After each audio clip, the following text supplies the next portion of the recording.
verișoara lui, musticioara lui, verișorul lui.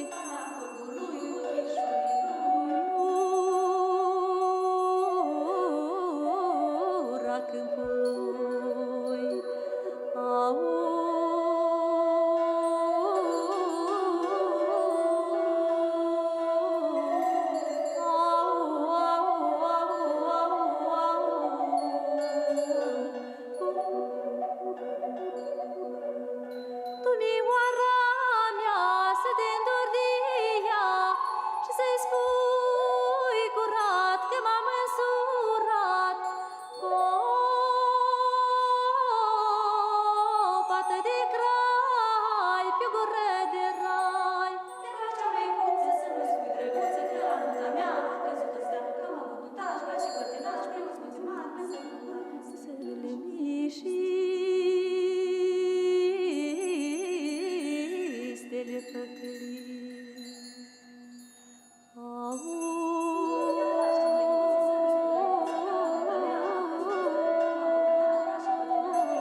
Ciobănaș cu oilii, bată-mi de proilii, că ai lăsat-o oilii și-ai plecat cu fetilii.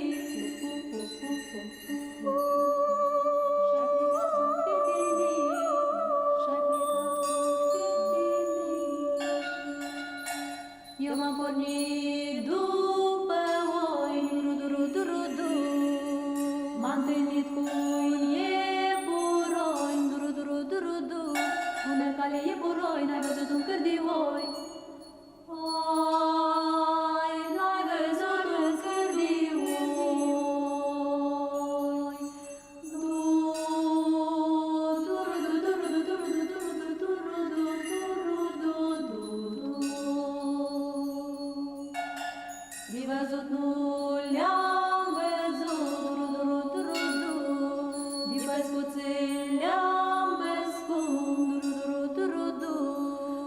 roage, tot să roage la fântâna lui Iordan, nu mai capte din Cârlan, la fântâna lui Gheorghe, nu mai capte din Căpriuță.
Greetings, esports fans, as PGL Wallachia Season 3 hits the playoff stage.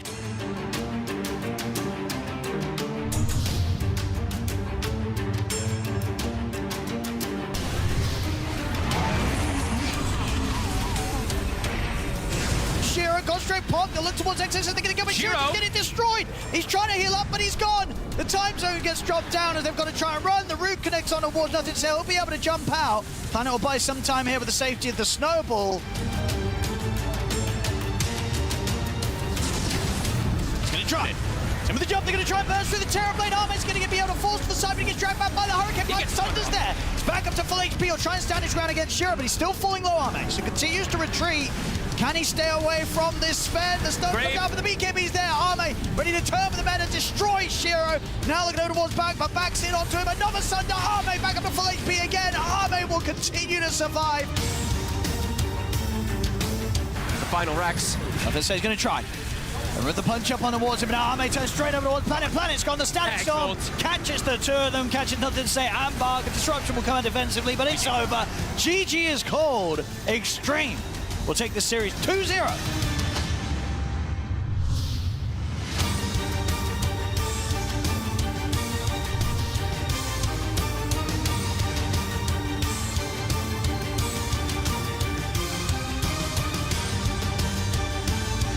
Nightfall's pretty far forward.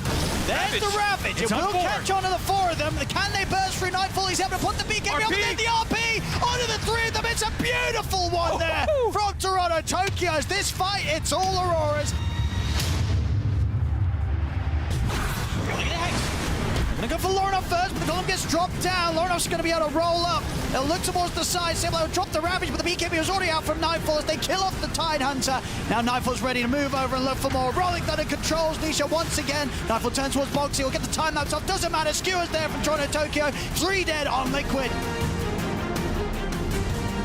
Doesn't want to buy back. He's going to have Scott soon. Mirror trying for the wraparound. They're going to lead straight away on towards the Tide. See if they can kill Saberlight. Time they can. Saberlight's gone. Now the Roar. Now they turn for more. They get the Ice Bar set up on towards Mickey. Toronto Tokyo moving in with the damage. Mickey to fall the once, but he's got the Aegis. He's going to be back for round 2. Nightfall. Toronto Tokyo's got to be careful. Has to bounce away. Falling low once the Ice Blast is on him, and he will go down for 2 minutes. They get the Ice Bar onto Mickey again.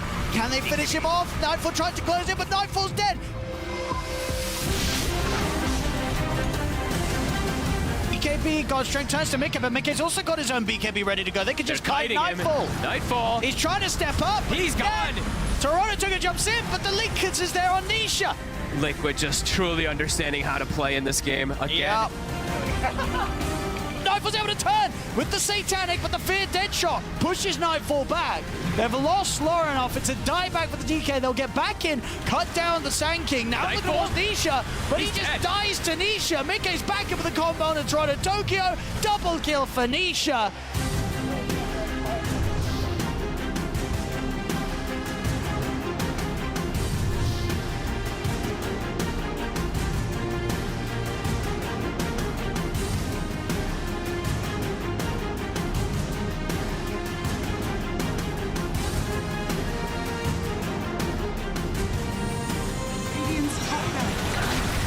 They jump in first onto the Aegis target. Here comes Malrine with the Rolling Thunder. They're going to use the RP as well onto Yatoro, and he's dead. No buyback. It's up to the other 4 members of Spirit.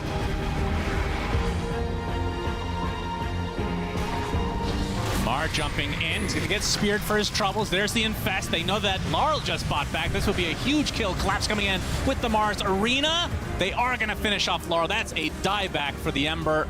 And now they can pretty much safely say Yatoro has no buyback as Collapse gets solo RP'd and dies. 2 remaining members are supports. That should do it for game number 1 as GGs are called.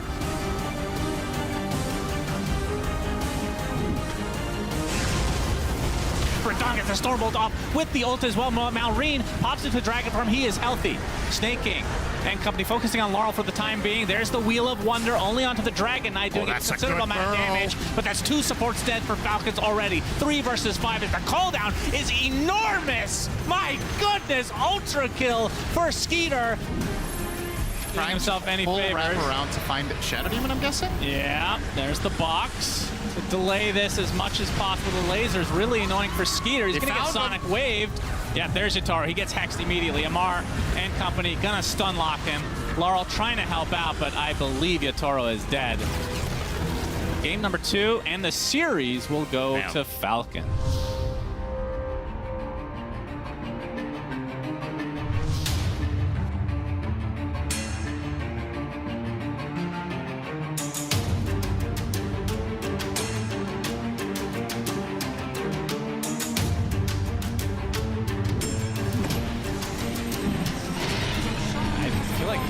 fight if they really want to. We'll see. The Orchid. My God, the timing. BZM already dead. Marcy with the BKB will be able to take out Malady, but now he's up against the Bear. And I don't think that's going to fare too well. Searing Chains to keep him in place. 33 gets the Burrow Strike off, but Duracio's dead. And Here comes the final one. Epi is there. Quinn, he's got the save. He's got the BKB. 33 is just going to melt as Watson versus Human. Watson will win. BKB now onto the Night Stalker. It's a triple back wall. Soxa with the crippling fear. Already Malady is dead. Ace will follow suit. Watson, so much minus armor on him, and he is going to burn away. Tornado here would be massive. Tornado does hit everybody with the Cataclysm. Watson gets the Aegis.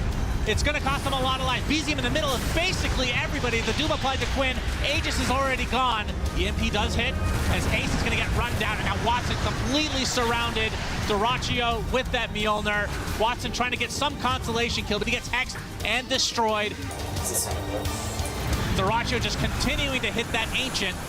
He's stunned up at the moment. Cataclysm is there. He's got the blink out from Quinn's side. As BZM gets off the Deafening Blast, they're going to focus down the Night Stalkers. The fortification about to end, and that's going to be GG's as Tundra will take it in 48 minutes. Damn.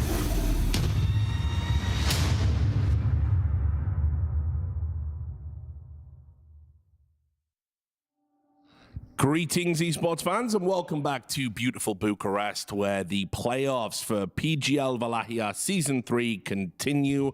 I'm going to be your host, Richard Lewis, always loving to see the high-skill Dota, and with high-skill Dota, we need high-skill analysts in the studio. I've got today someone who knows what it takes to lift an Aegis in the form of Fear, and also someone who just today spent 3 hours trapped in an imaginary elevator. It is Jenkins. How are you guys doing? How'd you sleep last night? I slept all right. I mean, I was up watching the series, so, you know. And starring in that terrible remake of The Crow. Have you seen The Crow? No. You haven't? Do you watch movies? No. I haven't for a while, yeah. No, it's I watched too much Dota. I mean, Not enough movies. if this is what they're putting in them these days, I don't blame you, you know, so. But anyway, why don't we take a look at what happened yesterday? I think that would be a good way to start the broadcast. This is it. This is the bracket. You can see we had some absolute bangers in the upper bracket, which, of course, we got to cover. And as it so transpired, there were a couple of upsets, I want to say. I mean, look, I'll talk about the game that we didn't do. I was kind of back chilling in the hotel watching this thinking, man, Spirit stomping all over Falcons is sure going to feel good. And then, of course, it was the other way around, and it wasn't even a close game. That's, like, for me, probably the biggest surprise of the tournament so far. Yeah, I think that is fair to say. But then at the same time, you can't forget Falcons was that team that was known as the best for the first half of last year, right? They were just like on a tear. So this is a team that I feel like that's getting back into form. So what does that mean for them? I think going forward, it gives them a big confidence boost. They have some of the best players in the world. Amar has always been known as one of the best players. It's just Spirit has had such good teamwork, I feel like, so far this year. So we'll have to see how Spirit bounce back from that. But I'm not super surprised to see Falcons doing well. And they have one of the best coaches in the world, too. Yes. True. You know, and the thing is, when the patch dropped, they were playing with a stand-in. So they probably weren't scrimming that much. They probably didn't have that much thought that they were putting into like breaking down the patch. Now that they're actually back as a full roster, boot camping, I'm sure this has a lot to do with it. And Falcons is in full form. Why don't we talk about the meta update? We've been doing this in the pre-show every day. Obviously, it's a ladder patch. The meta is evolving before our eyes. Pros dictate the meta, broadly speaking, as they figure out all of the minutia. And Jenkins, starting with you, you've got some notable heroes here. Yeah, I wanted to talk about the bad ones because I feel like on a patch, there's, of course, heroes that are extremely strong that we see. But on the flip side, people kind of get attached to certain heroes. And you look at the win rate, and they're not very good. You have, you know, Puck, which we're seeing on the mid lane. I think there's a lot of answers to this hero. Marcy is atrocious. This is bad. This is the worst hero that's like being picked a lot. Yeah. 13 for how many games have been in this tournament is a decent amount. You know, something like Beastmaster, 30% win rate. You have to understand a lot of these heroes are banned a lot as well, right? Otherwise, they would be picked even more. But yeah, for Tundra, like the carry Marcy hasn't even worked out for them. So, but it's funny because like still you see these heroes getting picked nonstop. BH, I never really understand in drafts, and looking at the win rate, you know, the intuition, the Dota intuition that all Dota players feel when they see a hero and they're like, a lot of the time there's statistics that's backing up that feeling. Yeah, agreed. I mean, I think to add to that, a lot of those heroes had something in common, and it's like this bounty hunter, the Marcy, very single target heavy. And we're noticing in a lot of these games, these supports need to have some team fight presence, and they just don't have it, right? Which makes them suffer a little bit. Yeah, I mean, in the mid lane as well, we're seeing an evolution. We've already touched upon the Puck and how that was a hero, by the way, last season of Wallachia. Might have been the hero of the tournament. I think it had an insane win rate. Everyone was picking it. Just hasn't been doing so well. And the mid lane's kind of in a weird place, I guess. Yeah, I think what's really interesting here is you just showed Pango being a bad hero, but when it's in the mid lane, it's a good hero, right? So that's an interesting thing to show. And Puck, we talk about theoretically being good in some games, but with the meta where Ember Spirit and DK are popular, Puck is not winning. And unless you're Liquid, NP is also not good. But these are the most played heroes from the mid lane. That's one place where I think our intuition has been a little wrong. Is I feel like a lot of the time we see the Ember, we're like, like where's the counter going to come from? But then in reality, he's winning a decent amount in the mid lane, you know, and I'm sure the off lane win rate is probably not that bad either. And I think that stat's actually more impressive when you consider just how many people have tried to force hard counters. You know, we've seen people picking DK, Huskar, Slardar, and Slardar's been terrible as well. I was surprised not to see him on that graphic, actually. The Slardar mid has been really poor, not in a great place.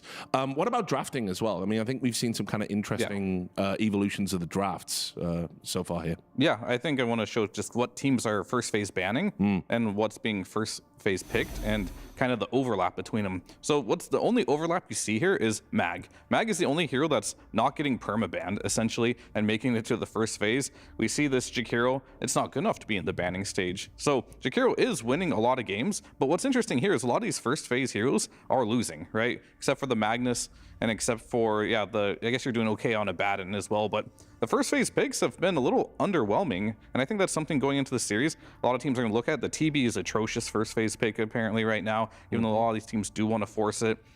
But yeah, that's pretty much it. I just wanted to show the fact that this Mag in particular, it's looking really strong. Yeah.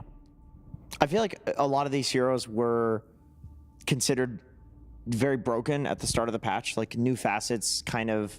It's just permabanned heroes, essentially. Yeah, these are permabanned heroes, but, you know, as the tournament has progressed, teams are getting better at, like, you know, you try, okay, let's let the Dazzle through. Then let's pick a bunch of backline jumpers so we can actually kill the main guy. And then all of a sudden, when people see that and then they figure it out, it's like Dazzle's win rate in the first pick starts to go down because then people copy whatever worked in that series. And that's naturally going to happen with a lot of the first pick heroes. And I agree. This is when I think teams could start experimenting, maybe letting some things through, maybe some banning some other things. I definitely think Dazzle's future is probably for the rest of this tournament to be seen very scarcely after yesterday, I think. Just quickly as well, there was another observation that we made before we get into the schedule, and it was about TI winners on the rosters. We've got a plethora of them, Jenkins. Yeah, the thing is, like, when a patch drops, I think you have opportunity for new teams, for new players to have, like, an explosive debut into the patch.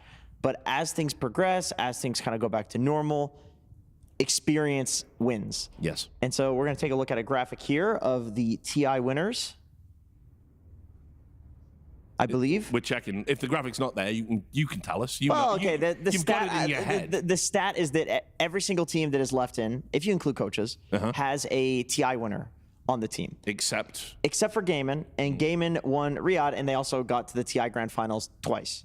So every team is very experienced, including this team, the panel, because we actually have a TI winner on the panel as well. Yeah, absolutely. Wow, it's a trend. Even the panel has a TI winner here at Wallachia. No, but I think it's one of those interesting components. Experience is something, particularly in a complex esport like this, you can't synthesize that. You have to go out, you have to get your reps, you have to do the tournaments, you have to play on the winning teams. If you don't have those things when you get to these later stages, that, as we've seen with, like, for example, Xtreme Gaming, they're going to know what they need to do to get to that next round, and they're going to do a number on you. Yeah, you definitely need experience when in Dota or anything you do, really. But I think in general, that's kind of the trend now. It's like you have a lot of these They can be TI winning teams. They could be just experienced teams. Doesn't really matter. And then there's that one new guy that comes in, and they kind of just mesh. And like, you want to have the experience, and then you want to have like the talent, and you want to kind of make that talent into something that can build your team. Because oftentimes, hate to say it, but like when you have a team like the old Bet Boom where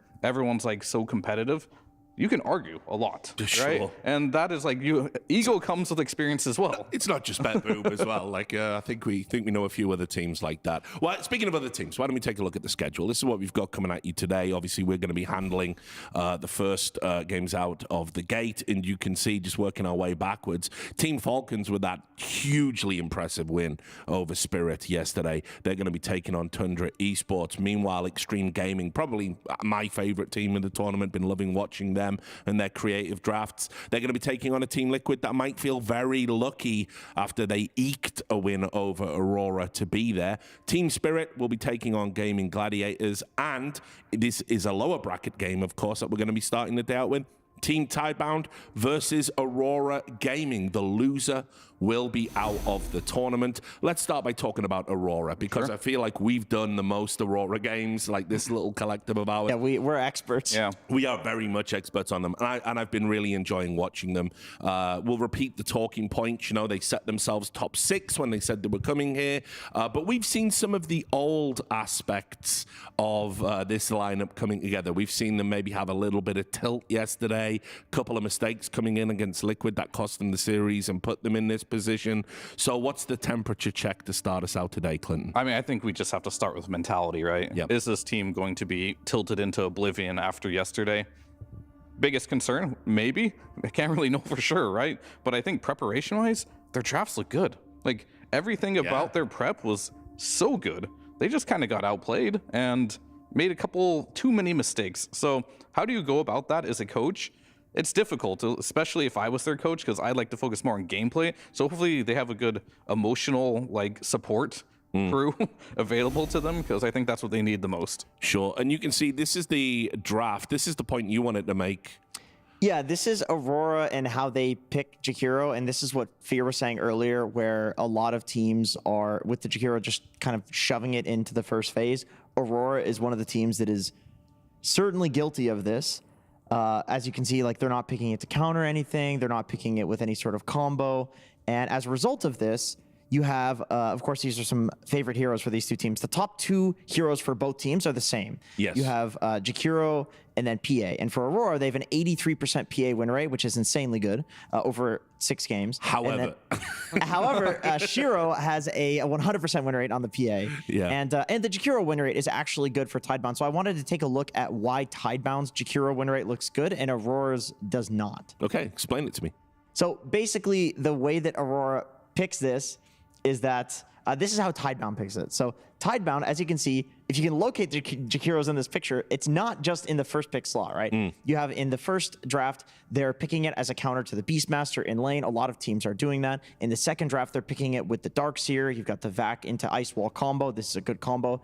And then in the third draft, they are picking it last pick. So, of course, it's going to be good in the last pick scenario. It's literally, you see the entire enemy draft, you know, okay, Jakiro's a good hero here. So Tidebound has a much better win rate with Jakiro because of this. And then also on the flip side, Aurora, anytime they don't have PA, they're taking Jakiro. So it seems like basically both of these teams are fresh teams. They're figuring out their drafts, and Aurora has figured out how to draft around PA. But other than that, they've got to come up with some new openings. Yes. Yeah, that's fair. I think as well, it's kind of worth noting, you can see here, this is the PA.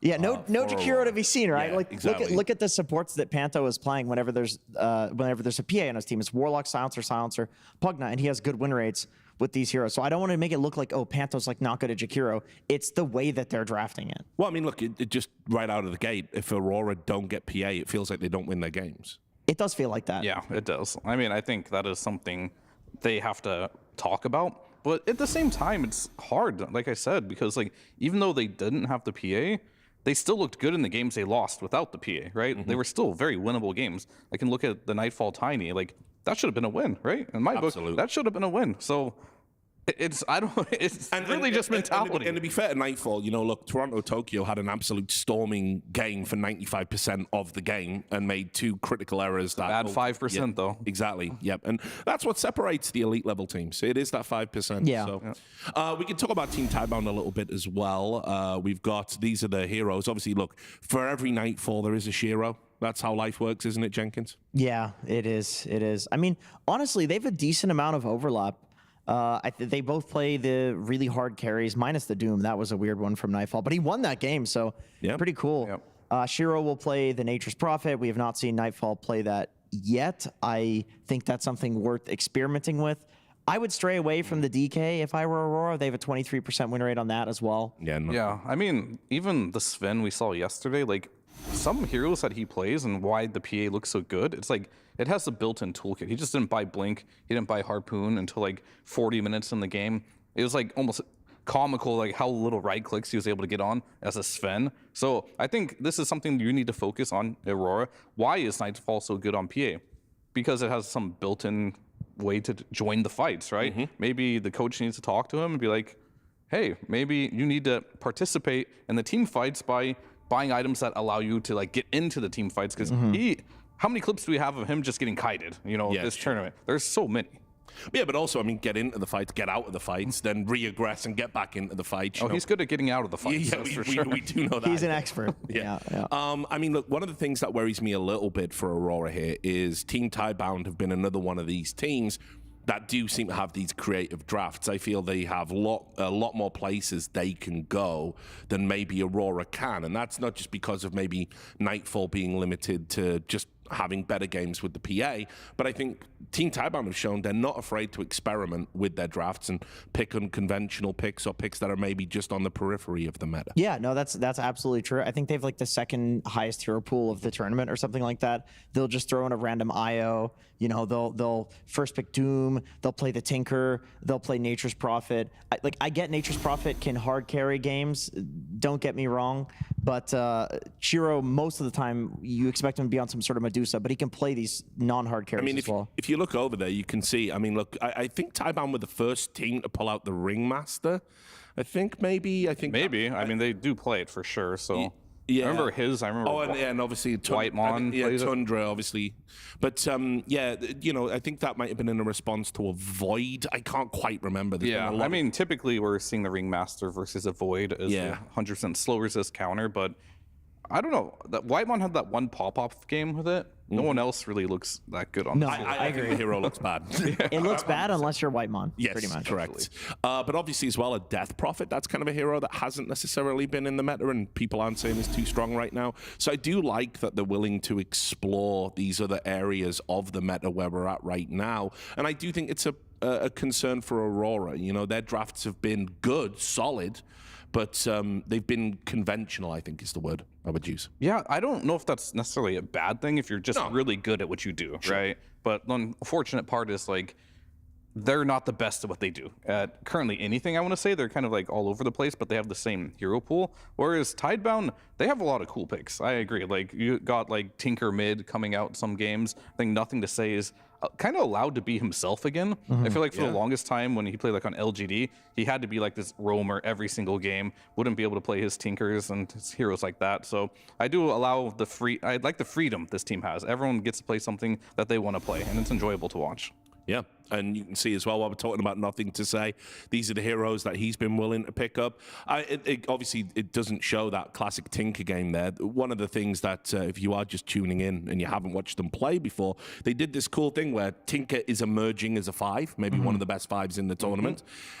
They locked it in first pick, and then they just did a heel turn and allowed Nothing to Say to roll back the years with a Tinker stomp, and it was great to watch. So I just feel they have these aces up their sleeve, so to speak. Yeah, they definitely do. I mean, the Aghanim Scepter on Tinker, 15% damage. Definitely you can play this as a core. I thought it was going to be played as a core, you know, prior to this tournament, but the support really shocked me. I think it's the camps mostly being so close together. But Lornoff, I do want to say, I want to theorycraft a little bit, like what other styles can they play that's not just PA Dota? Yeah. Like what can they draft around? And I kind of feel like Lornoff, his Storm is like unrivaled right now. In Dream League, he completely carried Chimera with this hero. I could honestly see them crafting a draft around first picking Storm or second phase early picking Storm, where they're banning out all the counters to it that they think are really good, so Lornoff can actually control the game. Yeah. I mean, he's good on pretty much every hero I see him play on, but his Storm gets banned a lot in that second phase. It always gets banned. So it's kind of like one of those heroes that you want to see him play, but they're not going to pick it until they see it's a good game for it, right?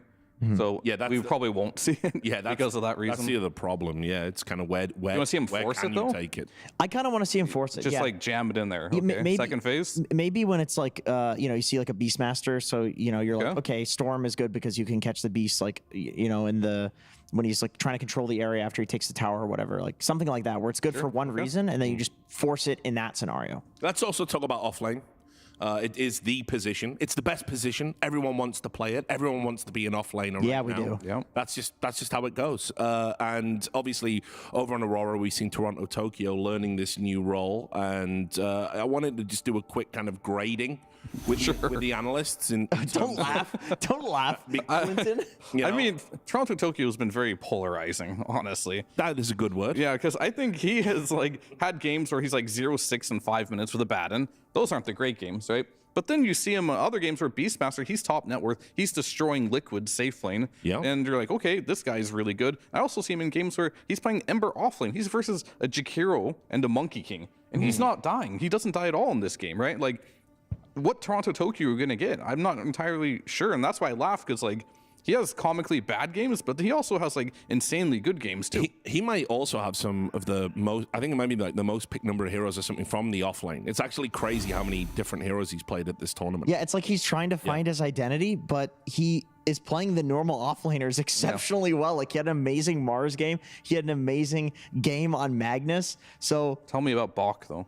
you want to Bach? I did want to talk about Bach actually, because I feel like he is finally in Faith Beyond form. This guy Would you say he's Bach? I would say he's Bach to Faith Beyond form. When you're talking best offlaners of all time, you're thinking Universe, Faith Beyond, Collapse. Yeah. Right? Amar maybe is entering into the conversation at some point. He's a little new, so maybe we'll wait a little bit on that one. But everybody was like, oh, he's washed, he's coming back. It's just going to be this classic story of players trying to come back after they hit their prime. He is back in his prime, baby. It's good to see him back. Yeah. I mean, definitely, I think it's going to be interesting to see, given how important the offlane position is right now. He's an ex-teammate of ours, by the way, Richard. Did you know, on Fart Studios? I have heard of this team, Fart Studios. Yeah. But Faith Beyond played on Fart Studios. His name was Jaeger, and nobody knew that it was Faith Beyond. Wow. Official I'm now. revealing that officially. That was Faith Beyond. And Some had their suspicions. if he was playing with me and Clinton, you know that he was completely washed. So he's a big day for all 10 Fart Studios fans. Thank God he's I mean, back. Yeah, that was the shout out to day Mom and I Dad. accepted I was washed when I went to play with Fart Studios. Anyway, We're we like are unwashed. That's a prerequisite. So anyway, we are about to get into the draft, and we'll see where it goes. Obviously, a few things to look out for here, whether or not it'll be standard picks and bans. Oh, it won't. It won't. It won't. Not with these teams. I mean, not with Tidebound, I'll say. Yeah. And with Aurora, maybe. It really just comes down to like they'll change a piece here and there. I think, Toronto Tokyo is the only wild card I think when it comes to drafting for Aurora. But yeah, Tidebound, I am very curious to see if they have any new heroes they want to pull out. But we've been seeing a lot of new heroes, but it's still relatively new patch, right? Sure. I think for Aurora, the nut they have to crack is finding a carry for Nightfall that he can be as impactful on as he is with the PA. I don't know what that is. I don't know if we've seen it at this tournament yet. I was kind of thinking Lifestealer might be the hero. Just because it plays like in and out of fights. It's like very kitey like the PA is. It's not as hard of a carry. I don't know exactly if that's the route. I mean, maybe that's the route you have to go, essentially, finding the right hero for him. But I would like a more direct approach and being like, maybe you just need to play a little bit differently, right? Because all these heroes are good. It just feels like he isn't hitting the timing that we see a lot of other carry players hit with the same hero, right? Like he'll often be off jungling instead of being at a team fight. And that's just something that needs to be fixed by, yet again, I'm going to go to, I don't know, I don't think Aurora does have a coach, do they? That might be one of the problems. Their coach was the prior manager of 9 Pandas, so I'm guessing, I'll talk to the boys and figure it out, but I'm guessing that it was that it's a mental coach sort of situation. I want someone other than Toronto Tokyo to tell him that he needs to, you know, play a bit differently. Sure. I feel like he's the dictator of this team if I had to say so. I mean, he's the one holding the papers, you know. Yeah, it definitely looks that way from all the footage we've seen. By the way, just in case you're wondering why the draft isn't zipping across the bottom of your screen, it immediately went into a TeamSpeak issue. So we are getting that. While we'll do that, we can look at what you might see in the offlane. These are the top 3 offlane combos so far. And there's some caveats with these, but I mean, the Tide Muerta certainly seems a solid pick. Yeah, it's just so much damage, right? Tide has Gush minus armor. Muerta has one of the most excellent attack animations in the game. She can press Q and, you know, send people back and keep right-clicking them. Mars is a similar thing. Like, it's just so much harass out of these heroes. But Shadow Shaman, I'm surprised that we don't see this more, because I really feel like this level 15 talent where Hex breaks. Yeah, you said that like back on day 2 or something. It's insane, and it counters some of the most cheesy heroes in the game. Like, literally look at the heroes that are on the screen right now. Tide, Mars, Abaddon. All of these heroes don't want to be hexed and broken. Like, Bristleback is another hero that people are trying to figure out. This is a cheese hero. Just get a Shadow Shaman, guys. Easy counter. Yeah, it's not really that simple, I think, but maybe so. I think one thing Shadow Shaman does struggle with, though, is his lack of teamfight presence compared to a lot of other heroes. Yeah. The Hex is great. Like, if you can get that 1-to-1 counter, and the hero is also viable, because we've seen before, like, many people try to do the Shadow Demon to counter, like, these Tinkers and stuff, and oftentimes it doesn't work, right? Just because the hero itself isn't super popular right now, nor very good. So I think Shadow Shaman, well, we will see more of it, because this hero is good, but I have seen so many games on Shadow Shaman. Having that break is nice and all, but are you gonna have 15 deaths on your journey getting there is like the question. Yeah. That depends on the player. No, I agree. I mean, we saw Jinkyu have a monster Shadow Shaman game at some point in the tournament. He made it work. Yeah, he can make anything work, that guy. It's kind of cheating, isn't it, to say that? Yeah. But no, I agree that there should be, you should draft a lot of team fight around it. You know, like heroes that are making up for these issues. Like Tundra will pick the Invoker. At least in Dream League they did, and yesterday they played the Invoker. Yeah, and I think these are Aurora's. I want to say they've banned these 4 heroes pretty much all the time. It kind of feels like that's the regular. We can check. Yeah, you're right. This is their second pick. Yeah, so they're against Liquid. They did Night Stalker, Tinker, Dazzle, Mag. Yeah, there you go. Yeah, they just don't want to give those heroes away on first pick. They have deemed these are the OP heroes of the patch. We just don't want to play versus them. Yep. Oh, the Storm got first phase banned. There's the Lorinoff respect. Okay. Right yeah. That's what I was feeling too. And then there goes your whole pre-show, by the way. Like Tidebound, they don't jam the Jakiro first pick. No. Yeah, then they banned the Storm. There's no PA. Yeah, well, GG guys. That's too bad. Oh no. Yeah. Well, we will be replacing Jenkins. There goes the free show. Possibly with a real mime. No, I mean, it's interesting to say they haven't done this yet, though, right?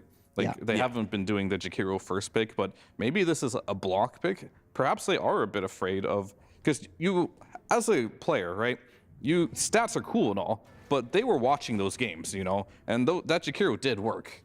So even though it did lose, they're like, maybe this Jakiro gave them too much of an advantage. And Abaddon, obviously a pretty standard pick in it with Jakiro. It's pretty good with the shield and everything. I'd say the best, potentially, you know? You just have a way to deal with what Jakiro does best. Just put a dot on you and then you'd shield it off. Now the question is, are we going to see a Nightfall Abaddon? Is this possible? Unlikely. Is this in the wheelhouse? I kind of hope so. Like, I want to see the Nightfall evolution. Just go away from just playing, I'm only going to play traditional carry. Never will I ever play these Nature's Prophet, Abaddon flexes, because you're missing out on a lot of flex potential. And just as a reminder, remember the loser of this is out. It's over for them. Yeah, this is GG. So, if you're gonna do a weird, sexy, flexy draft, now's the time to pull it out. Yep. Can't lose twice. Yeah, I mean, if they don't, in Aurora loses, they will certainly do it game 2, because there's a chance that they think that they can just pick normal heroes and that they're the superior team. I know that's a mentality some teams have going into, you know, lower bracket matches. Like, okay, well, this team got knocked down, but we got knocked down by a better team, or we just had a bad day. We threw. I mean, they did throw. They most certainly did. That was like the biggest thrown series of the tournament so far. Very fitting though. Yeah, it is. It very much is. I'm very curious to see what direction they go here. Just pick a Mortar or something standard. You could do the Shaman if you want as well. Ooh, interesting. These are a lot of the meta flex heroes that we all want to see Nightfall at least dabble in. Oh God, please tell me this is not just Toronto Tokyo pick into Lornoff pick. I would love to see Nightfall trying one of these heroes. Let me look at his pubs to see what he's. As been we saw through experimenting with. as I was showing earlier in the pre-show, this mid Nature's Prophet, unless Niche is on it, is not winning. So keep that in mind, and Terrorblade will come out. This hero is incredibly good versus the Baden, so they're pretty much expecting a Baden to be in the off lane here. Because what will happen is Jakiro can just throw a dual breath. You have to shield that off. Yep. Then right after, reflection will happen. There's too much stuff to dispel in that lane. Or they could do vice versa, it doesn't really matter. But the raw damage of Terrorblade, just right-clicking him too, is just too much for that shield to really trade with.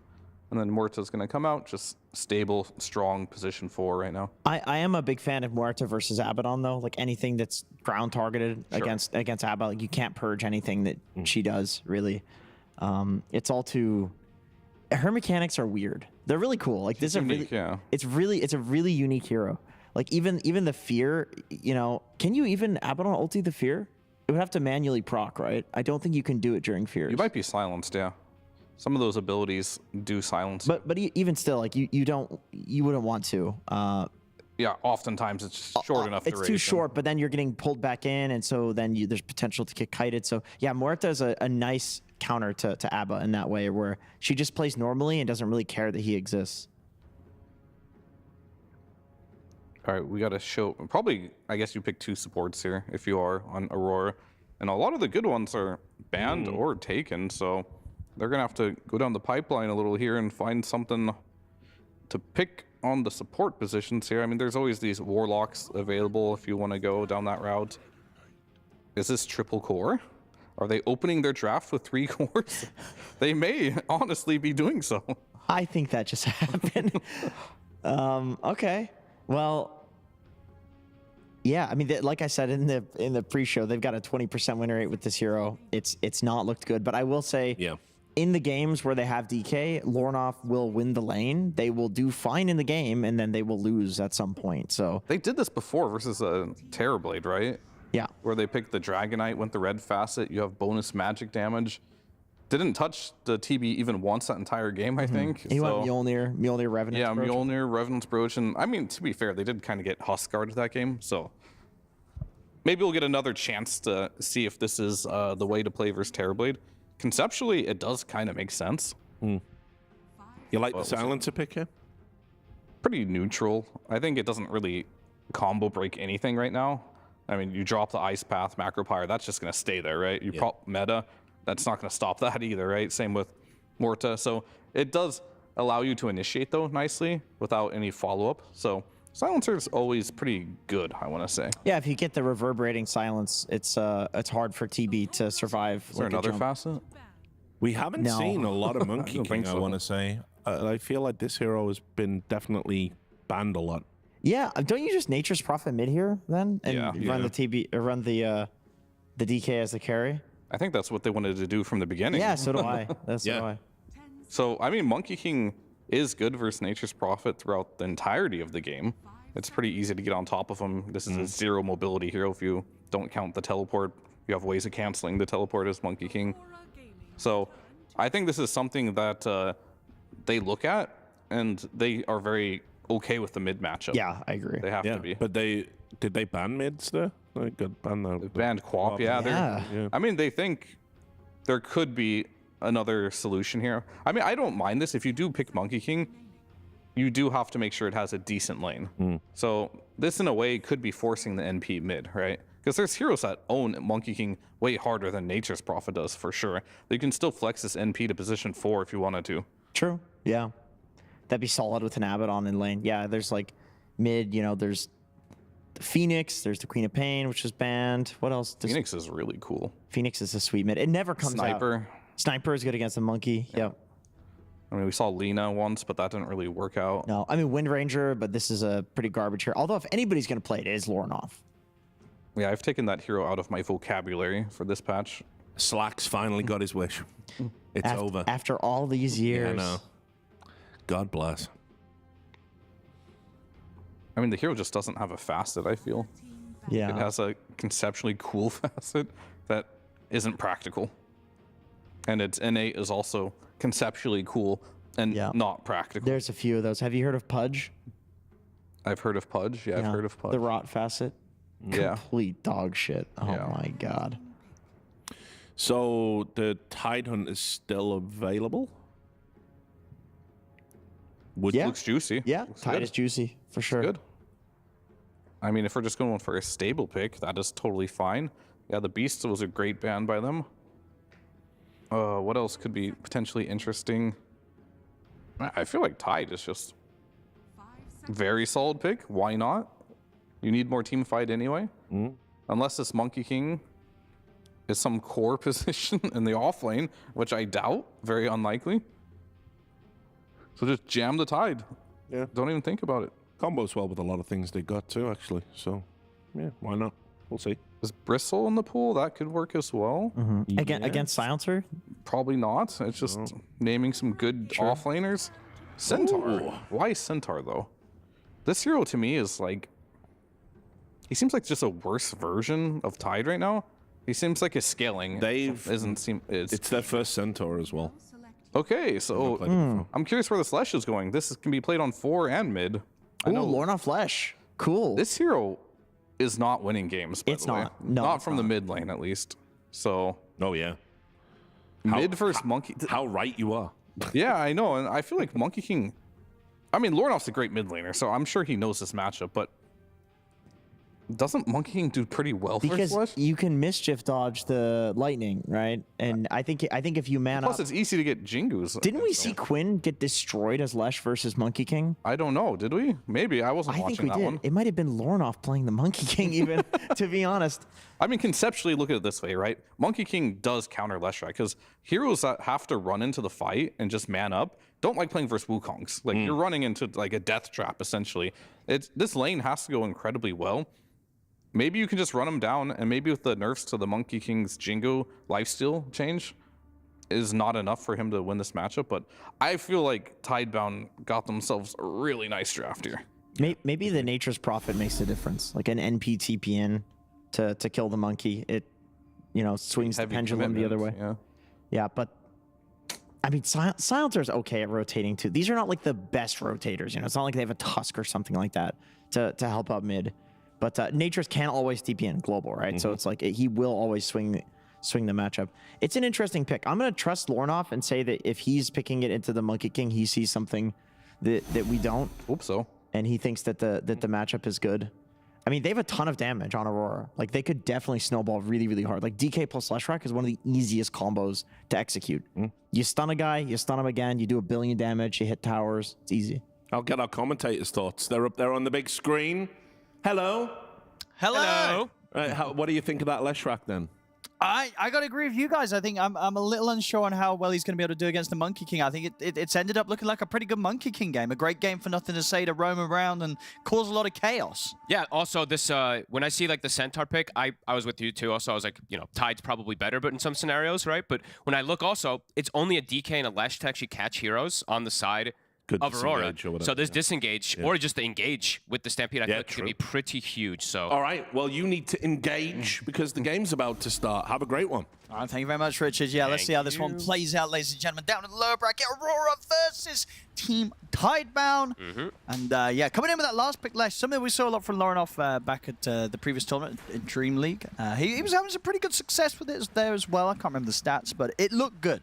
Like, this is one of his comfort ones mid, and understandably so, right? When you're picking it into a game, into a matchup that may not be too favorable. yeah, we'll see how that one ends up going down. The other issue I have is like you can itemize really well versus Leshrac nowadays because everybody builds corrosion, and you usually have one Mage Slayer carrier or something along those lines. And Pipe is very popular. Sorry, not Pipe. Glimmer is very popular.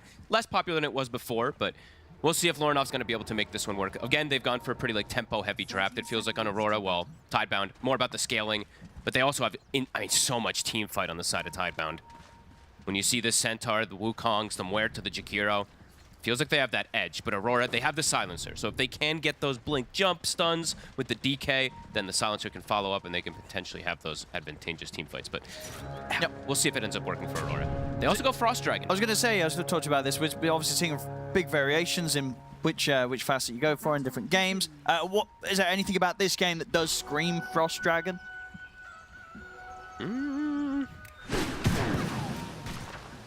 I mean, the anti-heal versus them. Anti-heal versus Monkey King kind of in a way, but also maybe perhaps it's the Centaur lane that they're thinking about too, because Centaurs don't go boots. Sure. So the extra slow that it can provide, plus him with the Silencer, maybe something like that. But also I think people are just still experimenting more. You know, we saw a little bit of variety. We got the stats the other day was like, I think it was 4 games as Frost DK, a lot more on Corrosive, but more people are experimenting to try this one out. In the safe lane, I can understand it, right? For the extra chase down. Usually you have a lot of time to chase, but conceptually, most people want the Corrosive Dragon because it allows you to be that scale and carry a bit more. Yeah, I guess this game, maybe the argument against the Corrosive would be as well that you don't really want your spells to be physical right versus against Terrorblade. and Monkey King during his ult, right, with increased armor. Yeah, I can agree with that as well too. So, okay. And yeah, I'm gonna be looking mostly at the mid lane because they wanted to have this Lorinov Leshrac to be able to have a good time versus the Monkey King. We'll see if that actually is gonna be the case. Like, sometimes you are able to play this lane as the Lesh where, you know, you kind of get that pressure on, you hit the level 3, you have 2 points, in the Edict, and you then go for the kill. You just dive them under the tower if you're able to keep the wave cleared and pushed in. So we'll see if Loronov's able to sort of set up that opportunity to go for that first play. He was very good at doing this before. Okay. I mean, sort of getting the lane in that position to go straight away as he hits the 3. I just feel like it's very difficult even, I don't know. I feel like Monkey King can just do fine. Sure. You always can just have ways to just clear the wave or, you know. Boundless isn't the absolute best to clear waves in the early, but it still gets the job done. So it does feel like it'll have to be a bit of an outskill coming out from Lorinov somehow to beat. Nothing to say in that matchup. Top lane, super safe, super reliable coming out from Tidebound as well. A Jakiro plus that Terrorblade. I think we see TB picked versus Abaddon so often nowadays. This is very annoying. Even though you can remove that reflection, you have to use the shield to remove the reflection so you don't curse on top of yourself. And let's see if Mira's going to be able to do much up here versus these two as he's taking a ton of damage. Oh, he's dead. He actually dies. No TP. Rough. That's rough. I was going to ask you anyway, because what's your sort of vibe on the Nature's Prophet in the position for, compared to obviously the core ones that we've seen? Nowhere near as good, honestly. I think it still has its potential. Can be good. It's still strong, but this hero on core is insane. It's so broken, it seems like. To the point where you don't imagine when teams are picking it, are they ever picking it with the main plan of it being the 4, or it just kind of gets moved to it? I would imagine it wouldn't be considered as a support usually. It just ends up getting flexed, and then you have to shift it. But I don't know, when I'm watching these Nature's Prophet jungling with like plus 70 damage because all the trees are around, and then they're just Wrath of Naturing, and the potential of the late game, you just win if you hit 25 in most situations. I don't know. We'll see. Mira dies, though. We're seeing mid lane. It is going, and nothing to say favored. Planet will survive. He might even be able to turn around. Ooh, Planet actually turns back in. Okay, well, Planet dies, +1. but, you know, he wants to give the solo XP to Buck, because Buck will be able to clean up Panto on his own. The Muerta versus Silencer. Another one that we see quite often in those side lanes, just duking it out. The Silencer tends to win that 1v1. But yeah, Planet walks back in. I guess you're right. Like, he did want he wants the reset. Yeah, he's happy makes sense. with this offlaner getting the solo. But he loses int. True. He does give up a little bit of his painful. brain. That's how much he wants to support Bark in this. Losing, ready to sacrifice that. nowadays, I gotta be honest, losing the 1, you don't really feel it that much. Sure. Like when you used to lose the 2 every time, it was devastating. But yeah, 1, not something to write home about. So Mira now opting to, it looks like he was trying to jungle a little bit here, but Y is chasing him out. See how much they're going to be able to apply pressure now. I feel like Shiro's just going to, I mean, he already was free farm. I feel like it's an absolute free farm lane for the Terrorblade. Yeah, mid, pretty much as expected, right? You're getting that little bit of an edge with the denies as the Monkey King against the Lesh. Yeah, I feel like we've seen this a lot. Wasn't that opportunity for Lorinov to punish Nothing to say at that timing where you have the potential for the level 2 Edict. At the moment, obviously just holding points because he's just not being able to put the lane in a state where he can get aggressive against the Monkey King. This is a gigantic wave top. What is going on up here? Too much creep manipulation. Let's see if they can actually secure any of these last hits on the tower. It's a decent amount of damage on this tower too from the liquid fire and poke. I mean, it's another creep wave. This was like a 3.5 creep wave that they had up here. Fuck. Should be okay. Toronto, they're committing onto him. A lot of damage here with the meta. He should be okay. A lot of damage on the tower. Yeah. It's like when you force the, you make a move onto Toronto, he misses a couple of those extra last hits, but he's actually got a majority of them. I think he only missed, I believe he only missed 2 or 3. I was trying to count under the tower there. He's 20 and 9, so he actually did a very good job of securing those. And yeah, I'm curious to see what build Nothing to Say is going to go. Is he going to go more aggressive, or is he going to go down Mage Slayer build? Is he going to just play to reduce the Leshrac? Could be something he wants to do since he's off to a hot start in that mid. Good heavy pressure there early on from Tidebound onto that top lane. The next Metamorphosis, they're probably able to try and finish that top tier 1 off. These denies. Got 13 on Nothing to Say. Rotation coming in too. Planet is in the area. Believe that ward does not see him there too, so it will expire. Power Rune, 10 seconds. Mira starting to shift toward top. Planet's gonna be there for the bottom rune. They're bringing the 2 supports. The usual 6-man mid, Nothing to Say, prepping the Wukong. He's gonna get, Mira's gonna try for the TP out. Will make it away, but now Lorinov is left on his own. They just turn to the ledge, kill him instead. They get the bigger kill. Panto is gonna try to poke him, but he does not do too much versus them. He might even get turned on. There's another Boundless in 2 seconds. Nothing to Say considering it, but opts against it.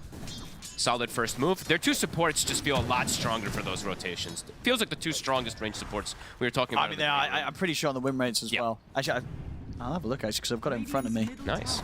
Yeah, I don't know. Jakiro just feels like he's always strong. Muerto also feels like it's insane, especially as the game progresses. So fighting around that power rune there early on, they get the advantage. Yeah, Muerto, 28 games, 57% win rate, and Jakiro 52 games, 53% win rate. So yeah, 2 solid. I guess can't really see for the others because obviously we're getting a lot of core games from Nature's Prophet, so the stats are a little skewed. Curse hits onto 2, heavy rotation from Aurora. Mira's going down for sure. They're going to try and fight it around the Shrine of Wisdom. Nothing to Say is trying to fight this. They're bringing Shiro over. Okay, they're going to back up. Nothing to Say. He TPs out at just the right moment. Will manage to get out of there. Heavy rotation. They even brought Nightfall. They brought majority of the squad to secure and prevent that takeaway from the Shrine. But somehow only get the 1 kill. It's actually pretty crazy that they were both able to just disengage. Yeah, pretty crazy. It's very close to not getting out there on the Monkey King, but TP'd at just the right moment. Nothing to Say. It was close. Toronto Tokyo, it's to level 5. They might potentially set up for him. They have a meta, they have Ice Path. Stampede is online. So where do they want to look to go with it if they want to make that aggressive move? Yeah, interesting enough, just having a look at the vibe check of Nature's Prophet right now in the top tier pubs. It is like a 54% carry win rate, 48% position 4 win rate. Makes sense, yeah. Big difference. Big difference. You can itemize in a cool way, right? You can get... Because what are you buying? You can go... Usually it's like the earn, right? Earn into then you decide afterwards what your team needs. Perhaps some like Solar or Force Staff or whatever it could be, but... Yeah, it just feels... Yeah, much weaker than that carry role, or that mid role that we've seen popularized more and more throughout this tournament. Yeah, just in a patch, right, where there are so many 4s that could become very very obnoxious very easily. I mean, yes, he provides good Tough in that damage at position. 6 with Wrath Yeah. of Nature, right? But You hit the 6 late, right? You as a hit the 6 support. late, and so many of these other supports, they provide insane team fight. It's not just damage, it's control plus damage. Like Jakiro gives you all 3. Slow, control, and that damage that comes in from Macro, Ice Path, and Dual Breath. But yeah, the map is huge, so it can also be valuable to have this other hero that can scale, but so far, Mira at the bottom of the net worth at the moment.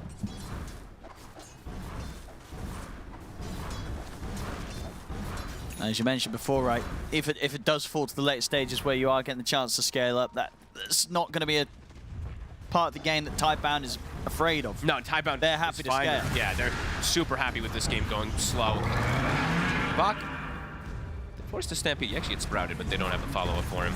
Rotation's coming. A banana peel, it's on its way. Let's see what he's able to do. Here comes Sliding Banana. into the bottom lane. And he's ready to go. Wukong's command down. They'll look for the easy kill first. Take Panto.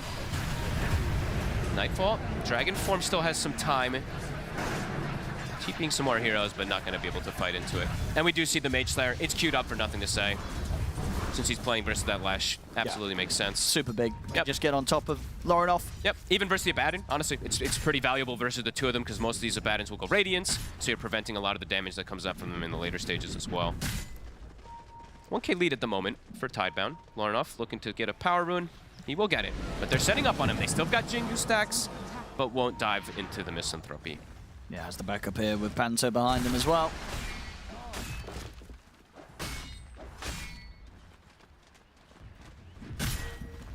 Blade Mail finished up for Bach. He's pretty threatening now at this point. 1800 HP. Plus that Blade Mail. Difficult to bring down. He can just kind of keep himself parked down here to get that XP Oasis. We'll get the tower deny. A rotation's coming in. They don't have global just yet. But this amp damage plus this Diabolic Edict will kill almost any target it gets on. However, he might die to the Blade Mail if it ends up being a Centaur. So Lorna does have to be careful. Yeah, gotta be pretty wary around Bach. Yeah, that's why I like this Blade Mail build a lot. It's one of the best versus Leshrac in a lot of situations. Planet. I should get him pretty easily. They get the wraparound. It's not ready for the rotation there from Lorinoff.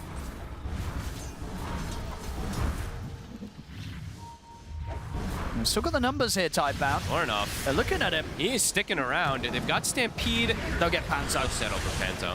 I think maybe they didn't see Lorinoff for a quick... They had the Watcher, actually. But I guess they didn't want to commit. Okay. I thought they would Stampede and full commit onto him, but opting for the easier kill. All this time is giving both space top. Toronto, Tokyo getting a bit of breathing room, but same to be said here for Shiro on the Terrorblade. Nightfall having a clear separation though at the moment. 900 ahead of his counterpart, and he's got the Maelstrom, so he's got the farming item too. It's gonna be fast. Yeah. And obviously has it queued up. I think he's definitely gonna be tempted to try and just get the full Mjolnir first before he goes for anything else, because he's getting away with this, right? Yep. He's gonna have the space. He's gonna have the time. So we should see him stay up there. Yeah, I don't blame him for that. I will say though, he's going. It is another magic damage item, and there is going to be a Mage Slayer, right? So it can reduce some of the damage from that Maelstrom. Trying with the setup of the dead shot. Mark. And not able to get the connection there, Planet. A rare miss that we see from these Muertas. I feel like we've been seeing them all land beautiful dead shots lately. Well, they'll get on with the tower push bottom Tidebound. They're bringing Shiro. They want to ensure that they get this tower finished off.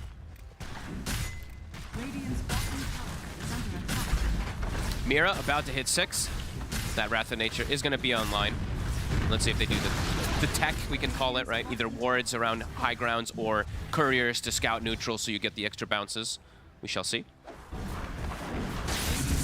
I believe I've only seen Liquid and Falcons really abuse that the most.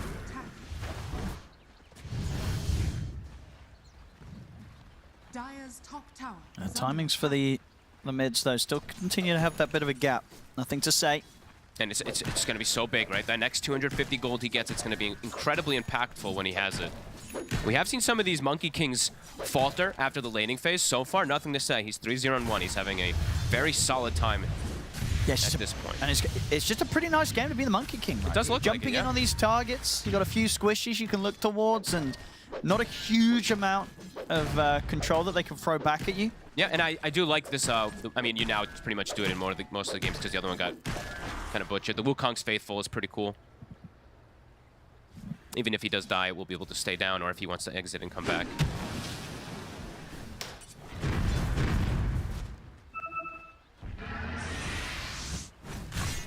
Tough to kill him now.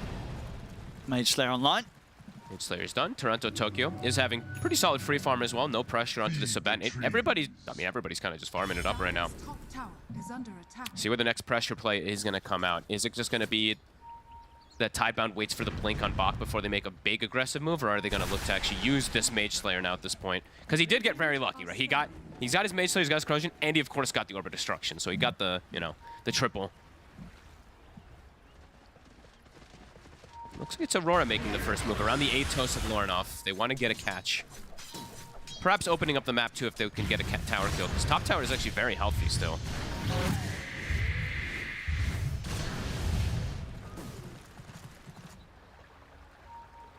Let's see, do they look to set up a defense? They're pinging the fact that Nothing to Say is still in the mid lane, because if anyone's going to go to defend, it's going to either be him or Bach toward top.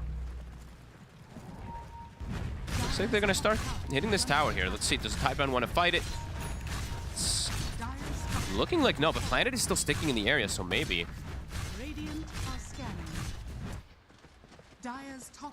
Okay, looks like they want to use the Twin Gate and save their TPs for something else. Okay, a Bach's coming through.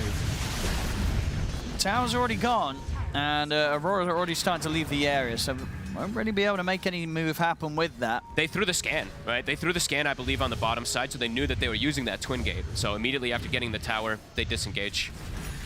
So Tidebound a bit late for the defense, and even on mid now, too. So 2 towers claimed from the side of Aurora. Yeah, good pressure. Very quickly. Good money for Toronto Tokyo to speed up getting that Radiance done. Of course, this does mean the space is there for Tidebound. Playing the Tormentor. Yes, that's the trade, right? Give up a tower or 2 for that. They will get Y with it. And the Vessel's nearly done for Mira. He is going to go down the full Vessel route since he's playing versus the Monkey King. Good versus the tanky Centaur also. There's the Blink. So Blink done for Bach. Tidebound. Feels like they can start to play a bit more aggressive. Nightfall already has the Mjolnir finished. Let's see if they want to look to take a fight head on here. They'll find a ward. There we go. Playing it to global always does feel, a little bit scary at times to make an aggressive move. This one could get very farmy, and it already is starting to get to that 16 minutes. It's 3-6.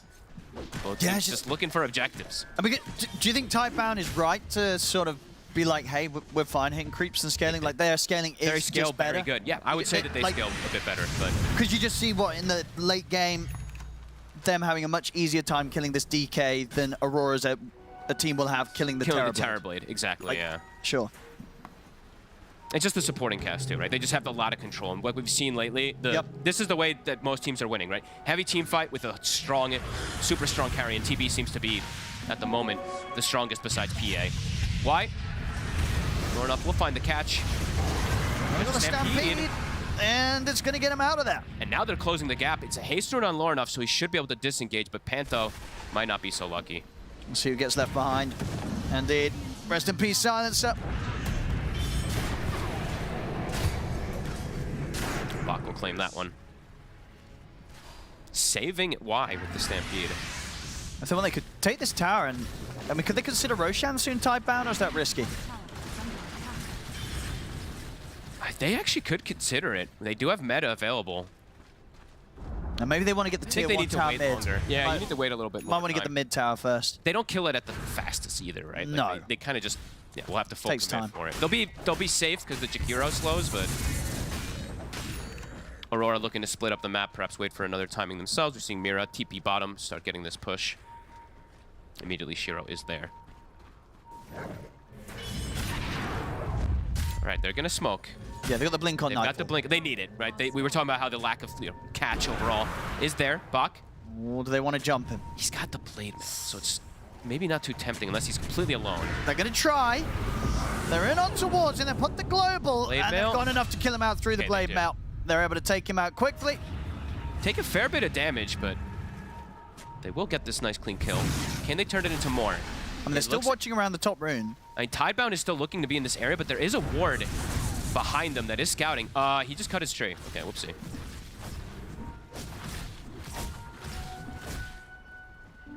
And it's a shield rune.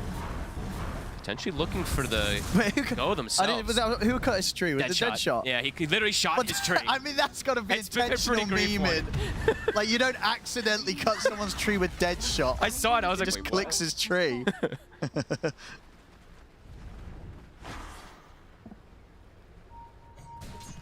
Just testing. And now he's done that. He's like, okay, I will definitely not do that in a team fight. But Tidebound, they lose their They lose the Centaur there, and they can't even punish the fact that DK form was used and Global was used. So for Aurora, a good hit. Yep. In the meantime. Yeah, they get a good kill. Yep. No way to counter engage. No, we'll see how this goes. I mean, it's going to be the farm game. It's going to be a close one. I feel like the track record for Aurora has very much been the farm game has been good when Nightfall's on the PA. When it's not been the PA, it's not been as good. True. Mira, looking pretty dead. Nothing to say. We'll claim that one. So can Nightfall win the farm game with the DK? That is the question. And overall throughout history, I know Jenkins is pricing the back. Times have changed. TB versus DK has always been a favorable TB matchup. Even though it used to be about the reflection in general. Sure. Not the case as much anymore. It still has always been a good matchup for him, so we'll see how that ends up turning out. Because Nightfall is very farm still. He is, no, absolutely. Up there on the top, staying level without Shiro's Terrorblade. It's good numbers so far. Just a question of what he's going to be able to do with it down the line. Yeah. They're buying items to amplify him too. Solar Crest is finished up from Panto. Why is Panto pump faking Global? Where was he? He just did it twice. Gotta be careful with that one. Don't want to accidentally global. I was like looking, I'm like, no one's gonna go on. Maybe he thought someone was gonna get like jumped from the trees by the Monkey King or something. Yeah, perhaps. Nightfall. A little bit left on his dragon form. Toronto, Tokyo, he's also quite farmed. He's this super game. farmed. 1-0. He has yet to die. Bach dodges. That one actually was... It felt like he blinked late, but it actually was an ideal timing to dodge that stun. Dragon form ending. See if they want to look to fight. Nothing to say. He's going a bit of a greedier route. He's going the Manta rather than going down to BKB early on. So wanting to just have the Dispel and then perhaps later going for BKB. Tidebound. Ooh, they smoked directly under that ward. I mean, do Aurora just hype for this, or do they try and set up and see if they can fight? I mean, they might not even... I don't know if they expected it coming, actually, somehow. Lornoff. He said it was under the ward. It was under the ward. Okay. Well, Lornoff didn't get the memo. It was under the... I mean, they even revealed themselves afterwards killing it. I guess he didn't get the memo. Okay. I mean, because that wasn't even far from where they smoked, right? No. That was... didn't get the memo, mate. Mid lane.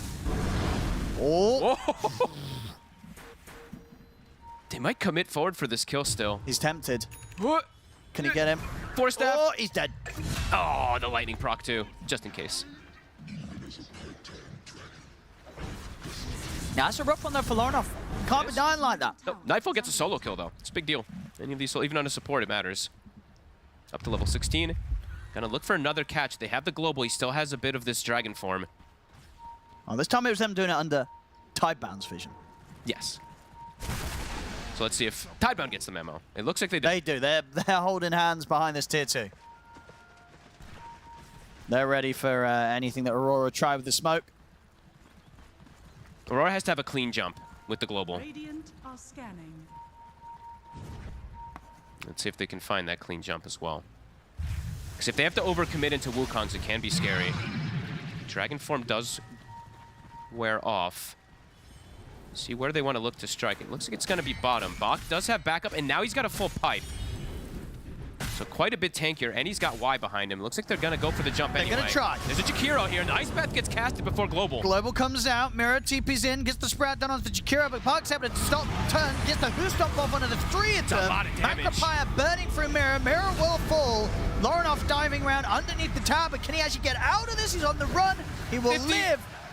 But He lives. Toronto, Tokyo, Sport time comes to an end. Lornoff. I mean, they're getting away with it. They get in, they get the 2 kills. They only lose to support Nature's Prophet. They'll take that. That haste rune saving his life, 50 HP. They were prepared, too, on the side of Tidebound. They got the Ice Path off pre-Global, but not able to get the chase kills. They only find Mira. Yeah, it looked like a risky dive, but it really pays did. off. Because look, I mean, they took so much damage from this Blade Mail and Macro Pyre, but ends up not mattering too much. Great disengage. Yeah, not bad at all. Nope. Keeping this one very even here.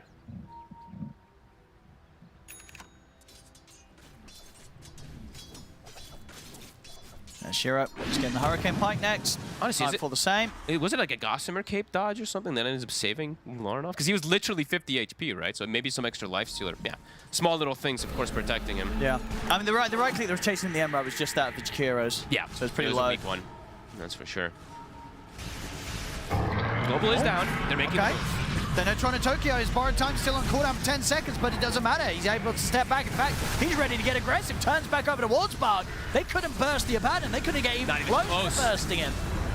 Went a bit too aggressive there. They got too excited that the borrowed time was on cooldown. They tried to go for him. It's not even close. They try to commit because there's no global. And as well, yeah. Time. And yeah, they can't force anything there. And now a Roche, much easier for Aurora to take. Now they're starting to get that ball rolling for their lineup that wants to have that advantage early. Hey, Toronto Tokyo is a problem.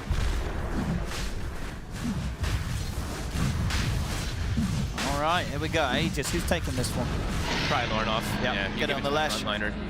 DK shouldn't in theory need it for now, but Lauren-off, of course, wants to be able to have as much capabilities on this lash as possible. Arcane Rune on him. His timings are pretty good.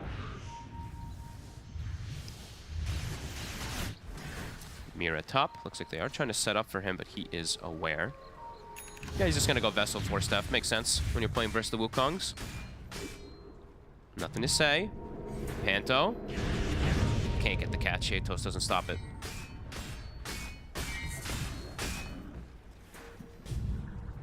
Tormento will be coming back up soon. Panto already prepared for it. He's pinging it for the team. Tidebound, are they going to look to react to that or pressure somewhere else in the meantime? It looks like pressure somewhere else. They are starting to ping it, though. So let's see what they want to do. Ball is going to be to hit the top tower. Toronto Tokyo is coming up to defend. An absurd amount of damage onto him from Shiro.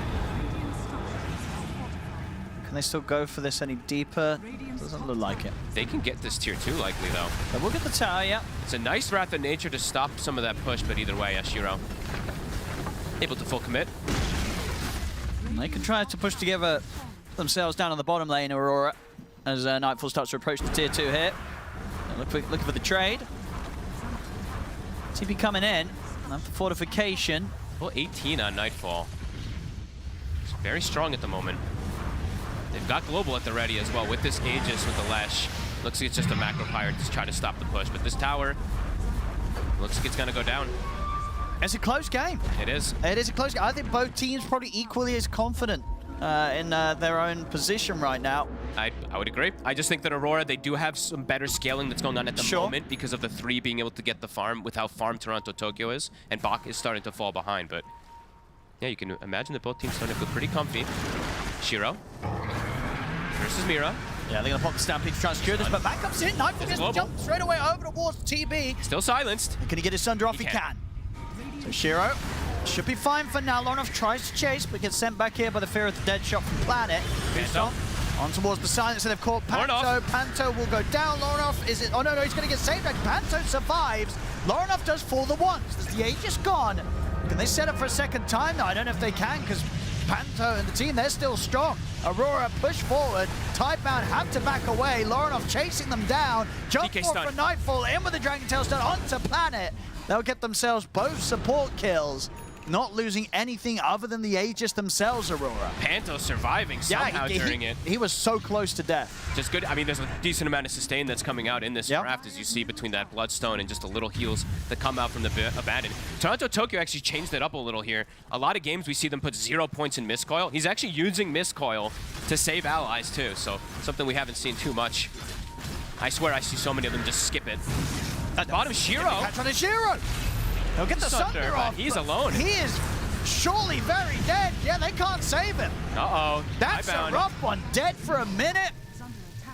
That's a big mistake. Yeah, he didn't need to be there.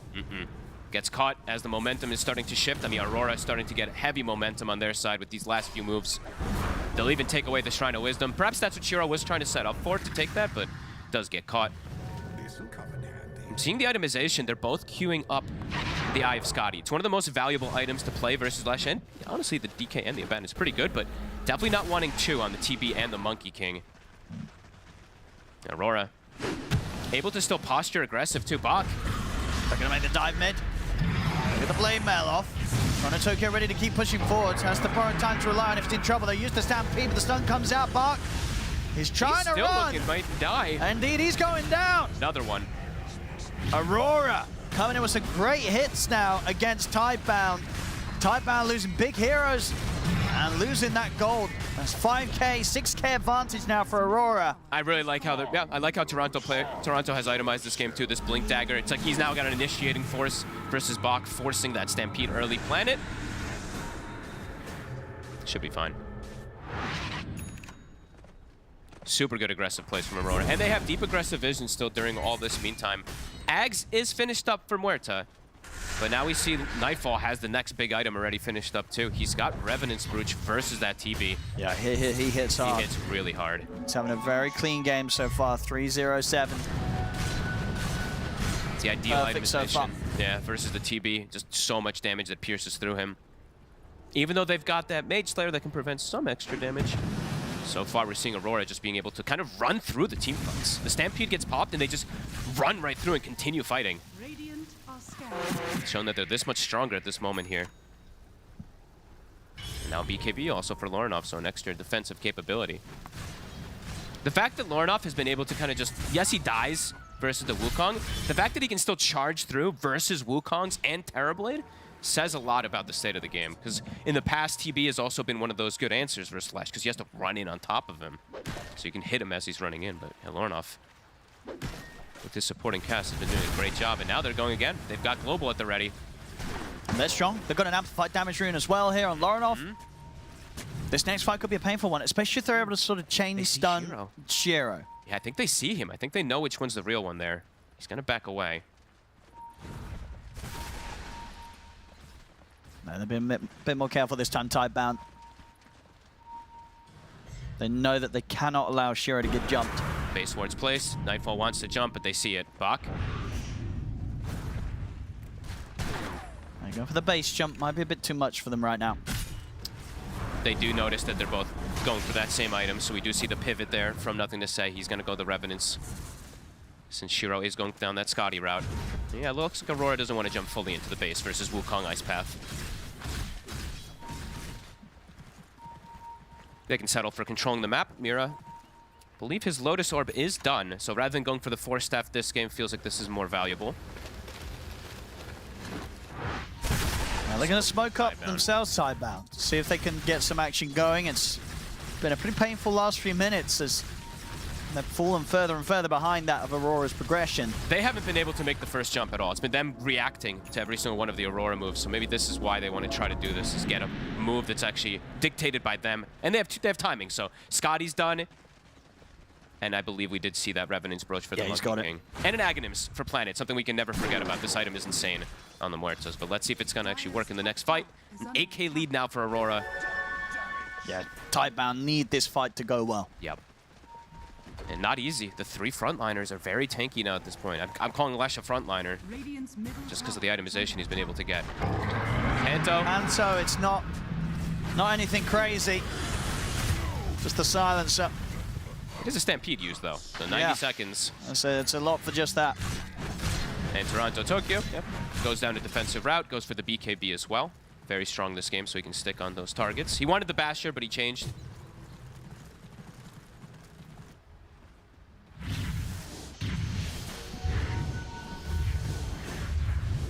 Tidebound just wasn't as good for as what they would have hoped for there with that move. Not getting anything else. No, and they're spending a lot of time running around together, too. They're trying to make sure that Shiro doesn't get picked off, which is causing this net worth disparity as well, too, from Aurora. Seeing Mira, I mean, he's queued up a lot of different items this game, but could be interesting if he goes down this route. The disarm is nothing to laugh at. When they're, entangled, it does, not allow them to attack, so. Nightfall, he's continuing to be very big. Shiro is still matching his farm, but now this next item, he's going for the Butterfly that we've seen a couple games. Be very clutch. Mira, very alone, but tanky. He's just able to walk out the Wukongs. Nothing to say. will get himself out. But a Wukong's used. Not gonna get the kill. 2 big ultimates used. Stampede will be coming back up. But an instant smoke purchased from Panto. So it looks like he wants to group up and fight now that there's no Wukongs. Mid lane. Oh, it's got the borrowed time. So again, just not able to get these big kills that they've been starting to desperately look for. They're going to continue here as we have the smoke up. Okay, so borrowed time on cooldown. No Wukongs available on their side, though. And the global is up. So gets the jump. Nightfall. He's already out playing turns. They're going to stampede off.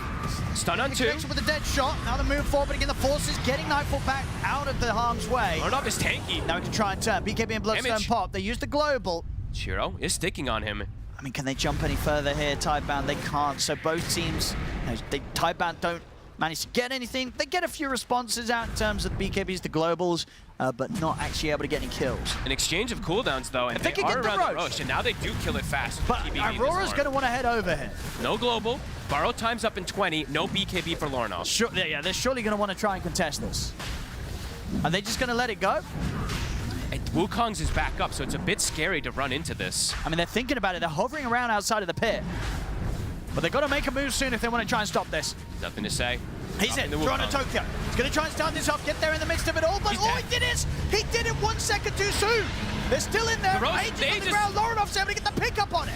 So now with this, Loronov might be able to fight back. They look towards nothing to say. They kill him off through the Wukongs. Loronov does go down, but he's going to be back for round 2. Park tries to jump in onto Nightfall, but Nightfall gets away with the glimmer. Loronov. He's wondering if he can still stand his ground against these guys. Doesn't look like it. He can't. He's dead. And he didn't do the mass fog. Toronto Tokyo went in 1 second. And his borrowed time would have been there. He literally went in 1 second too soon. I think he thought he was tankier than he was, but he died so fast to the damage that they have there.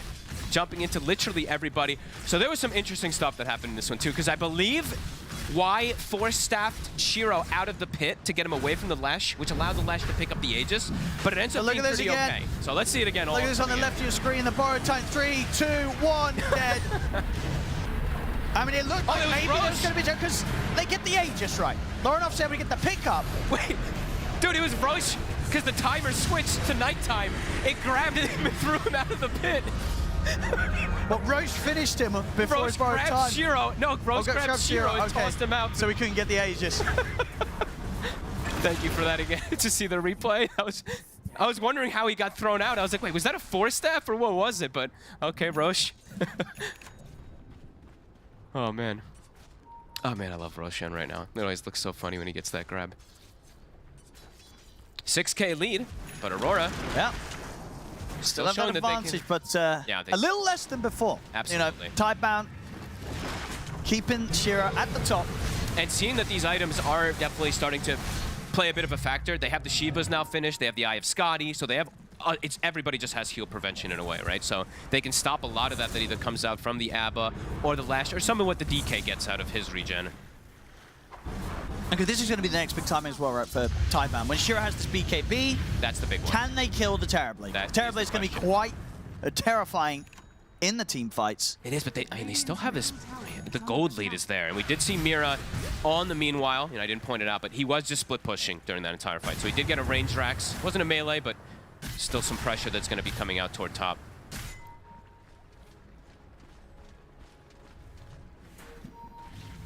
It's a cool game so far. Makes you just wonder, sort of, you know, what do you think the vibe from Tidebound is now? Do you think they feel the pressure a bit, or are they still feeling like Shiro's got this? Probably feeling a little bit of the pressure, but I think Shiro, he's probably not confident. You're telling them, guys, don't worry. He's got his BKB now. It's interesting because both of them have that transformation carry as well too, right? So the team fights have to be during that 40, 50 seconds or something. What's the duration of meta compared to Dragon Form? About the same. It's 50 to 60, right? DK form is 60, and I think meta is 50 at max. Yeah, indeed. Yeah, so similar durations with both of these spells. Oh, Banner got left, by the way. Oh, that's still in there? It's still in there. Oh, well, there you go. Definitely can be pretty important. Orchid now finished up for Toronto Tokyo. Looking at the bottom lane. And that's an interesting pickup.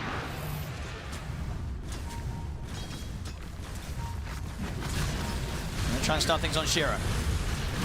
Stun up the mark. Toronto took it. They get a good dead shot. Fear pushing back both of them. Found the strike down on towards the drag. They don't want to dive the tier 2 quite yet though, Tidebound. That is DK form used. Still gonna have it up for some time. They're gonna smoke. They kind of showed this though. But either way, they're gonna look for a wraparound probably because that DK form was used and fight around it. There's a butterfly on Nightfall, so he is difficult to bring down and focus if he's not isolated. Well, where are they heading with the smoke? It doesn't look like they want to try and go for that hit again down bottom. Probably just look for any type of any fight that they can around DK form when it goes down. Doesn't look like they're gonna be able to find this catch though. Maybe they were looking for Mira because this split push is starting to get pretty pesky. Mira is starting to get some extra scaling as well, even though he hasn't gone a scaling build. The levels are coming in for him. He's level 18 now. Doesn't look like they'll find anything though. And Jason, what do you imagine the reason is for Toronto Tokyo wanting to go this Orchid into Bloodthorn route rather than the Basher Abyssal that he had queued earlier? I was trying to think of it as well too.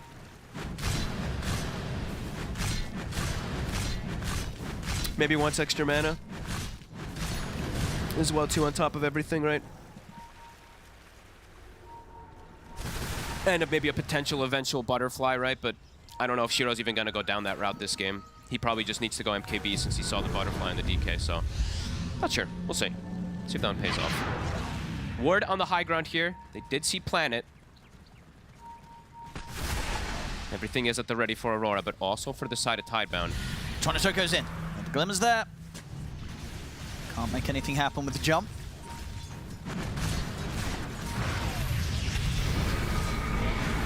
Jump forward. That knife was going to jump pretty deep. He's able to get over towards the Jakiro. Double force and a glimmer. He's alive. Quite safe. They get him away from the dragon. But the Stampede as well. Dead shot again, giving them some space here for Bark to retreat. I mean, if they can back off of them, and this was what the Dragon Form and the Global Silence used. They're going to keep chasing. They have meta up right now. Tidebound wants to look for some extra kills here now that that was expended. Lornoff in the trees. Oh, nearly gets found by Bark. Quick blink from Lornoff. Looking to play around their ward here, Toronto. Hard to hold on this tier 2 without the Global Silence. He's got a shield ruin. They want to try their Nightfall's in with a jump. They're going to try and burst through Shiro, but Shiro's able to get the BKB off, and now he's ready to turn. Looks towards Nightfall. Nightfall has to step away. Lornoff gets it onto the back lines. Big connection for Bark as Lornoff's able to clean them up. Now they can turn towards Shiro as his BKB comes to an end. Ice Path will hold back Toronto Tokyo for now, but Nightfall in with a blink catches Shiro. Doesn't say will lay down the Wukong's command, but it's just down to him and Y, and they have to keep running. They can't take on Aurora now, as Aurora is still fighting with the full 5-man after Mira brought back. Why? He'll get out to the south. See if they want to continue to chase him. Mira's in with a TP. Will find him. As they'll get him with that. Jump forward from Toronto Tokyo. They get the kill. So they get the 4 of them. Where did Nothing to Say go during that fight? I think he was bottom, perhaps? Sure, they just took him a bit of time to join. Because, yeah, he was not near his team when they got initially jumped there. It was a perfect catch from Lornoff onto the back line, but Nothing to Say wasn't there. And this is rough now because Dragon Form's back up. There's no Terrorblade for 50 seconds. We'll see how much they have to let go here, or if they're going to have to contemplate using buybacks. They don't have meta for 30 seconds, so Shiro does not want to buy back. That's true. They might just have to let the damage be done here. I think they have to sack this Rex. He actually is going to buy back. Okay. Surprising. He doesn't have the meta, but feels like he doesn't want to lose this tower here. Sure. Let's see if the buyback's enough, because they're going to know as well that he doesn't have the meta, so we'll see how scared Aurora are off this buyback. I guess because the top lane was also pushing it, he doesn't want to lose 2 sets. Okay. So, okay. It works. They back off. They'll just get the tier 3, so the racks will stay up. I really thought still good progress there from Aurora, taking that fight.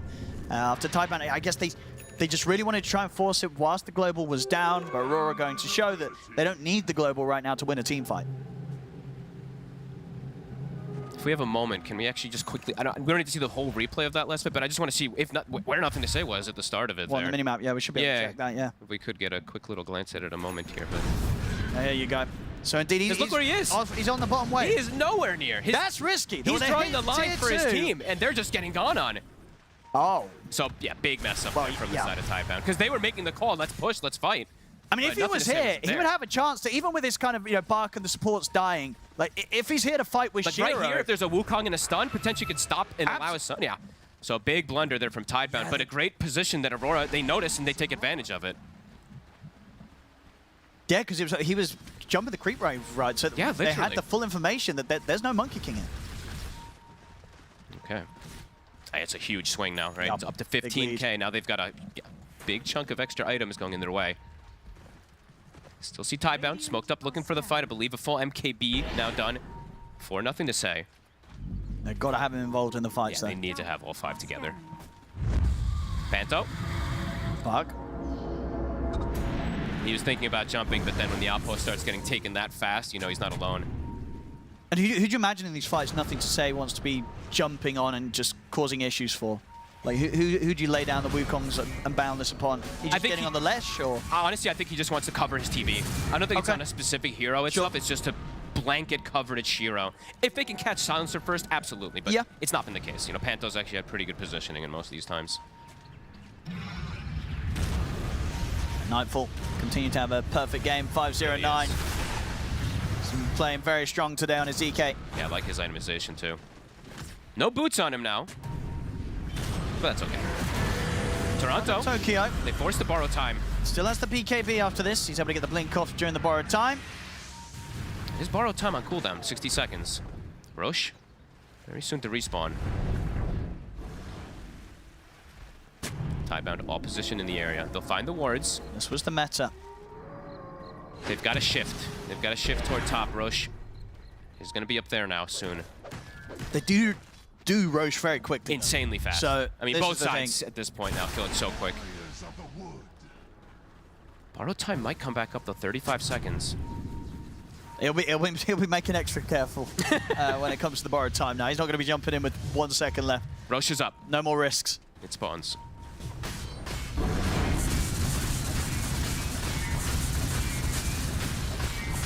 So check it out. Not yet going towards the pit. Vlad's picked up even. So Amira has opted away from that Ags, just wanting to have more of these supporting items for his team. It's going to be nice. Level 25s also, we saw both of them. We saw the DK one earlier, but the Lash now too. Lorinov has a lot of Edict. If he gets on the 2 supports, they're going to evaporate. Nuffle's going to start the Roche. They know he's in there. See how they approach this fight. I mean, they want to try and stop this. Nice path. I think they saw Panto for a second there. Jump from Nightfall. At the same time, indeed, trying to start the fight to the side. They get the Atos onto him. Roche is very low. I mean, Aurora could just head back in and finish it, surely.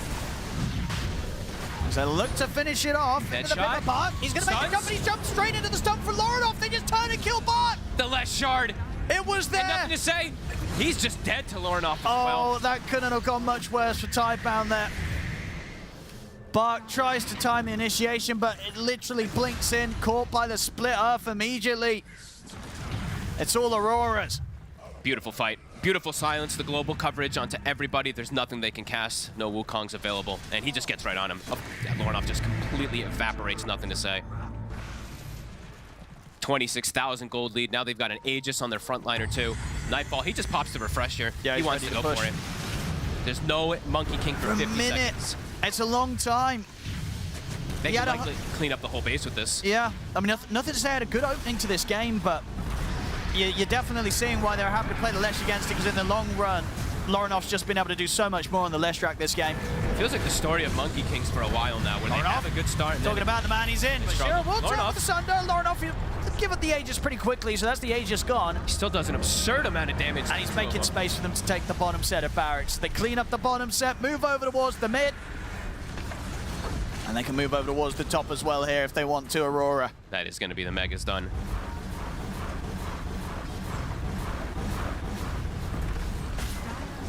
Flawless game from Nightfall as he jumps forward. There gets the catch on the bark.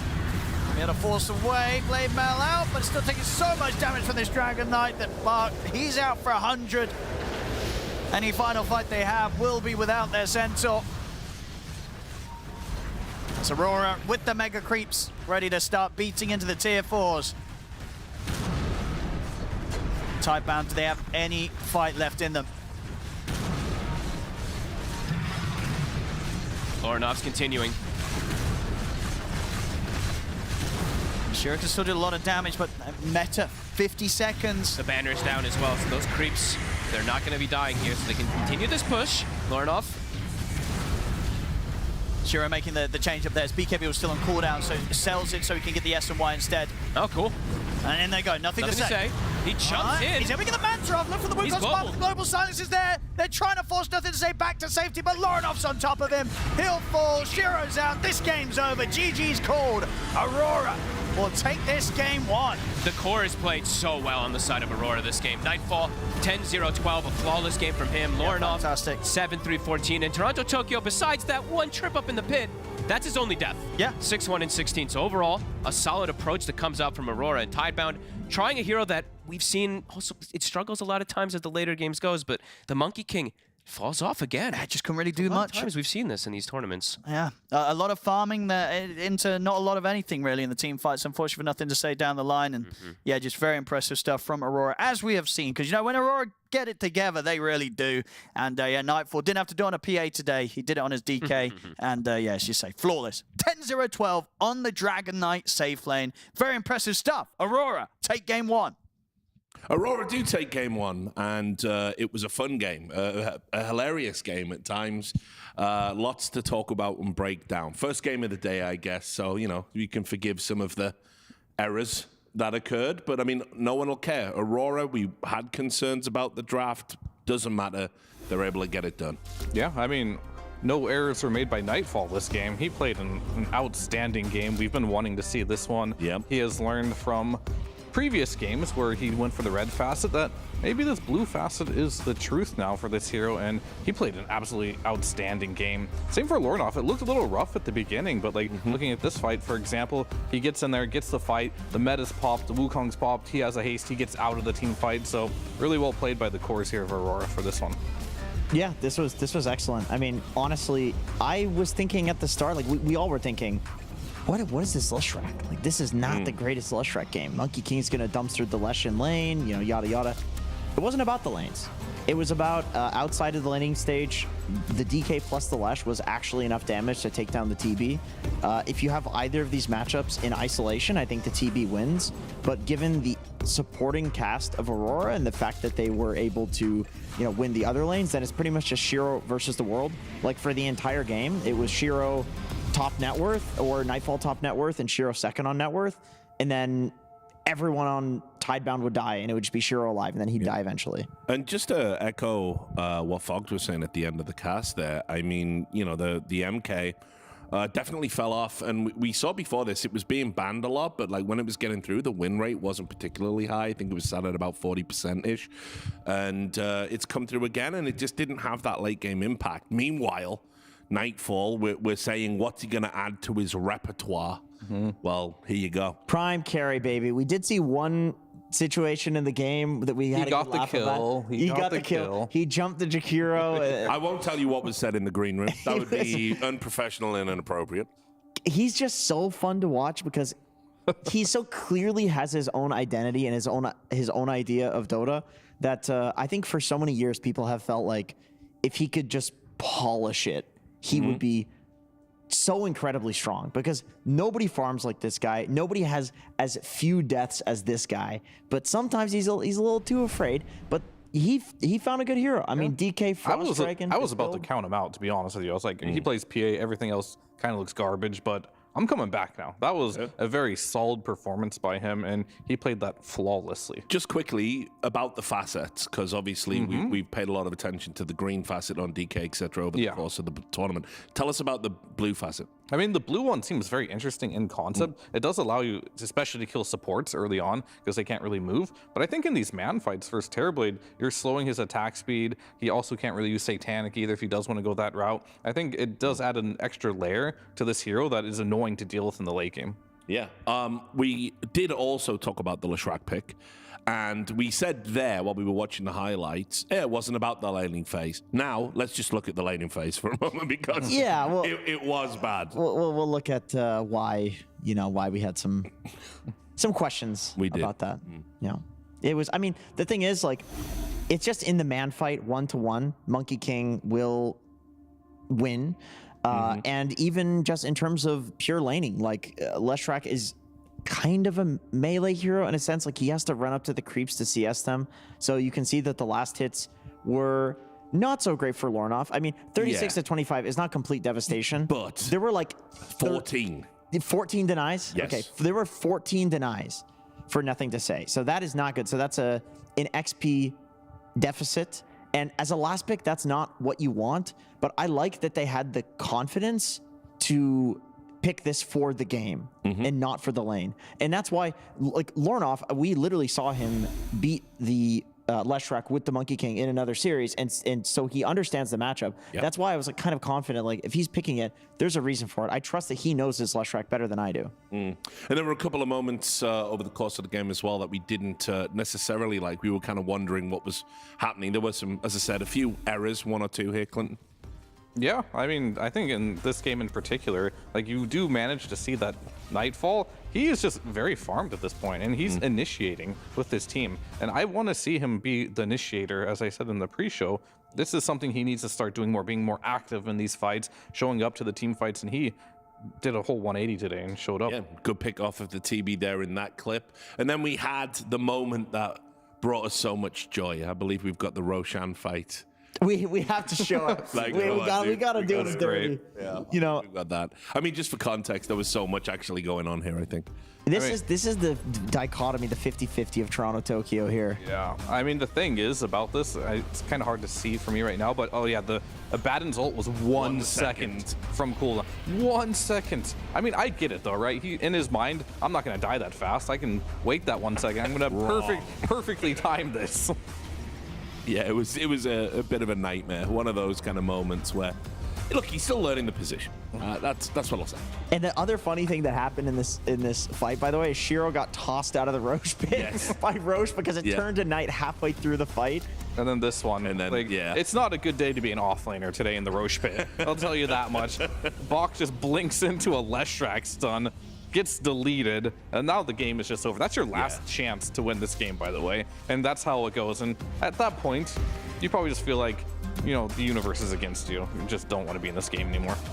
So, without trying to oversimplify things, we've got a comparison there. Yeah, I wanted to show the itemization for Nightfall in this one. Like, if you look at the way he itemized, he's got Mjolnir, which is great, versus Shiro on the Terrorblade. He has a butterfly, so also itemizing, and then he has the Revenant's Brooch on top of that. His itemization this game was absolutely perfect. He's got evasion and tons of magic damage to burst through Shiro's Terrorblade. So instead of becoming the Red Dragon and doing magic damage, he's just building all the items that allows him to pierce through the armor of Shiro's Terrorblade. I think Red Dragon is dead straight up. Yep. I don't see a scenario in which you would go for this, because to me you would go for just buy Revenant's Brooch. Yeah, exactly. You're doing it for magic damage to win a carry-to-carry matchup. Guess what? There's items in Dota and you can see here there is a man fight. He is man fighting the Terrorblade as a Dragonite, and many patches you couldn't do that. And I think part of this is just because his itemization was just so good in this fight, and it allowed him to win this fight. And if you're ever in a game and you're a Terrorblade and you're losing man fights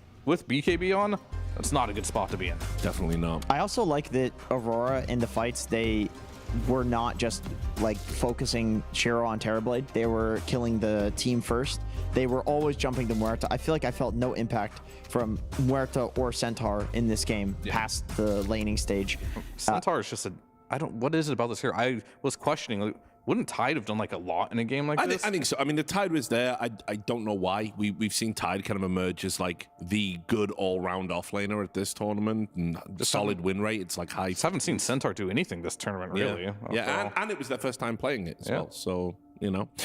Anyway, look, we're going to go to a quick break. When we come back, we're going to see if Team Tidebound can course correct in the second game of the series. We will see you in a few moments. The human body was built to move. Not trapped at a desk in one singular posture for 12 hours a day. It's time your chair evolved. This is Secret Lab Titan Evo. Ergonomically engineered for you. Gamers, hybrid workers, artists. Backing your every move.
Unui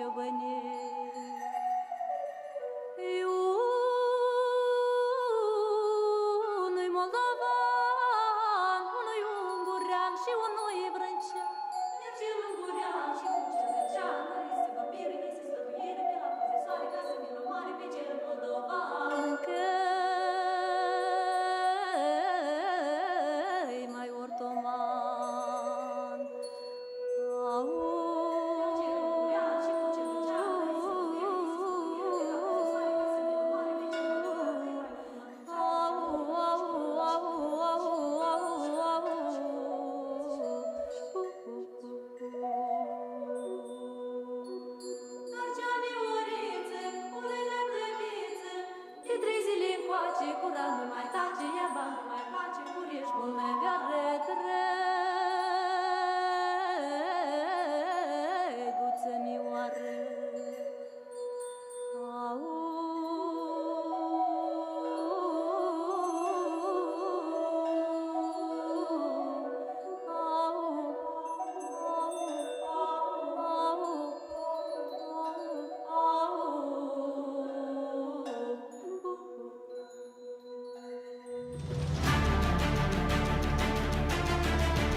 All right, welcome back. So, Aurora able to take that first game against Team Tidebound, did it in fantastically entertaining fashion. We were entertained at least.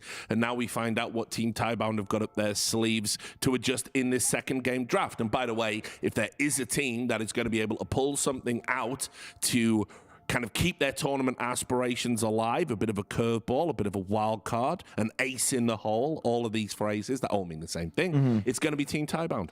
I just hope they keep the Centaur in. Do you mind? Can I go ahead and put something lay down on the table? Do it. Lay it on the table. Okay, I'm going to go and lay this on the table. Put it on the table. What percentage of this previous game do you think was Aurora playing well versus Tidebound making a lot of mistakes? I have to put a percentage on Give this. me a over-under. Give me a percentage. I think Mistakes versus Aurora playing well. I genuinely think that Aurora just played well this game. Okay. Yeah, I think there were 85-15. No, I'll go 70-30. With Aurora, I can't go above. There it is. There it is. He tried to style it out. He did. But he wasn't a believer. No.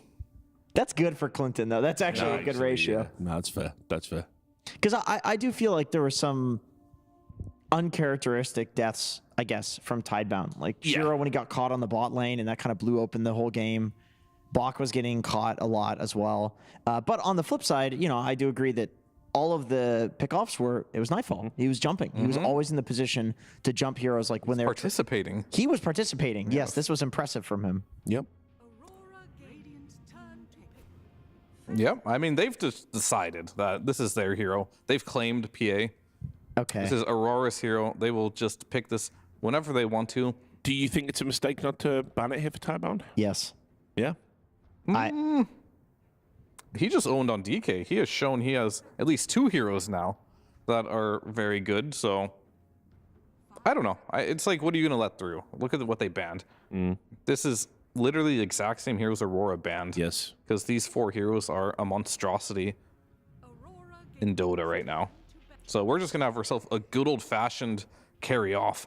Who has the stronger late-game carry? I think these 2 heroes are pretty similar when it comes to strength and as far as late game.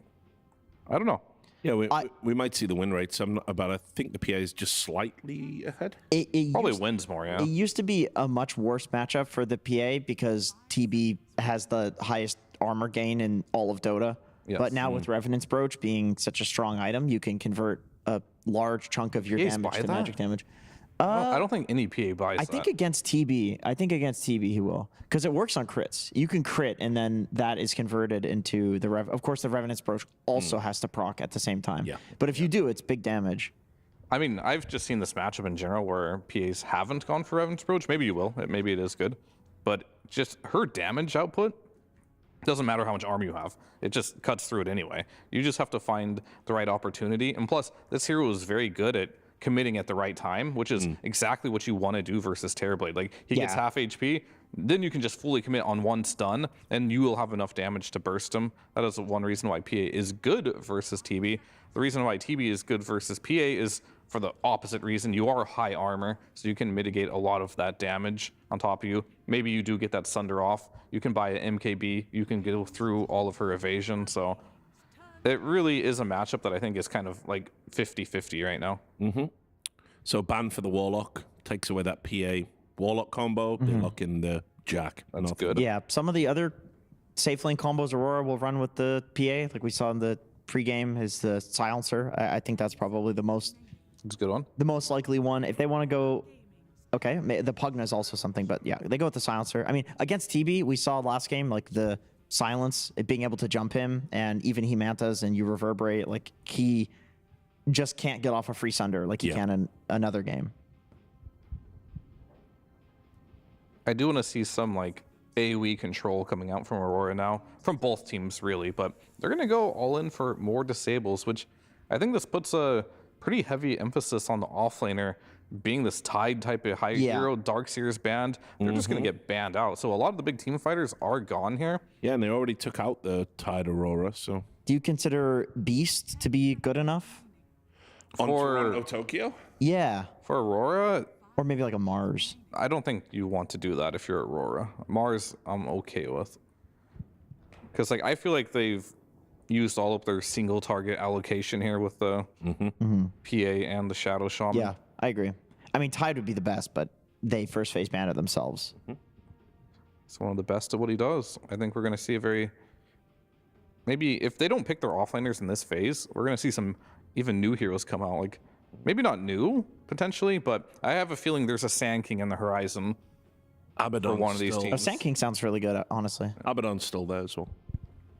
I mean, I was good, but it's just the lack of the team fight, you know, disable. But I could see it because it's just such a broken hero. It's probably fine anyway. Shadow Demon, that's interesting. Typically, you pick this hero to, like, use the Purge on something very annoying. And I'm not seeing what that is. I mean, you can break some combos, I suppose, with Disruption. I mean, I guess you can... If you can time the Purge, the allied Purge, you can... I thought about that silence. I mean, that's pretty high skill if you can do that. It's really high skill. I guess you use it on an initiation, which if you've Tiny, you know when you're going to initiate because it's him that's doing it. Cleanse the global. Yeah, cleanse the global. The question is on who, you know. Probably yourself, right? That way you can... Save somebody? Yeah, save someone with a disruption. Because it's going to be pretty important that this hero does stop like a 6-second shackle from happening, and we're going to get the Storm Spirit. Oh, I forgot. Here it is. Forgot about this here. Yeah, this is really good. That's what you wanted. Yeah, it's excellent against both of the supports. These are squishy backliners. SD in particular, he's a save hero. Storm Silencer is one of the like age-old combos where you jump in and you global silence, and it pretty much just protects Storm while he kills that one hero. And that one hero is SD. But also, you know, jumping and killing a TB, often in a single Storm grip with some extra burst damage or disable from Shadow Shaman, you can kill the TB as well. I mean, I'm shocked to look at a draft and say they got a good Storm pick, and it's Lornoff Storm. Yeah. Like that is spooky territory. I mean, it's super interesting as well because we've been highlighting Tidebound's ability to draft and throw in these kind of picks. I think so far, both games, Aurora's drafts have just been on point. Huskar, I was certain we're going to see 4 offlaners get banned because isn't Tiny like a response to Storm mid? Like a pretty decent response. Definitely. Yeah. But they think this Tiny potentially is going into the offlane. That is very, very interesting. Or maybe that's just how much they prioritize just having a good game for Storm. Maybe they ban the Puck too next if they really care that much. But you are playing Puck into Silence or Shadow Shaman. So that goes both ways. Right, and there's the Beast Abaddon. Beast Abba. Yeah, we've seen Toronto, Tokyo on those heroes. So do we have left like the Sand King and Pangos of the world? Kind of the offlaners that don't have a great win rate, but there's not much left you can pick that you kind of need like a Pango or Sand King, right? For Aurora. Is the Mars still there? Mars is... It's not the best Mars game for Aurora because they don't have a combo. Yeah. There's nothing to really dump in the arena. It's like, sure, we're in the arena, but they don't really care that much. I don't think it's a good Enigma game either against Jakiro in lane, Eidolon killer, TB in lane, high armor. I have a feeling he's just I'll check with Synderen on that one. Yeah. He might just pick a Pango He's a big or something. fan. Yeah. Pango's simple. Yeah, I mean, you can't Sunder the Pango. You can't purge him. Doesn't do anything. Doesn't slow him. Tiny Jakiro, magic damage. Yeah. Yeah, there he is. Now you need an offlaner unless they really want to all in for like some puck or something here. But Tiny offlane? I mean, you can. I'm not saying you can't. You definitely can. It's just, we don't see it, you know? I don't know how good it is. 10 seconds remaining. But yeah, I mean, I'm back to Sand King and Pango as the last two heroes I can think of in the offlane right now that may be good. Because they still need, like, team fight as well here. If you're crazy, you can go Underlord. Whenever I suggest Underlord, it's usually pretty dire. Yeah, Beast is banned. That would be a great offlane pick against the Pango. So they do pick a mid. Okay. Okay, well, this does well against Storm. I'm not sure. If you go with the dagger build, you win this matchup, but you have to commit. I'm just not sure now with the Storm facet that, because that's like an old matchup, right? Where Queen of Pain would win this with dagger, but Storm didn't have moving remnants back then. Like, you can secure range creeps without walking up and getting your ass beat. Yeah, I mean, it's just they buffed the dagger in recent patch, so I have seen some Queen of Pains go for this and completely demolish these heroes.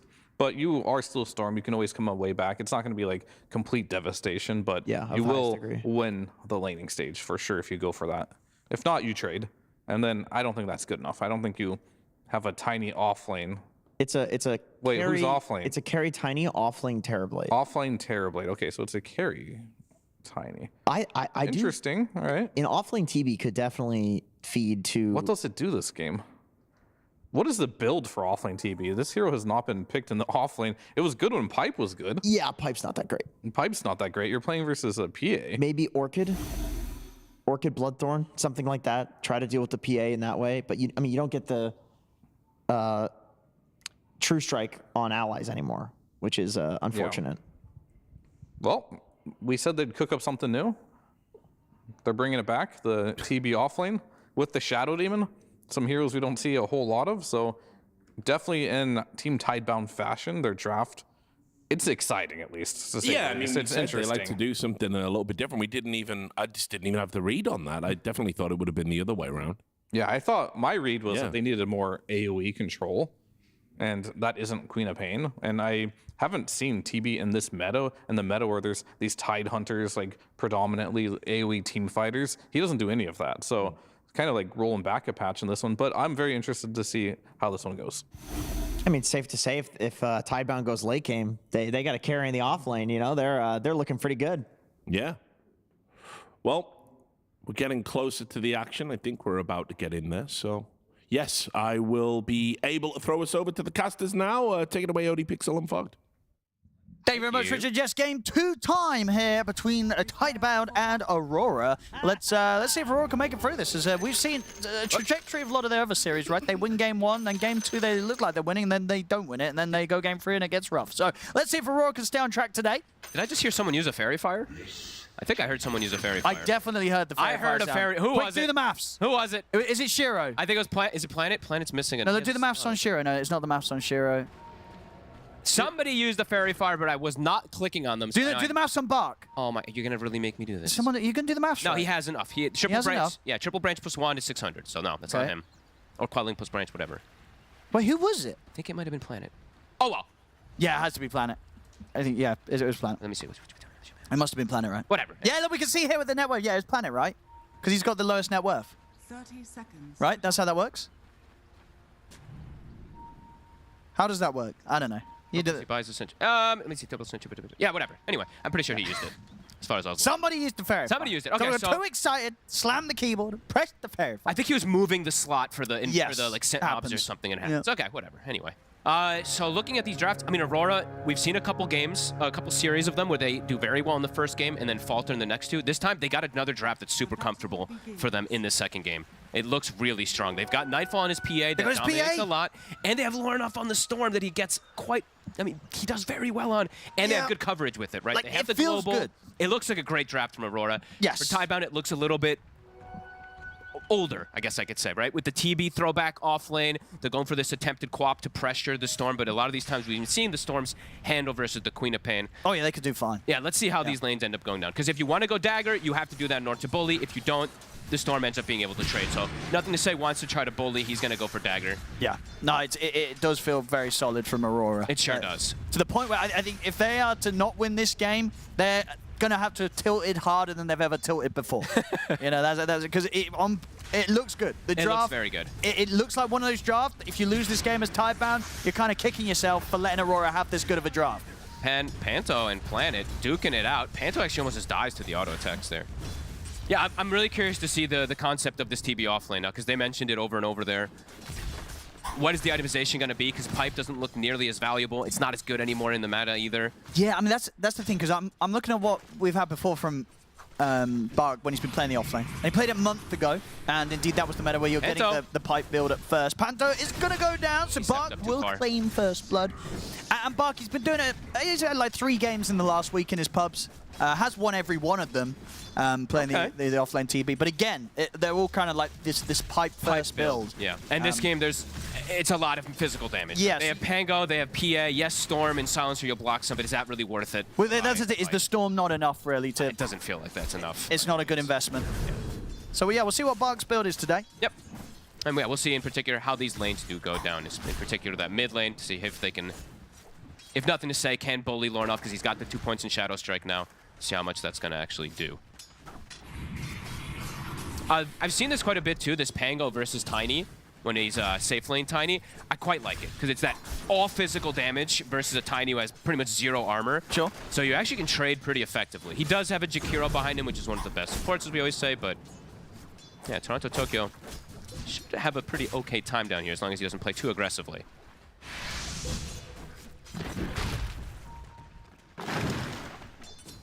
Now we'll see how much you can slow down. Shiro. And we have to mention them trying to find an answer versus this global. I think, you know, Panel has mentioned about the Shadow Demon. I was thinking the same thing with the Shard. When you get the cleanse, you can constantly get the Dispel on either yourself or whatever target you want to throw that cleanse out. I guess that must be the concept of what they wanted.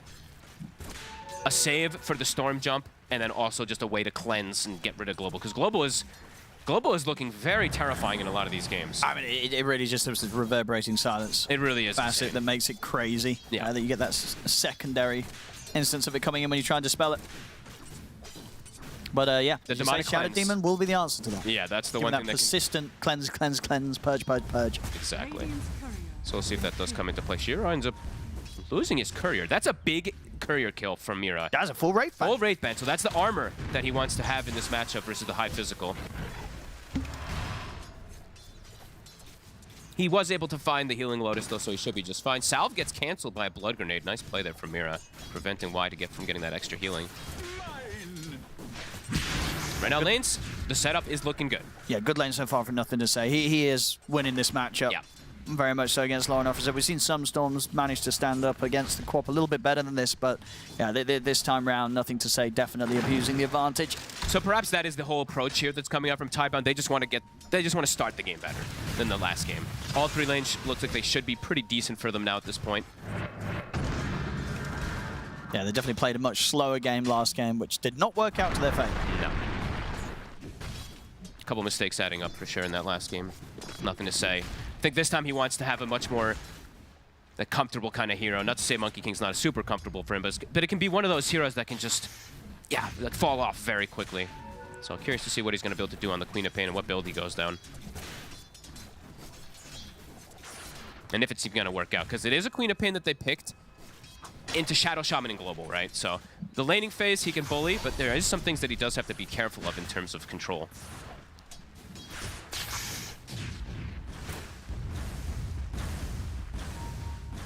But a lot of denies. I mean, 16 on nothing to say. Yeah, he's crushing it.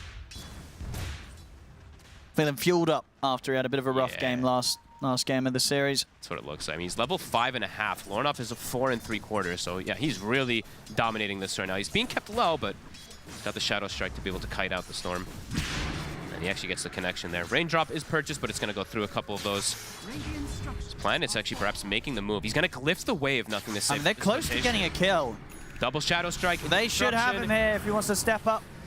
Okay, I guess he's still level 1 Scream right with the max of the dagger, so yeah, Scream wouldn't have done much at all. Still puts him very low. Shiro now bottom. Try and turn on Mira. A lot of damage. This physical damage versus him. Can't quite close that gap. B kept low though, 300 HP now. Toronto Tokyo a little bit healthier. They might go for the secondary catch here. There is mana for the ice path though available from Y. So they can stop the shackles if Mira goes for it. Nothing to say has hit 6. And Panto's around there, nothing to say, it's very low. He's got the blink. And he's going to TP out. Down around the Lotus pool. They'll be able to kill off Mira. So they can deal with Toronto Tokyo as well. Very tanky. But it's enough damage to go through the shield. He has the TP. And we'll be back to the base with that one. So the lane's going to be freed up. Ooh, he gets clipped by the 5th poison. Only just at the end there. Planet was able to take the rune as well there with the disruption play. Gets the shield rune. 3-0 off of these lanes now. It's looking good. Yeah, nothing to say. He's back in the lane now. Full HP, full mana, and Sonic Wave ready to go. So, yeah, Loronoff's going to hit the jungle and make sure that he can find the 6 there. Doesn't want to show his face in the lane. Does mean Planet's going to come and mess with him, though. And the high armor TB versus the PA in the lane, absolutely working so far. They're, Nightfall is still farming very well, but Bach isn't getting pressured up here yet. We do see Nightfall on that PA has had a pretty absurd win rate. Pretty much always wins. Yep. Yeah, just that one loss. Which I'm gonna have to go look what exactly happened. Can you remember the loss? I can't remember the loss actually. I think we casted it though, which is very likely. I'm gonna imagine it was probably. Oh, yeah, he's dead in the mid. Quick bring down. I mean, this mid's a pretty scary place to come right now for Aurora. Not easy for many of their heroes to come here. I mean, this is Loronoff is truly getting bullied. The definition of bullying. 23 denies. You do not see this too often. And they're playing the coverage. Like you said, Planet is just sitting in the jungle, watching to see if there's an opportunity to go for him too. Yes, the one loss that Nightfall had on his PA at this tournament was it was the game against Liquid. Yeah, where we saw Boxy crack out the support void, I think for the first time, right, or whatever in this tournament. Yes, that's and it was like kind of a slow start, but then Liquid overtook the game with the void, the puck, and the Magnus. Bottom, looking for Shiro. Fairly durable, and here's nothing to say. Lovely angle with the Sonic Wave. Lays it down the 2 supports, cleans up Mira, and stops Aurora from being able to push on and threaten Shiro. Yeah, super solid early game with these lane setups that they've got so far. Shiro is still a little low down. He's got to be a bit careful. Toronto Tokyo goes for it, and he gets him. Risky show there from Shiro. I'm shocked that he did not respect the fact that Toronto Tokyo could have still been around, and he had no HP to play with. He had, what, 300? Something like that. He just walks up. That was risky. Very risky. Now tower damage is going to be coming out for Toronto Tokyo. Rotation is coming in from Planet. Got a big kill onto the Tiny. The first one that Aurora is able to claim in this early game as we get some lag. Whoa! Okay. Owen. That was big lag. What did you do? What's going on? And off of that, nothing to say is rotation. Gets the move on bottom, goes mid, gets the amp damage rune. Level 7. Loronoff has hit the 6, so he's a little bit safer, but he is very far behind at this point in this game. 1,200 behind the Quap. He's got quite the recovery to make.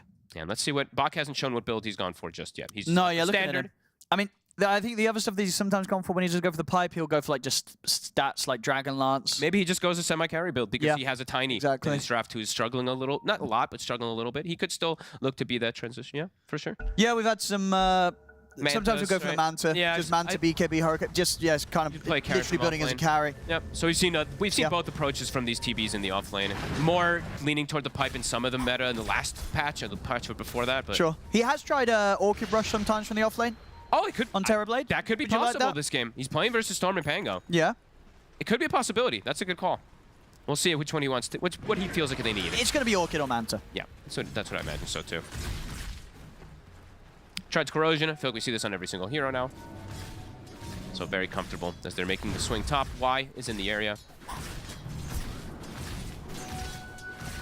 Can look to apply some pressure onto this tower here. Dire's middle tower is Amplified damage rune in the mid will help out there, and Meta up top will help out there. So it's good early pressure that Aurora not really in a position to have much to say about. No, Toronto not quite 6. Now he's gotten it, but do they want to actually swing over at this point when there's an amp damage, nothing to say on the tower? They're going to have to bring at least 3 heroes over. No global at the ready. Maybe they can try for nothing to say if they get a pull plus a last word. Nah, Yeah, not it's just able not going to happen. Okay, they'll get him off the tower, but a lot of damage has been done. They have to bring the 3 heroes in, and top lane might even just fall all the way down as Bart could continue to push. Looks like he should be able to finish it up. They're taking away quite a lot here early on. It's a beautiful start for their draft. Always a good start versus a PA, being able to get some extra momentum onto these towers so you can find him when he's doing this jungling. So getting top tower, nearly also getting the full mid tower. So we said Shiro is a little bit slowed down here on the bottom lane, but nothing to say. Absolutely massive. Same thing for Bach in they're this getting game. so much farm. Yeah, Bach. Yeah. What did he go with? He's going Dragon the Lance. Orchid. I imagine he's going the Orchid. He's going to Orchid, yeah. You're right. It's such a good game for it. It's nice. He's going to have it so fast. It's actually good versus all 3 cores, right? Yeah. Because even versus the PA at some points later on, if you can get the Bloodthorn or even early, that silence can be very effective. But versus Storm and Pango, it's fantastic. So, cool. Very cool approach. See if it pays off for him. As again, mid lane, they have a catapult. Want to look to apply this pressure onto this tower here. Lornoff is invis. Panto has not gotten global online yet, though. He really wants that 6. Yeah. If they want to look to defend this tower, it feels like they need it. He's just going to get off these next few creeps coming in if he can survive this. One more to go. But this tower's going down. I guess denied actually. This one would give him it. So he's going to have the 6, but indeed the tower goes down. They get the deny at the least, and yeah, nothing to say. Actually, truly bullying. He denied every creep that was coming in for the silencer too, so preventing any extra XP. And he's also going Orchid, so doubling down on these silences, which again, it feels very good this game versus the cores they're playing against. I mean, at this sort of pace as well, this is probably it's going to be like the fastest time a team's had 2 Orchids online, right?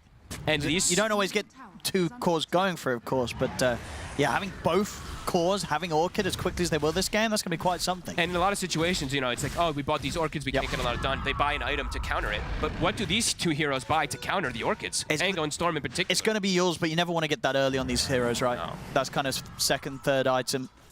Storm like never buys the Yules anymore, even. That's true, yeah. Just. Yeah, what do you buy? I'm not sure. You just have to get BKB. Probably just BKB, but we'll see. We'll get the catch on to Y. Disruption comes out. Sonic Wave will push them back for now. They'll roll back over. They'll finish off the Jakiro kill. Can they get anything more? They've got the angle to catch, nothing to say. The global comes out as well. They trap him here in the corner. Oh! Is he going to live? No way. He got pushed up to the high ground. That's Thunder as well. Bach's going to keep him perfectly safe. He's back at a full HP. He could even think about getting back in on this. Lornoff still has some mana to play with, plus the Soul Ring. Doesn't look like they want to chase forward. I mean, the corner they trapped him in. He got bonked up, right? He kind of got bonked up, into that little spot, and they couldn't finish him off. Oh my goodness. Great Sunder coming out from Bach there. They can't finish him off, and they just got the global there.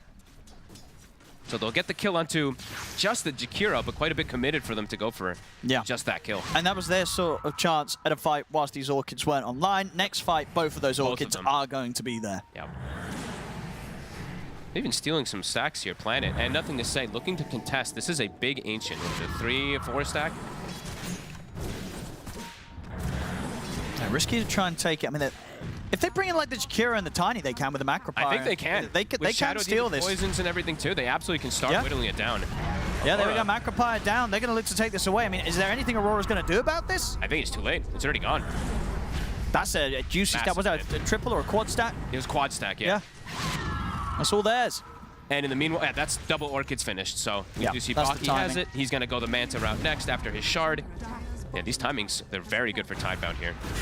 And look, there's the Orchid reveal. So early. Does he have enough damage? Doesn't look like it. It's close. Lornoff will live.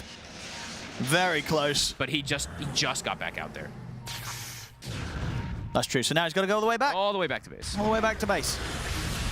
And Tokyo won't be so lucky versus the other Orchid. And now their Shrine is getting contested. They're going to get, so they steal their Ancient stack. They steal their Shrine. Things are looking pretty good for Tidebound.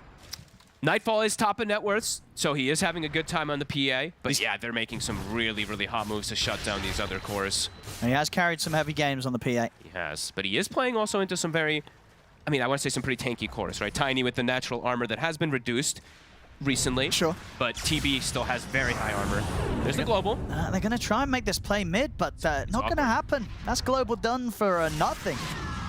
And Orchid is also very good versus global because you can still use that Orchid he on just the storm. sides the storm, and suddenly that whole play that he wants to go for, he can't do it. No Vortex coming out. No global now for quite some time. And it's going to be around the Tormentor timing, so Tidebound can continue getting this advantage in the early game and maybe even being able to hunt Nightfall. Seems like they have an idea of where he is, but he gets the scan off on the side. He's able to protect himself. Nice scan. All Tidebound in these first 15 minutes, besides Nightfall. I mean, what's sort of their best hope in making a play? Because apparently going under the global is not it. You know, what are you looking towards as Aurora for the next play? Maybe when Toronto Tokyo can get the access to get into the fight. If he can get a roll off and then they use the global like that, it's a bit different because then he can't get global or he can't get silenced during the roll, but not easy for him to just charge in because he is playing versus Queen of Pain as well too, which is a decent answer versus the Pango. In two different ways, right? Being able to push him away with the Scream or being able to just blink out if the silence doesn't last long enough. This approach right now from Tidebound is absolutely working. Although that PA is farming, they've done amazing job of just making sure that Lornoff has no game yet. 0, 0, and 1 on the Storm. Has yet to die though, which is a pretty good, not bad there for Lornoff. And look at the build that he's queuing up on Lornoff. He's queuing up Manto, and I mean, you got to get something for the Dispel. And Manta probably feels the nicest. I mean, no one likes Yules anymore on Storm. I swear to God, I can't even remember the last time someone went for it. So. Yeah, it just doesn't flow nicely with your kit. But yeah, Manta is going to be the way to go rather than BKB, because again, you don't really want to be buying first time BKB. It's still such a weird item though.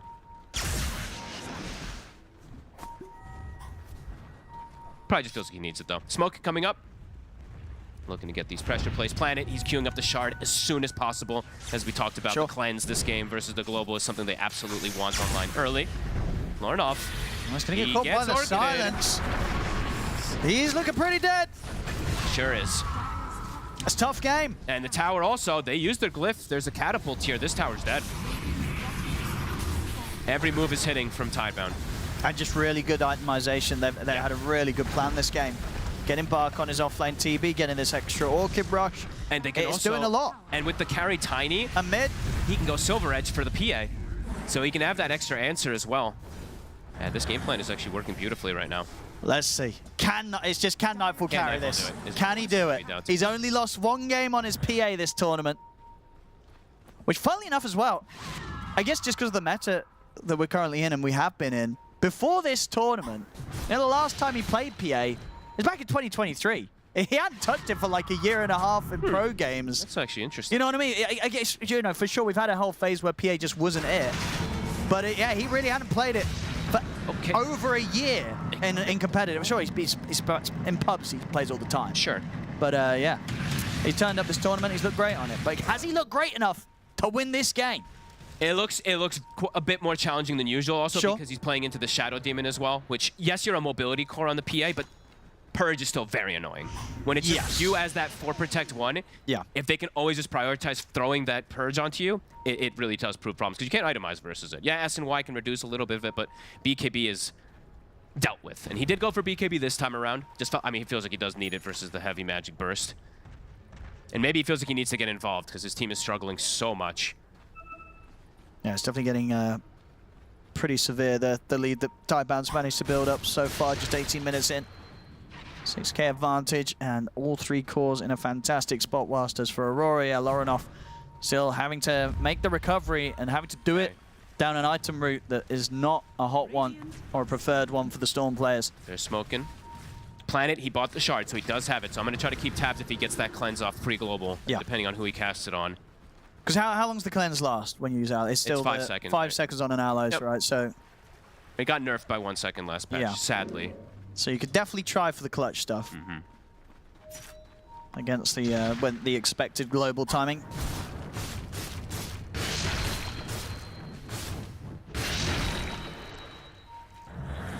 I think the Manta's coming out for Toronto Tokyo in a second, so they will have a dispel. He's looking to get the start of the fight with the roll.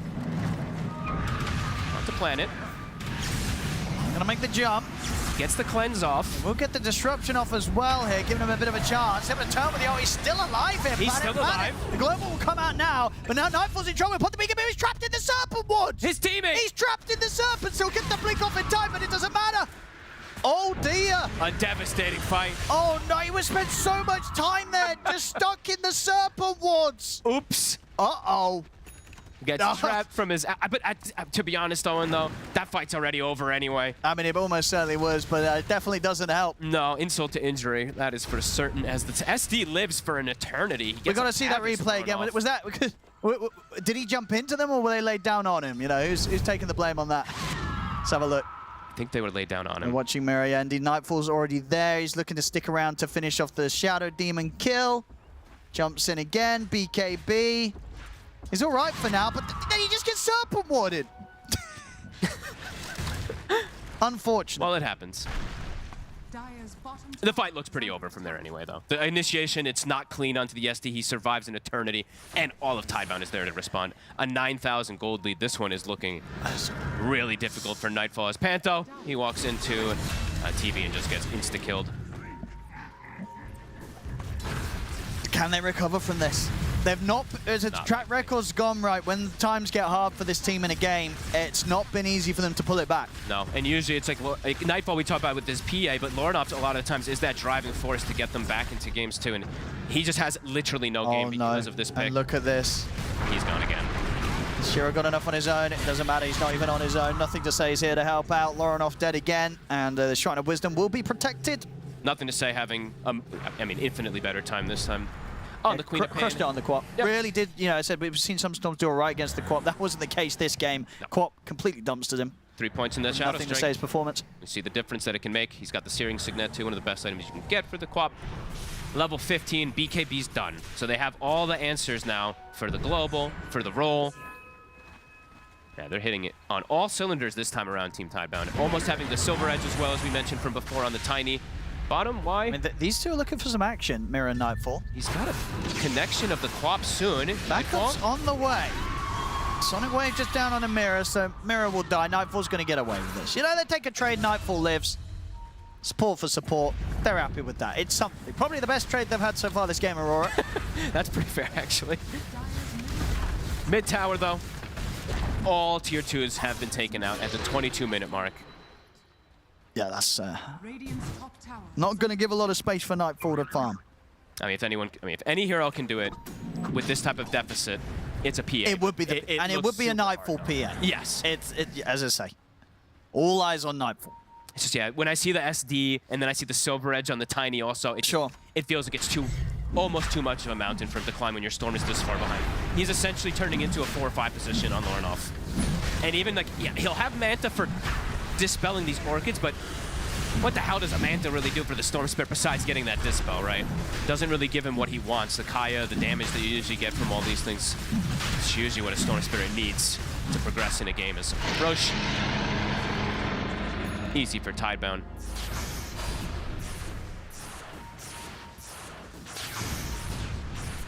Very cool stuff from them this game. That little pivot that they did with the TB and Tiny is, I mean, worked beautifully. That's looking really good. Yeah.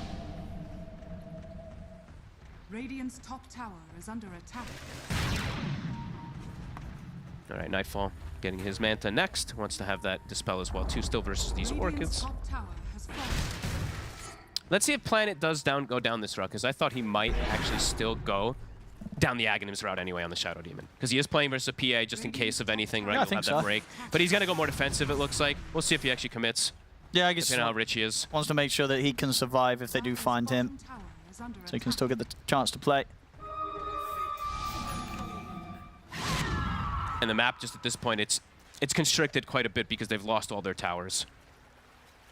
So you see, Tidebound, very easy for them to swing around and look for something. Panto actually passing them perfectly here. He looks like he might be okay. Oh, Maybe not. He's found. Yep. They'll catch him. Does mean that. And Nightfall gets the information. Yep. And stay safe. That's kind of what his job is at this point right now. He's just walking in the jungle to tank a gank. Just buy time. Keep this game alive for the PA. Yeah. But my goodness, this is the real test for the PA. Yep. Push commencing. Switching as well, Nightfall. Instead of the Manta, wants the SNY instead. Okay, yeah. Just feels like that Dispel isn't enough. He needs to just be able to stand his ground and fight. They're smoking to look for the wraparound. Let's see what they can get with this. It's into Aegis. Gonna have global back up in a few seconds when Panto's back in. You're trying to jump the supports first here. Yep. Here we go.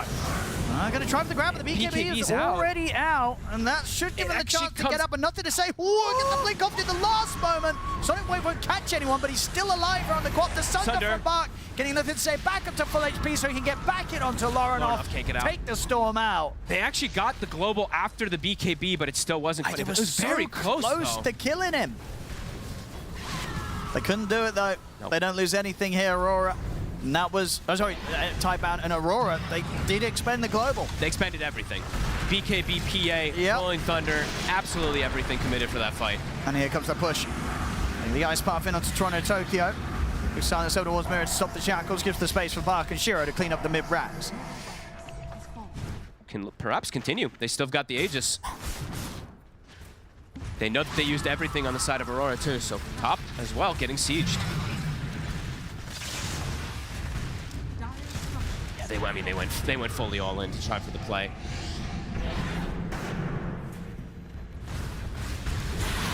And in they go. Jump in silence on a mirror. See Lorenoff zip in. Trying to grab the creep wave. Toronto Tokyo's going to get turned towards though up on the high ground. They have the silence into the toss. Toronto Tokyo's going down. Out for 50. Mirror trying to step back. And they did their best there, you know, Lorenoff trying to stop the push from coming in, but couldn't clear out the wave. It's still there, pressuring in onto the barracks. Raxes are falling. As they are going to be able to clean up this full set top. Panto is jumped immediately by nothing to say in Shiro. The silencer falls, BKB. No buyback available on him. Buyback will come out from Toronto Tokyo and Miro. They have the Rolling Thunder connection onto Shiro, but Shiro's in with the combo. Gets the toss back onto Nightfall. Nightfall has to jump back to safety, but Bach's moving in. Looks to Miro. He's out for good. Dieback on him. Nightfall can't, he doesn't do damage at this point. They're too tanky. They might just still continue. There's one set left. They've got meta back up for Bach. And Nightfall just has to run during the majority of his BKB again. As that's likely just it. They're gonna look for one final wraparound, but it's spotted. Nothing to say. Just blink in, they've got the global. Trying to focus the pop first. Lorenoff's in with the follow-up. They've got the control. Nothing to say. So get protected by the disruption. And that's Nightfall dead. As the Macropie gets laid down upon him. Toronto Tokyo cannot escape. Neither can Lorenoff. It's over. GG is called. This game 2, Tidebound, turning up. Not afraid to let Aurora have their PA and just stomp them in this 27 minutes. They've come in with the approach that counters one of the ways that Aurora has been relying on to win the games they have so far this tournament. Truly, and the concern really is there now. The formula is starting to be set. We've seen Aurora in so many of these series. They win game 1. They win game 1. Game 2, it looks iffy, and then game 3 is also an iffy one. So let's see if they can... And this was a big iffy one. Yeah, let's see if they can bring things back together for themselves, because they got a lot of comfort heroes for themselves. They got this silencer plus this PA, but it didn't work at all. This game, Tidebound, they had all the answers. Absolutely, and the toughest time definitely standing out for that from them there, from Lorenoff. 0-4-1. It's just the opposite of what we've come to expect to see from him on the Storm. Ends up doing the lowest hero damage on his team. Tough times for Aurora. Can they bring themselves back up for game 3? We'll find out, because at the moment, it's 1-1 now between Aurora and Tidebound. It is 1-1, and Tidebound bouncing back in fine style. We're going to talk about it on the panel. I'll start by saying to you, Jenkins, you got your Storm game. Yeah, he ended the game with a Manta style in his inventory, and that's it. That's never ideal. I mean, the Manta Storm, don't get me wrong, this is a build, right? Storm Spirits do... Definitely was a build. It's a build, but usually when they get the Manta, it's like after they already have a couple of other items, and it's such a luxurious type of game that they can afford to get the Manta, and it's not a grief. When you have to do it because there are 2 Orchids on the other side. One of them is from the offlane Terrorblade, who, by the way, is top net worth. That was not a carry Terrorblade. That was an offlane Terrorblade. That's when it's devastating. I mean, he still had mana in these fights. it wasn't like horrible, but he was just about to kill a lot of these heroes every time. And it's like, if he had a Kaya, he literally would have got that kill that we're watching right now. And I'm not criticizing it in terms of he shouldn't have bought the Manta. He probably needed it, but I'm just saying that game state being like that is not what you want. Yeah, and I think that goes back to just the Terrorblade having a really nice laning stage and able to pick up that Orchid very early. So he is playing versus double Orchid, so he needs a way to take it off. Yeah, and to Jenkins's credit, you called that as well, right? I think you did say that potentially that might be an item he'd pick up, so... Yeah, I know. I like the build from Buck. I think if you're going to play off-lane TB on this patch, that's kind of what you have to do. Orchid is still a fine item. It's not as nerfed as the Pipe is, and that's the other build people do on the TB, and it's a good Orchid game. I mean, he's playing into PA, who you can eventually get the Bloodthorn. He's playing into Storm, into Pango. These heroes don't like to be Orchided. Even the 2 supports, if you can Orchid one of them, just like he did here, and you force out a bunch of spells to be used, like killing any of these heroes with an Orchid feels good, which is why they built 2 of them instead of just 1. And the Nightfall PA streak over. It is, yeah, indeed. However, like, I just truly think that these supports are not a duo at all. Like, you have Silencer, Shaman. Like, I was expecting some team fight to come out, have some area control, but like, look at the supports. 0-6, 0-9. They just don't have any impact in this game almost whatsoever, and it makes the game very difficult to play. And the Storm, yeah, sure, it didn't have a good game. That's no doubting that one. But like, the supports can't help him have a better game. They can't recover. But this is a man who did have a game. Oh yeah, 10-0-2. Wakanda forever. This is my boy. That's what he's dropping there. My boy. This is not Bach. This is Faith Beyond, ladies and gentlemen. This is Faith Beyond, last the game? legend. Yeah, the game before this one. Centaur. He was Bach. Yeah, he was Bach in that game. Yeah. He might even be Jaeger in that game. Oh no. Yeah, but this was full Faith Beyond type performance. Even when offlane Terrorblades in the previous patch had good games, they wouldn't be top net worth. They wouldn't just be able to build hard carry items, right? There'd be like one utility item. In this game, he just straight up was a carry. That's really hard to deal with. Yep, no doubt. Clinton, as well, you highlighted a matchup right at the start. You said, Queen of Pain versus the Storm. You go that dagger build, you commit to it, you should be able to come out on top, and these are the numbers. Yeah, I think this is a matchup that's kind of hard to play nowadays, and this was the story of the game, right? It was the Storm struggling, not being able to play the game that he wanted to play. I mean, that is crazy. Mid lane was annihilation for sure, or some would say absolute devastation to the highest degree. 31 to 9. It's like almost the CS he had on Storm when he was jungling. Yeah, but either way, he translates that too. Like, he wins his lane very hard, so there's a support Storm now. There's 3 supports on Aurora. Then he comes, and he kills the supports in the other lane, and Miro's already having a bad game. That one extra death added allows this Quap to just start snowballing. The Orchids come online on the Terrorblade, now on the Quap. Now the map state is an absolute shambles, and nobody can do anything. That's why this game was an absolute stomp. Yeah. Nothing to Say has always been, at least when he was on LGD, and they were at the top of the world, he's a great last pick player. Like, he will take the pressure on his shoulders. He will play the game right. Like, you're last picking a Queen of Pain to dumpster the Storm and to translate that into a good game. The pressure's on you, and he did it. I mean, he made the game like impossible. Yeah. You've got something that you wanted to highlight as well, I believe. Do I? You remember? I think you do. Yeah, it's a fight. All right, let's. Yeah, there you go. Here it is. All coming back. Jog the memory. Yeah, we've got to jog the memory here. Yep. Yep. There's the fight. I can't for the life of me remember why I highlighted this. Anything at all? And it was a big quaffle. It was a big quaffle. I remember. I remember now. Okay, because this was not for any like smart guy reasons. This was simply because that was a sick quaffle. Yeah, it was. I mean, this is just like demonstrating that how much Nothing to Say was popping off in the game. Like, something feels so good about when you're having such a good game on Queen of Pain. You blink in, you hit the scream, you hit the ult, and you just see everybody's HP melt from full, and then you see the white bar, and then they're like 10%. And all that's left is to chase them down and kill them. That feels so good. Can you do the Quap ult? Can I do it? Yeah. You Can I take my earpiece out? You really want me to do that? Maybe later. Well, Okay. I just want. You look like someone that might have mastered that. I'm thinking about it, but I'm not doing it. I think it's fine. What we can do is we can go to a break, and when we come back, we will have the deciding game in this lower bracket. We'll see you then. The human body was built to move. Not trapped at a desk in one singular posture for 12 hours a day. It's time your chair evolved. This is Secret Lab Titan Evo. Ergonomically engineered for you, gamers, hybrid workers, artists, backing your every move.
All right, we've had highs, we've had lows, and in this series between Aurora and Team Tidebound, we are all tied up, and the winner will stay in the tournament. The loser will be going home. So high stakes.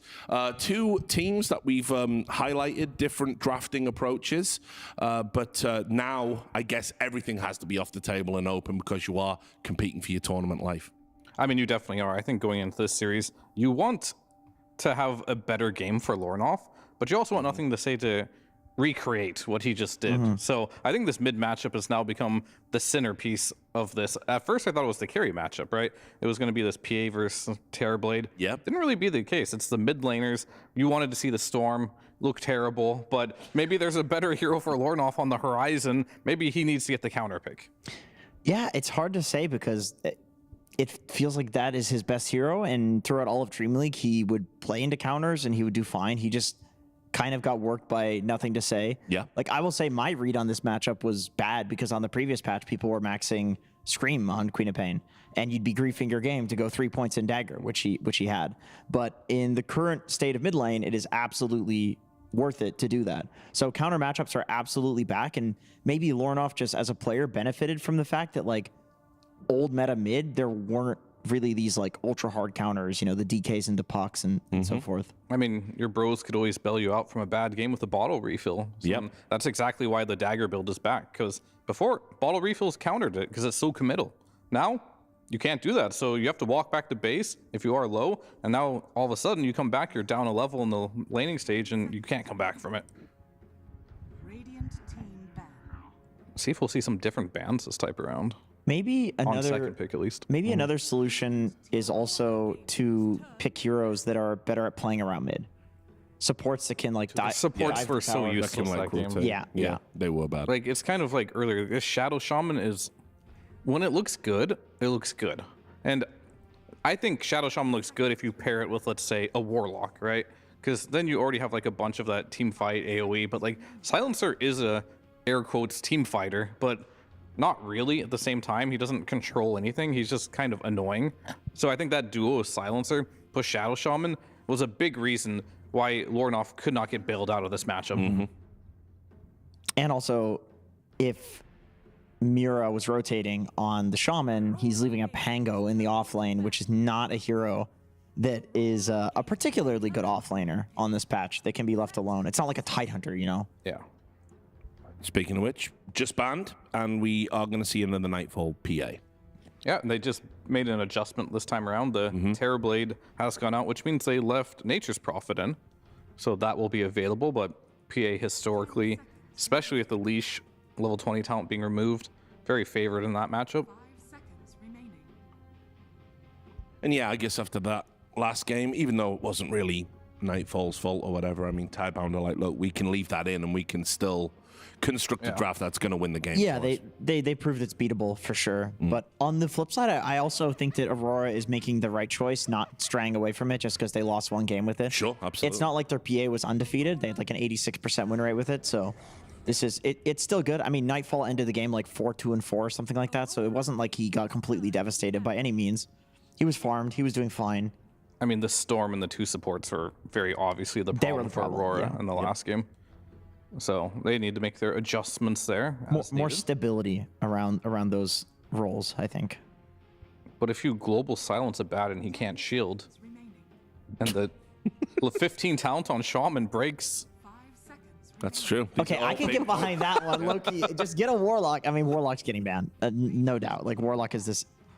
I remember a man in a beret telling me something like that once. Yeah. Do you? Yeah. Really? Was it a bus stop?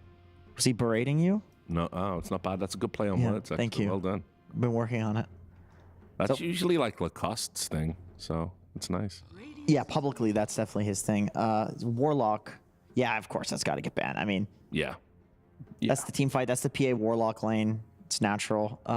Silencer, once again, is the other hero that they'll go for in that slot. And then the Shadow Shaman for the break? I think we'll skip the Shadow Shaman on that one if they go for Silencer. Pugna is also something that they've played with the PA, which, honestly, I don't mind. Like, I think Pugna is good. I don't know where this hero went.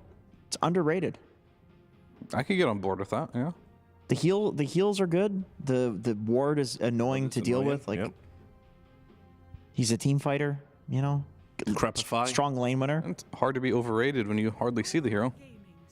Yeah, true. Very true.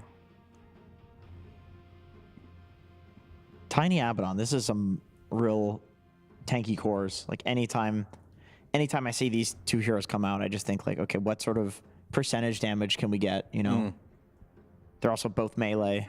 Maybe like a wyvern comes into the equation, something like that. Probably have to play it on position 4 though if you want to do that. Yeah, It's a bit of a grief versus the bad in lane, I think. God, they're gonna go silencer. I just feel it in my bones. There's nothing wrong with a good old silencer. I think that's just withdrawal. Yeah, I feel it. It's deep in there. I think I agree. The silencer's fine as long as the 2 picks afterwards are not the storm and the shaman. Yeah, like I normally like. Do not want to see that again. I like the storm silencer. Like it does make sense, but I can understand that Storm and PA are kind of similar, and they're like assassination type heroes. You're like jumping in and out of fights. You're kind of doubling down. It's a little bit redundant to have both of them. And here we go. That's an adjustment. That is an adjustment. Okay. All right. So more minus armor with the bugs. This hero is definitely much more mobile compared to the supports of last game, so definitely good at fighting earlier around the mid lane. Tiny doesn't mind playing versus this hero. It's like a weird matchup, right? Because like you can kill the Weaver pretty easily. But you can't kill the bugs. But you can't kill the bugs. So in that regard, like the Weaver will probably want a lane versus him just to get more EXP with the Hive Mind facet. So I like this. And as you can see, they're using so much time on every little pick. This is a double pick, by the way. They went through reserve time. They picked the Weaver. They're using more time to figure it out. And they just go for the silencer this time around. Your bones. Your bones were right. Yeah, I'm not. I'll refer to you, Clinton, because my feeling is I don't think the Weaver is any better than the Shaman. It's much better, in my opinion. Okay. Because the Shaman in that last game, he can't make any rotations. Like, he goes to mid lane, he just feeds to like a Quap or something, right? It's very difficult. You can play around the runes with this hero, and Silencer also can as well. So I think in that regard, it's better. It's much better. I still worry about the lack of big team fight disable. Like, this definitely needs to be answered from the offlane position right now. Yeah, I mean, the Pango is like kind of, I knew they were going to do it just because Toronto Tokyo is very comfortable on the hero. Not so that's like the best hero possible. I think they honestly need a hero like Sand King in the offlane in a game like this. Yeah, you brought him up last draft as well. Yeah, I mean, it's just like when these Magnuses and Tide Hunter heroes are just banned in every single game. We're used to seeing them, but you know, people have caught on. They've gotten more intelligent. Now we are seeing more heroes that are newer because they're banned every game. We got the Snake King special coming in there. With the this hero has a good win rate too. Can we pop up the win rate on that one? It was 77. Did it pop up already? Yeah. Yeah, I'm sorry. It's all right. I'm old. I think those a hero... monitors are really far away from you. So yeah, I know. You need a pair of your glasses. I forgot my bifocals at home. He refuses to wear them. They go for the Ember. Okay, so Ember mid, and they've got the double ban. So this is where they picked Storm last time, right? Yes, so that's correct. Yeah, I mean, this is a much higher win rate hero in this tournament than Storm is, and much higher pick rate. It's valued quite highly. I imagine what goes through your mind if you're Aurora right now is the DK, of course, the Huskar. Earthshaker has kind of fallen off. It doesn't seem like it's that great anymore. Slardar has not been a great answer to the Ember mid. Like Huskar, Monkey, and DK. Yeah. Could Ember be a flex because Toronto has played this Yes, in it the could. Yes, yeah. And that's another reason why replacing this, what was a Storm pick with an Ember pick, is better. Because if they pick something that could also flex mid right now, then they get a choice. Yeah, they get a choice. Otherwise, you're losing that element of the draft. But you have to pick like a hero that can also go offlane, that is potentially ranged, because if you pick another melee hero, they typically have the same overlap of counters. Yeah. But offlaners that are ranged aren't good, except for Enigma, I think. So, I don't know. Let's see. Against potentially Tiny or whatever's coming out here. You'd have to pick like What's the flex offlaner that's playable? Nature's Prophet. Oh, that's a good. I mean, Nature's Prophet offlane. Haven't seen that. Necro's kind of dog. They've Death tried. Prophet. Death Prophet's actually pretty good. Good against Tiny. It's not great against SD though. Like you don't like being purged. That feels pretty bad. But you can tell that Aurora is really thinking about this draft. They've been using probably the maximum amount of time possible on each ban and pick. It's an important game. Whoever loses, they're exactly. done. The stakes are high. You could Viper, but then there's the potential for an Abaddon flex to carry roll. They're just gonna pick like some Sand King here, and I wouldn't hate it. Actually, no, that's a flex mid. But Sand King gets countered by the same heroes yeah. does. So it's not really like a situation where it's gonna help out too much. So we'll see. 10 seconds remaining. 5 seconds. We'll see. Man, they're taking so long. Just pick a hero already. I feel like we've been on the stage for so long. I know. I want to see what they're thinking as long about. as it took for Jenkins's makeup. Dawnbreaker. All right, Dawnbreaker. Goodness. That's the offlaner. Yep. Makeup. Okay, so Dawnbreaker. Oh yeah. Oh no. Kool-Aid man over here. Oh baby. All so right. we've seen this one before. I'm down. It's been a couple days since we've seen it, right? So It's just bad every time. yeah, but maybe there's new tech. What can the new tech be? It's the nerf that's done him, because if he's behind, he's got no farming. The bash doesn't go on the creeps and he can't farm back into a game. That's the problem. It does feel really bad. Yeah. It is a feels. But I guess he's got Tiny Abaddon in the side lanes, so two heroes that are both played as carry position. But you have to look at it this way. DK was banned, right? Sure. Early on. So was the Huskar. So was the Monkey King. I guess this is fourth on the list of heroes that can really punish. And I suppose this is nothing to say as well. So yeah, well, we'll see if he can do it. I think it's interesting. I also think Toronto Tokyo playing Dawnbreaker is something that I don't see a ton of. He hasn't played it yet this tournament, at least. So a new hero yet again. You should see like his list compared to all. I honestly think it's so long. I think he might now have he's picked the most different heroes at the tournament. He must. I think it's actually him. It's crazy. Yeah, it must be. But yeah, I think in this particular game, this Dawn has some interesting things to offer. I think it's always good if you use it aggressively, right? So if PA just jumps in with a BKB, Dawn goes in. This could work early on. Mira, if Mira goes in with the Weaver, you can get some easy picks on heroes like Shadow Demon. I think the supports will get punished a lot by this Weaver Dawn in this game. Yeah, I was thinking the exact same thing. I think even like an Ember remnanting in, like there's a lot of ways to use it aggressively, but also defensively, they have Global Silence and Dawnbreaker. So I just feel like Aurora has a very easy draft to execute. And maybe I'd be saying something different if they were up against like big team fight ultis, but they're not. Like Tidebound is also playing like a small skirmishy sort of lineup, except into one that's harder to skirmish with. Yeah, I'm just interested to see how this game is going to go, mainly mid. Are we going to have the same game as last game from the mid lane? Or is Lornoff just going to have himself a game? We'll have to see. Well, it is tournament life on the line. Are Aurora going to be able to fight against the tide? I hand you back over to OD Pixel and Fogged. Thank you very much, Richard. Just deciding time here between these two teams. Game 3 of Tidebound and Aurora. And what do we make of this? Well, we're getting another PA game. Obviously, didn't work out too hot for Aurora last time, but still, the track record overall has been very good for Nightfall's PA, so we'll see if we can pull it off here. Tidebound, they get the chance to obviously counterpick that Ember as they get that last pick, and it's going to be the Slardar, which we have seen tried a few times. Mixed results. Yes. So the one thing, though, that I think it was, we casted this one, if I'm not mistaken, right? We did see a Slardar versus Ember, but there was a Lycan in the game. So it changed the matchup because the Lycan went Howl level 1. I don't know why that's sticking out to me. I don't know why I remember that specifically, but it actually made the matchup a lot better for the Ember. I think that was the matchup, at least. But yeah, we'll see. Nothing to say. He clearly wants to dominate the mid lane, right? He's trying to counterpick and look for that. Let's see if it ends up working out. Looking at the Dawnbreaker pick, maybe not the easiest overall in the lane to set up these Starbreakers. There's always going to be the Avalanche that can come from the Tiny if he wants to put an extra point in toss. And the CM, this is something that I think we've seen Falcons mostly do. I don't know if I've seen anybody else do it, but the barrier from the CM. I feel like this can actually add up a lot in the lane phase when you're playing versus two physical cores. So we'll see how these lanes end up going down. Because I think that's going to tell the tale of a lot of it for me, right? Because that last game, the lanes were incredibly one-sided.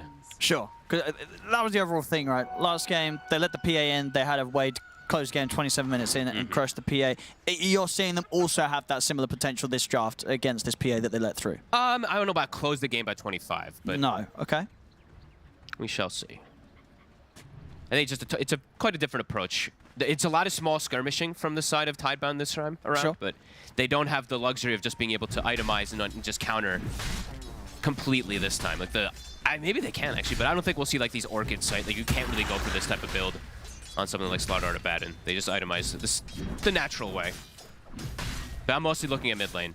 Because the other thing for me for Aurora is I feel like a lot of their draft is going to be around how Lorinov does in this game. Because he's the setup. They don't really have any stuns besides the chains to set up for that Dawnbreaker ult. So I feel like if Lorinov comes off to a really bad start, the game could be really problematic for them to do stuff.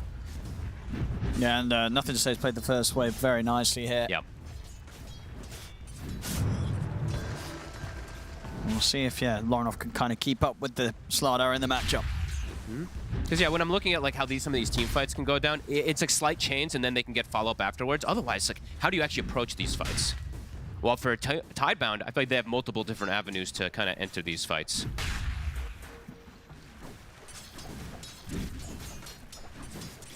Yeah, this mid matchup, though, as you say, very difficult. It's not easy for Lorinov to step up. Has to just be very smart with the slight fist usage. At the least, he can go Flame Guard, right? You can't break it as the Slardar, so once he's at level 2 Flame Guard, that damage can start to add up, but level 1's is pretty underwhelming. Planet.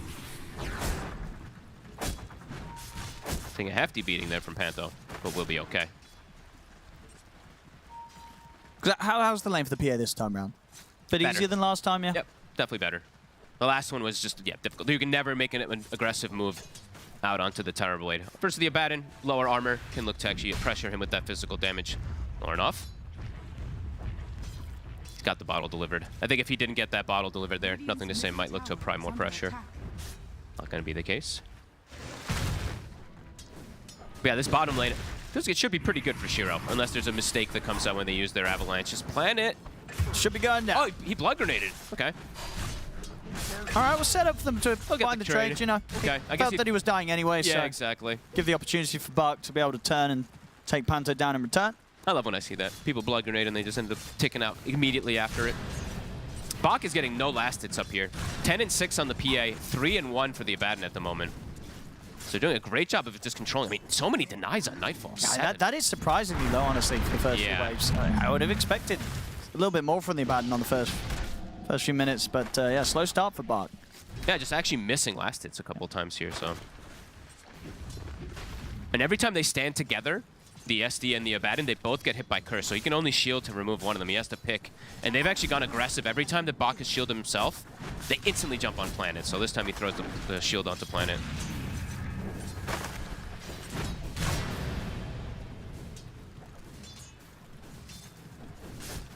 It looks like rather than going for any aggressive play bottom, now they've hit 3 on Toronto Tokyo, so they can look for an aggressive play if they catch the CM out of position.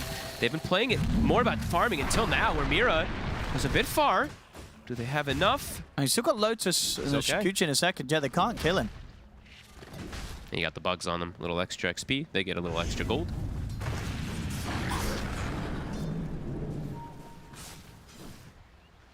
Nothing to Say is having that advantage at the moment, though. Not nearly like last time, though. Last time it was like 13 denies or something at this point already, if I'm not mistaken. Maybe like 10. But he really got out of control with those denies to just make sure Lorinov was so low level. This time, not going to be the case. Lorinov having a better time than that last time by a significant margin.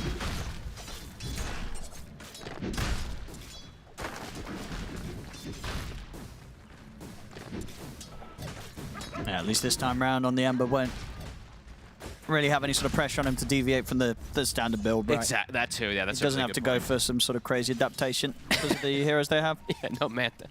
No Manta Storm. Not this time around, he can go normal. Level 5's been hit, so Nothing to Say still has that level advantage. But yeah, last time, he was approaching 6, if I'm not mistaken, when Lorinov was still 4.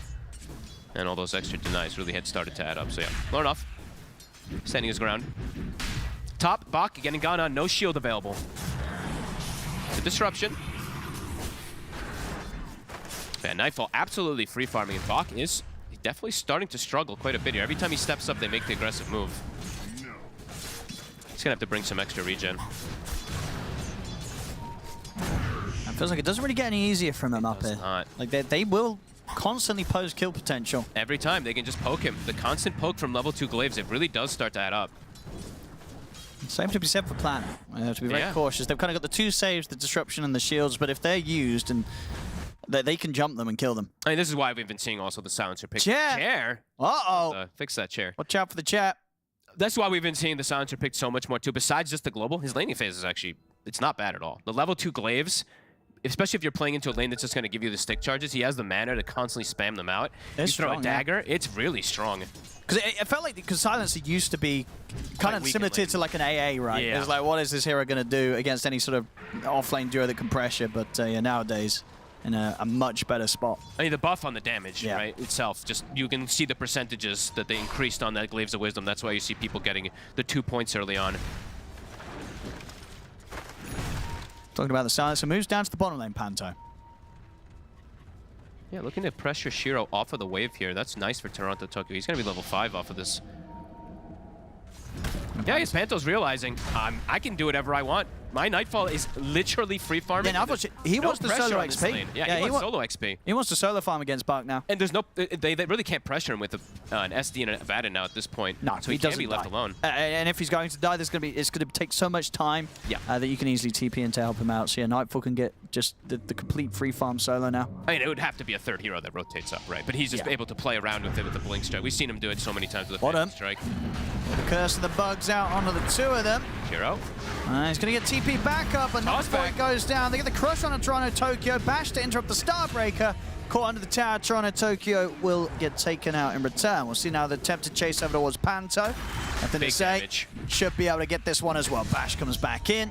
So they'll punish them for that. They tried to set up for a play themselves with the 3 of them, Aurora, but Nothing to Say comes in and cleans up the favorable trade. Instant TP from him. He's the one who's going to... It feels like he has to be the difference maker, at least with how the pace is going right now, if he can make those moves. Lornoff, he's still behind versus Slar, but that's the double kill that he just was able to get there. Yeah, good aggressive move coming out from Aurora, even though they do get punished. Shrines, a normal 1-for-1 exchange. And Nightfall, loving life, nearly level 6. But now Bach also, he's probably like, all right, well, I'm actually getting a little bit of space here myself. Rotations now coming in from both sides. He's got the level 6 Bach. Nightfall. Let's have to back away for a second.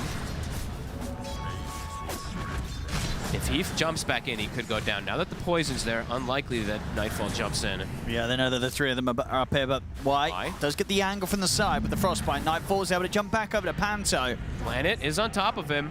Still trying to stay focused on towards the PA, but Nightfall's able to get out of this, and now time's been pulled for Lornoff to come in with the backup. We've looked to try and close up the Remnants, but he's got no mana ready to play with.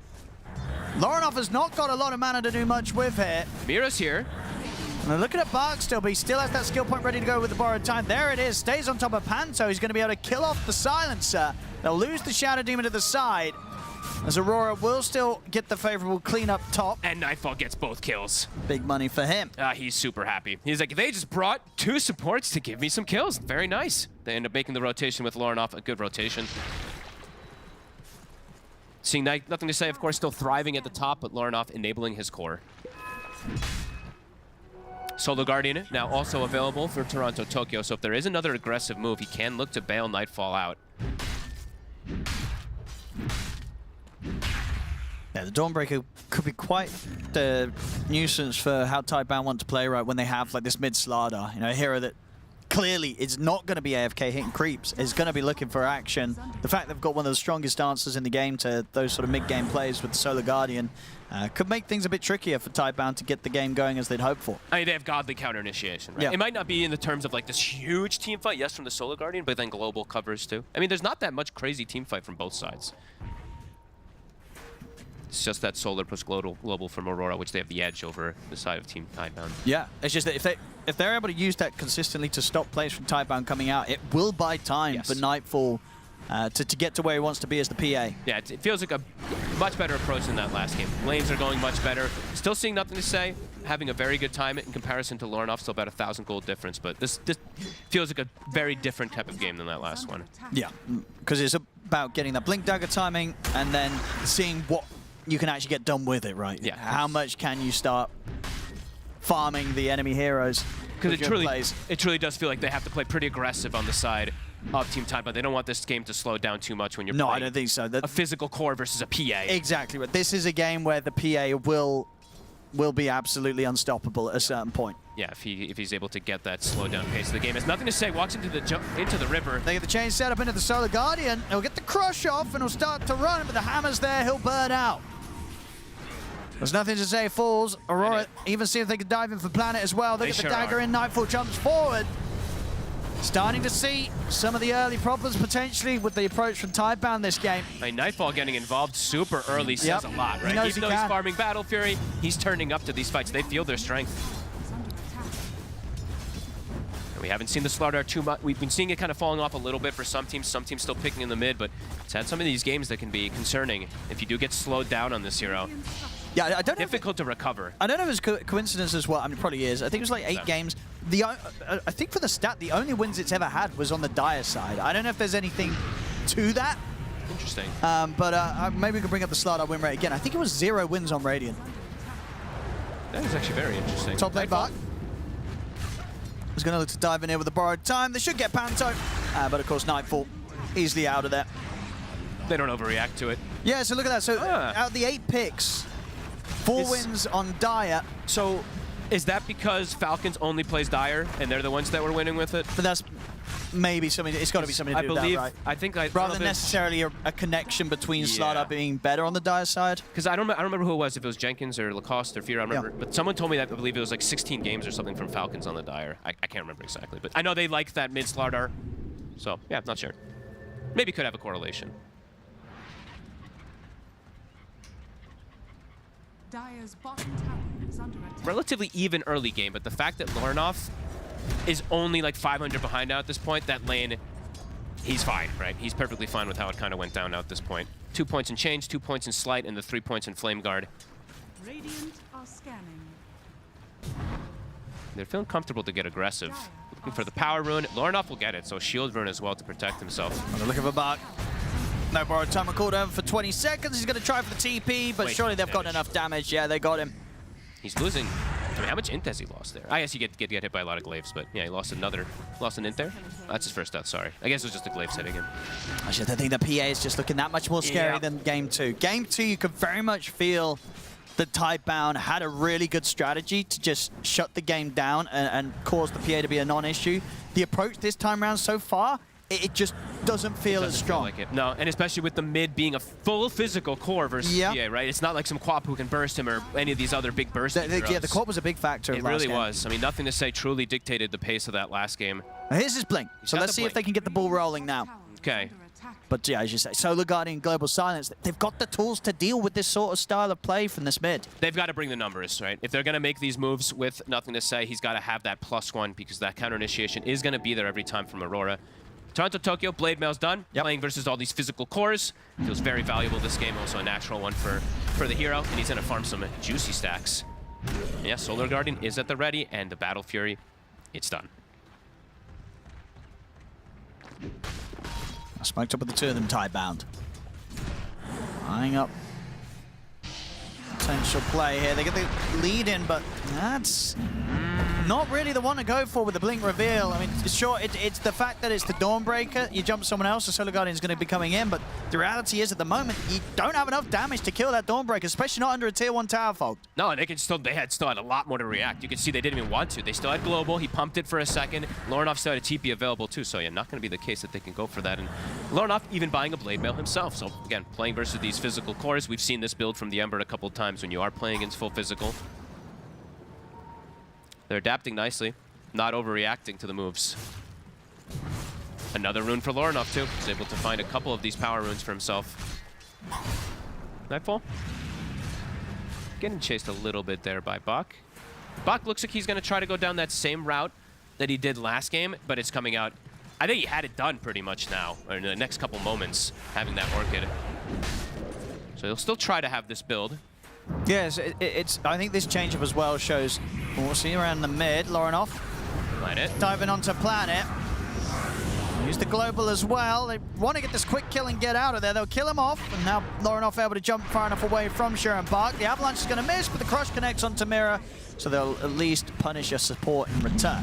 I think him going to Orchid, pretty much what you're saying is they want to play fast. Right? Exactly. Because they can't play slow. This is just not a build that he does on his Abaddon. Like, he will get the Orchid eventually, but typically, the other games we've had, it's very much been they pick the Abaddon to farm this Radiance on the off lane. So, yeah, I think this definitely shows that they don't feel this early game's going as great as they want to. They've got to have some sort of changing factor, and this Orchid Rush might be it for Bach. Shiro just gets tossed by Roshan onto the high ground there. And the thing about this Orchid this game, they're not as ahead by any means, and Ember can go Manta, and it doesn't feel nearly as bad. It feels actually quite good if you get that Manta as a second item on an Ember Spirit if you want to go down that route.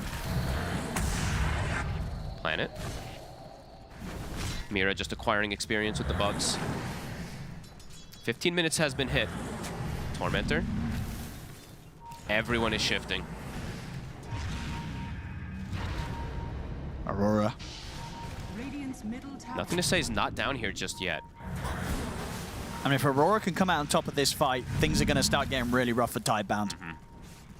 And nothing to say is he's still continuing to be top, so he's going to show himself. Okay. He's letting his team know. He's pinging it. He's like, guys, I'm up here. So with that, Aurora is looking to find a backline hero.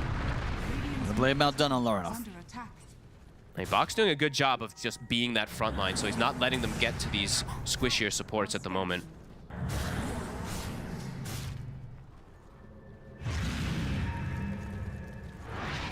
All right, Toronto knows he doesn't need to be here. He can go top, get the push out. Laurenov now making his way down bottom.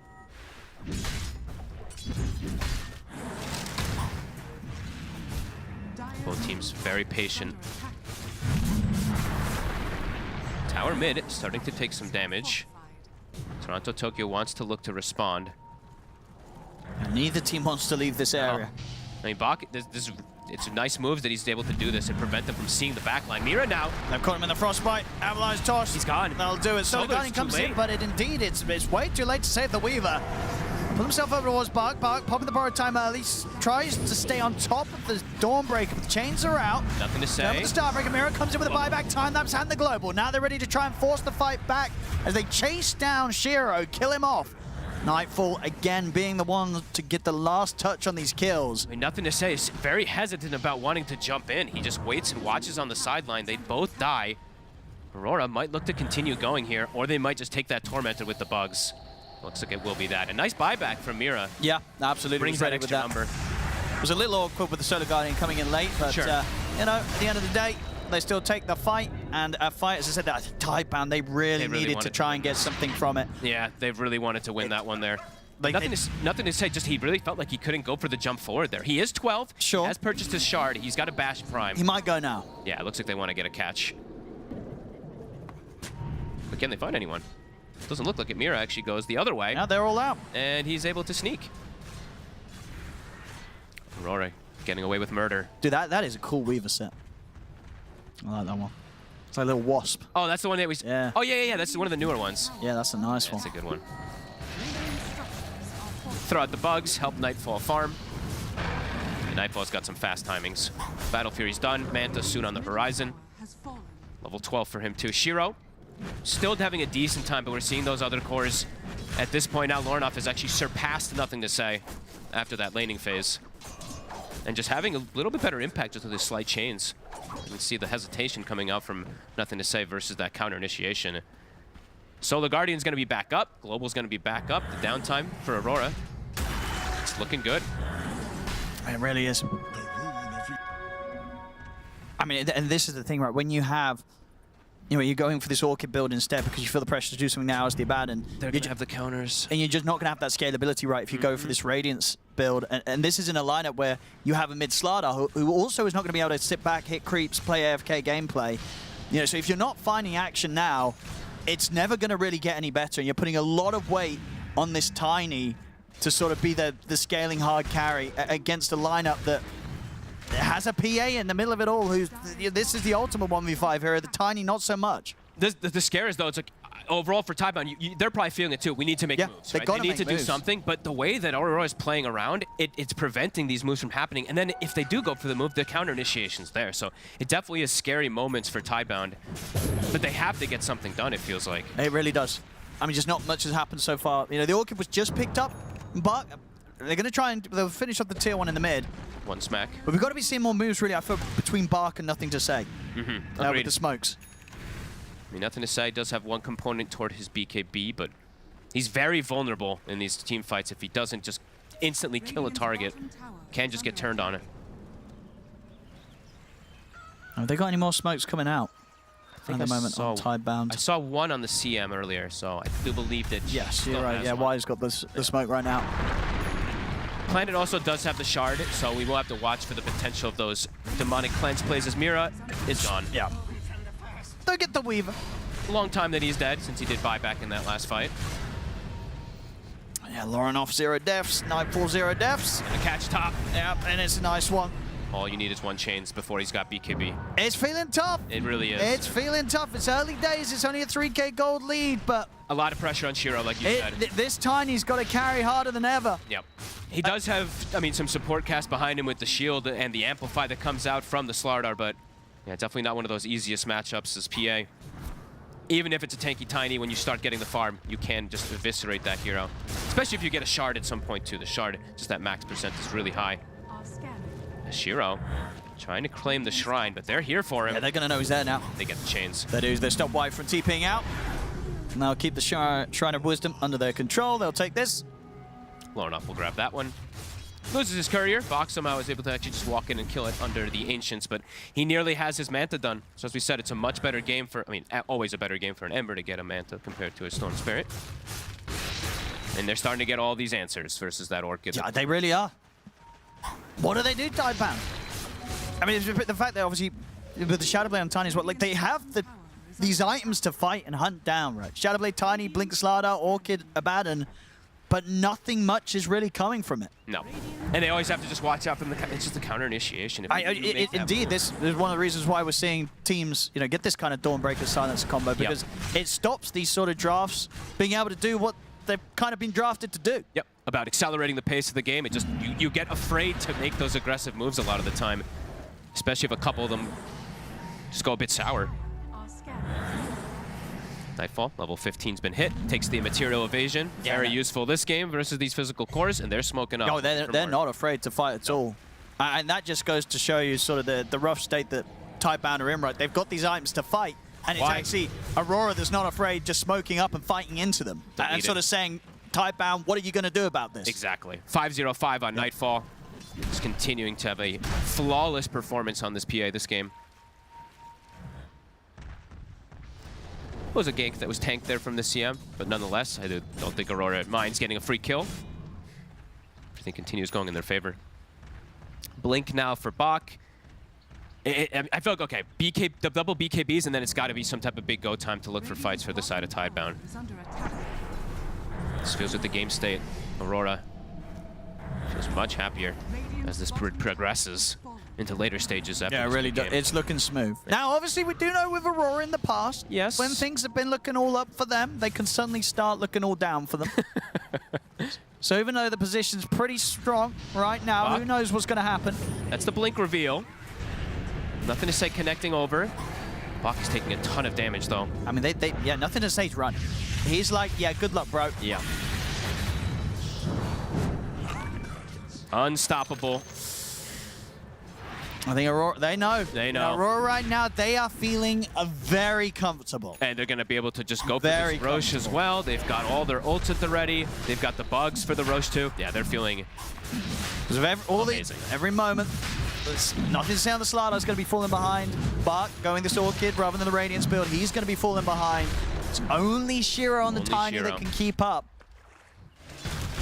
And what can this Tiny do? He's having to get his BKB online first, of course, so there's not going to be that crazy sort of burst damage output from the Tiny. At least at this stage, not enough that really threatens anyone, apart from maybe the Weaver. But honestly, even Mira at this stage might be able to survive. Yeah, no Silver Edge either for the break just yet, right? It's going to take longer. And this BKB, it's not a trump card. It's not an end-all, be-all BKB. There's a Dawnbreaker. Sure. Right? So it's a BKB. Plus a ton of physical damage on the draft. Yeah. It's a BKB just to be able to run get away. out of the chains and run away. Exactly. So definitely could be problematic for them. That's tough. Running away, probably not going to win you the game here if you're Tidebound. No. And they're ticking the boxes on Aurora too. They are. Toronto, Tokyo, he's going AC. So yeah, just truly understanding the physical component of Tidebound is the only thing that they have to fear first, and they're getting all of the answers. Yeah, just a really nice draft this time around from Aurora. Planet. Another one for Nightfall. Getting every single one of the last hits. Radiant's top tower has Looking fallen. very comfortable for them as it progresses. It is. But we say it's Aurora. Crazy stuff can happen. Radiant's top tower. Emotions can get too much. Tension can get high. They got those emotions out last game, it looks like. Yeah, maybe that For was now. the strat, because yeah, that last game was, well, that was rough. But game 3 is looking very smooth and looking just all Aurora so far. Catch on Mira. They've got the burst.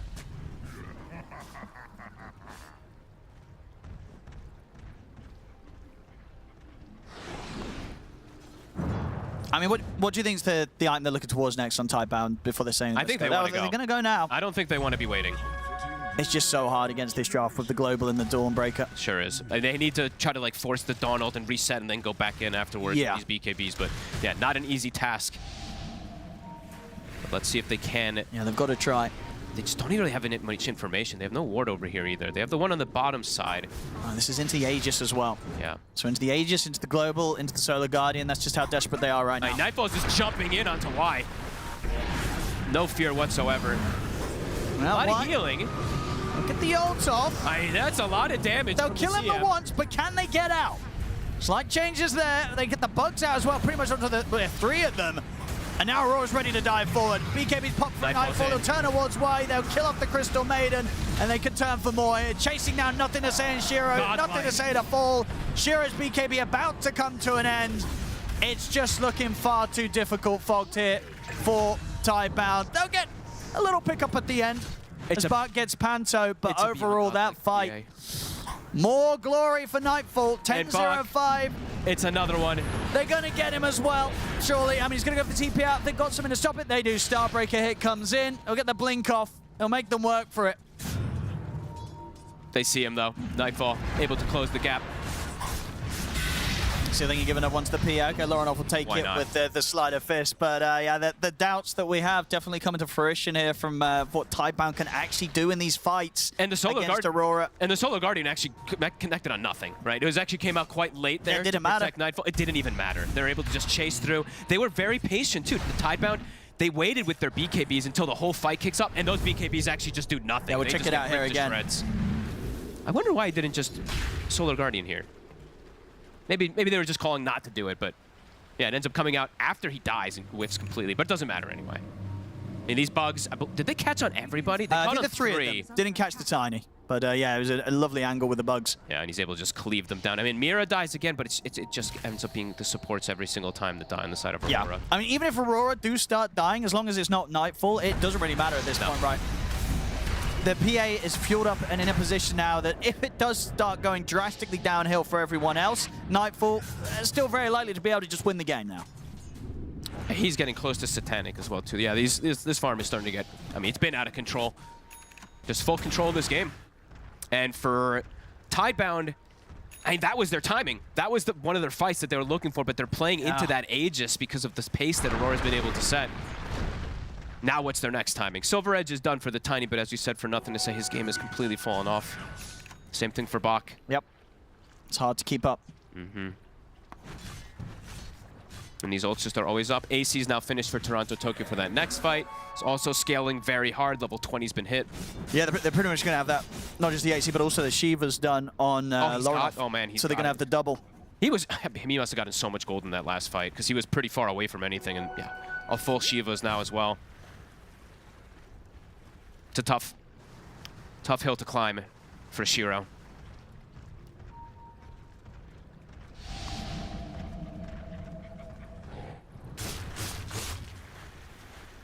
Panto bought the gem. This was earlier, I believe, about 5 minutes ago or so, but Lorinov now being the one to carry it so he can just play on the front.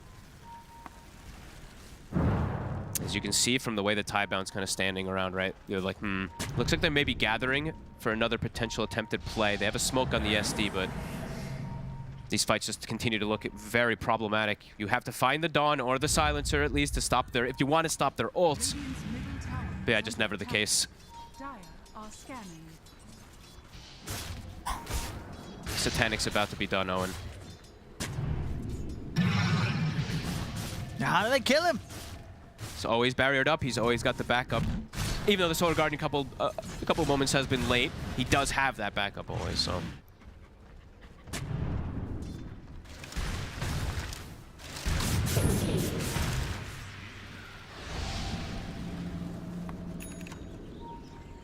Information given. See exactly where everybody is. And they see Bach. Bach, not respecting it. Can try and run. Backup's on the way for Bach. They can't help him though. They have to let him die. Beyond godlike. Another kill. Satanic finished. Does pop the BKB, but he feels safe because he's got Satanic and Manta behind it. They might still catch. Oh, okay, blink up in time for nothing to say. Might still get. Why? They got him with the chains. They'll keep diving in for this.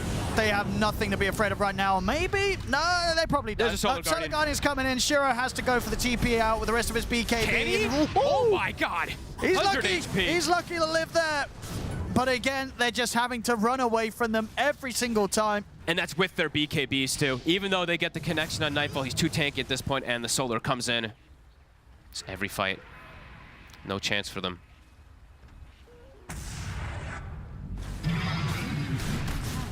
It's tough. It's real tough. I'm looking as well. I don't want to call out teams, but what's that? The Slardar victories we've had here at this tournament, they have all been against teams that are no longer here. Oh. You know what I mean? Okay. They were, the wins that were had with Slardar were in pretty one-sided matchups. Like, so I don't know. That's the thing, right? Maybe this hero just ain't it, folks. Maybe needs a buff. More rivers. The whole map will be water in the next patch.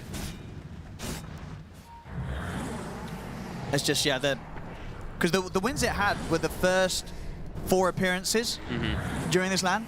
And then the last 4 appearances we had during was the later stage, the closer stage of the tournament. That's been when it's lost every game. Which is, I mean, it's very interesting. Like, they wanted a lane dominator, obviously, versus the Ember, but it just wasn't the same, right? Not at all compared to what the Quap was able to do versus the Storm. He had like a full level and a half advantage. He was completely shutting down Lorinov in everything. Yeah, it definitely doesn't feel as potent. But maybe we have to see the proper game for it, because this one it was also versus a PA, but I don't know. Maybe it is just a bit weak. No, it was picked into all of this, though, right? It was picked into all this. It was picked into all this. It's not like it was a surprise for Tidebound. Yeah. So, yeah, just maybe putting a bit too much stock into that Slardar as a hero. Yeah, just perhaps. Smoke. Solar Guardian at the ready. Global back up in 5. Aurora the ones that know that they're infinitely stronger. And for Tidebound, yeah, it really is just, you know, let's hope that they overextend. Let's hope that somehow Shiro's able to do something explosive. But they're all, I mean, they're just, oh, and they're so tanky now at this point. I'm just looking at armor. It's tough. Ember has 47 armor. 47. Dawn has 41. What's the percentages on that? How much physical resistance is that? That's 73% physical resistance, yeah, when your armor's that high. Versus a pretty much exclusive physical draft. Yeah, Tiny has his, you know, have a toss combo, but yeah. Yeah, but that's it. That's it. Until he has the Revenant's Approach. Then he's got a little bit of magic on top of his physical, but still nothing to really turn the situation in this game. It's not easy. Not easy. That also could be a reason why Slardar is, you know, a bit underwhelming, is there are a lot of ways to get armor. Either from the neutral items, if you get the tough neutral, which gives you that armor, or if you just have to get a lot of these small itemization. I can discount the what do you want? The Slardar wins even more, actually. Oh, no. 2 of the wins were against Marcy's. Don't bully Marcy. Marcy's just a free loss right Marcy now. Really is a free loss. I don't know. So beating a team that picked Marcy, you know, that doesn't really show anything. At some point, I'm going to actually go back and look at the overall across all professional tournaments, because I'm pretty sure it is the lowest of all heroes. Yeah, Marcy's not been doing too hot. No, she is. No. She is struggling. Doing less hot than Slaughter. That's something. Roche. It's going to be theirs. Quick and easy one. I give the Aegis to Panto if you want. No. Does Nightfall really need it? Why not? I see. It's a sensible man. It's an elimination game. It's an elimination game. Also, he wants to die. Like, he's 12-0. He doesn't want to end with a death. That's true. And that would mean, yeah, the 2 wins, right, if they do indeed manage to close this up without anything crazy going on. Because game 1, right, ended up, what, 12-0 or something on the Dragon Knight. Oh, yeah, you're right. He didn't die, right? He didn't die in game 1. The 2 games that they would win, he would have had flawless he's games. looking at 2 flawless wins here. Okay. Nightfall. Yeah, now at this point, yeah, you can see Aurora very comfortable with anything that's going on. Tidebound trying to, still trying to get them some of this slight farm. They have Shiro, he has Satanic, but he's deviated away from that Revenant's Brooch. He's queuing up the MKB. Yeah, so just difficult to see how his progression really stands versus this PA. Because that's a ways away. And Bach. And nothing to say. Haven't really gotten too much progression in their growth. Nothing to say. Has hit 20, so he does have the crush that can clear the creep waves. He's got the Aghanims, but his sustained damage just feels kind of weak, right? He blinks in, he crushes, and then where does he go from there? Looking to potentially go for a Shrine Steal. Nothing to say, but no, it's already taken. 3 minutes still on the Aegis. They're going to start knocking on the front door. Aurora. What do they got, Tidebound? You get a toss back. They're going to try. Just a toss up. Oh, yeah, just a toss up. And now, he's in. Now, Shiro will be able to stand his ground, so they can get the Aegis out of him. They can. That's the Aegis gone from Nightfall. Global Silence is out. They've got the Demonic Purge on the Tiny. Gives him the chance for the toss back, but the Solar Guardian's in. Nightfall's got the BKB, can jump back to the safety of the rest of his team. So here's Shiro.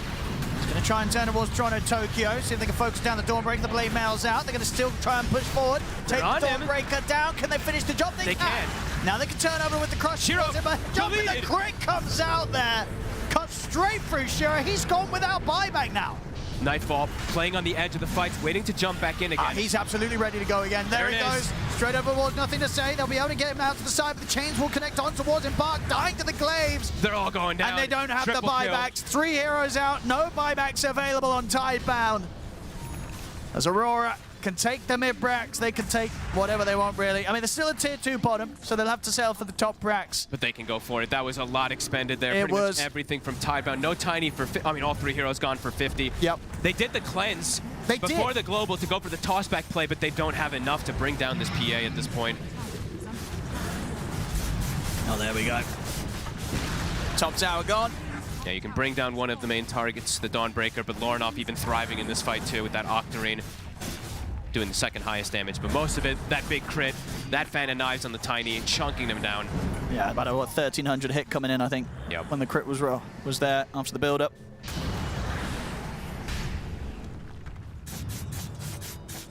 Last lane.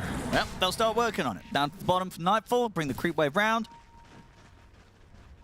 So we're going to go through the motions here to close this one up. Unless Tidebound can do something that teams have done before, and that is to be able to kind of force Aurora to tilt. But Aurora's looking strong here today. I've also haven't They got it, as I said, they got it all out of their system in that rough game too. They did, exactly. I think that was the biggest thing, right? Just getting all the emotions out in that one. To suffer the quick, the painless loss, and then come back in this game 3 with the same standard that they did bring in that game 1 showing with, the flawless Nightfall performance.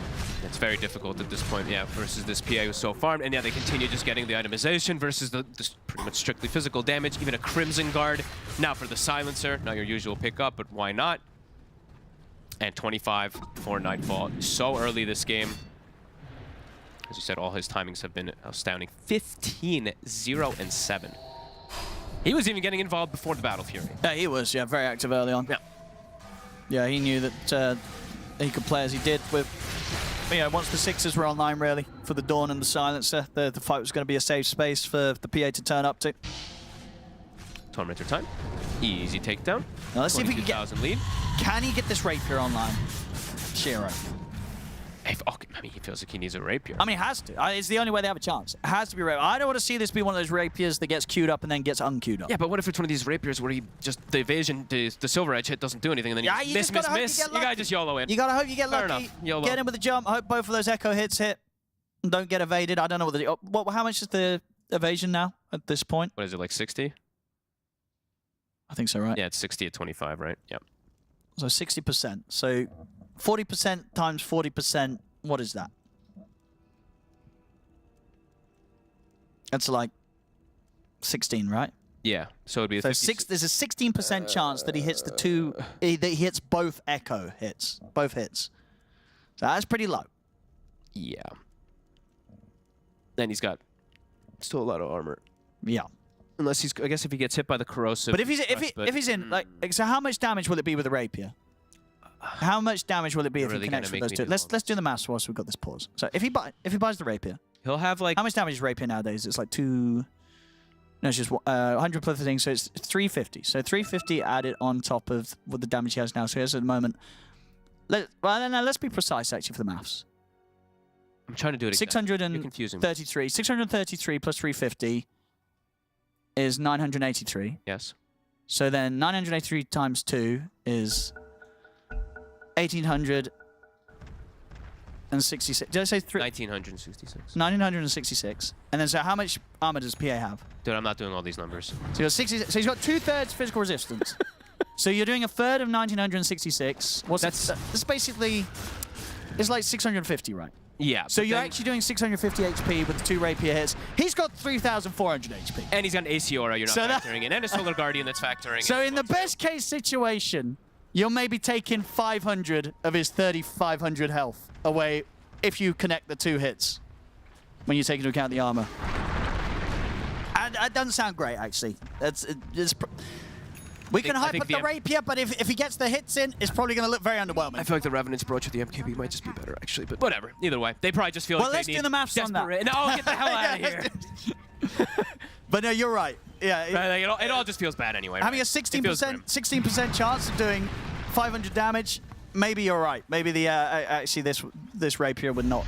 I actually want someone to post the actual math on it because I'm sure Owen is super wrong. I don't know, whatever. No, yeah, doesn't sound like a lot. It sounds too low. That sounds like it's too low, but no, whatever. but it's right because it would be 2k damage and he has 67% resistance, so he's only taking a third of that.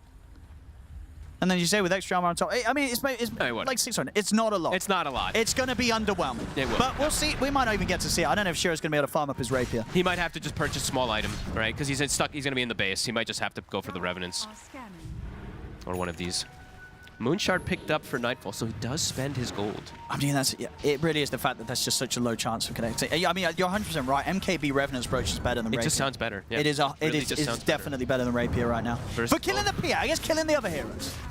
You know what I mean? If he's going on someone else. So we are only talking about versus the PA. We're only talking about versus the PA. So we're gonna, but it kind of has to be, right? Because it doesn't really matter if you kill the other heroes, because the PA will just solo kill everybody. Yes. It's tough times. Well, they're trying to make a move onto the Dawnbreaker, so trying to get that read finally to stop Toronto from getting at least a Solar Guardian. And looks like they do know where he is, but the push is commencing bottom. Toronto. And we go. Pretty good catch. Global comes out. Very late. That's not bad. It's a kill. Yeah, that keeps the game going at least for 100 seconds, right? Yeah, let's buy the item. Yeah, Aurora's not going to be playing on whilst their Dawnbreaker is dead, so that's a little bit of something for the team that's 25k down. Feels like it's the first time they've actually been able to hunt Toronto Tokyo inside of this game, too. I guess it was inevitable, but the game had slowed down, right? Aurora's probably feeling rather relaxed. Somebody was going to get caught eventually. Yeah, maybe they were doing the math on all these numbers as well, too. That's true. They're like, if he gets a rapier. Shrine of Wisdom. Nothing to say. We'll be able to grab this one. It is a pretty important 25 if he's able to get it. I will say they still are at a huge disadvantage, right? But if Nothing to Say is able to get the Corrosive Undispellable, these small little gains could maybe, just maybe, allow Shiro. Aurora. Seems like they're going to wait for the next Roche. They're also hitting 25 on Ember Spirit. I believe Toronto Tokyo has hit the 25 already. But 35 seconds till he respawns. I mean, this one does feel unnecessary. I don't know if Nightfall needs a rapier. I'm all for it. But I think he can win this game without a rapier. He's 50, maybe he probably just wants it. He wants to win in style. Yeah. It is pretty cool too, you know. Being able to like one-shot a Tiny, you know, you see 4,000 HP hero and it just disappears. Oh, you know, it's pretty tempting. You force the GG straight out of them if you get in and kind of two-shot him. But absolutely does not feel fully necessary. It's not. But why not if he wants to?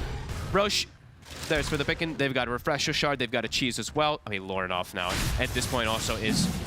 There's a lot of problems, right? Lornoff now is humongous. He also has, what, 46 armor, too. He's going to have Cheese or Refresher Shard to be able to play around inside of these fights, too. He almost has the same net worth as the PA. So definitely a he's been tremendous game for Lornoff, even though we've talked so much about Nightfall. The fact that he's able to make this type of game 7-0 and 12. Again, after that last game, right, he had honestly, probably his roughest Storm game. Yeah. But it was like, what, 1-4-0, ended the game with just a Manta. Like, that is not standard Lornoff. That probably was his roughest Storm game in a long time. So yeah, nothing to say. They're going for the timing. He's trying to farm this 25. Oh, here we go then. They both bought them.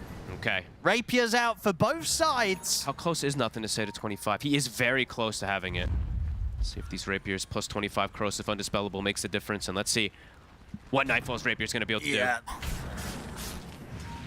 The end is nigh. Unfortunately for Tidebound.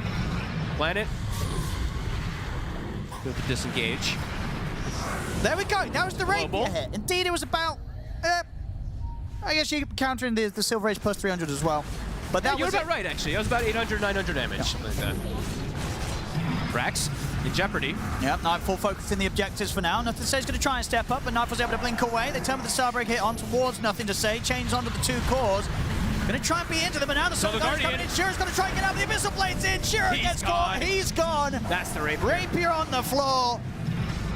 This Planet will come in with the buyback. But the Rax under threat. Who picked up the Rapier? Who's taking it? He took it. Okay, there we go. Rapier now on the Dawnbreaker. A big hit. In with the Starbreaker on a Nothing to Say. Disruption will come in from Planet. Gives a little bit of chance for Nothing to Say to get back to the fountain, which he will do so. In fact, he's looking to get back up the Crush. But Bart gets left outside.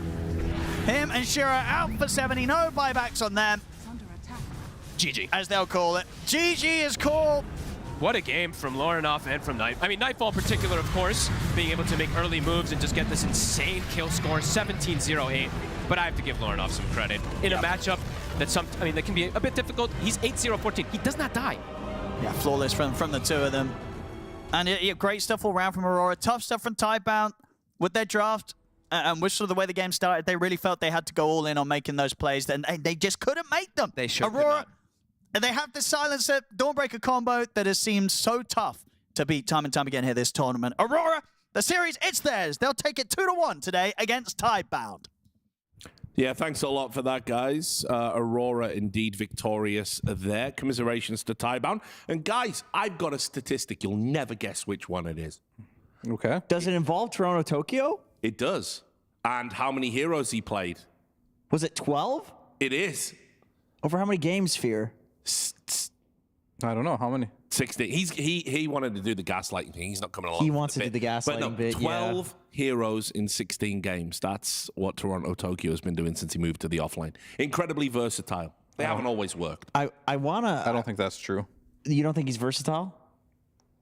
Or you don't think it's... he's versatile, yeah. What do you not think is true, then? What are you talking about? But yeah, he played a really good game. He did. And I think the Dawnbreaker, when I saw it at first, I wasn't entirely sure, like, what is going to be the absolute purpose of this hero, but the way he was able to get into these fights, especially one of them I thought was like a debate, right? Like he went into the bot Tormentor fight, and I was like, okay, that's not good, but his presence actually being there did win him that fight. I think his itemization was also very good, and I wanted to go over this as well. It's like, this is your slaughter. You pick this to win, and we talked about these rune fights, and guess who's there? Weaver's there. And instead of the supports making the rotations, you can just bring your offlaner as well. That's a major change that was from game 2 to game 3. And your carry. And your carry came. So they definitely had a talk, like, yeah, Lornoff was like, I didn't have a game. Nobody helped me. And then in this game number 3, they're like, all right, we'll all help you out, buddy. And literally the whole team will help you out. And I like that Nightfall actually went for the extra kill there, too. Like, that was really nicely coordinated. When Aurora is on point. 17-0. And I hate to bring it up again, but this Slardar mid. I'm with you. We have to talk about it. Yeah, I think we have to. It just ain't it for me. It wins lane by a bit, and then falls off. Like, this is how it seems. It just can't farm. And Ember, he just farms. I mean, Lorinov had a great game into it and, as I said, you know, minimized everything. But this is sort of, this is going to be a hard counter. So winning by a little bit just isn't enough. That's a really cool build he did as well. I want to highlight that one. Just the Blade Mill Manta, probably going AC next. Really just itemizing against the Slardar, right? So I think he really understood like this matchup and how to counter it. And you have this small window as a Slardar to really punish Ember. But the rest of the game seems pretty hard. Yeah, maybe that's like part of the reason why we're not seeing the Ember counters work. Like, this hero has a high win rate despite being countered. It's because he can go any item. Any item in the game. Yeah. Was this your clip? I think this was yours. I don't think. No, just kidding. This is mine. But That's just totally not mine. Told you I was doing the gaslighting this one. But anyway, moving on. This is kind of just showing you the difference between having a Slardar and an Ember in the team fights. Like, this point in this game, Slardar offers absolutely nothing to these fights. This is a fight in the river too, right? This is where Slardar is supposed to be king, and still just can't really make anything happen there. Of course, Nightfall had an amazing game, but it really feels like this patch in particular, the mid laners are making or breaking the game. Like last series before, like mid lane didn't have any impact for the Storm. This game, now Slardar's not having any impact. Feels like your mid really has to be super present in these games. Yeah, I agree. Even if you were to look back in some of the games that like the PAs were popping off, like in this one, 17-0-8. Like he did the most hero damage in the whole game. Well, I've got some good news for you. You're never going to guess what, Jane. We don't have Nightfall, do we? It slacks with Nightfall. Thank you so much. Yes, I am here with Nightfall. Nightfall, incredible performance on that one. Very, very exciting game. Pretty good for all of your games on that. Did you feel good about that entire series, even though you guys, you know, knocked around and won? Hello. I mean, yeah, game 1 and 3 was pretty free for us. And for the whole series, we were like screaming these guys. Like it was our most common opponent for our bootcamp, and we had like I think 70 win rate against them, so we were pretty confident, and yeah, we just proved it. Absolutely, fantastic job. Now, you guys have a very unique play style, I have to say. How would you describe it before I do it? I mean, our play style is like. Really kind of unusual right now, but you have to understand that we're playing with standing Lorinov, and we just have to adjust to how he want to play a game and what he want to do, and just there's no other way around. Yes, if I had to sum it up, I'd use insane. There's just a lot of people that are... Efficiency? Efficiently insane, yes. Efficiency. Okay, very efficient, but you have a lot of guys like jumping in going in it out of nowhere, typically Toronto, Tokyo. What's like the conversations when that happens? Is it just like party? Like, what do we got? What's going on in here? Yeah, it's usually like party, and like everyone like screaming some shit. It's not ideal yet, but we got to work on this. We're gonna work on this. Yeah, but it doesn't really matter if the end result is you dominating. In the first game, I believe you were 10-0 on Dragon Knight, and then absolutely going bananas with the PA. Is that mostly because of your teammates that allow you to have such, impactful performances, or is it mostly you?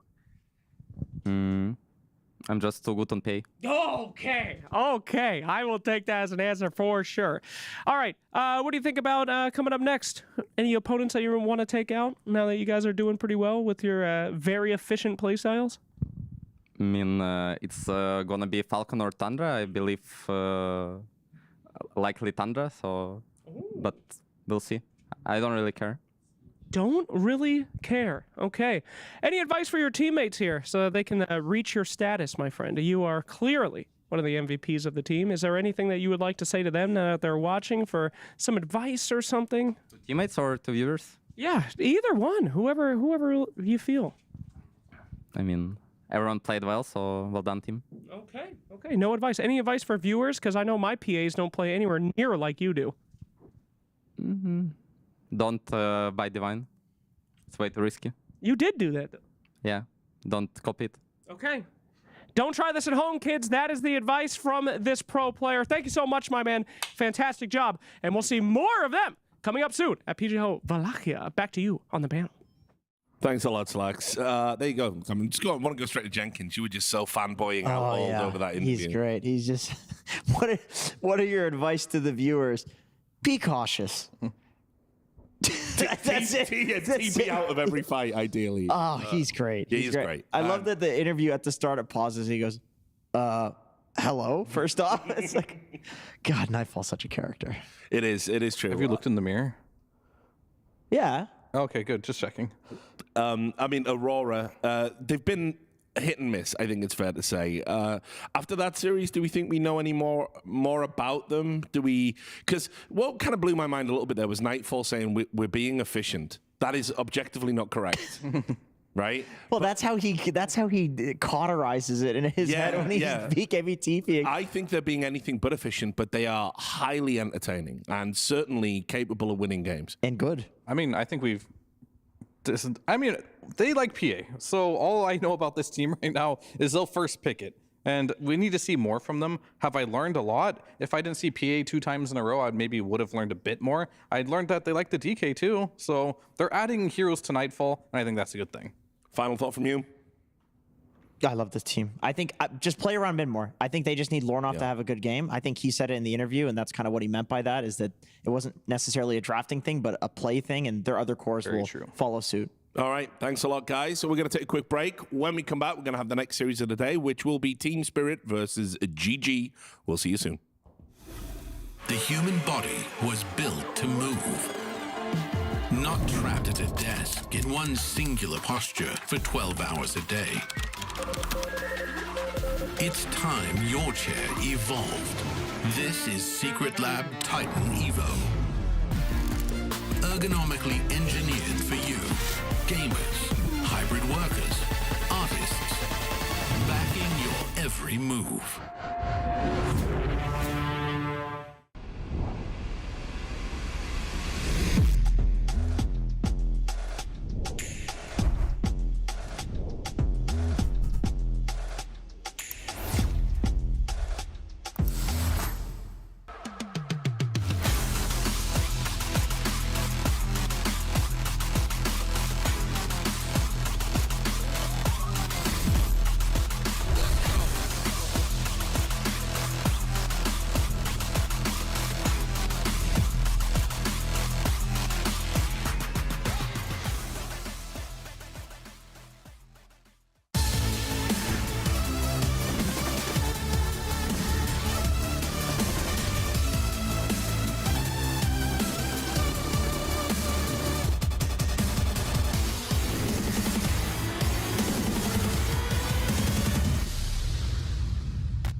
Ciobănaș foili, bată-mi de foili, că ai lăsat oili și-a plecat cu fetele.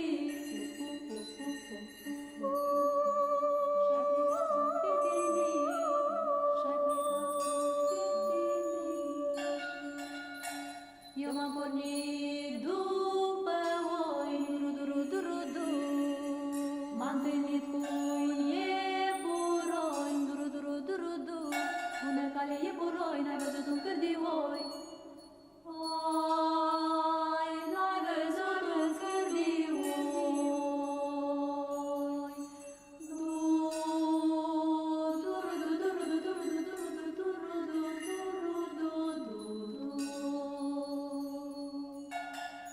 văzut, nu le-am văzut.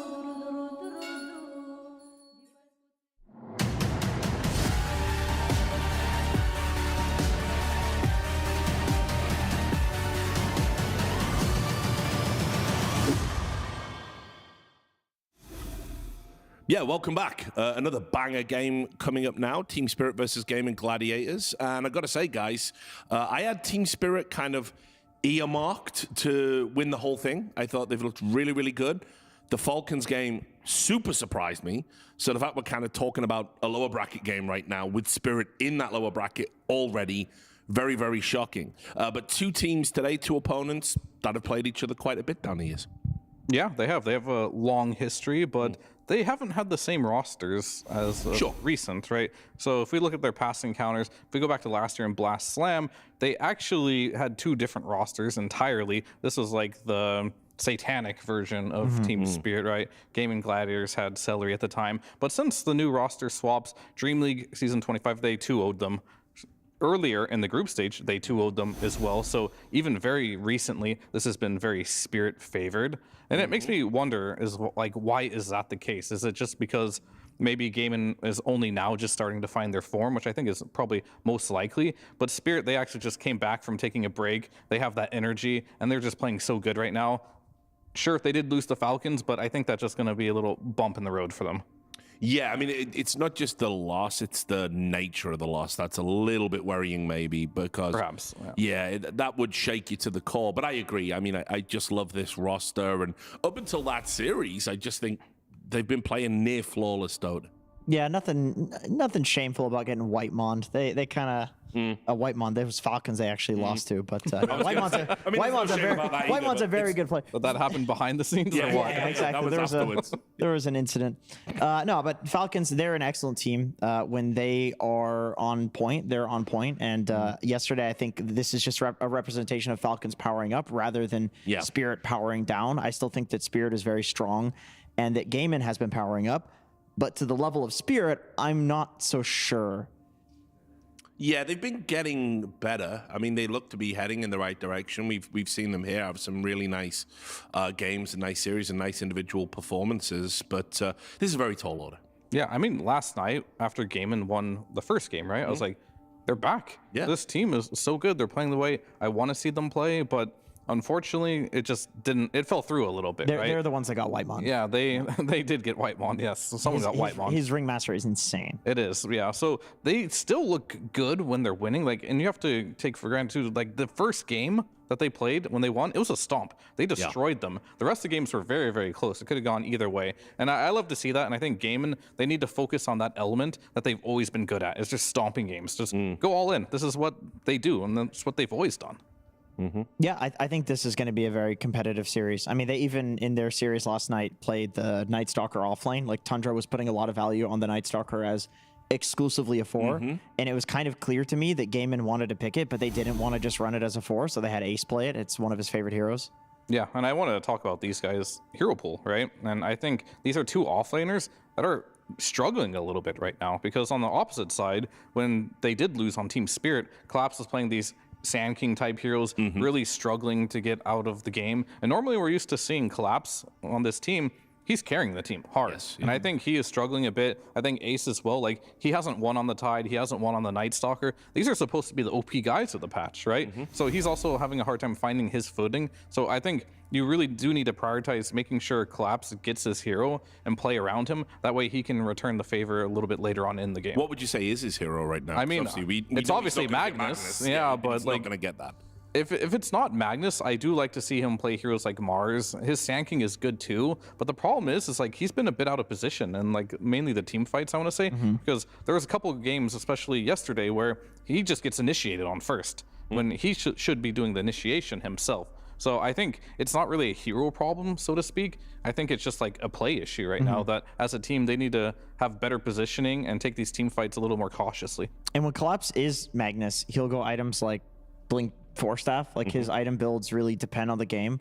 And I think that's the hallmark of a really good offlaner right now, and why some offlaners are struggling to find their footing, because it's not just the carry from the offlane role. Your supports are going mid. It's kind of typical team fighters on the offlane, which means not every game are you going to be like giga high net worth, and you have to be able to play from that sort of net worth disadvantage. We might have a little bit of time just before the draft starts to talk about the fours. I know you had something you wanted to highlight here. I mean, I think there's a hero that these two position fours share, and it's going to be the Keeper of the Light. Both these guys really do enjoy playing Coddle offlane, so I wonder if this will be a contested hero, because we haven't seen this guy very much. Most teams don't like it, but they do like playing this hero as a position 4, so will it be good? I think in the side of Gaimin Gladiators, this hero is incredibly good when Tofu plays it, because he plays it with the Ember mid, and they can just like go around the map and getting a bunch of kills. Rue in general has been an impressive player for Spirit. I think it's really hard to replace a 2-time TI winner and a 2-time TI winning roster. People are always going to criticize you.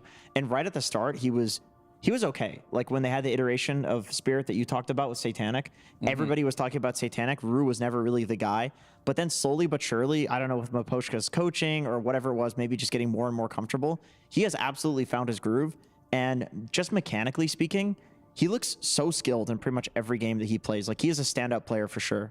Yeah, I agree. I've been loving Malady too, though, over on the other side. I think he's had some insane performances when he's been able to really impact on the game, Yeah, no, he's been great. I think when they brought him onto the team, they wanted to find that position 5 that really just meshed with the way Watson wants to play. So it first started with the IO, Marcy, not so good right now, but they're making like the Jakiro work out for him and other heroes. I mean, he plays pretty much the meta, right? He plays Silencer, Warlock, Jakiro. He's just really good at it. And I think that's the type of player he's going to be for a while, because Watson gives me like kind of like these Arteezy-esque vibes where he wants like a traditional 5. Watson wants to be the hard carry. Which is a more modern day version of it. Which is also a little bit, in my opinion, why Ace was struggling a bit on this lineup, was that before with Duraccio, Ace could be getting super farmed because Duraccio was running in and being active, and Ace was able to take the map. But with carry like Watson,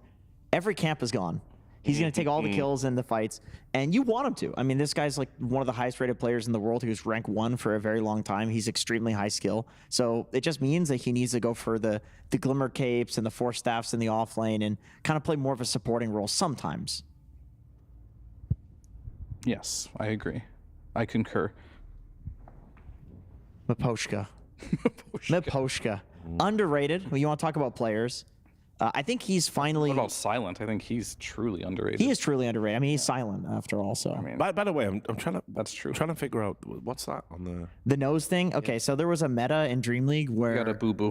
Bet Boom were having the breathing strips... Right. ...to open and get oxygen to the brain. That does not look like one of those. And I'm sure if they win and Slacks interviews Watson, he will say that it's that. It became a meme. Because Chimera then started wearing the nose strips as well, except they were not wearing the right ones. They were wearing the beauty ones. And so Watson's taking the meme to another level, and he's just putting the little putting things on his nose. The little sticker, Okay. It's a meme. I don't think he's getting any extra oxygen to the brain. I can tell you, Bet Boom and Dream League definitely weren't. Yeah, there he is, the man himself. You've seen the pics of him, right? His gym story. He's buff now. Look at this. Yeah, guy. He's got some arms. He's a buff guy. He's got good genes. I remember he was bullshitting before. He's like, I can't eat. I can't gain weight. It's not that hard to order McDonald's, Quinn. It's not that hard. Why are you looking at me? Oh, that was bad. That was my bad, dude. That was subconscious. That was subconscious. Didn't think I'd get fat shamed today, bro. I mean, he looks like a big gorilla. He's ripped. I mean, I'm not going to look at him. Yeah, true. He eats only meat and other humans. That's just not true. That's a lie, in fact. Yeah, you want to gaslight? I'm going to gaslight you, piece of shit. Right, well, not even gaslighting. That's just blatantly lying. The good news is, guys, the draft has started, so we can break it up. We'll revisit this. Okay. Tinker permaban. That's fine. I mean, yeah, Tinker is just going to be permanently banned for majority of this tournament. There will be a team that'll eventually want to play against it. Magnus is also up there. I think we found our 4 bans, Yeah. It's just like in every single... If you're second pick, these are the 4 guys I don't want to play against. More than likely. Here comes the Dazzle. Yep. And Magnus. And the Magnus. Yep. It's like Tinker Night Stalker, Magnus Dazzle. Yeah, I suppose they're probably going to just take this time to talk about what they're gonna first Their pick. picks, yeah. The opening. Okay. There it is. Really. This isn't rocket science, guys. But it makes sense. I mean, yeah, may as well use the time if it's a. yeah, I mean, these heroes are not only very strong, but they're frustrating to deal with. Like, they require a ton of communication, synergy, like it's not ease of execution to. Ooh, we got a deviation here. That is interesting. Yeah, that means Spirit gets Magnus. I mean, they're definitely gonna take it. I mean, but you know you're being baited into picking the Magnus. So the question is, does Spirit mind game themselves? Do they mind game themselves out of it? I think for them, they're so good at it, they should just take it. I think when you're talking about collapse, you just take it. Call the bluff every time. Yeah, take the bait. Yeah, play around. It's either call the bluff or ban it yourself. That way you restore order to the draft. Because like you do, oftentimes will prepare a certain way, and you'll do like mock drafts, and you'll just like get in a flow of what you want, and there is a chance that maybe what they want doesn't have a Magnus involved in it. So they're gonna definitely think about it. Clearly, they don't instantly want it for sure, otherwise they would have picked it. So I'm curious on what the train of thought is for them going into this one. Maybe the idea is that they'll ban Abaddon. Is there something better? Yeah, I mean, it's a Baden Magnus, right? Spirit, yeah, Spirit picks Mag, and then Gaimin gets an Ember. They banned it, so they are gonna go that route. So it did come down to like their preparation didn't have a Magnus in it. Which you would expect, yeah. Yeah, I mean, like they didn't expect to get Magnus today. Yeah. So good read on GG's antics. Wow, that was an interesting first phase. I mean, okay, well now on the flip side, Spirit did not take the bait. What do you do if you're Gaimin? They still have ABBA available. We've talked about this matchup time and time again. It's TB favored. It's TB favored, but it kind of goes both ways. Nope. The verdict is out and it's done. You don't think it goes both ways? No, I don't. Not anymore. I used to think it had potential to go both ways. I've seen it enough now, and the TB has come on top more times than not. So I just wonder if you go. You're using data to arrive at your opinions. Yeah, it's crazy, isn't it? Well, all the data is for the ABBA facet that is for the shield that does the blade mail, and I'm just wondering what happens if you go for the other facet, if order is restored to the matchup. Guess we'll never know because nobody does it. 33 did it once. Was it versus TB? I don't remember. We'll just say yes. That'd be some good data. I'll say that would be good data. Yeah. I mean, you can't just make up things. I didn't make that up. You said I'll just say yes. He went for it against the TB. Oh yeah, no, I will do that. That is just made up. Yeah, that's reasonable. I'll do that. All right. Anyway, so Silencer, I guess, is the next hero that Gaimin will likely pick because Warlock and Jakiro are banned. There's an option for a Muerta too, just because you don't want you don't want Rue to get it. Either side, whoever has the pick open. Yeah, Tofu likes that hero. Yeah, they're both extremely good at it. Like, so Gaimin picks first. I think if you don't pick Muerta, Rue is going to take it. So the question is, how strong do you think Silencer is? And I feel like Muerta does pretty nice in lane against a Silencer, so you're probably okay with that trade. And also, Muerta is fairly decent against Abaddon as a hero, so maybe you just take it to block it. I love these elimination games. They take so much time on every single ban. They want to make sure everything is perfect. And you're going to get the best drafts for that, too. As long as you don't overthink it too much. They're definitely thinking about what is going to be the best pick. And Silencer, with the Malady right now, I really think it is rock, paper, scissors for his hero pool. Two of them are banned. You left one. I'm sure he doesn't care which one he gets. But that's what I like about, having watched him play. From the 5, as I said, I think he has a lot of impact for this team. And the heroes he's playing, they are the 5s you would pick, but he's making them work for sure. Yeah, I mean, he's definitely good at them. It just comes down to a question. I guess he doesn't even need a bigger hero pool. Like, having 3 heroes as a position 5 is actually fine right now because you can't afford to ban any 5s other than Tinker in the first phase anyway, so it's fine. Here against the Silencer, the usual response with the Muerta would be Tide, which I think is good. I mean, TB Tide that's a nice combo. Some good team fights. Yeah, exactly what you want. Just locking people down for TB to hit. This is all he wants. Yeah, offlane's kind of like in a weird spot right now, isn't it? Will they go Dawn? Is that? I'm not sure if they want to do that. But Tusk Dawn used to be pretty popular. Tusk has been a strange hero for me. That's probably actually going to be Maposhka Tusk, actually. Never mind. Yeah, he's also played the Muerta in this tournament, so they could. This is still kind of flexible. Presumably why they picked both here and not show the offlaner yet. All right, Tofu, he has been enjoying Mirana. Could be a Mirana now that Ember comes out. The Coddle, is it in the pool? It is. Ember Coddle. Don't mind if I do. They've ran this before with the Baden, just shields for days. Yeah, you win the lane, the Coddle Abba lane with the shields for days, and then you rotate to mid and start playing around the Ember. That sounds really nice. Yeah, I think it's happening. I mean, it's Coddle or Mirana. I think those are your choices for Tofu, because his Morta was stolen. What else has he played? He's played Shaker. That's his last hero. How do you feel about Mirana at the moment? I feel like Tofu has a 50% win rate on it, so I'm also pretty neutral on it. I mean, okay, so if Tofu has a 50% win rate on it, it means the hero's not very good, I think, because his Mirana is very, very good. It's excellent. Yeah. So this Coddle, though, I don't think he's lost on it yet. I think it's only one game, and they won. But I will tell you, that one game they won with it, it was beautiful. And it also featured at least 3 of these heroes. It was the Coddle, it was the Ember, it was the Baden. Not sure if they had the Silencer, but more global presence. I guess it doesn't hurt. Excellent read on the call. There it is. So now we're looking for the Laurel mid hero to do well against the Ember. Monkey is out, Dragon Knight is out. Oh God, no. Don't do it. Please stop. Don't do it. Just please stop. I do not want to see Slardar mid again. Oh, no. Okay, they finally go for it. There it is. Okay. Yeah, I mean, I feel like we threw this one out a lot at the start of the tournament, but Viper just completely fell out of the meta. But this does completely decimate an Ember mid. Now the question to me is, does Quinn have an interesting way of playing around this where you're like cutting the wave, getting early boots?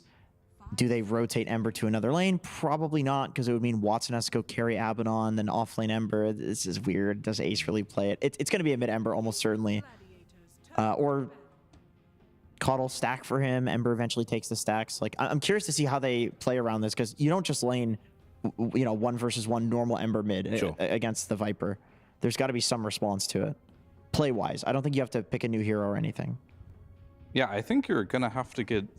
The most viable option is your supports. Yeah, you really have to rotate earlier than they want to. It has to be like that. Maybe 4-minute timing might actually be needed in this matchup. If not, 6-minute, 100%, you've got to be making rotations. But I will say, if you're talking about rotations, Morta Tusk, they're better than Coddle Silencer at making rotations early on. So this mid lane could be very, very difficult for Quinn. And not even just the lane, just the game itself. Because if you don't win this first engagement around 6 minutes with your supports, and say you die on the Ember, your game is just toast. I completely agree. I'm super fascinated to see what Quinn thinks the response to this is, because I can tell you in NA, everyone was vipering into Embers. Like, he's played this a million times. So I'm just curious on this meta what he thinks the answer is. I do like the idea of wave cutting, but God, it's hard versus a Tusk. True. The Shard Snowball, like, it's really hard to outrun him if he comes mid. They could also put Viper offlane with Tusk as well, and put Slardar mid. That's true, yeah. That sounds really good. Slardar's notoriously good against Abaddon, right? And Ember mid. Yeah. It's a hard counter. So we are looking for a Radon. No, we're not looking for... Oh, actually, there could be a TB with the Tusk. TB could be offlane, yeah. Collapse is a TB offlane enjoyer. Faith Beyond play it the other game. Yeah. You know what hero has an incredibly high win rate against Ember and Abaddon? Slark. This hero, I remember at the start of the tournament, people were picking it to counter Abba. You just get a billion stacks, and the double pounce with Aghanim Scepter makes Ember's game miserable. And even when you get BKB on Ember, like, Slark doesn't really care that much about the BKB. All of your damage goes through it, pretty much. What are they going to play offlane? because Spirit have to pick first, right? Yeah, they do. So Slark could be good if it has a good lane, right? You generally don't just jam that in there without having a decent lane matchup. So Spirit does have to pick likely an offlaner or a carry here. Some of the good collapse classics, I'll call them, are out. There's no Mars, there's no Tide. Obviously Magnus was banned earlier. Self-imposed Magnus ban. Yeah, so he's got to... Oftentimes he'll go for the Sand King in a situation like this, but... He's always the sloppy seconds, like when you've got nothing else. Yeah, but you go for the Sand King. It looks so underwhelming in most games we've seen it play. Poor Sand King. They literally lost with it the game. Doom? Is it Doom? Why'd they ban Medusa? Oh, what a fantastic question that is from you. Yeah, I don't know. That's really screams Doom. Truly. But that went into ban, into thinking about pick. That's very unusual. Because Watson hasn't even played Medusa yet. So. Because like typically when you ban, there's no more time to think anyway. Like you're picking. Like what's the point? All right, so they banned Medusa, talked about something, then picked the Doom, which is I'm glad they went with they committed, right? If you ban Medusa right there, you're probably going for Doom. I like the Doom, honestly. I mean, it's hard to Doom Ember, but I feel like they needed a little bit more lockdown. They needed like guaranteed lockdown. I choose a guy, he's gonna die. They have a ton of damage on the TB, ton of damage on the Viper. Doom presents this problem where you don't want Slark anymore. Isn't that a problem? Doom makes it so you can't pick Slark because you thought Slark would be really good for Gaimin. I was thinking Slark would be good for Spirit. Yeah, Spirit. Oh, for Spirit. Oh, they want a TB offlane. Interesting. Okay. Yeah, I guess that makes more sense. But I like the Doom. It's an unsolved problem right now. Like this hero is going to get giga farmed. You're now playing into crazy good late game on Spirit. So Gaimin either needs to match that or to pick something that's going to end early. So what do we want for a carry here? Sven, maybe? Oh, Brood. I forgot he does play this hero. This one is, it fits their lineup quite well. Don't hate this one. You're playing around tempo, though, for sure. But the only problem I do have with Gaimin's draft right now, I think it's very hard to do a last pick there in general. You're not going to pick something that out-carries TB when you're going to get doomed every fight versus a TB. That's, like, impossible. So might as well play something that ups your tempo a little bit. Only issue is just the fact that this mid lane, if it slows down the tempo of the Ember, he's supposed to be the tempo, right? So if he gets like destroyed mid, this draft might be very difficult for them to come online, but maybe this Brood can make some rotations mid if that's what I was thinking. Start. Yeah. That's, I mean, Broods these days, that's like Brood is the one actually rotating towards mid. So I like the Brood. I mean, I like both last picks from both teams.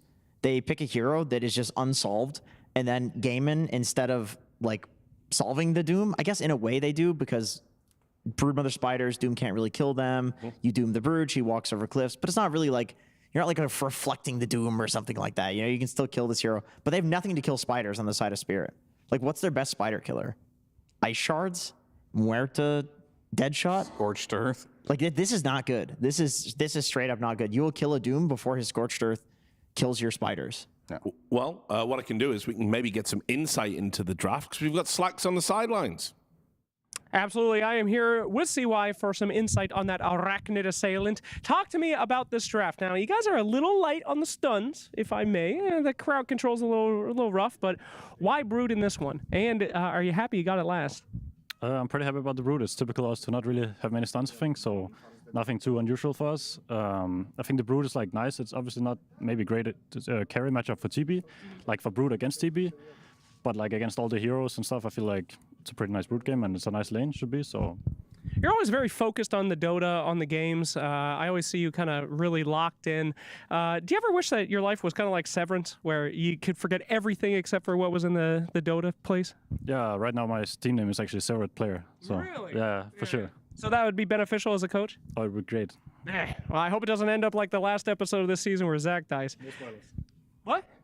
Okay, well, our casters are standing by soon. We'll go ahead and get right into that game. A final question for you, though, before we go in. Is there a hero that, you know, you'd really want to pick, but they're not letting you? Like, what's your number one that you want to do at this tournament before it's over? AA. AA? I think you guys can pretty easily get that. I don't think that's like a big deal. It's not? Okay, fine. I think we have a little bit more time. Last question for you. Are you ready for that? Yeah. Okay. Are you ready for your question? I'm ready. Okay, let's go to the game. Thank you very much, everybody. Let's go over to our casters. Thank you very much, Slacks, and see why they're getting ready into this game one of this best of three. Gaimin Gladiators up against Spirit. Yeah, folks, we're getting this last pick, Brood, coming in. Do you like this? Is this one of those picks that was Spirit anticipating this? Are they going to feel like they got kind of gotcha'd by this Brood Mother? Maybe a bit. They don't really have the greatest answers for the spiders as they were mentioning before. However, Spirit does have a very strong scaling draft. So for gaming, this is definitely tempo-based, wanting to accelerate things, dominate lanes, and kind of play the map based off of that to slow down Spirit from getting that huge later game timing. Because yeah, it's Doom, Terrorblade, super hard scaling. But let's see if they can. Also, because Laurel, he's playing that tempo hero himself. He's playing the Viper to shut down the Ember, who is the one to dictate pace of the game, right? The Ember making moves around with the slight chains. It's their only form of lockdown. Let's see what they can do. I mean, they do have this Tofu Coddle that it's going to make it a lot better. We saw, right? It looked very impressive. Yeah. What Tofu was able to do with this hero. And they took over the game very quickly with those map plays. And when you're playing versus something like Viper, who's incredibly immobile, that's where the recall can actually do a lot of damage. Because if he makes one wrong TP, you recall / move people around constantly. So yeah, I'm going to be looking at Quinn and Tofu in particular to see how their game goes to dictate pace. Because Watson overall, I feel like he should have a pretty good time as this Broodmother with the setup they've given him. But actually talking about this, look at the way they've set up the lanes. So Spirit adapting a little bit here, wanting to have this matchup of the TB versus the Brood rather than just putting the Doom down there. This is an interesting pivot. See if it ends up working out for them. All right, and I guess obviously with the nature of Gaimin Gladiators having the Brood and the web setup, you don't really try and change up your lanes in response, right? So you do just settle with what Spirit has decided to run against you. I'm also just wondering how good this switch up really can be overall too, because it's a silencer overall. It's a very strong hero as the 5 position lately. He can get the chains. It's close there. I mean, he knows how close he is to maybe killing Laurel. He's played that first wave beautifully, 3 and 3. I mean, Laurel. He might be able to go again. He's healing up now. Yeah. I don't think so. Won't be able to push the issue there. Yeah, has to try and play as aggressive as he can whilst he can on those first 2 levels, because obviously, yeah, once that level 2 poison attack comes in, this lane becomes that much more miserable for the Ember. Yeah, I'm just watching. I mean, Radani's getting some CS, and they may have stepped too far on Malady. Can't quite fully commit for the kill yet. They'll back away. Yeah, Radan. He's getting put low whenever those glaives start to add up. It's a bit problematic for him. They've got extra regen down here, though, from Miposhka, starting with a salve. So far, his CS, 4 and 3 to the 5 and 3. Dire's middle tower is under attack. And this top lane. I mean, who'd you imagine for the most part will come out on top of this one? Is there kill potential between these two? I would say Gaming's lane looks pretty strong. It's just super safe. Yep. They've got the extra shields that always come out from the chakra, and it's just, yeah, the damage provided between the two is quite difficult for them to get an advantage here. Bottom lane. They will get the kill. They do. They get the first blood here for Radan. Watson will be able to get Miposhka in return, but yeah, that bit of bonus gold going the way of Radan's TB. Right when they hit the level 2. The tag team plus the Metamorphosis, more than enough damage for them to close that gap. I guess also the reason that they wanted to have this lane set up too, because I've now seen so many games with the Silencers versus the Muerta in lane, and he just can't really trade with the Silencer at all. Tusk, if the Silencer steps out of position, it's a guaranteed kill, 85% of the time. Now mid lane, you know, Quinn, he's handled his own for the first 3 levels. This is, as we always talk about, this is when it gets much more difficult. It does. He's still doing very well, though. He is. Like, 12 and 4 against the 9 and 7. As you said, we expected to start to get a bit tougher for him and allowed to get that lead, but still 3 minutes in, he is absolutely doing fine on the Ember. Yeah, very nice stuff. He's playing it very nice, using the slight to harass Lyle in return. He's gotten, I think, that I've looked, he's gotten like 2 or 3 extra last hits because of just really nice slight timings as well. No, he's playing it really well so far, Quinn, in this matchup. Yeah. Unlucky with the change there. Tries for it. Top, they're starting to get some decent damage onto Tofu and Ace, but yeah, still always fairly difficult to get fully aggressive because the blinding light is available for Tofu, so he always just is able to knock them if they do ever go for that aggressive move. Yeah, Ace can just keep getting this free farm up here. 20 and 9 right now on him.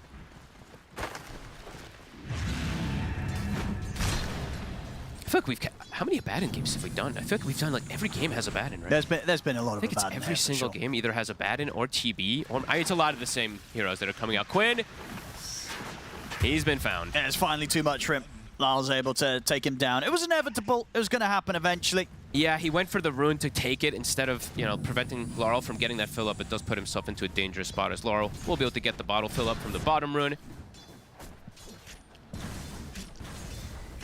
And so far, the lane swap's actually, working right now for Radahn. Yeah, he's having a great time down He's here. having a very free time versus Watson. Difficult for them to really get too aggressive onto him. Yeah, got that first blood.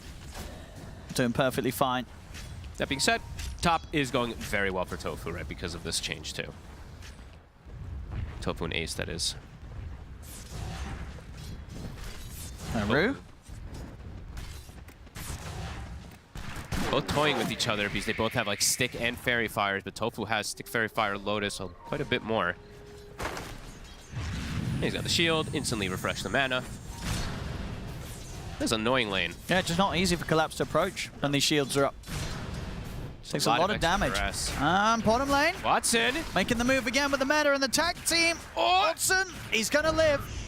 But only just. I mean, he's seeing the potential each time when they have that opportunity to go top lane. Collapse will fall. It's overwhelming. It's just super hard for him to try and farm against the pressure of these shields. Oh, and at this point, though, Watson, bottom, he has to actually go to jungle to get some extra sustain with his lifesteal. Sure. So that is, Radahn just continues to have an absolutely free lane down here himself. But yeah, Ace looks like he perhaps is going to be that carry from the offlane. We have seen Abaddons be able to do that with the farm that he's been able to get. Very likely he goes down that Radiance this game. 6-minute power in. Let's see who's going to get their hands on that one. Do they get it top? It'll be top. That's a nice one as well for Quinn. Does have to go back. Is he going to actually? Okay. It's dangerous for him to walk through this part of the river, but looks like he will be able to find a moment while Rue walks away.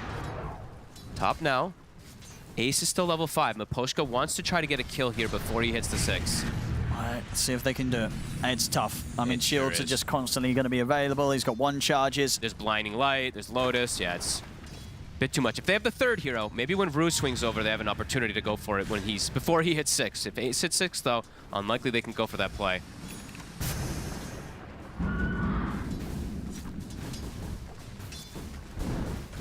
Just not a super fun lane for Collapse to play. Yeah, but, it has to do this so that Radahn can succeed down bottom. Exactly. It's a switch up that they chose to do themselves. Absolutely right. They make the best of sort of a tough potential lane situation. It looks like it's going to be just that 1-for-1 shrine exchange. Do you see the D ward that came out there from Rue? He also gets a double stack in the meantime when he gets the D ward in the river. That's Quinn. If there's an upcoming move, because he did get this haste rune, he still has it available if there is a play that happens on these side lanes. So easier for him to rotate in comparison to Laurel at all times, especially with this haste. And even though he did die, he's 150 gold behind. Yeah, he's playing this lane very well, Quinn.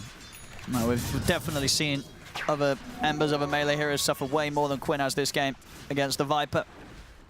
And important for him to have a good game too, since he's the one that the Coddle mostly wants to play around just for these constant chakras. Big set of Batten is also a very good one, but it's almost always Ember is just the best to be able to get that constant chakra play. And yeah, because we're sort of overall outside the laning stage. Not a bad game to be an Ember, right? They've got to drop some big stuff to try and catch you. Yeah, there's the Tusk and the Muer to provide a decent amount of control between the two of them. Sure. If you're not careful, but yeah, it requires them to get on top of you in most situations. You can't play around. Gets another power rune, and that's another good one. Another really good one. It's not the best one at this moment here. But as it's been for the most part, the side lane's not really been in positions for a mid-rotation to come in and turn them around. Spirit are playing pretty carefully. Now even on this bottom lane, Radahn. He's stepping a bit forward, but he does have the 2 support backup. Yeah, he's got a lot of backup. So if any sort of action gets baited down here, Spirit's going to be prepared. Quinn with that. Looks like he's going to... I mean, he could maybe make the move bottom. Yeah, he is. He has an amp damage. All right, let's see what he can do with it. He's going to look towards Radahn, but Radahn already on the retreat. And catch him with the chains. They know there's backup behind him, so Quinn can't really commit too heavily for this. He's not got a huge amount of mana. We'll get another Sleight of Fist off. Radahn, he's got the Sunder. Spiders are in upon him. It's another chains. Ticking down to the curse. They'll dive forward, looking to finish him off, and they will get it under the tower. Sleight of Fist comes in from Quinn. Collapse TP'd over, but not able to punish Gaming. So indeed, with the amplified damage, they push forward, and they do get that big kill, taking Radahn out of the game for now. I was like, he does have the 2 supports behind him, but he's so far up, like next to the tower there. So yeah, Quinn with the heads up TP with that amp damage, just poking and poking. It's more than enough, and that's a Sunder Force too. And a rotation, right? So Collapse even making the way away from top. Radahn now, he's done with the bottom lane. Time to go back to his actual home.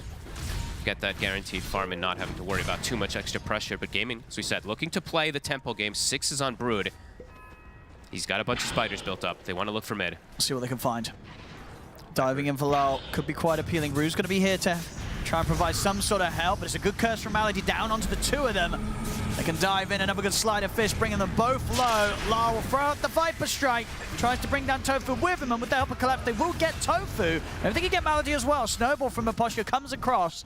They do manage to take out the 2 of them, but not before they did lose the bigger kill. They lose their mid. Lal going down.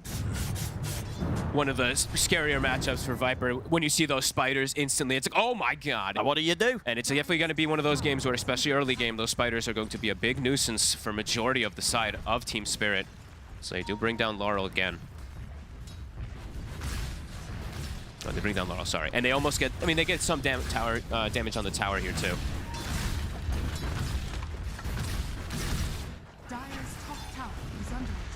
Staking around bottom. Almost level 6 on Malady, so global, it is available. Can look to pressure this tower here with the catapult too. Hey, Rue, he's trying to clear those spiders. It's not quite enough damage even between the 2 spells. That push will continue.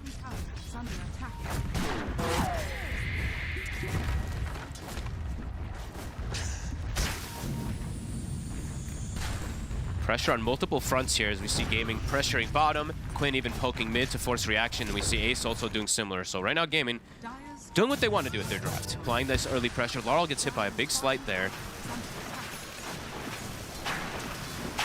So he's going to try to match the movements. We used to see this on Vipers for some time. He is going to go down this Boots of Travel to be able to continue matching the moves. But Ace, they're going to try for him. Shards don't catch him.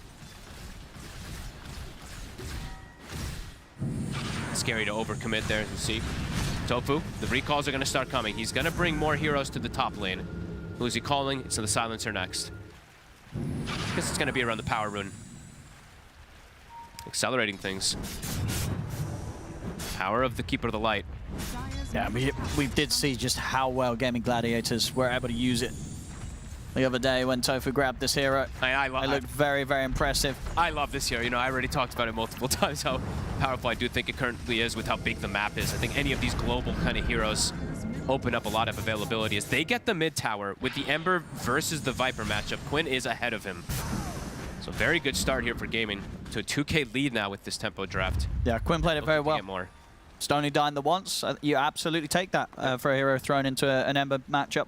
Yeah, and Quinn at this point too, he's got the global coverage behind him, so he can look for these aggressive plays if they want to. I'll find Aposhka. Get some time in the snowball. Nowhere to run. Blast is timed, another Sleight of Fist.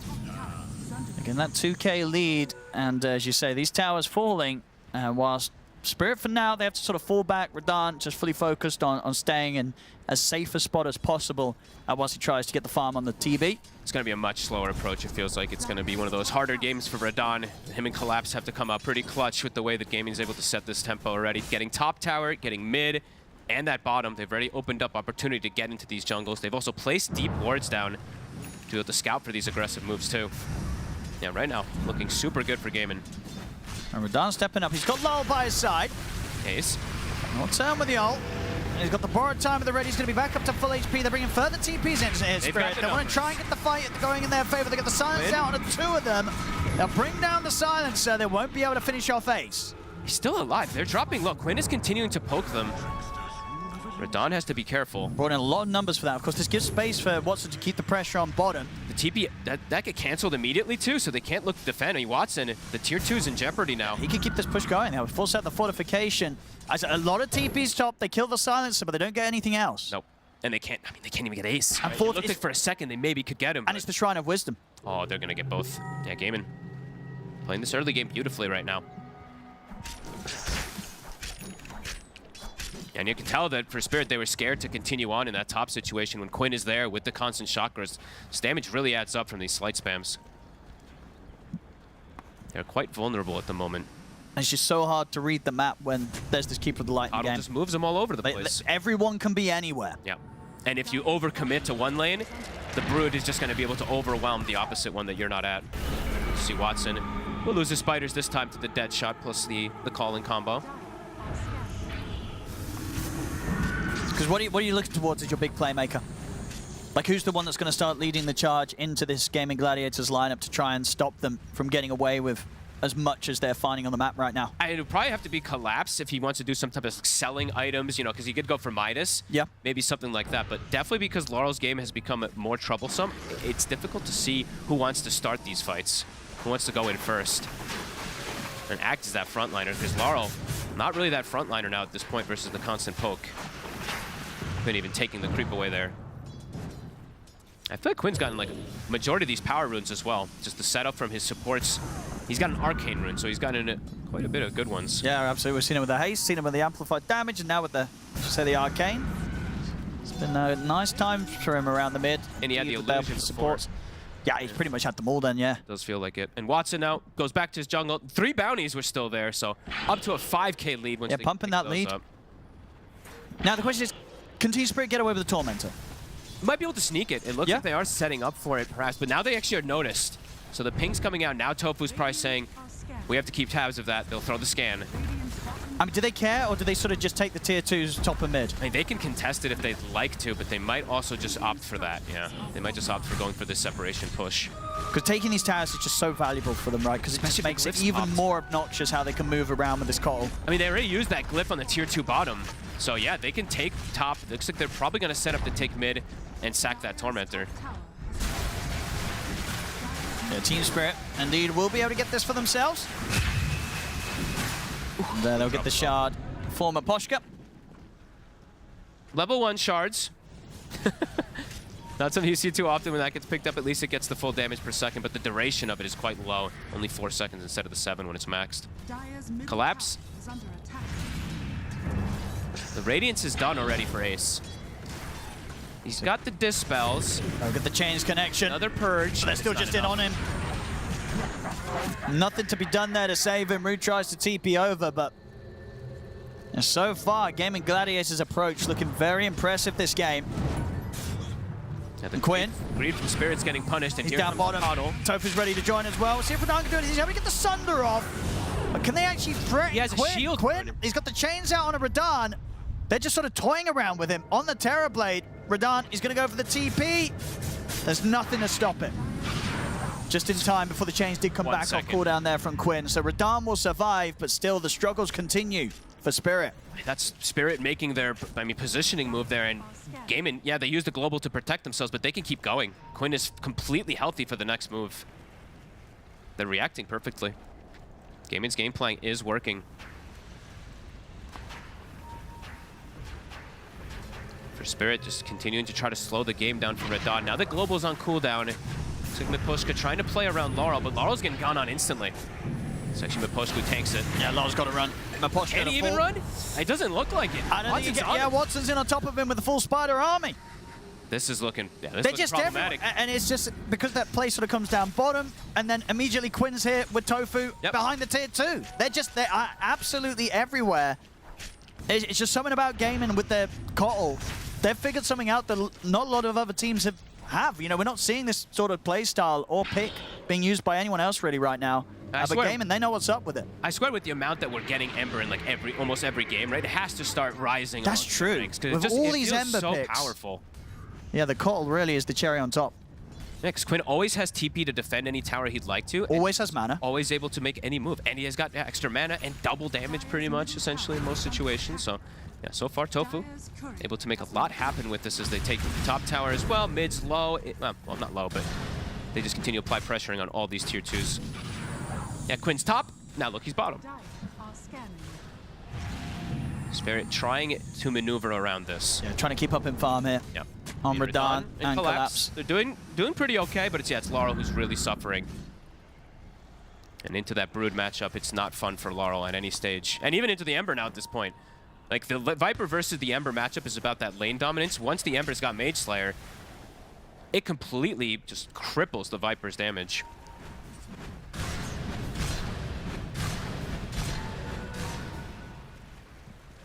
And Ace just continues to match the farm. I mean, Watson's farm is actually crazy, how high he's been able to get here, too. Ahead of Ace, who's been free farming the whole time. Deep wards, looks like they were able to find a couple of them here. The spiders are scouting.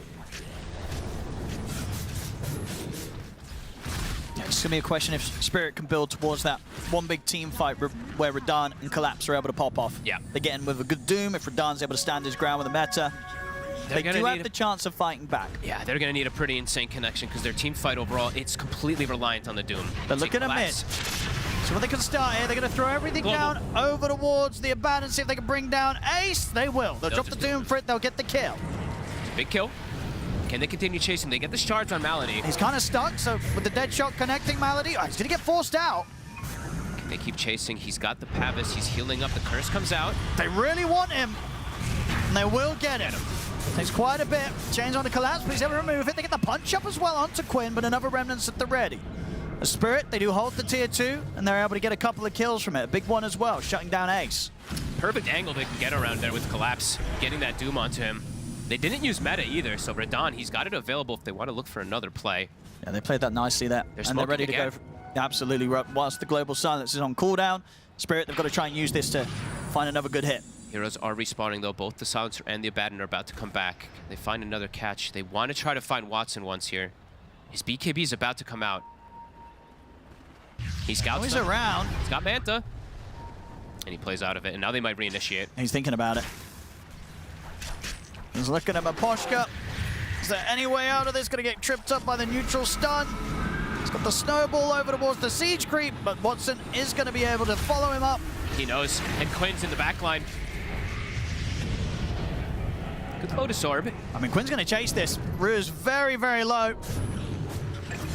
As both supports for Spirit gone again, and now the pressure can come in as Gaimin Gladiators. They've got this push up top. Bottom lane, Ace. He's pretty durable, though. They're going to have to chase him for quite a bit, and Tofu's going to come in with the backup to make sure that Ace is under no threat. They have to pop the glyph, too, for top. There's the spiders coming in, Watson. We'll build the force of reaction. Collapse is hanging on to this Purge creep, so seeing how important it is when he's got just double dispels, right? Lotus plus that Purge to maybe bail out one of his teammates also from Global or Chains. He's also purged off Quinn's Flame Guard a couple of these fights, too. Back up to the push, though. This mid tower, 100 HP. Laurel might just have to deny it, and he will. Dire's middle tower has been denied. He's going to start getting back on working around on that bottom lane so they can look to set up for that next tier 2 tower. Spirit just continuing to try to slow the pace of things down, but Roche now, the next objective for Gaimin, can look to go for that tier 2 afterwards. Radahn has carried some very difficult games before in his Terrorblade, so it's not off the table for him this game. It's just wondering if Collapse and him are doing good. It's just wondering if they can do it with a Viper, who's this tempo-based hero who is so shut down now at this point.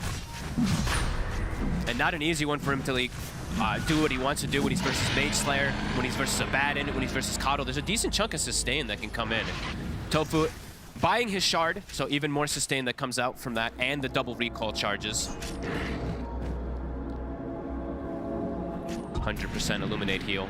So the target that's doomed, of course, can get focused down, but the rest of them provides a lot of extra heal. Even seeing Ace put the extra points in Mist Coil. So we've been seeing a couple more players do nowadays, or in these last few games at least. Okay, they've got the Blink, so they at least have an extra form of initiation now on Miposhka to start something. Yeah, Collapse. Yeah, exactly. These two can make the jump and try and just lock someone out of the fight completely with the punch and the Doom. If they can find Quinn, it would be pretty big. Or Don. There's always going to be the saves that can come out. Stepping pretty far out. See if he's able to get his way out of this one or receive any sort of backup. Curse upon him. Miposhka's going to come in with a jump. Tries to focus Malady, but Malady's able to get the global silence off. They look towards Radahn. Put the Manta, but he's gone. He's gone. The blast comes in. They have to try and TP out Lal. Is he going to get away? He will. But Rue left behind. Gaimin Gladiators, they clean up the 3 of them, and they lose nothing themselves. Yeah, they're snowballing this. Radon shows himself too far. They played careful on Gaimin anyway, but eventually they just closed the gap on him. Yeah, and they can look to take this tier 2 tower. It's too tough to fight, especially into that global silence. Pops the Manta, but the reverberated silence facet kicks in. No chance for a Sunder. And there's so much to sustain, Owen. The shield, the miscoil, the illuminate comes in. There's a solo. Yeah, he's back up to full HP on the silencer in seconds. And they're up to the high ground. 24 minutes in. Spirit. What can they do here on the defense? Who can start the defense? They do still have the Doom ready to use. They have meta also. They're in. Try. The punch up. They're going to drop the Doom down on towards him, but he already got the borrowed time on. Now the Doom will be there onto Ace. Watson's on Laurel. He's going to get caught by the dead shot fear, Watson.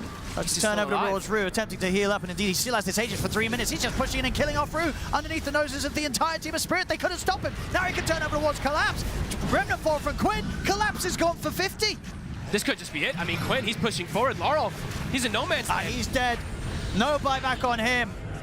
Gaimin, the tempo, it's hitting on all cylinders. Yeah, they're really good at playing the game like this. They're all full HP. They can keep going. They can probably look to close this out.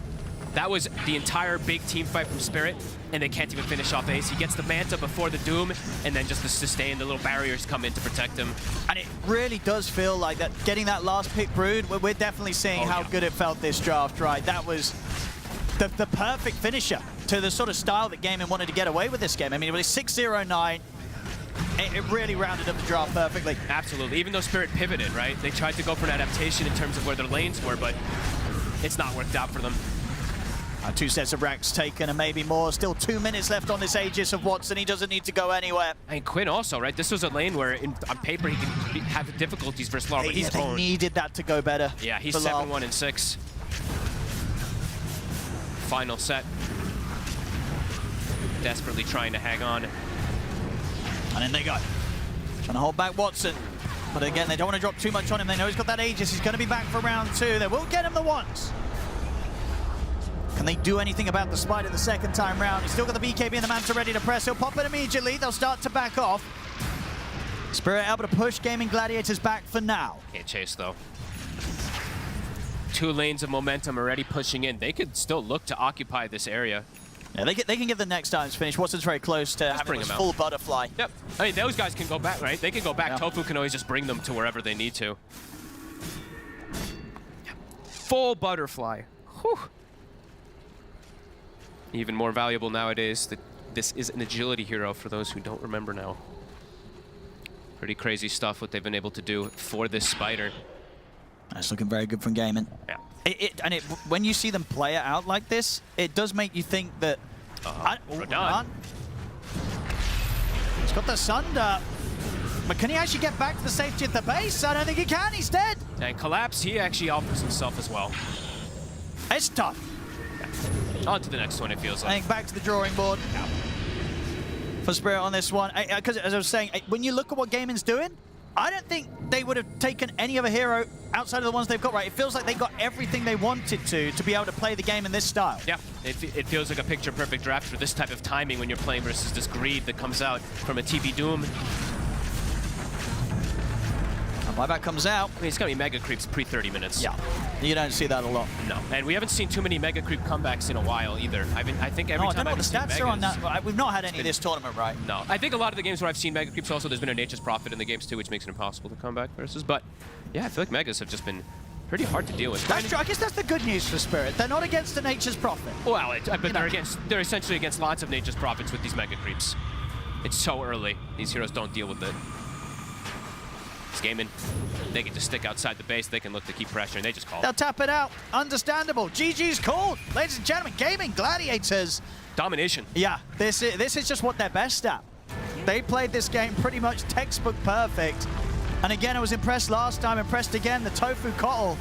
It does just so much for the way the Gaimin Gladiators want to win their games. Yeah, and it feels like it always does synergize with the current meta heroes of how the chakra can work. Everybody has these low cooldown abilities that can work really well. As Spirit, yeah, it has to go way better for Laurel in particular. They tried to switch things up with the lanes, but either way, Gaimin It's all theirs, this one. Yeah, for sure. I think, yeah, definitely shout out to Quinn for his performance on that Ember against a Viper. He did not care. Died once, and that was it. 7-1 and 8 ends the game. Very impressive stuff in a matchup that he could have suffered in. Gaimin Gladiators, this game, it's all theirs. They'll take it. 28 minutes in. Yeah, great stuff, guys. Spirit, one game for elimination here, and it's really kind of hard to process what we're seeing because that's another game now after the Falcons game where we've seen Spirit kind of ran over by their opponent. I'll start by asking you. I mean, you highlighted the Ember Cottle picks, and you were going, you just have to take this. They've taken this before, made it work, and it was just so strong. Yeah, it allows you to just play the map so easily because like you can be anywhere. Just Cottle, he can TP to you. He can TP you to him, so positioning is like not a problem for this hero whatsoever. I think where the wheels really fell off the bus on this one is definitely going to be the laning stage. Like they made a choice to put Doom into the safe lane, right? Thinking they'd have better matchups. Doom got destroyed. Yeah. And how much does that have to do with lane matchups, or how much does it have to do with Collapse not being super comfortable being in the safe lane? And also this Viper pick, it did not do the amount of work that I was expecting in the mid lane. Sure, you killed Quinn one time, but the first few waves, he was free farming. He was actually pressuring the Viper at level 1 and 2. So I feel like the laning stage just was a disaster for Spirit when their draft was built on crushing the lanes and snowballing the game. Because if you're playing for this game, and this game's gonna be hard later, Ghost. I mean, we're increasingly seeing as well these like hard Ember counters like just getting outplayed by people that play Ember well. It's kind of crazy. That was exactly what I was thinking, was that really? It just doesn't seem to be working to counter this hero. I can't put a finger on exactly what it is. Like, part of it is that if you're ganking for an Ember, this is one of the best heroes to gank for because of the Slight Chains combo and like how well he abuses runes. So you run supports to the mid lane because you're in a counter matchup, and then all of a sudden like he's coming back, and he can also jungle just fine with Flame Guard, right? And he can rotate to the side lanes just fine with all of his abilities. So he just has other entries into the game other than the lane, and he's one of the best heroes at having the supports rotate mid.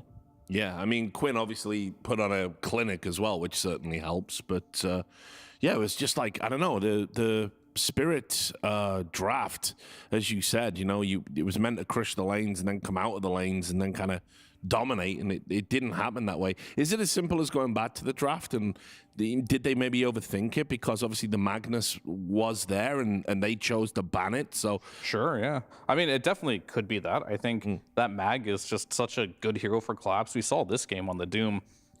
I don't know whether or not it's just he's in a little bit of a rut right now on Collapse, and he isn't comfortable playing in the safe lane. Maybe a mixture of both, right? But like this performance from him is very unusual. You typically do not see him lose lanes this badly.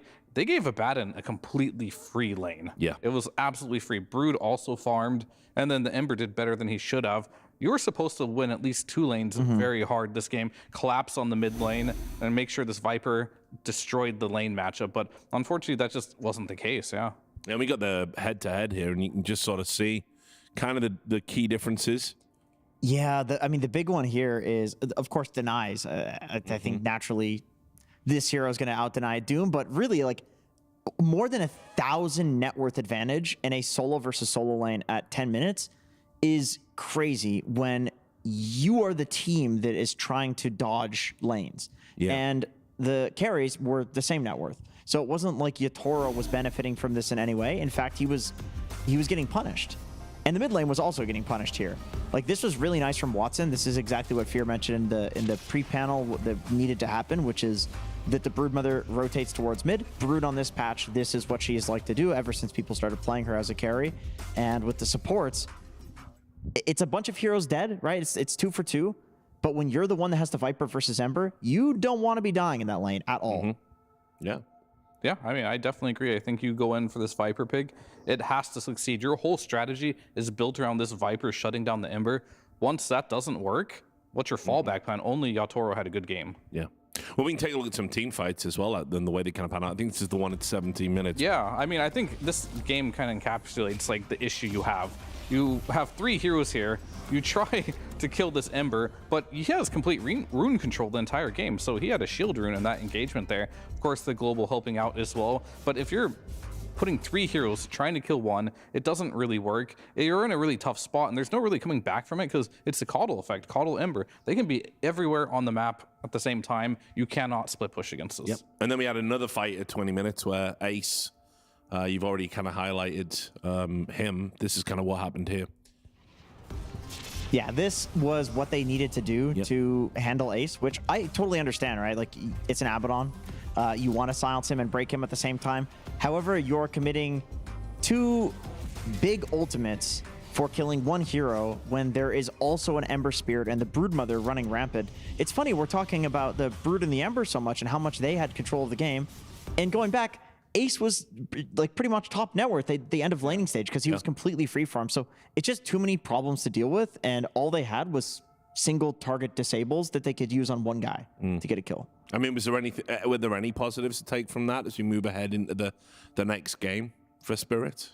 I mean, the only real positive I saw from that game was that Radon is really good on Terrorblade. He can go to the off lane, still win his lane, which is great. But like the mid lane and safe lane of Team Spirit, they really kind of dropped the ball on this one. And I think just lane swapping was just a no-go. Yeah, I think laning in general, like my take also is exactly what you said, Richard, which is don't bother trying to counter the Ember this hard. Don't pick a bad hero. Don't throw the game to counter the Ember.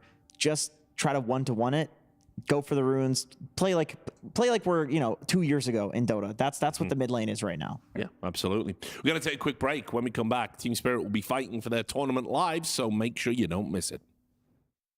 The human body was built to move, not trapped at a desk in one singular posture for 12 hours a day. It's time your chair evolved. This is Secret Lab Titan Evo. Ergonomically engineered for you, gamers, hybrid workers, artists, backing your every move.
Yes, welcome back. Gaimin Gladiators on the brink of eliminating Team Spirit, which is sort of crazy to say here at PGL Wallachia. But over to the panel. Obviously, it looks like you guys are having a bit of a reality check over there, I would say. Yeah, a bit of a reality check. When I looked in the mirror, and I didn't realize, somebody put my makeup on me today. Oh, what is this bullshit? I thought you knew. Nobody told me I looked like this. Well, you tried to. I tried to warn you, but like he just left. I mean, look, I think it's fine. I don't know if anyone's like noticed or like, pointed it out on social media or anything like that. I think you'll be okay. No one noticed we're the power couple? I think that's who's the power. I can't say what I wanted to say. Take the mic back. All right, it's fine. It's fine. You don't. By the way, we're about to do the draft, so you guys can move apart. If, for example, that's all right. If anyone hated anyone else, you could. What are you doing?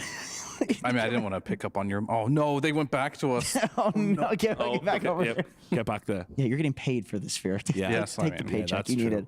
Your $20,000 TI win. You need. And it's running out quickly. All right, there you go. You may decouple now. Okay. We're off camera. Right, anyway, let's start talking about the draft. Obviously, that one for Spirit, as we said, maybe a little bit overthought, a little bit overwrought. Could have had that Magnus on Collapse, a signature hero. Didn't pan out that way. And now Spirit, they need to pull something out here. Otherwise, they're out of the tournament. Fear, do you think they next leveled themselves by not taking the Magnus? Yes, Jenkins, I do think they next leveled themselves by not taking the obvious Magnus that was right there in front of them that they could have picked. They even thought about way too much this game, how they're going to lane on top of that. So there was mind games on mind games. And I would just want them to truly simplify this one around if they can. Yeah, the draft will be on your screens at home in just a moment. We're just pressing the button for that, but it is underway. I'm so tempted to spoil. No, I think they want spoilers, right? You think they want spoilers? Yeah, I think No. Oh, wow. Okay, now I really want now this is getting exciting. It's actually getting exciting. It's getting hype. Can you name the heroes without saying the hero's name? Why is Oracle? Let's play a game. Yeah, I can. Scorpion. Desert Scorpion. Desert Scorpion versus Demon Man. Oh, that's a lot of heroes. So the Demon Man versus Desert Scorpion right now. Can you do the bans too? First pick Demon Man. What did Gaimin ban? Nightman. You can't use. Yes, I can. I can do You can't use the words. Everyone just can't be man. Yeah, they can. You can't use the hero's name. Like. Oh shit! Night is in his name. There they are. There he is. Scorpion. Desert Scorpion. And Demon Man. Scorpion Man. It's the Desert Man versus the Demon Man versus the Night Man. You're an imbecile. You could guess that. People in chat knew what I was talking about. All right, it's fine. Right, come on then, my man. Talk me through this one. Anyway, we were busy talking about that and memeing around, but there's a first phase in the game. This is crazy. There it is. Yeah, it's there. This is usually the hero you pick when all other offlaners are banned, but Team Spirit say no. You know, this is an homage to Tundra versus the Team Falcons Grand Finals of Fisher Playground, where Tundra was losing 2 games down, about to get swept in the Grand Finals. And Tundra, you know what Moon said? We're just going to pick a new hero. We're just going to see what happens. And you know what they picked? Sand King. Totally unpicked up until that point. For some reason, this seems to be the hero when teams are in a tough spot and they just want to, like, entirely change the way that drafting is happening. Yeah, well, when I want to play offlane, right, after a long day of tryharding and I don't care anymore, pick Sand King. That's just the hero you just go to. Just, you know, it's not very good, but it's fun as hell. It's fun. There's that 1v5 potential eventually. Epicenter is so bad now. Oh, yeah, it is. It does, like, no damage. Yeah. Until you get the Ags, but this is like a 7th item, unfortunately. Yeah. I remember a couple of clips of this still same Sand King, but you just buy a pipe, one healing item, like a Tinker with robots. Does nothing. It slows you, I guess, but the damage is just so pitiful on this hero. Yep, I mean... As you can tell, I'm not a huge fan of Sand King right now. I think maybe there is some potential because it is a flex pick. You could play it mid, potentially. Is that true? Yeah, definitely. Laurel can play it.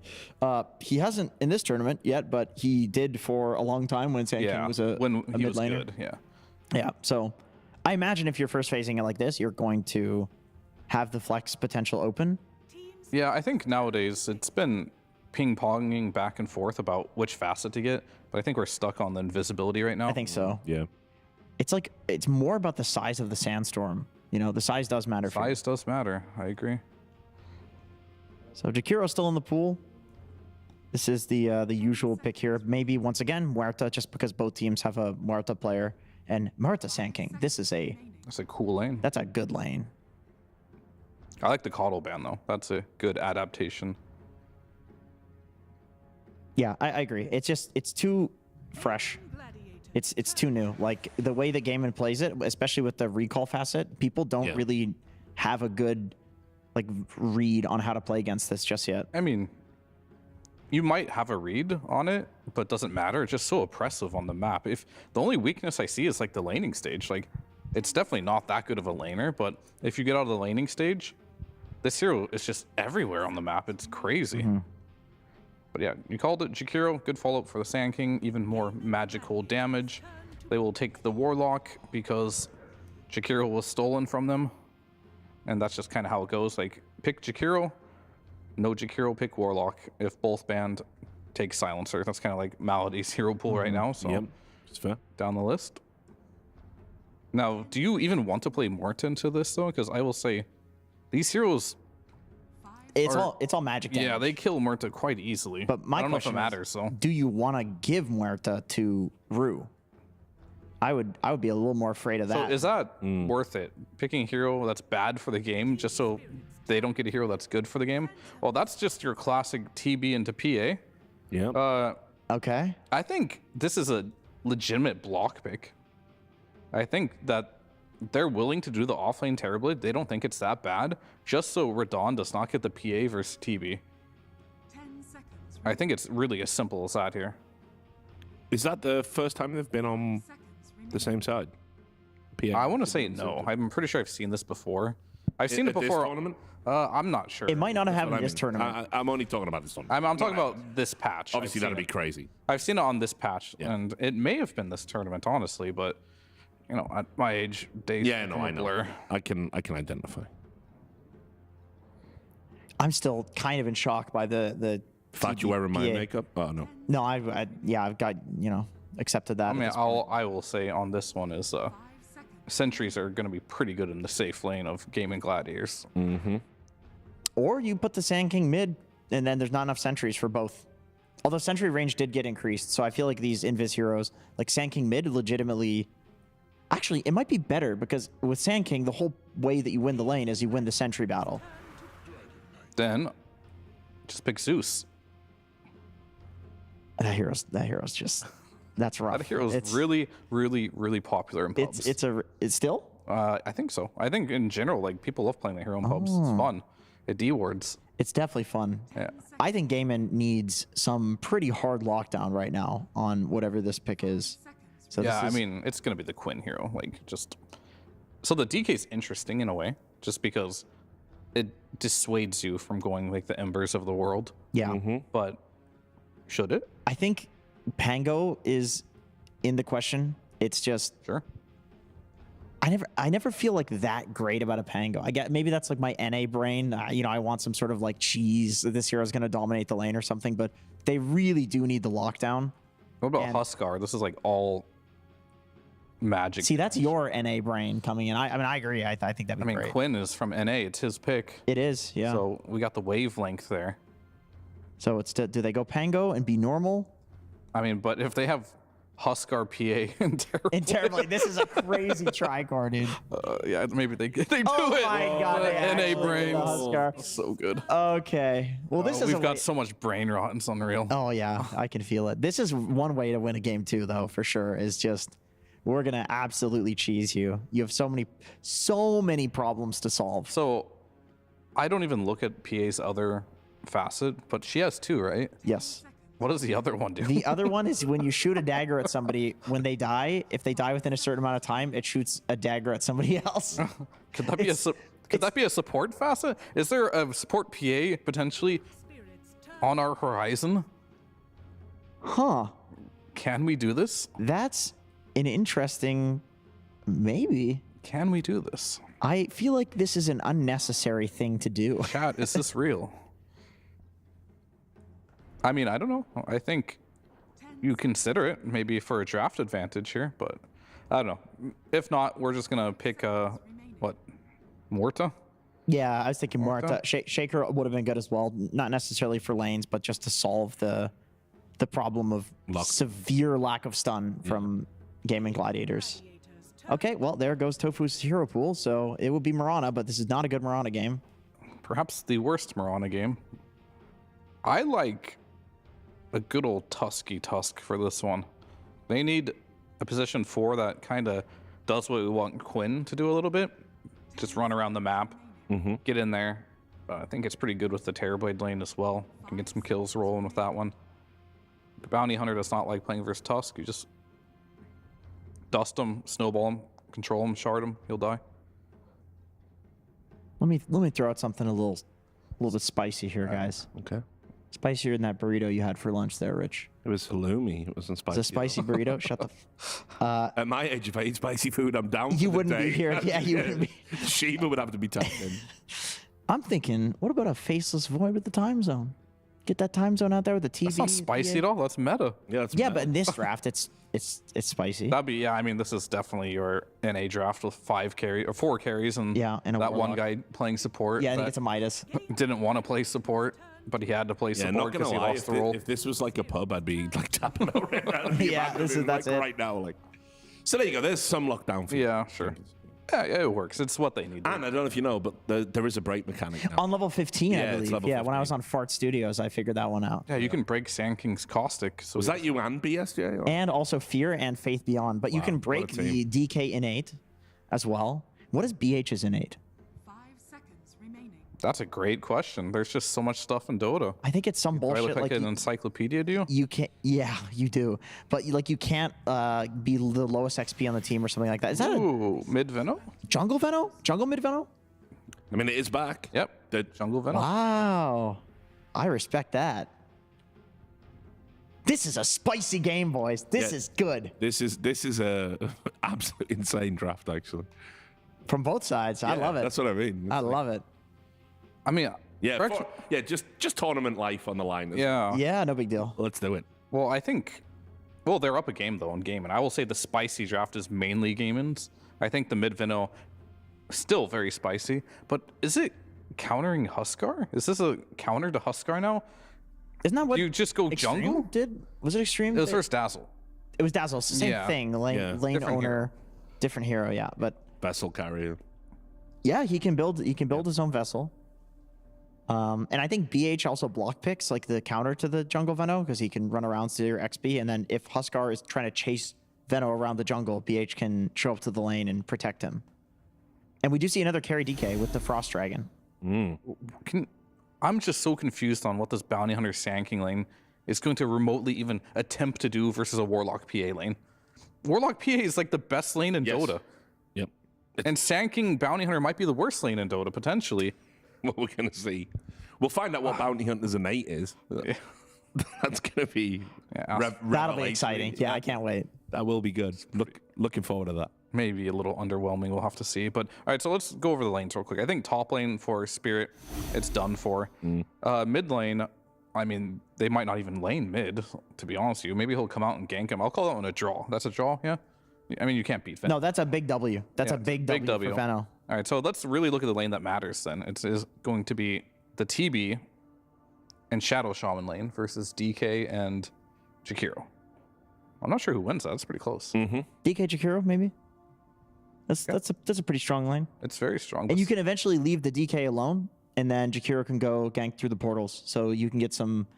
All right, so since they won mid, so I guess it's a W for Team Spirit this game. I think they're winning 2 lanes. I think we're going three games, boys. looks I like think this is it. It's gonna be a long day. All right, guys, I'll let you get back to hating each other. But for now, we're back on the sidelines for Slacks. Willie, thank you so much. Yes, we are here with Silent. Silent, so good to see you. Really, really spicy draft this time. I'm super excited to see it. What do you think is going to be your most difficult lane, and what do you think is going to be the easiest lane? Is this why I think Dragon Knight, with Jakiro, he is pretty free, I guess. At least he's gonna get some farms. The hardest lane is Sun King against PA Varrock. He will struggle a bit, but I hope we will pull with BH and he will be okay. He can't contest his farm, but at least I hope he will get his own farm. Okay, all right, so maybe it's not going to go well, but we'll find farm somewhere. Might not go good, but he'll still find some farm. Yeah, I think he'll go mid, then mid, and will farm there. Okay, what about Venomancer? What's happening with Veno? He leave middle for jungle and let something mid. Okay, that's gonna be a lot of different. Oh my goodness. Okay, we gotta get to the game. There was a first blood. Who first blooded? I hope. I'm unfortunate. It was somebody else. But let's get into the match right now. We're gonna head on over to our casters. Sorry about that first blood. Here we go. Indeed, unfortunately for Silent, indeed, his team getting first blooded. Gaimin Gladiators, they got the double kill for Malady on the Warlock there off the back of that aggressive move. And they'll get all 3 runes. Or, well, 3 of the 4 bounty runes too. Malady getting the double kill. Watson able to start with that Orb of Frost so they get the extra chase down. Yeah, this top lane in particular, he was mentioning it himself, this one looks very difficult. They just have to pull waves. That's all you can pretty much do as this bounty hunter Sanking and hope that you can get something out of it. Let's see what happens in mid lane. Let's see how Laurel is able to withstand versus the Huskar. Let's see if he can win the lane. Yeah. This is interesting. Absolutely. This is a spicy one. As always, you know, when I see one of these players pick up something that we're not used to seeing them on, I've got to look at the numbers, see what they've been doing. He's played it 3 times the last month on his main account in pubs. As for pro games, this is Laurel's debut Venomancer performance. Okay. Never done it before in a pro game. So interesting. Let's see what he can do. It's a risky time to bring it out, of course. 1 game away from being knocked out of the tournament. Let's see if they're right to sort of ride on it for their last pick this draft. Let's see if he does want to actually just play in the lane. I mean, he's hit level 2, he probably just leaves. But the reason that this level 1 smoke actually happens from the side of Gaimin Gladiators is because they're going to get wards down all over. So they blocked hard camp. I believe there was an unblock from the side of Spirit on the Ancient side. But they have tabs, so they're able to watch Laurel in order to perhaps set up for him with these wards that they've placed here and behind the tower and blocking another. Yeah, so I mean, they covered their bases. You know, they knew that this was coming. And Quinn is going to have absolute free farm. He is. Bottom lane, this is the interesting one. This one, I feel like Spirit has the edge in it. It should be a strong lane, right? Yeah. You got DK, he shouldn't die in this, and you got Jakiro, one of the strongest supports right now. Yeah, this is that big one that I'm looking at least for Spirit to have the advantage, because the other 2 lanes, yeah, looking a bit interesting. But yeah, Laurel, you don't even play the lane, so yeah, we'll see. See how that one ends up going. Brew, he's trying to cut waves, but they're actually pretty ready for him. Can he get this wave? It looks like he will be able to at least drag the melee creeps, but he did not get the range creep.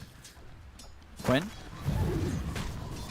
I mean, Lars keeps trying to turn up to at least get some of the lane creeps on top of the jungle.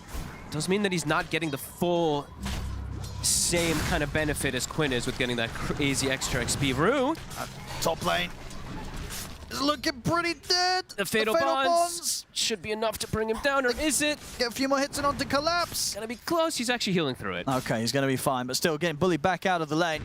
Yeah, that's the hardest. Bottom. For them. Bottom. Radan's the one actually getting turned on 8 stick. He's gonna be okay. He's all right. The first attempt with the meta won't quite get them the kill.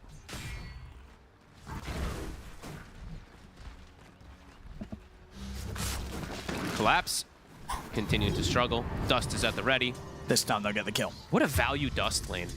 Playing versus Bounty Hunter and the the Sand Shroud. So yeah, Malady can just keep bringing Dust and Sentries up here. And it's super valuable for him. Yeah, it really is. I mean, we've obviously seen in sort of the patch and with the map the size of it is, you know, having multiple invis can be pretty nice at other stages, but yeah, not the laning one when that's where both of them are. Going a bit far. The TP's coming forward. Rue looking to strike back versus him. He's got Stick and Fairy Fire. They're bringing another hero. I mean, Lar's just dead. He actually just takes out. That's just the power of these incendiary burning spears. And Quinn, he's got Fairy Fire. I think he walks out of this, Owen. It's another Shadow Walk, but Quinn gets the kill, forces TPs. Rue can't kill this. They've got an absolutely free farm PA with a Huskar absolutely free farming as well. And you know, Lali, he really wants to try and show his face in mid, get some of these creeps, but if he is dying... I feel like he should maybe just jungle, Just go full-time jungle, right? perhaps is just the call. I don't know if the risk of trying to turn up and soak up some of the waves is worth it if he does end up dying like this. Maybe they go for the bait again, but Quinn's soon level 6. Sure. They could, yeah, you're right. They could try and bait him in. But he's gonna be 6 really soon, so he's gonna have the life break dispel soon also for the potential guys. Rue. I mean, sees Rue. Careful. Rue's already, yeah, a few spears. That's gonna be a fair bit of damage that Rue's gonna have to have burnt through. Oh, and it's a 3K lead. It's 4 minutes in. The first bloods, the bounty runes, these extra calls they've been able to get. And if they lose this game, they're out. Yeah.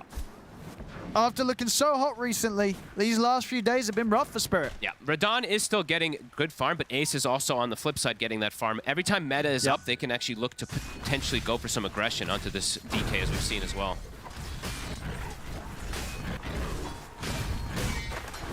This is going to be one of the faster tier 1 towers you'll see taken at this tournament. Yeah, and this is going to be one of the, I feel like, the least farm you'll ever see collapse in a game, because I feel like he's going to get literally nothing in this game. Left alone again, tries to TP. He's dead. Oh my goodness, he's not. Woo! I thought he was dead too. Yeah. Woo! All the way back to base. Yeah, still doesn't feel great, but at least he doesn't die. True. But Quinn, he's thriving. Tower to fall, but yeah, Laurel is just straight up jungling now. So this is he the doesn't call want they to made. show He's mid like, at all. He's like, enough of that. Just let the bounty hunter soak the XP. Yeah, we'll see here on the replay that gets out just before that last hit was going to come in. One more hit. My goodness, that was close. Just as so the melee animation was ending there from Watson, that was as close as it gets. Laurel, 6 is hit, but they keep tabs of it. That ward that they placed from pre-lanes does see that Laurel has hit it.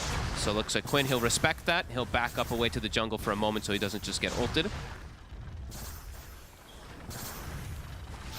So Gaimin responding accordingly. Shifting Tofu to the mid lane. It's around the power rune as well. Looks like they're maximizing, right? Just send the Huskar to the jungle because he can do it very efficiently. Let Tofu get the XP from the mid. As Ace in bottom, he's still getting a decent amount. Yeah, Collapse is probably just going to stick to jungle, right? Yeah, doesn't want to show in this lane anymore. Completely jungle. Has to try and recover from that. Maybe cut some waves, pull them into the jungle if you're able to. Ace now, since he is left alone, they get aggressive on him. He's got a Lotus. The Ice Path on him. They'll get him. Good move there. Finally able to get themselves a kill on the board here, Spirit. Radon getting himself an early Ripper's Lash coming into play. That actually a little bit of damage does help. But Poshka? I see Quinn and Tofu, they're trying to go for Lal. Quinn is deep. Backup comes in for them. He's going to make the jump over towards Lal. I mean, can they finish Quinn off? They can. So they'll get the trade, and again, with Spirit being behind, they'll take this. Can he TP? Yeah, not going to get Tofu as well, so Tofu gets out. But yeah, sure your mid dies, but you do end the life of the Huskar, top net worth in the game right now. Collapse, again, able to get away with farming here, able to TP out freely, they can't stop it. Tofu couldn't close the gap there either for a hit or for the shackles. His Hex was still on cooldown. Radon, it looks like he's going to be able to take the shrines. Yeah, they're going to get the benefit of double Shrine of Wisdom. Yeah, there we go. So Spirit making these little moves. After what was a pretty tough opening few minutes. Still behind in XP at bottom. Double Shrines, but bottom Ace. They're going to go for Ace again, and they're going to get him again. They know that Tofu is nowhere near to be able to protect him since he was top. Yeah, good stuff from Radon and Poshka. Yeah, we heard from Silent, right? This was the lane that he saw potential from, and we're getting that potential playing out. Yeah. Great extra chase down this Frost Dragon and Ripper's Lash is enough for them to get these kills. And Collapse, getting some space perhaps up here to get some experience. Tofu is on the side. Watson taking a lot of damage. But he'll be okay. And they'll get a tower trade, so they're fixing up that early game, these early lanes in particular. Able to get that kill onto Quinn. Now he's got Armlet, though. I believe it's coming out, so that move that they did get onto him was pre-Armlet. Still got eyes on him around the mid. Power is going to be down bottom. Oh, and Quinn, yeah, he is queuing up the Glimmer Cape, too. It does feel pretty valuable versus Venno, Jakiro, plus the Sanctum if he wants to go for a Collapse. Oh, well, double dust down the drain. Yep, minus 100-something gold. Good, that burrow looked like it went pretty far, actually. It's like absolute max range Collapse, able to distance himself and get some XP under tower. Rotations coming in. These are very low-level supports from the side of Gaimin. They'll run right into it. With the Shadow Word down to Lal. Lal's able to turn with the ult on towards Malady. Malady will pop. Huge Ice Path. And see if they can get the cleanup here. Quinn stepping up, kills off Lal, jumps over towards Rude. Tofu survives. He'll be able to walk away, but Watson gets clipped by the Burrow Strike of Collapse. I mean, Poshka, these Ice Paths, perfect connection onto everybody. Very low-level supports on the side of Gaimin Gladiators, but high-level support as we see from Miposhka. He's level 6. The fact that they got those double shrines really benefiting the supports massively. And even though Lala's dying a few times, we're very much seeing that the farm's still there for him, right? Yep. He's keeping pretty close to that of the rest of the other cores. And he's going Vessel, so it's still going to be that good itemization that he can go for versus that Huskar. Sure, he can, Huskar can dispel it with his ult, but still is the build you want to go for. 6 stacks. Is he going to use that Grimoire? What will that put him up to? Don't know if it hits him 6 just yet. It's close, though.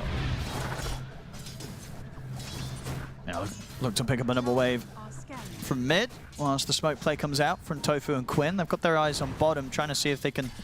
They want Radon. Find anyone down here, but Radon, he's up top. Yeah, he's pressuring himself instead. That gold lead's gone. Yeah, and they've managed to continue to hold on to this tier 1 tower mid. We saw how much damage Quinn was doing earlier to it, but Spirit is coming up to 10 minutes, and they kept their tier 1 tower mid alive. And actually, okay, so he eats the thing, and it does push him all the way. The Grimoire, it puts him all the way to 6 after he gets that extra mid XP. So he is 6. Can look to contest up here, Radon. He's got backup. Does Malady want to actually contest this? Without the Huskar, it doesn't look like it, because does Quinn want to come? TP's coming in now. They're making the call. Here comes Quinn. They're going to try and start onto Radon. They're bringing everyone. And I think the rest of Spirit just have to let Radon go. With this many heroes chasing him down, there's no saving the Dragon Knight. They don't even throw the Golem. Yeah. So they do have the Chaotic offering for the next potential go as well. Hanging on to them and just chasing him slowly. Tower, catapult hit. Oh! No one denies it, so at least they do get the secure tower. They actually could have denied it there on the side of Gaimin Gladiators, but weren't able to. Ending up being the team that gets the tier 1 mid first. It's pretty impressive considering how those opening few minutes went for Team Spirit. Have to level the overall playing field. They'll still lose their tier 1 tower top, but they're keeping up in gold so far, Spirit. Collapse is still very much so struggling. He is the one who's having that very slow start on the Sand King. He's got his phase boots, though, so he is venturing himself around the map a little faster with phase windlace to get to those camps and be able to farm, since he does have max Sandstorm. His triangle. Rue tries for a play. Oh, that was a greedy poke. I don't know if that was ever going to work out. He thought he could one-shot him with the through and through, but wasn't the case.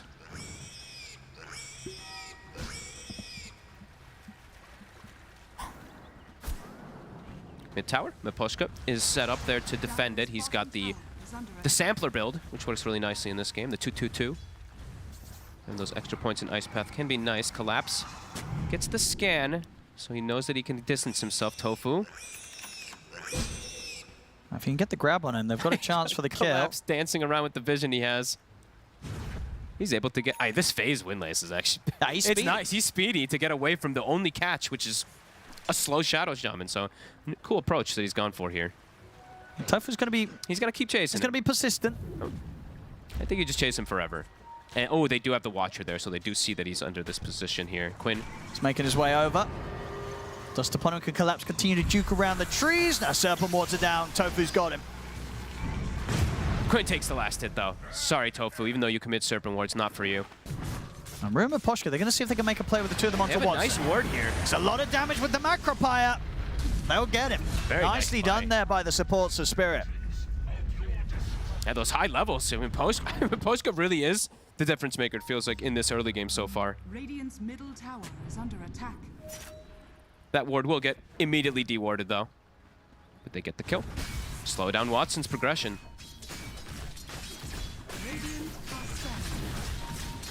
Level 8 on Miposhka. I mean, that's a big deal. 3 points now in that Ice Path. Ace, he shows himself. I mean, they're bringing in Radon as well. So they can get the setup. Ice Path into the Dragon Tail. Is it enough to keep him locked down? It is. The Golem will come out, but not before Ace falls. And they don't have great ways to chase, as we were mentioning. They've got a dagger. And Watson's going to try. The dagger out onto Rue. They've got the dust as well. Rue's just going to go for the TP out. Rue, he's away. Tofu is the only control, and he can't catch up to any of them. He is too slow. Very nicely done from Spirit. Now taking that little bit of a gold lead in this game. Radon is sticking around down here. They do have vision of him. Can he actually TP out as well? He will. The lack of control coming into play there. Beautiful chase forwards. This is working nicely, and they're starting to get Collapse into a more comfortable position because he's getting space. He's able to farm these Ancients over and over again now. Even though he did die once, he's getting close to Blink. So he's actually almost having the same game as Ace now. Yeah, impressive stuff from Spirit, just considering how much of a dramatic start occurred in this game. Absolutely. Those first bloods, those wards, the double bounties. Long distance away now. Ace, he is still queuing up the pipe. Very valuable this game with what he's playing against, but yeah, his farm has been slowed down a lot with those 3 deaths. Quinn should be able to solo this safely. Yep. They're still going to stick in the area around him just in case of a bounty hunter, something along those lines. They have the sentry ready. And Battle Fury, it is done. So Watson's still getting, I mean, pretty damn good timing anyway, since they were able to get all those early kills. So there's the rush. But Radon is matching. He's keeping it just in pair with that PA.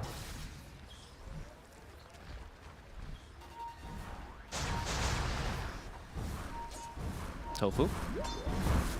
He's ready to scout. He's invis. There's backup though. Miposhka. Max Ice Path at the ready. Laurel. Quinn's going to make the jump. Gets his straight away towards Laurel. They get the Hex into the silence. Laurel, he's able to turn the Gale. They've taken the Aegis out of the hands of Quinn and they've killed off Tofu. See if they can set up for round 2. They get the Ice Path on towards him. Macropire down as well. They surround the Huskar, kill him off. And he loses that Aegis pretty much just as quickly as he got it there. Very quickly dealt with by Spirit. Beautiful bait. And Collapse got the Blink Dagger. He's able to get the stun before they can get the combo. Laurel gets his spells off. He gets the Noxious Play before he dies. Great read of the map there from Spirit again. Yeah, it's looking very impressive from them so far. And just taking advantage of any of these cooldowns too. If there was a golem there, things could have turned quickly, but the fact that they'd used it earlier means it's not up. They were so prepared for this move. Yeah. Sure, able to take down Lal, but he lives very quick response coming in from Collapse, setting up for them to just fight back. And they just didn't have everyone in position on Gaimin Gladiators. Malady was around, but said Chaotic Offering was still on cooldown, so he wasn't ready to fully commit for the fight. By the time Watson's turned up, Spirit's already been able to back off. They've adjusted perfectly in this game so far. Yeah, that Aegis lasts only for, what, 1 minute? Ace unable to get involved. Yeah, Fumiona now on Radon, so that farm is going to roll in for him. Almost, he's on his way toward 12-2, and he's already shown the progression of what build he does want to go to. Looks like a really nice one. It's natural when you're playing versus something like the PA, but yeah, Mjolnir, Blink, BKB, and then that MKB can be very solid. Ace, as you said, wants to get this pipe online ASAP so they can fight and rally around him, because right now him and Tofu have been having some struggles to get involved. And stacking all that magic damage resistances with a Huskar with the Glimmer could potentially keep Quinn alive in some of those situations. Oh, nice puck from Miposhka. They get the setup on a Watson. Watson's going down. I mean, the Miposhka, right? The supports. 4-0 and 5. 9 of the 10 kills are because of this THD Twin Head Dragon. Yeah, I mean, it's just a great hero right now. Miposhka, one of the players that really pushes it to its limits. And they're reading the plays, right? It seems like they always know where the moves are coming. Is mid. Collapse has got the jump in. They've got enough damage to take down Quinn. It's getting a bit messy now for Gaimin Gladiators. Spirit just making every move one step ahead of Gaimin, it feels like. Yeah, all in all, the Lal mid Veno, it looked a bit shaky at the start, but it's absolutely working out now. You know, had those early deaths, but the farm is fantastic. The Pushka has a full Solar Crest. Oh my. Super farm. Blink finished up for Tofu. It feels like they need this desperately on Gaming to get some extra catch, because I just keep seeing heroes walk away. They can keep them into those fights. But yeah, 4K lead now. Spirit. A lot of heal reduction also, right? As we're seeing now come into play. The Veno, Poison Sting health reduction. Yep. Corrosion, Vessel, DK with his Ice, or Frost Dragon as well too. So for Quinn, you can see once he gets low, isn't able to get that extra sustain. On him. Another setup. Ace this time should be able to walk it off. Under his illusion, just in case. Still not quite having that pipe. About 20 more gold. He'll have it after this creep. Yeah, so much gain from Spirit. Full halberd now on the Sanking. Collapse is completely recovered.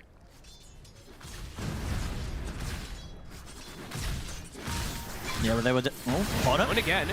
And this time Macropires are at the ready. So Ace, he's just going to burn. Again, Miposhka. I mean, what can they punish? They'll get the shackles in on towards Lal. So Lal will be left behind.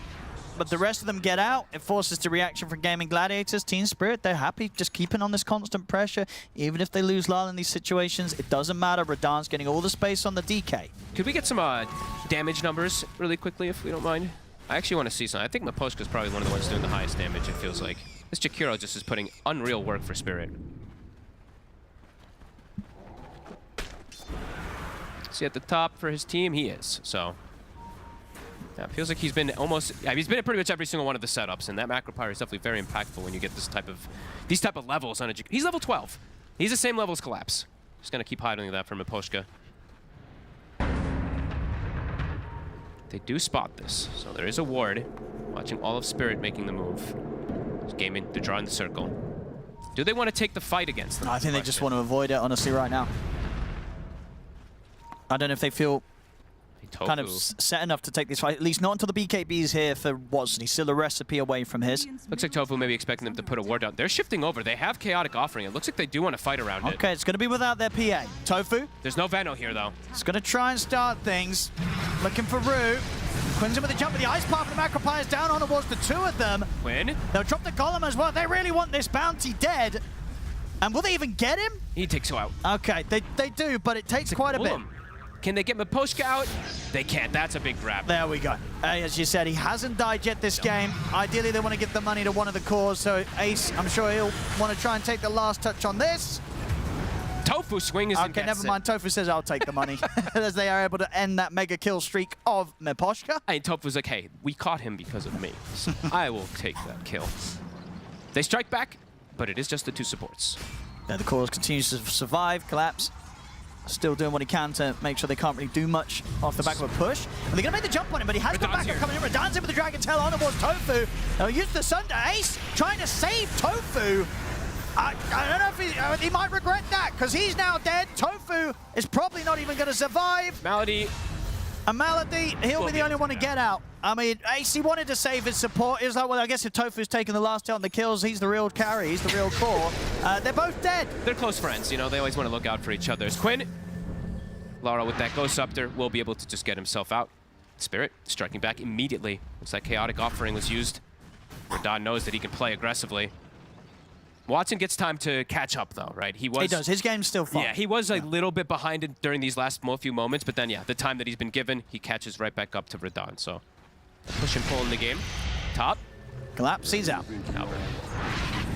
They're preventing Quinn from getting all these extra kills, either with Halberds or Ghost Scepters on these cores. Yeah, pretty similar between Watson and Yatoro here. Yatoro just showing up to more of these fights, which is expected at the DK. Tofu. He's going to find himself a setup here for Watson to clear up.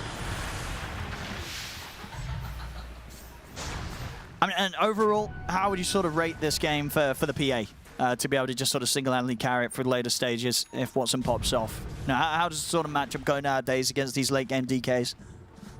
I mean, it's a PA. He has the break, right? So it does feel like it is very strong for PA. But there's a lot of control for him, right? There's a ton of stun. Sure. So overall for Spirit, if they can kite out the BKB and then get that control afterwards, they definitely can go for Watson. Watson does not have a lot of control for him to stick on these targets, which could be a bit difficult. No, that's true. So he does have the overall, the break if it's an isolated 1v1, but that's just not the case this game.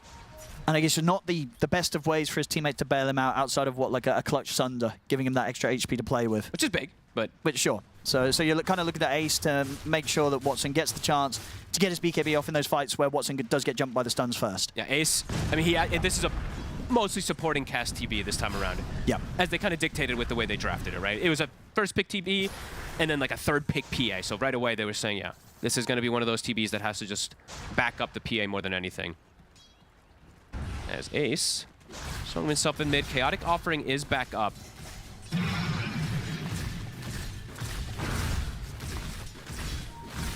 But that really is the only big team fight that we see Gaimin have. Spirit has so much more on their draft in terms of team fight potential. Very close state here of the game. Very even.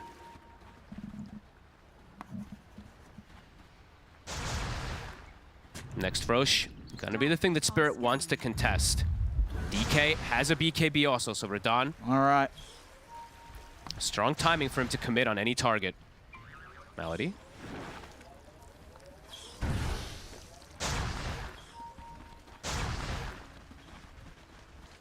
Won't get caught.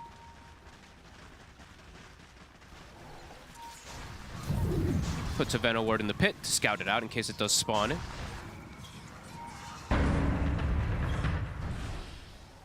Gaming just playing the avoid game at the moment.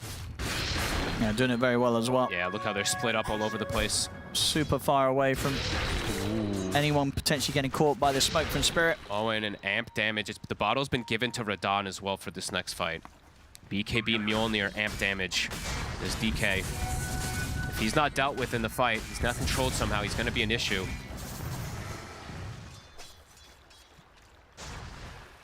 So I was mentioning the break in 2 different facets, by the way. So the, well, 2 different things, right? The Shaman, 15 talent will have Hex Break, and then PA, of course, will eventually get Shard. So this, I was mentioning about versus the DK. Which is getting close. Tofu's levels has... I mean, after the beginning of the game, it's gotten much better. He was like, yeah, one of the lower levels. Lotus Orb, picked up to prevent perhaps some of these Sunders, also remove Fatal Bonds. Definitely a value on this game. Spirit. Still looking like they want to fight. Roche is back up. It's going to start shifting top.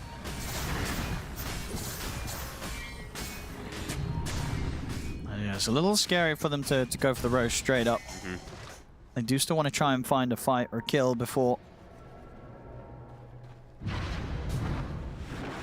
Ooh, Tofu. It's actually a cool approach to this game from him.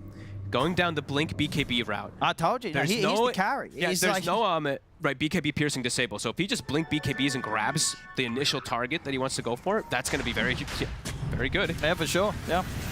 He wants to build so he can play, survive, and then get those full duration shackles off.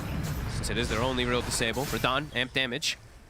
They get scouted that they're doing the Roche, but they're committing for it. Dies quick. And yeah, looks like Gaimin are just going to let this happen. That does look like it. Not interested in trying to set up a team fight around the pit right now. They feel confident just continue to hit the creeps and just get this chance for Watson to progress towards his next item. Does Tofu drop Serpent Ward's bottom? Looks like he's not that confident to do that. But yeah, they're just going to give up a free Roche with the Huskar.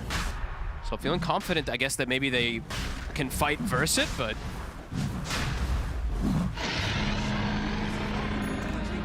Yeah, maybe just respecting the team fight potential the Spirit have around the Venom and the Sand King. And the Jakiro could be pretty nasty in these confined areas. So yeah, free Roche for Spirit.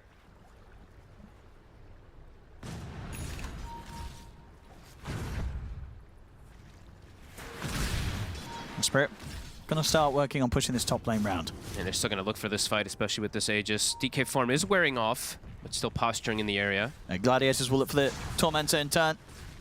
Trade. Who gets it? Malady will get it. Pretty strong one. Top tower. Do they want to attempt for a defense from when the Roche call was? Probably not from the side of Gaimin Gladiators. A glyph is popped to at least delay the push. And okay, they're going to set up with mid, and they're going to look for a smoke wraparound here. All right, it's into the Aegis. It's a BKB and an SNY on Quinn. BKB and SNY also on PA. They're both pretty strong. Timing is there. Yeah, this is good timing on both of the main cores. I mean, the Poshka feels like a big priority kill still. That Ice Path has been devastating. They're already getting out, Spirit. Brew. Looks like he might not be so lucky. They do spot him. They'll commit Serpent Wards on him. He's able to... Is he? No. No way. Oh my goodness, he gets out. No way. Well, yeah, -2 dust and minus the Serpent Ward, Bruce says. And he's out. A sentry, dust. And a sentry, yep. That's a lot. What a move. Heads up play there as soon as he sees Tofu, just hesitate with the grab. Slip up there from Tofu.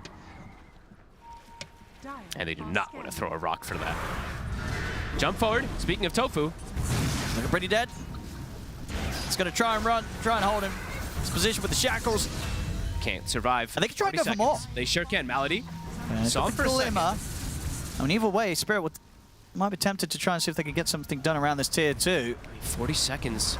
No Shaman. That's all the control, as we've said. Yeah, and Radan's just super strong right now. Yes. He's very close to having got this full MKB online, so this is going to be super quick against the PA. And he's got the tough Gale Guard, right? Versus the PA in particular, too, just that much tankier. He's going to threaten high ground with no Shaman. Yep. There we go. I mean, what are they going to do about this? This is an Aegis. DK hitting your high ground in 28 minutes in. Can they actually get him off the objectives? They can't just go for him, right? They have to look for backline. Sure. But he's able to just poke that glyph out. It's down to 400 HP. I think they saw Quinn. Yeah, they're setting up for him. They're TPing back for this. I think they saw him with that ward as he was walking Quinn toward Ancients. Can he get out with the old BKB TP? He gets the Glimmer off first. And Rue's going to be able to stay on top of him. Dustin ready into the track. BKB TP's there. Will do the job for now. Ooh, that was close to them catching him. He's going to instantly smoke, though. No BKB on the Huskar. They're going to look for the fight. Team Spirit. Yeah, they're playing it fast. Yeah. They're And they ready have that deep ward in mid, too. I think they saw Malady and Watson stepping outside. They have this high ground ward, too. Does Malady expect it to be there? He does. As I say, if they can get Watson caught in the chains done, look at the jump on the Malady. He is gone. Yeah, Gaimin, they won't want to have a fight here with the rest of them. They've got to keep their distance. Support's getting caught at the start. This time now it's 45 seconds, no Warlock. They're going to go for the push again. Yep. MKB is done for Radan. Yeah, perfect timing against this PA. Makes it much more difficult for Watson to try and commit into the action. Very methodical plays coming out from Spirit. All they need is this 1 or 2 pick off on a support for them to feel comfortable go for this high ground. There's Midbrax looking pretty dead. It's gone. 1 minute left on this Aegis. It looks like they're going to want to continue with that. They're getting a lot done with this Aegis. That, as we saw, Gaimin Gladiators didn't put any effort into trying to contest. And Quinn still 25 seconds on cooldown with BKB. Has to be careful how he steps up. Gets stunned. Wasn't careful. Oh, he's trying to get away from this, but the Dragon Tail catches him. Quinn, he's gone. 75. I mean, Watson's trying to fight it from the backlines. He's in with the BKB, but he has to respect Radan. The Golem will be dropped on towards the Dragon Knight. Radan turns towards Tofu. Tofu should slowly get taken out. Watson comes back in.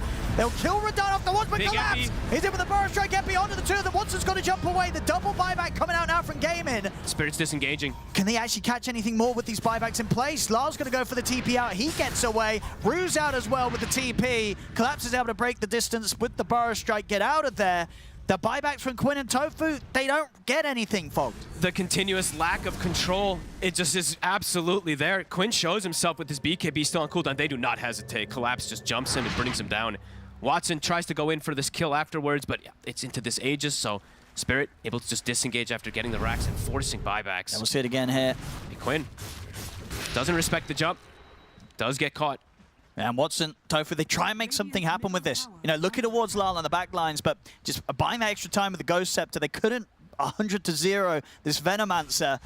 And Radan, he's more than ready to die. Has the Aegis ready for this. And at this point, they're coming in with these buybacks, but they're just able to run away on Spirit. They're able to get this constant disengages. This was my concern for the PA in particular, being able to stick on targets. Not only because of the lack of control, but now looking at the itemization from Spirit, as we've seen, right? Ghost Scepter on Veno from way earlier. I believe we saw the Halberd earlier from Collapse. They can just go for a lot of these very defensive items that works well versus multiple of these heroes. Miposhka even now buying a Ghost Scepter himself. Looking very, very smooth from Spirit here this time round, even after that first sort of 5 minutes of chaos that did kick this game off. Yeah, in a pretty unflattering fashion for Spirit. Ever since then, it's been looking up for Spirit entirely. Yeah, I like Laurel. The Shivas now is done too, so even more heal reduction. Yeah, he's massive. Yep. Another smoke. Feels like every single one of these fights are on Spirit's terms. Can Gaimin change the mold? Quinn. Are they going to catch him here? Are scanning. I know someone's out here. They are chasing him. They're going to get the opening Burrow Strike. Still able to get the BKB off before the Ice Path connects. The BKB TP will get Quinn out of there. Malady, not so lucky though. It's a track kill as well. Right at the end, Rue's able to throw it out. But a BKB on cooldown again. So 80 seconds that Quinn is not going to have that for this push that might come in. Spirit, these are swift moves. Radiant's top tower is under attack. It's going to take a lot for Watson to be able to carry this. Trying to get that Satanic next, but then you'd imagine he'll stick on targets. He needs a nullifier after, right? I mean, when do you get the shard in the build as well? Now, when do you feel it's worth spending the money to pick that up on the progress? Maybe if he's able to get any core kill in particular next fight, but yeah, he wants his own items first. Sure. He at least has Tofu, I think, who's hit 50. Yeah, Tofu has hit 15, so he has the break at the least, right? So maybe that's the other thing that's want him to go down this route, but so many defensive items. Sure, he's going to be more survivable, but is he going to be able to stick on targets long enough?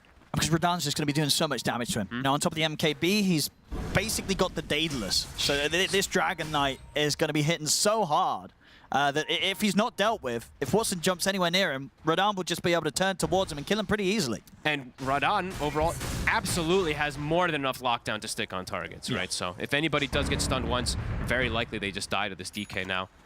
And Gaimin. BKB is going to get a chance to come back up for Quinn. But how do you approach these fights now? Looks so difficult for you to just run into them and jump the backlines even. They all have coverage for each other.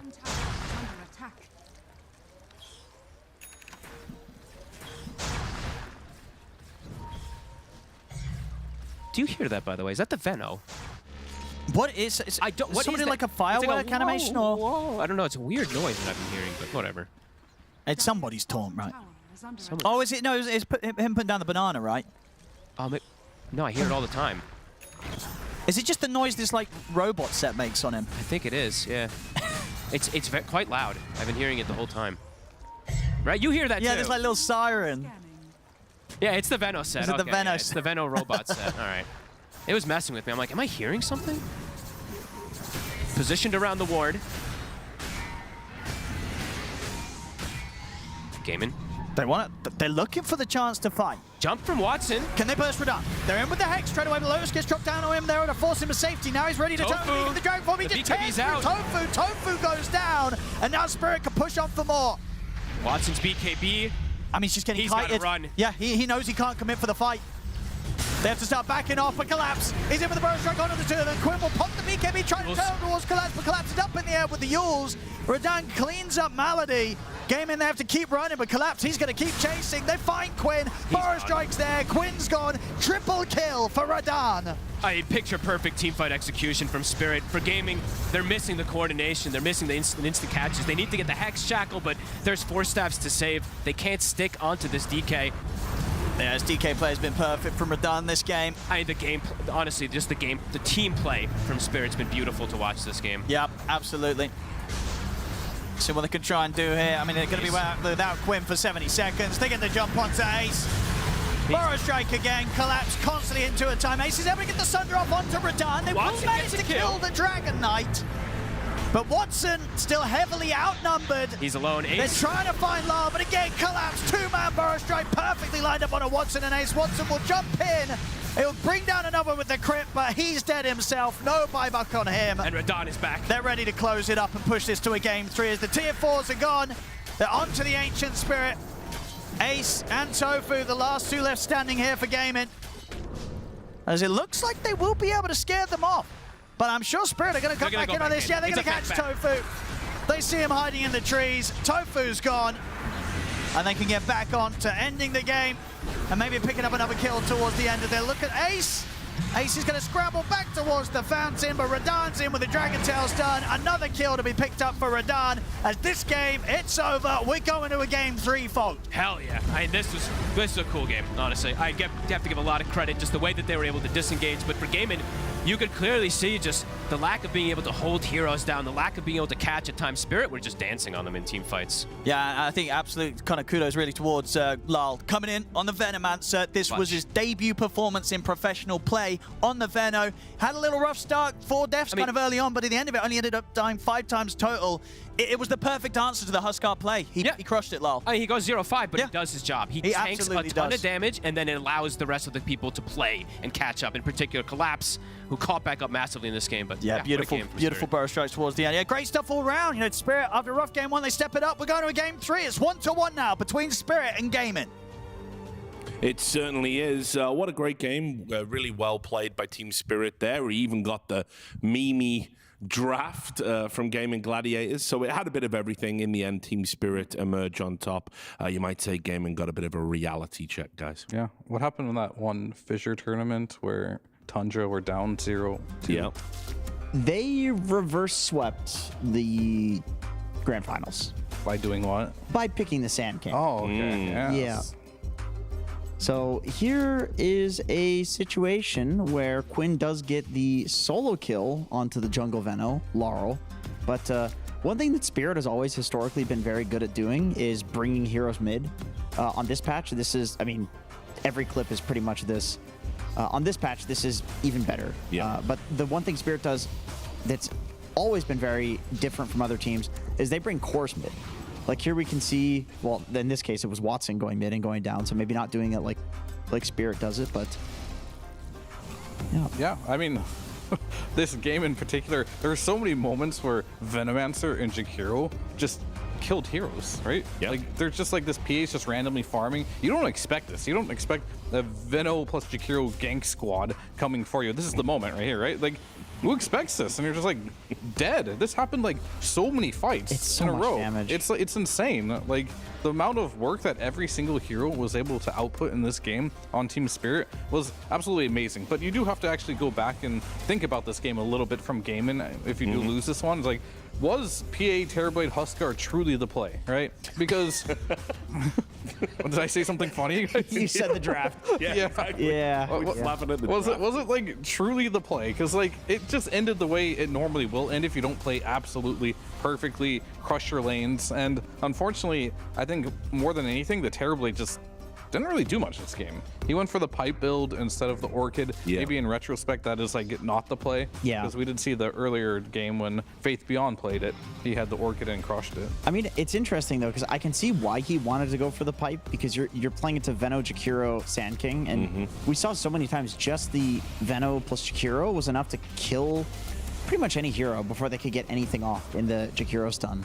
So I get the pipe, but I guess this is a game that is an example of why we don't really see it anymore. Yeah, it just didn't really have any impact at all. Yeah, there were so many of these. Like, on one side, Spirit was picking off Gaimin, and they were dying. And then on the other side, Gaimin was trying to pick off Spirit, and they would just TP away.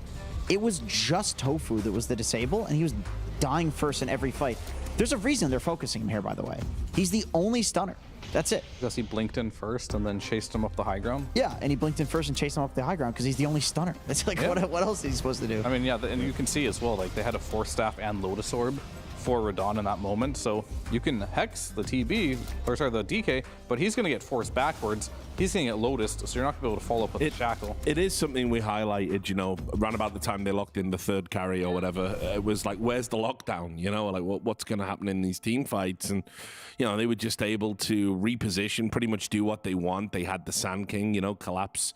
Didn't necessarily start off the strongest, but kind of like came back into the game, and his control was really, really good. And yeah, you could just see like Gaimin just couldn't really get a handle on the team fights at all.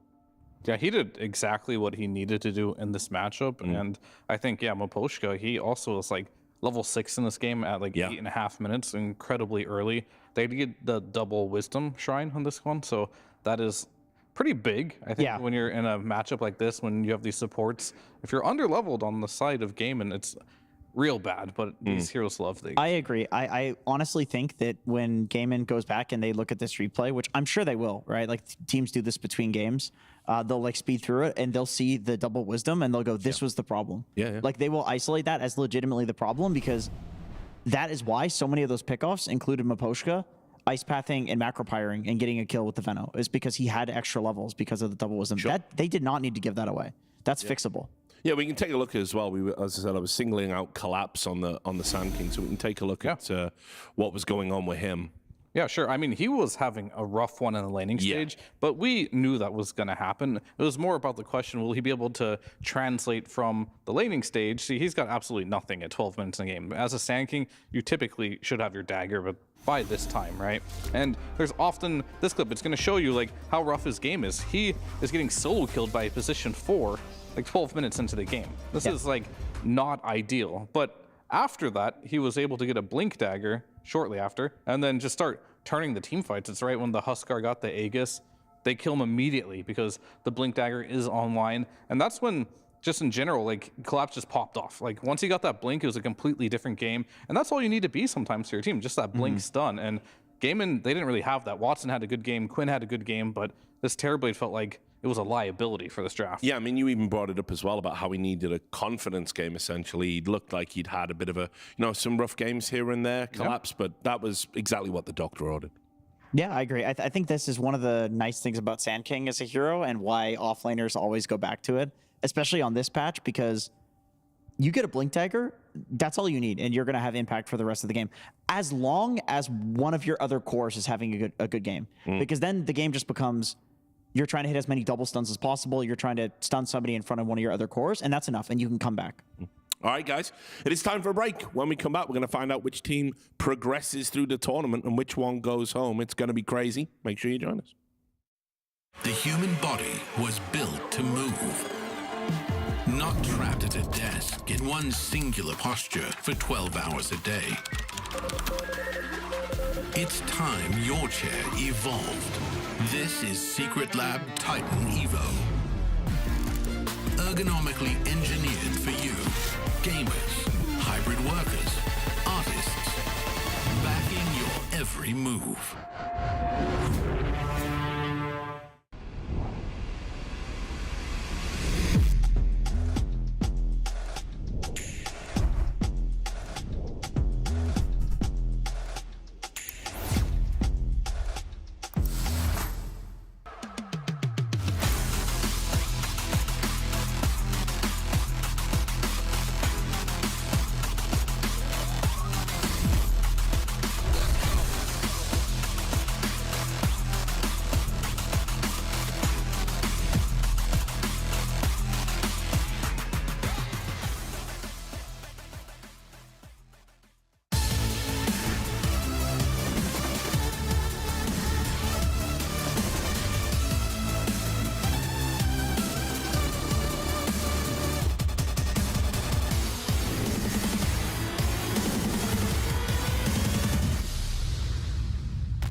right, welcome back. Like Highlander, there can be only one. We're about to find out who it is. It's Spirit versus Gaimin Gladiators. The winner goes through to the next round of the lower bracket. The loser goes home. So we've had a bit of everything that we wanted out of this series. I think, first of all, kind of an upset. Gaimin Gladiator taking the first game.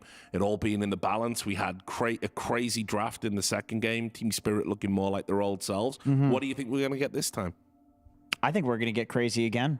Yeah. I feel like if Spirit can be back up against the wall, pick crazy draft, Gaimin can be there, sitting pretty one game up, and they're going to pick a crazy draft. So was Spirit the crazy one in the last draft? Okay. Both are crazy. Yeah, I'm not even sure. I think, I'm not even sure. I think we can agree.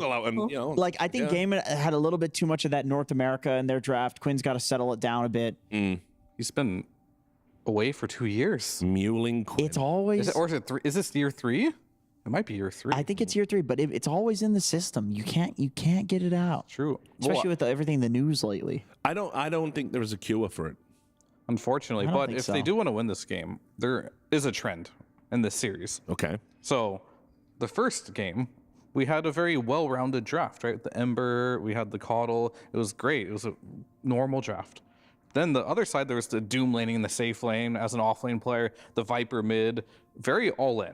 That lost. And then we go into the next game, and we have, the Huskar PA Terrorblade core trio, and that lost. Yes. Versus a pretty stable draft. You have Sand King, you've got to carry. Sure, the Veno jungle is a little bit off the wall, but versus a Huskar, I get it. So the stable drafts are winning in this series, and they typically are throughout just, generally in every single game. We see these Slardar mids not pan out. It feels like if you just pick good Dota heroes, your chances of winning skyrocket. Just draft normally, lol. Yeah, I guess it's like more fighting in the, from the 10-minute mark onward. Like, you want heroes that are good at fighting at that point. Lanes are not as make or break, where you can just snowball an entire game from winning lanes, because the lanes break down so early now with how the mid lane is set up, where everyone is going mid, including carries at 6 or 7 minutes. So do the lanes really matter that much? I mean, you could get stomped in lanes, but not really. The biggest lane stomp I've seen in this entire tournament, right, was by Aurora. And that game they threw. And they lost, yeah. And they lost. Yes. So, even if you stomp all 3 lanes, there's no guarantee you're going to win. Yeah. So I agree. I think saying just draft normally is kind of saying just don't die. Can I ask about Spirit banning out the Magnus? I mean, they don't want to give it away. They're not first pick. Yeah, I understand. But what I mean is, do you just think, okay, you can have it? You know what I mean? I don't think there's anything that they would want as much as the Magnus, which is really ironic to say, because they could have gotten it in game 1. Yeah. But I mean, we saw how long both teams were taking on the individual picks and bans in that draft. That was full prep, right? Sure. Now we're getting to the point where your prep is not helping you anymore. Things have completely broken down, and it's about intuition. Because we're seeing some crazy key heroes being locked in, this is good enough for first phase, and then people just draft around them, and they don't do anything. Yeah, exactly. And now we're breaking down even more, and it's just back to the same thing. I'm interested to see what the pivots are in the next phase. I mean, you also have to keep in mind as well for a player like Ace. I know Collapse has been the Magnus, but Ace is also an insanely good Magnus player. Right. So, and I mentioned as well, I think these 2 offlaners are struggling a little bit in this patch when they don't get the right hero. Obviously, that Terrorblade wasn't the best thing Ace has ever produced, right? But I think if he gets a Magnus, he's back into comfort zone and on a meta hero. So I think you just keep that away from Gaimin Gladiators. And clearly, Collapse is finding some new comfort heroes in the Sand King. Part of me thinks that if Gaimin is going to first round pick the Terrorblade a second game in a row, that this kind of isn't the same draft in a way, because I feel like this will be Watson playing it rather than Ace. And they'll just get Ace something that he's more confident on. Sure, it just depends on their view of the game, because their strategy was very much so, oh, you pick an early Sand King, we're going to pivot this Terrorblade to a pipe buyer, right? And that's supposed to be his purpose in the game. And I get that logic, and I don't think it's wrong. I just, however, do think that they went a little bit overboard when they picked the Huskar, right? They just made their draft very all-in, and a couple mistakes was their downfall. So does DK counter Terrorblade now with the blue facet? We saw it earlier from Nightfall, who did it and looked really good. That last game looked really strong as well. It might be a TB counter just through Revenant's Broach plus Mjolnir being the build-up. So interesting to see because TB always used to be the DK counter. It was literally the worst matchup. Yeah. Like it was like the third worst matchup on Dota buff. Period. Yeah, was TB versus DK. Dota's a wild game if you don't stay in tune with it. Yeah. It changes very fast. There's no off days. Nope. No, there aren't. I think DK in general, by the end of this tournament or in the next one, it will be making its way into the first phase, especially if there's first phase bans. I mean, especially if there's some like letter patch nerfs to these other heroes, because just the fact that, well, there it is banned, but just the fact that like you have these 3 facets and they all do something entirely different, it kind of feels like no matter what, there's a spot for a DK in the draft. It's like the perfect Dota hero. It is, yeah. That's why he's in the anime. I mean, uncoincidentally, DK only started to become good after the anime. That is true. We all know what Valve did. Let's be real. Listen, I'm on to you. I'm on to you, Valve.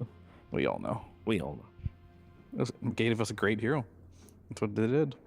I'm a big DK fan myself, but moving on from that, we do have the PA coming out.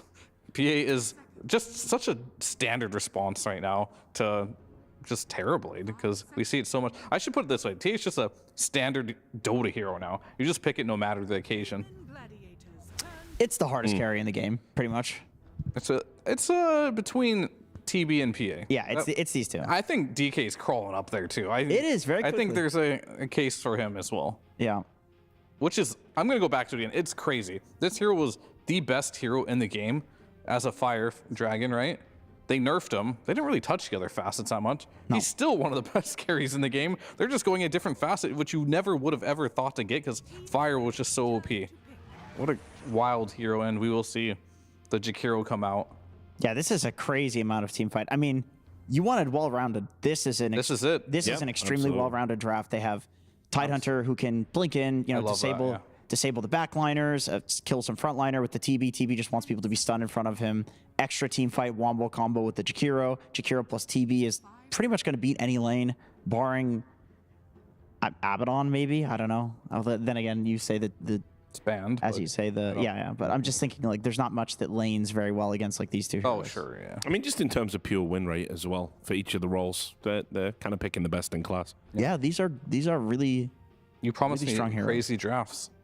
I know. Well, no, that was me. I don't think Jenkins did. Well, I was doubling down on you. Oh, okay. Yeah, I still think I threw to the break by promising it was going to be crazy, and what we've got is the most vanilla standard shit so far. Like, I mean, I don't think Sand Sorry, King, guys. I don't think Sand King PA is that vanilla. I think it's only vanilla given the context of what we saw in the last Warlock game. PA? Warlock PA is very vanilla. At just this point. just the strongest lane in the game. That is just that's a good one. Very good against the Tide too, because you can't dispel the Warlock heal. It's on the PA, right? It's acting essentially as an ion shell.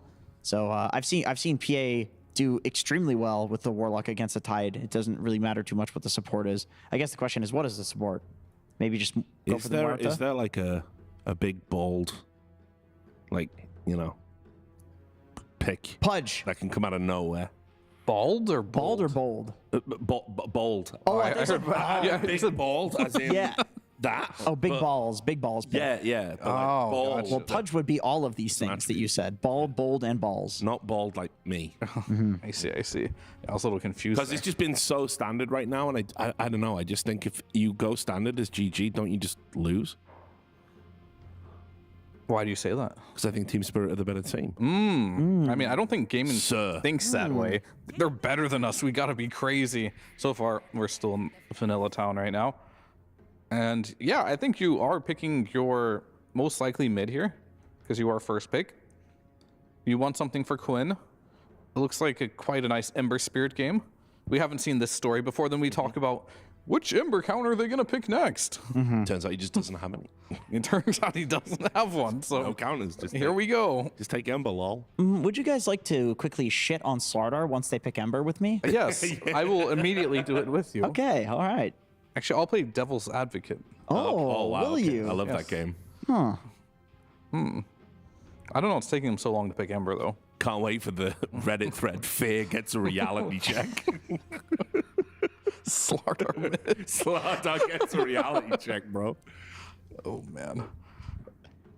Why are they taking so... You know, you have Quinn on your team. Yeah. You literally have Quinn. You have a Tide offlane. You have a Terrorblade. You literally have a Jakiro. Like, what are they waiting for? We got it.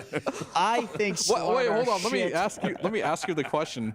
What should they ban against Ember? I think it's. I think they should ban Slardar. Ban Pudge. This guy's going off the rails. No, let's take Huskar out. Let's take it out. Yeah. Sounds like he's going on the rails, actually. 10 seconds remaining. Debatable. Okay, let's theorycraft some things here, boys. We've not done this one before. Let's theorycraft some So things. DK banned. Banned. So that one's Monkey getting... King banned. Monkey Huskar going to be banned. Slardar, bad. Slardar, bad. Viper, bad. Oh, it's actually a good Viper game against Tide. It's always a good Viper game until God. you're in the game. They tried that game one. Do you not remember this? I do remember. I remember vividly. You do not remember. So it's proposing the same question as before. Like, Ember's in the game. Do you just pick a Pango? You know, not. I like the idea of a Pango, just to not, just don't try to counter it. Just pick something that's good for the game, brother. You know, if Pango's good against TB, you can chain stun him, burn his mana so he can't sunder. Great against Tide as well. Did you hero? Like, these are all magic damage heroes. You can just roll in, spell immune. Yeah, just commit to team fight. Yeah. I think for Gaimin though, there's just so many good options for 4. You could just pick Mirana if you want. Pretty chill game for that. Oh, you definitely Mirana. This destroys all of these heroes. Honestly, they're all squishy. Tusk is if he wants to save. I'm gonna be hating that. So I like the idea of Mirana because you play from the distance. Like, I feel like I do too. Against, but what would be your second choice other than the Mirana? Yes.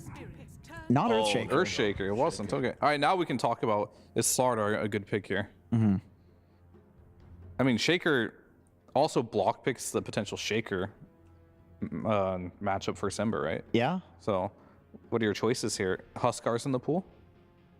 Huskar is in the pool. They banned OD. Oh, wow. I just noticed that. Yeah. Jeez Louise. So we got Huskar. We have Slardar as your heroes we've seen before. Laurel's not really we got Viper. Huskar. He's more of a Viper. He's going to Huskar anyway. He's going to be a Huskar. All right. Oh, here's a question. Do you fissure the first wave mid? Put the wave in tower. Get level 2 on Ember. He's nodding. Richard likes it. I'm a scrub, so. Yeah, he really likes it. What I like is largely irrelevant. Just block. Just outblock him. Yeah. You have the NA clicking power. Oh, he does have NA clicking power. We're really good at that. It's all about blocking is top tier. Because we can only play the first 30 seconds of a game, and then it's decided. But we play a good 30 seconds. Oh, it's a great 30 seconds for sure. That's what she said. Collapse on the Sand King with the Warlock. I mean, this is so much magical damage in these fights. Like the Fatal Bonds plus Sand King combo. This is one way you can make Sand King do non-pathetic damage. And then late game, PA, this kind of feels like it outscales everything.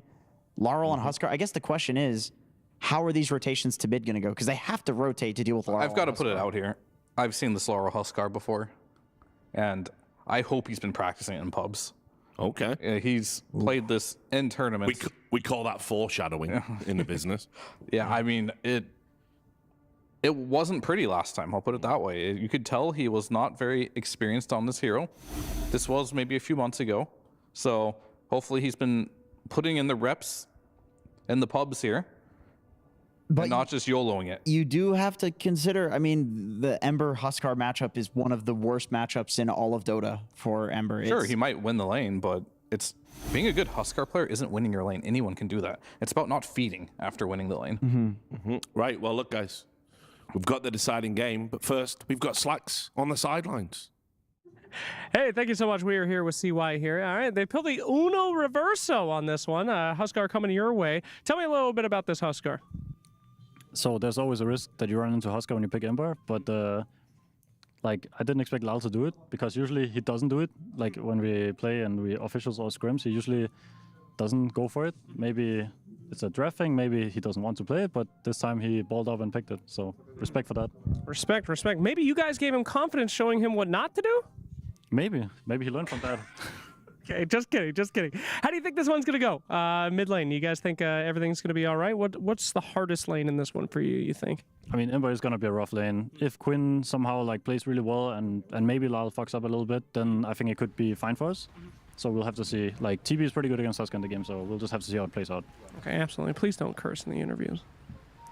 Okay. You said that. You said the F word, so. No. There's children, a lot of children watching, but thanks a lot. Thanks a lot, CY. Back to the casters. Thank you very much, Slax and CY. Here we go. Thanks, Slax. Ready for this game 3, and indeed, let's see. And the panel's right, CY's right as well. It's just not something Lyle plays. Look at the stats. It's not. And Fear's memory, got to say, bang on. Yep. He did indeed see Lyle play this, and that was the only time Lyle's played this in pro. He only has one. Is it really the only one? Only one official Huskar game, which was back at ESL 1 Bangkok. They lost the game. They lost the game to Boom Esports. It wasn't a pretty one. He went 4-10 on the Huskar. What was he up against, though?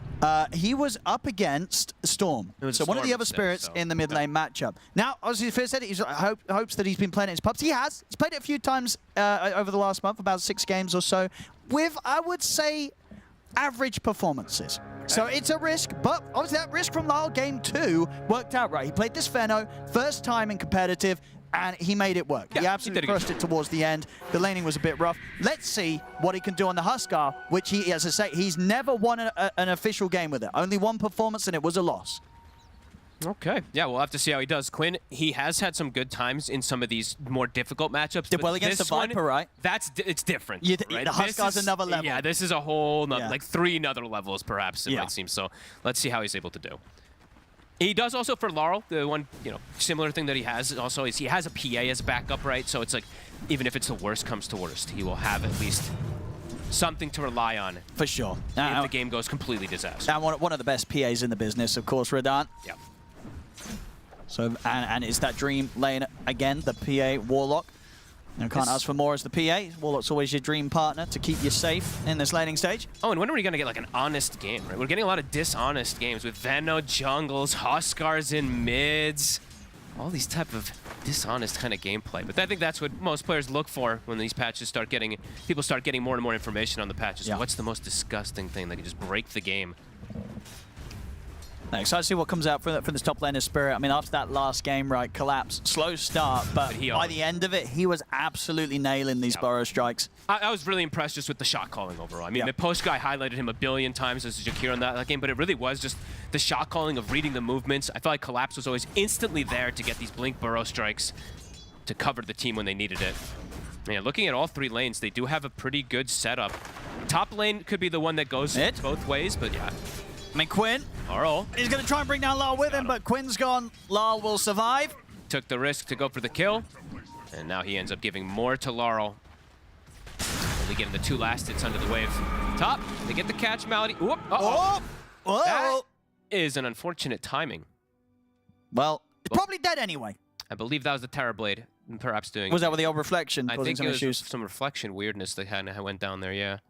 Well, Malady steps up a bit far, and this is one of those lanes that's a trade. This is one of those, like, they can be traded, but a good amount of magic damage is great to get an advantage with versus a TB and Jakiro. No, absolutely. Especially when you're able to push forward and get this kill when the level 2s have been hit. Because that's the time, right, where TB wants to go with the meta, right? And they're not going to get that chance because Malady will be dying here, I would imagine. I don't see many ways for him to get out of this. So he's going to try. Onto Rue. They should get the turn. Killed Rue. Dead shot.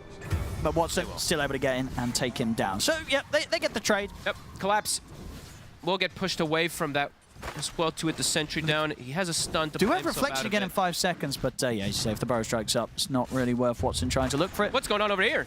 The creep mechanics there from Tofu. Quinn is actually going to join here. Okay. That's Quinn's wave, but that's Quinn's perhaps getting a kill with the chains. He's got a Phantom Strike in a second, Radant, if he wants to sort of jump over them. I mean, this is the mid laner. He's going to be like, Lyle, get over it. Help me out, bro. He does. And he does. Oh, Quinn. Still level 2. He's got the boots to deal with the lane, but yeah, Laurel, the damage is done. Well, we're done. What's the route going to be for him? You just go back down bottom and get shadow worded. And Poshka does have 1 point in it, and he's got some tangos, so yeah, back. Yeah, for sure. TP down there. Doesn't want to miss out on any more. Malady again. They're going to get the kill. Can Watson find the trade once more? He can. So still able to make sure that, they don't go empty-handed here on Gaimin Gladiators with these plays. And this is, as you said, this is the trade lane. This is the one that's going to be the most contested one. As we see that Spirit does have a good advantage in the other ones. since it is a double melee lane. What's the plan here from Quinn? Warlock and PA. Quinn, he's going to catch the wave, right? Okay. Or attempt to catch the wave. Oh, he's getting cold feet. Yeah, it's not easy playing versus Laurel, who also matched him with boots and is level 4. Yeah, Laurel can just chase him out. Maybe doesn't he have to go for the most of the... I mean, he still obviously wants to get last hits, but can just chase Quinn constantly. He'll even find the Observer Ward, too. Gonna be the slowest start from this Ember. Even not able to get a couple of these last hits under the tower. Can he get this one? Yeah, there we go. Got the money creep. Ace. I mean, Ace should be pretty okay to survive down here, but that does mean that it is his double melee versus Radon, and Warlock PA doesn't really lose lanes at the moment. And did you like this sort of close-up from Gaimin Gladiators, getting Tofu on the Shaker? I'm not sure. I mean, it's something they like. Yeah. So I'm still just a question on the hero overall. When just in this position, when you're not flexing or it. Like when I see you with Pick and you have the option to flex, sure, but this is like guaranteed to be 4. I guess Tofu just wants to play it. He has a certain heroes that he has just been busting out in this tournament. Because there's just not really a way to pressure down here when you have these two. So you're kind of accepting the fact that you're going to give a PA free farm. Ace will always just be fine, though, with the Kraken Shell pop with the Anchor Smash versus the PA. Maybe that's why he picked it, right? Then he can swing to mid and try to help, perhaps, and he knows that the Tide is safe on his own, but so far not seeing that. What is the recovery plan for Quinn? What do you do when you're an Ember in this situation? You just do what you can, right? There's not really too much. You just get your levels.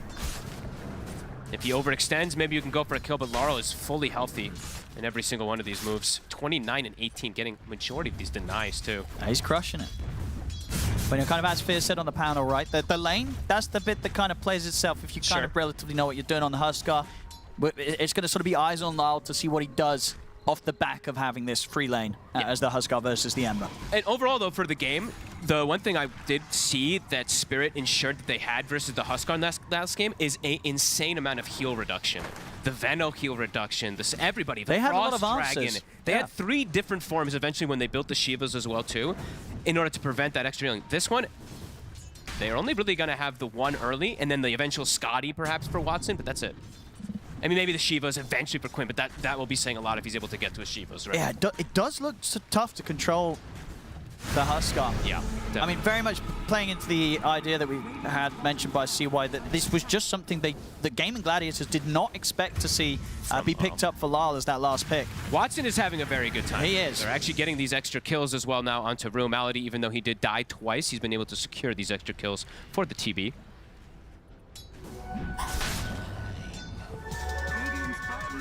Damage on Laurel. He's level 6. The catapult is at the ready in the mid lane. There's just not really anything they can bring across towards the mid-right to try and trip up the Huskar early.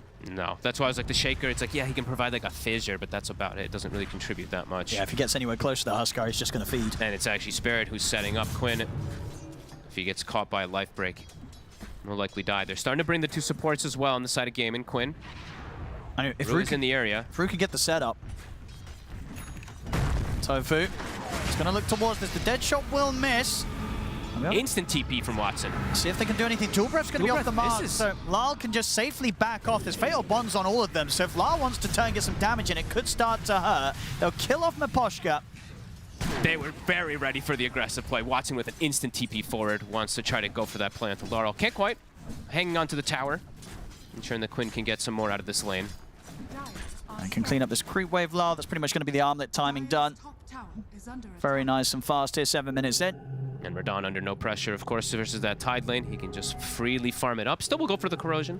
I've seen some players skip it and just go for the Treads into the Battle Fury, but still wants it. Radiant structures are fortified.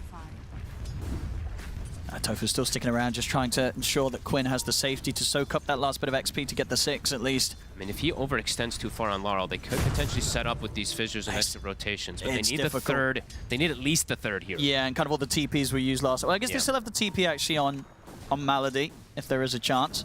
Yeah, Malady has one and Ace has one. Ace has TP plus Ravage if he sees a moment for it, too. He's going to tick down pretty low. In fact, he's just straight dead. He knows even if he jumps the Remnant, he's going to be dying to the Incendiary Burning Spears. Top as well. They kill off Malady.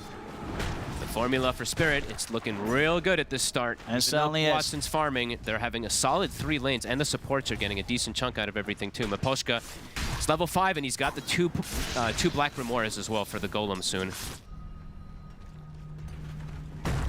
Just a little bit away from having the XP for it. We'll keep this tower alive in mid. But Spirit probably very happy with this early game so far. Able to get this extra kills onto Collapse. I mean, off to a hot start. Last game he struggled to start. This game he's going to have the liberty to play more aggressively. He's even going to go for a Vanguard early. Yeah, I mean, that's the thing, right? If you just think back to how much he did, as you say, when he didn't have that great beginning. When he does have a good start, good luck against him. Yeah. I'm going for Vanguard into Halberd versus Watson. And he knows that the majority of the damage is going to be coming out from that TB with the way that this game state is.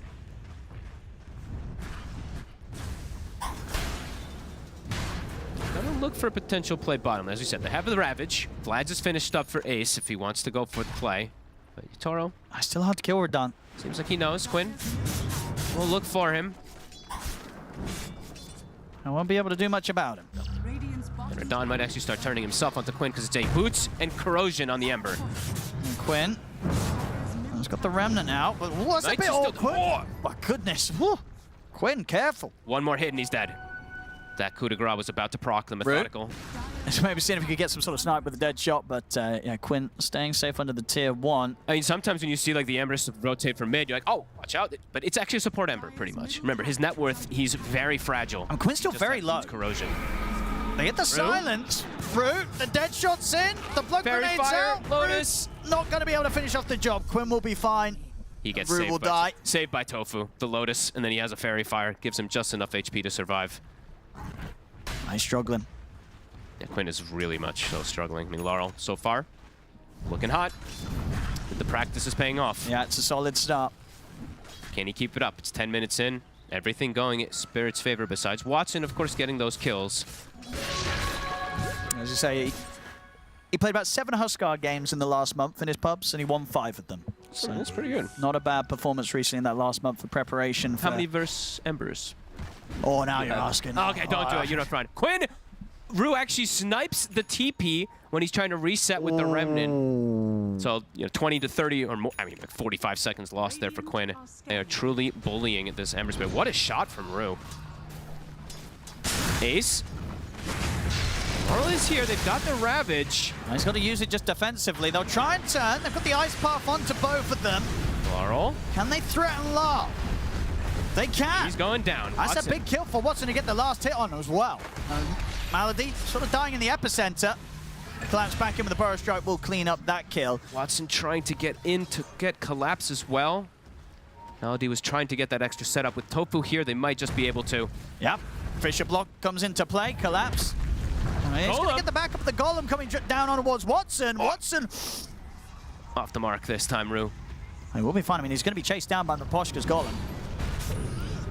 Same time though, Quinn swings across, chains on towards Miposhka, but Collapse is still fighting strong as he's up as well from the Shadow Word of Miposhka. Laurel's back. Quinn will get the Remnant. Miposhka, but can he get out of this? Deadshot connects. Can Collapse close the gap? He can.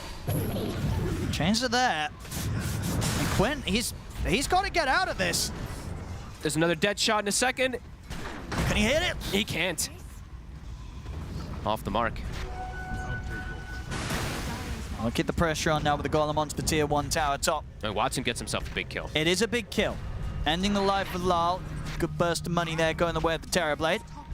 But continuing to apply that pressure, and it's all pressure that is brought away from Radon, so the PA is under no threat whatsoever in this game, so he's set up for success. Well, they're the ones doing all the moves on the side of Spirit. See where Quinn looks to go. As I said, he is a glorified support still at this point. Boots, Bottle, Corrosion, he's 3K net worth. Same with the supports pretty much.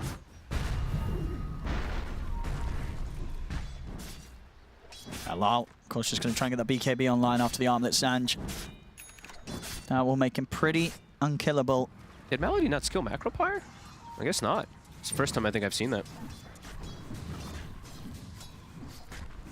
Almost always have been seeing either max, like 1-1-3-1 or 1-2. Oh yeah, interesting.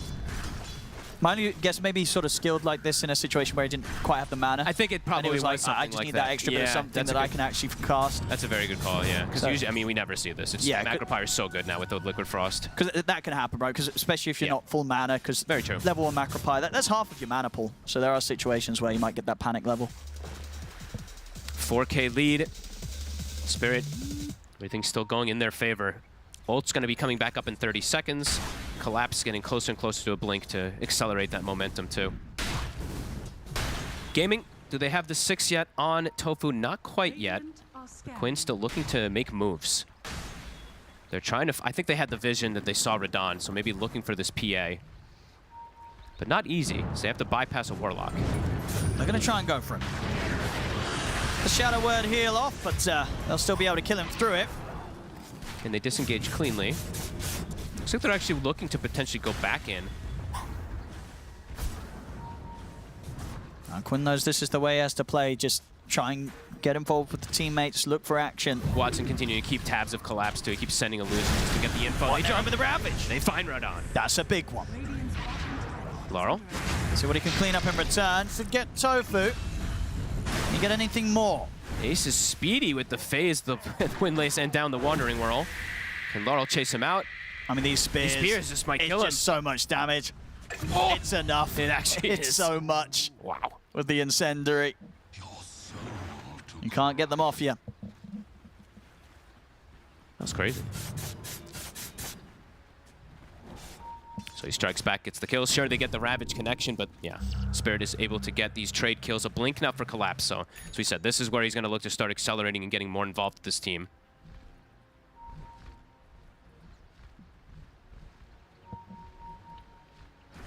For Gaimin, do you imagine? Is it just going to be constantly looking for action as the 4 of them away from Watson? Yeah. Like they have to keep playing aggressive. I think Watson's going to get involved quite a bit this game, though. I think he kind of has to also with how rough the game is going to be for Quinn. I think when he's got Manta, he's going to look to join most of these fights, too, because he is the Huskar answer. If he can get that positioning for them to control him, he's going to be the one to kill him, not Quinn. Onto the Tormentor they go, Spirit. Malady is around. So could look to mess with this with the Macropyre, but he's underneath the ward. They see him. They'll push him away. But they are dropping a bit low from that damage they've done back to themselves, so they'll be hesitant to fully commit. Still not quite in the shape that they want to try and force Spirit out of this area completely, especially whilst the Ravage is on cooldown still for 50 seconds. It does give time for Gaming to get a little extra farm, though. Everyone's hitting jungle creeps while Spirit is just positioned around this Tormentor. Now, Watson keeping up right now with both Radon and Lal. Malady stepping up again. He'll get the D ward. This time, though, they just jump him. And now they should have that Tormentor secured. Not going to have to worry about that annoying Macropyre. But time bought. You know, good amount of time just from a pesky Jakiro being near that Tormentor. Tofu can actually go for the blink if he'd like to. They're falling very low here. Oh, I thought they were going to lose one or two honestly, heroes. I think that Golem did need to be dropped. They might have indeed lost some heroes if they didn't. The Golem for the Tormentor. First time I've ever seen it.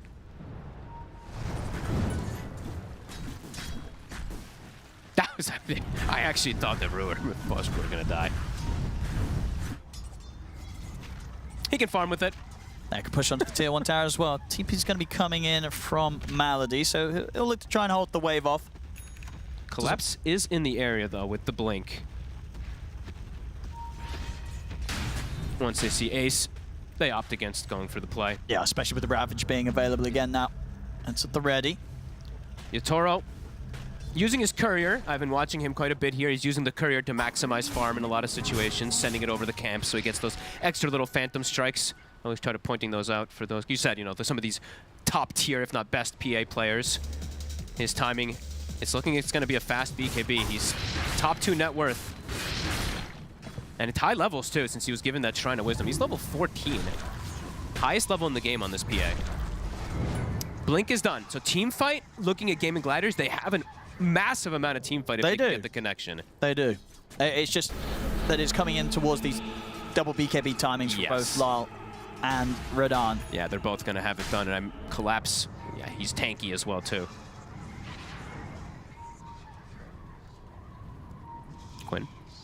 Now here's the setup from Gaimin. He still doesn't have the Mage Slayer. The jump.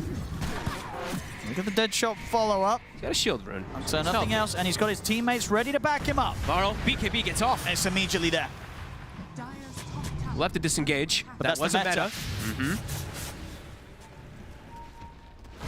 So they can wait this one out, avoid finding themselves in a fight against Watson with the meta up. I mean, very fast fingers, though, from Laurel. 70 seconds. Gaimin want to try to apply pressure with this. They have the Blink Echo Slam at the ready. I mean, Quinn is just still so far behind, though. It's a key thing I just keep looking at on the net worth in particular. He's trying to get what he can on the map, but... It's going to be one of those games where you have for Gaimin Gladiators a lot of pressures on Watson. Well, yeah, it's one of the most pressure I feel like you can feel on one of these carries. Quinn. And we'll find Radahn. He just got the BKB delivered, though, Radahn, so he's under no threat. He's going to say, who found who there? Yep. It's when you're trapped inside with me. Brigand's Blade also, of course, was picked up from Radahn. Radiant's bottom tower is under attack. Ah, okay, and he pivots away. So it looks like it's a Crimson Guard the Collapse is actually gone for. So identifying, sure, there's a lot of magic damage team fight, but Laurel wants this extra protection versus the Terror Blade, which the Crimson can provide. They do know that they're in here. This Roche, it's going down too quickly, Lyle. Be able to claim the Aegis. They're keeping that, I mean, they're keeping the lead growing time and time as it goes by. Quinn, will he be able to play out of this one? Rue, he's got his sights on him. That's with the setup. Into the toss, into the silence, into the dead shot. It's perfectly done from Rue and Collapse. Laurel will take that kill. They had him without him, but doesn't matter. He wants that. And Gaimin are going to try and find some sort of reaction maybe with the pressure they're putting on down bottom. They have the Pipe on and the Vlad's up on Ace. So, I mean, when they're rallied around the Ravage, they are pretty survivable. But the question is going to be, can they actually weather versus the BKBs that can come out from these two cores now? Because I think Spirit's going to look for the fight. Oh, they're on their way over. Radiant's middle tower Watson. is under attack. Dire's We'll spot Collapse. is under attack. Won't get the Illusion Rune. They're going to pull away from pushing the tier 2 bottom for now. Continue. Mid. For Radahn, though. Mid. And Quinn was trying to poke a Collapse. He's got the blink. Couldn't quite get the setup. Looking to Rue instead now. Fisher will catch him. On the opposite side. And Rue's able to keep running. And he's got all the more backup behind him. So Gaimin Gladiators, they can't push forward any further here. Really trying to catch something when they're separated, but now Spirit all back together. Now they're going to smoke and look for the fight themselves. They've got every ult available. Yeah, they're terrifying. And they have vision, too. So they saw Quinn walking top. They see Ace. Radahn sweeping over as well, ready to join. The full lineup of Spirit on the hunt. Laurel joining the team. Looks like maybe one of them camping the Remnant. They have the secondary ward to watch Quinn. They know he's up here. He's going to hide in the trees. They know he's in there, unless he's TP'd out. They're catching him. And he has a simultaneous jump. Actually, they saw him as well because he didn't have a TP. Yep, he was trapped. And even if he did, actually was still cooldown. Yeah, he was just done for either way. No way out for Quinn. Fully trapped. Tier 2, they've got Glyph, but Spirit is going to start poking it. Full SNY now finished for Laurel. So far, very clean from Spirit still. Not allowing Quinn to catch back up. Even though Watson's farm is good, it's two cores versus essentially almost like 3.5 now because Miposhka's even farming. Because basically the question is going to be if whether or not Watson can clean up a core, or ideally two, in the situation where they get like this sort of perfect Ravage into Echo Slam, into Ice Path. Like, they've got lockdown, but is Watson going to be able to do enough damage on his own to kill these heroes? Pretty much. Quinn is going to actually just have to act as a lockdown and damage prevention with Mage Slayer, while Watson does all the heavy lifting. Yep.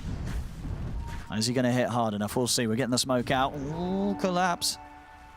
Man, the matchup versus the PA, it's yes, you're survivable as this Terror Blade, right? You have high armor, but your overall way to focus the PA can be a bit difficult early on until you start getting that next progression of items.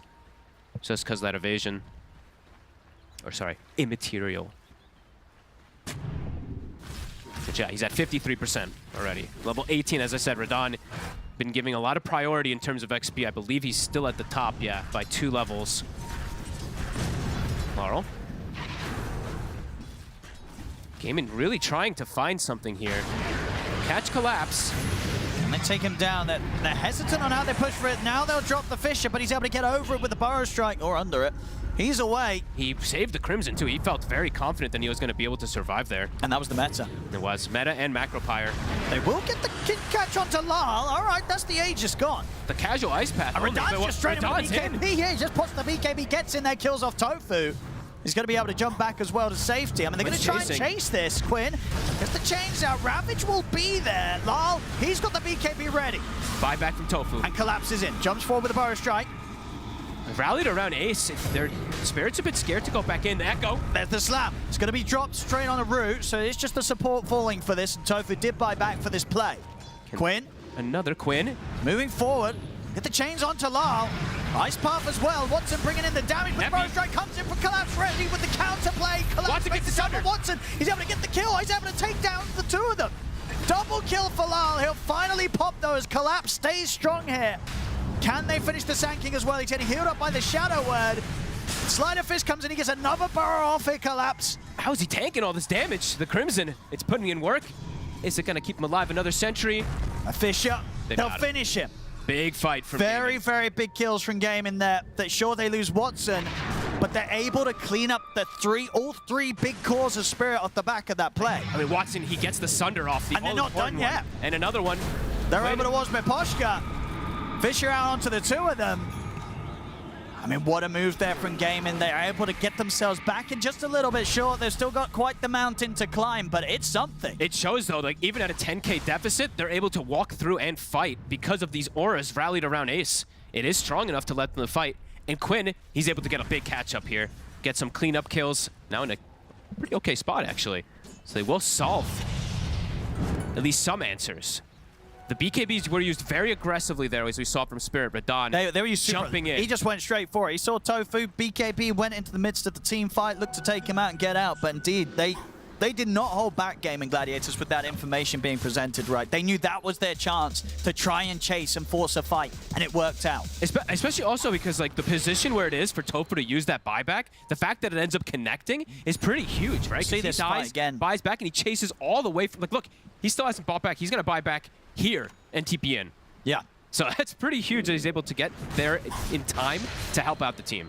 And it was just a little bit out of sync with one another, right? Because at this point, you know, Radan's made his play with the BKB, he's backing off. But as he's backing off, that's the same time Lal then decides to get in with his BKB. Yeah.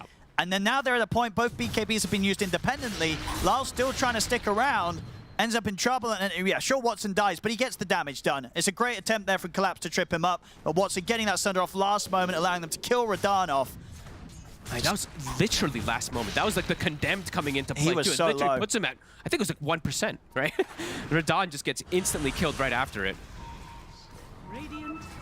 And it's going to give them time also to get their ultis back up. Yeah, it's going to give them a chance here, Gaimin, in a fight, in a game that was starting to slip away from them. Ace jumps in, looks towards Collapse. Collapse will get out of there. Root gets blocked off, though, by the Fissure. He'll get the Pierce to Veil off. Spirit, do they want to fight this? BKBs are available to press. They're looking towards Ace, but he's a tanky target. Lars can start laying down the burning spears upon him. Watson pops the meta. And they just want to kite this out for now. Spirit, they don't want to fight into the meta like they did last time. They'll wait for that to come to an end. They're probably going to look to smoke and wrap around the fact that it was used. If they can look for a fight when there's no meta, that's going to make it a lot harder for Watson. Tormentor, so Gaming is going to set up for that with this meta, but the smoke, it's coming. Spirit, they've got ultis ready. I mean, Gaming should be able to take this pretty safe. Yeah, Tormentor's cleaned up easily. How do they disengage, though? Do they take straight for the portals? twin gate, I think. TP? Watson's going to get out of it. The rest are going to try and walk it down the lane. Don't know if they're down the side of the map. Spirit's not actually going to expect them to cut up this way. Can't quite close that gap. Gaimin making some heads-up moves, these macro plays.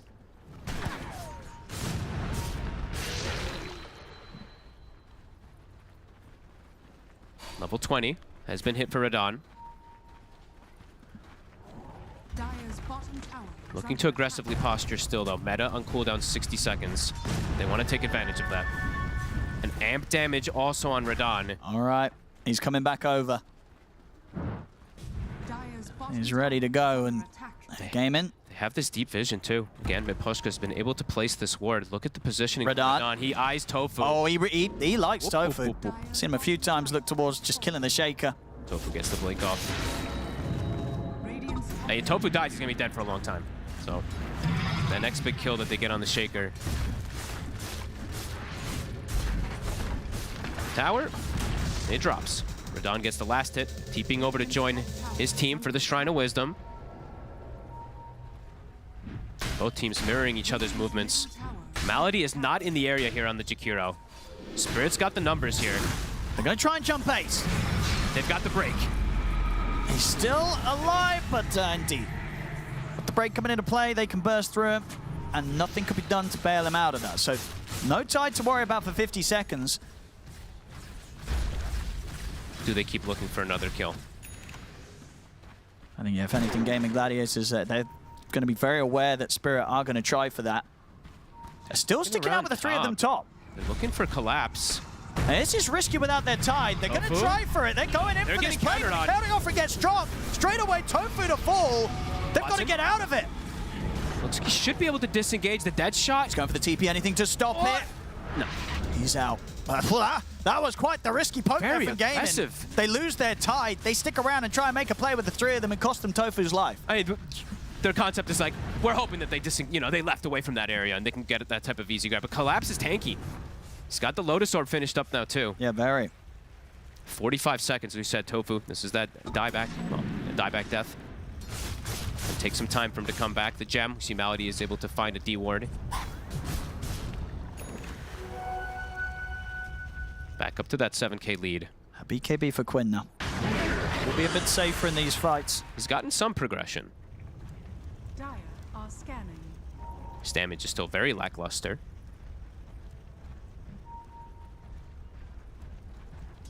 Coming in around the mid. Spirit.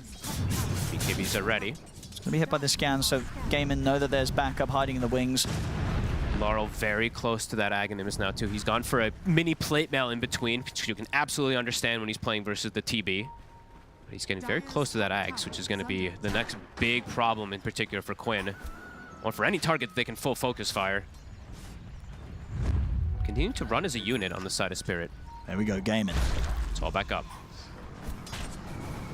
Golem on cooldown for 68 seconds. Gaimin were able to make it work last time. Laurel and Collapse positioning on the front. Laurel will break the smoke. All right, able to get the chains connection immediately. They'll close the gap. He's got a Lotus. And Watson's trying to push forward here with Quinn. They get the chains onto the 2 of them. Watson steps up, looks towards Malady. They're able to kill from Poshka.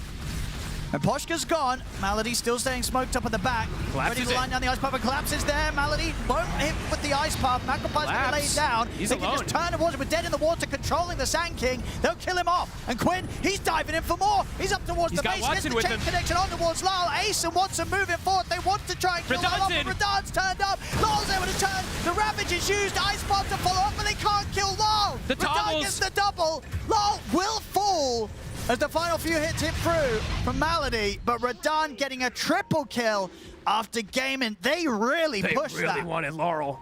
But there's a Radan issue. Now Watson, he's still sticking with Tofu. I mean, can they still make a move here with the 2 of them? And Radan shows in mid. Tofu's got the Echo. There's They're the gonna play. go for it. Jumps in, has the Echo set up. Can they get enough damage in to kill off the PA Radan? It's not enough. He's away. He might look to go back in soon too. It's a tanky PA. 3,000 HP with the S and Y on that Reaver, and I think he's got the Satanic now finished. I mean, a very persistent chase forward from Such Gaming. an aggressive play. I mean, if there wasn't a PA in the picture, maybe Sure. it works out. But yeah, there is a PA in the picture. A PA that now has the Satanic done thanks to that triple kill. This game is crazy. Watson will be able to get that Scotty, but this timing now looks like it's going to be a Roche that Spirit's setting up for. All the ults were expended from Gaimin. I mean, Gaimin's going to be back up, but There's a chaotic offering now, though, so fighting into this with no ults. they're going to try and mess with it. They can start to poke. And they could look for steals. You know, if Quinn's quick with the fingers, can make the jump play happen with the Remnant. It looks like Spirit is going to give the respect to that. Back up. Do they have a smoke available? I mean, they want to wait themselves until they've got the BKBs back. I mean, yeah, Radan's going to be back. Pretty much back up. 5 seconds. Yeah. That's back up. They have Laurel's BKB. Radiant's top tower has fallen. They have both gems as well, too, so they're chasing forward, Radan. wanting to get a catch. If this is the chance to get the jump, he will go for it. Because they literally have no team fight ults. Tofu. Tofu's going to be the catch. And he's out for 45. And that's the Roche secured. Yeah, should be enough for them to clean it up. The question is if the rest of Gaimin want to go for some crazy play for a steal. Without the Ravage, doesn't feel like it's likely. Yeah, they'll let this one go. Seeing the progression also from Rue there, he is about to have this Axe done. One of the big timings as we talk about for these Muertas, just how much you can actually provide with that extra AoE control. Back to business, Spirit.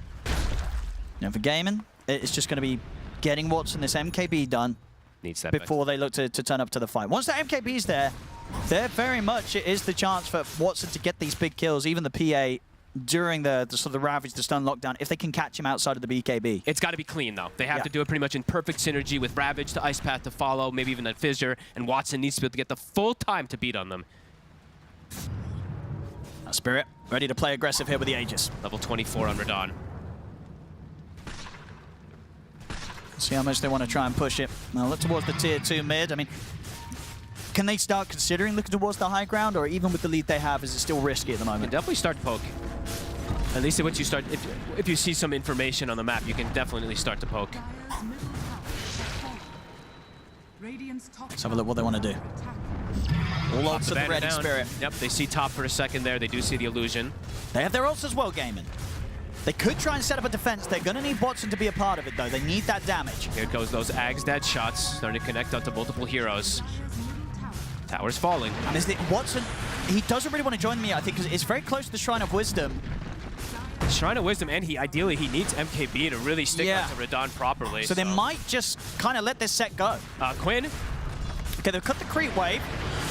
Quinn, the setup, he has got BKB ready to press. They're trying to force it out of him. I mean, he's living on the edge here. Doesn't want to press his BKB, and he'll get away with not pressing it. Gets back to the base, but at the same time, Radon's already in his base, killing off the he almost hero. gets cleaved. He's nearly cleaving up Quinn. The dead shot hits on a Quinn. Quinn still has to run. Radon jumps forward. Quinn's in the side of but Radon's pretty deep.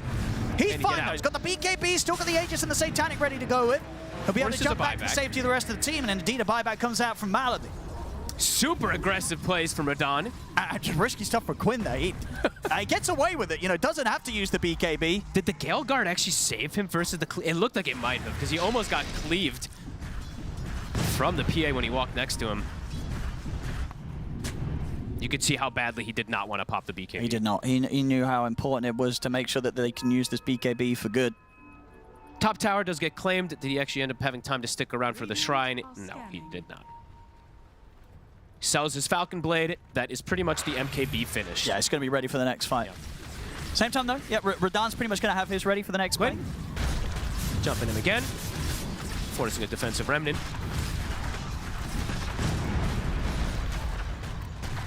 Yeah, MKB versus MKB. Yeah, and Radon, it's the level 25. It's online.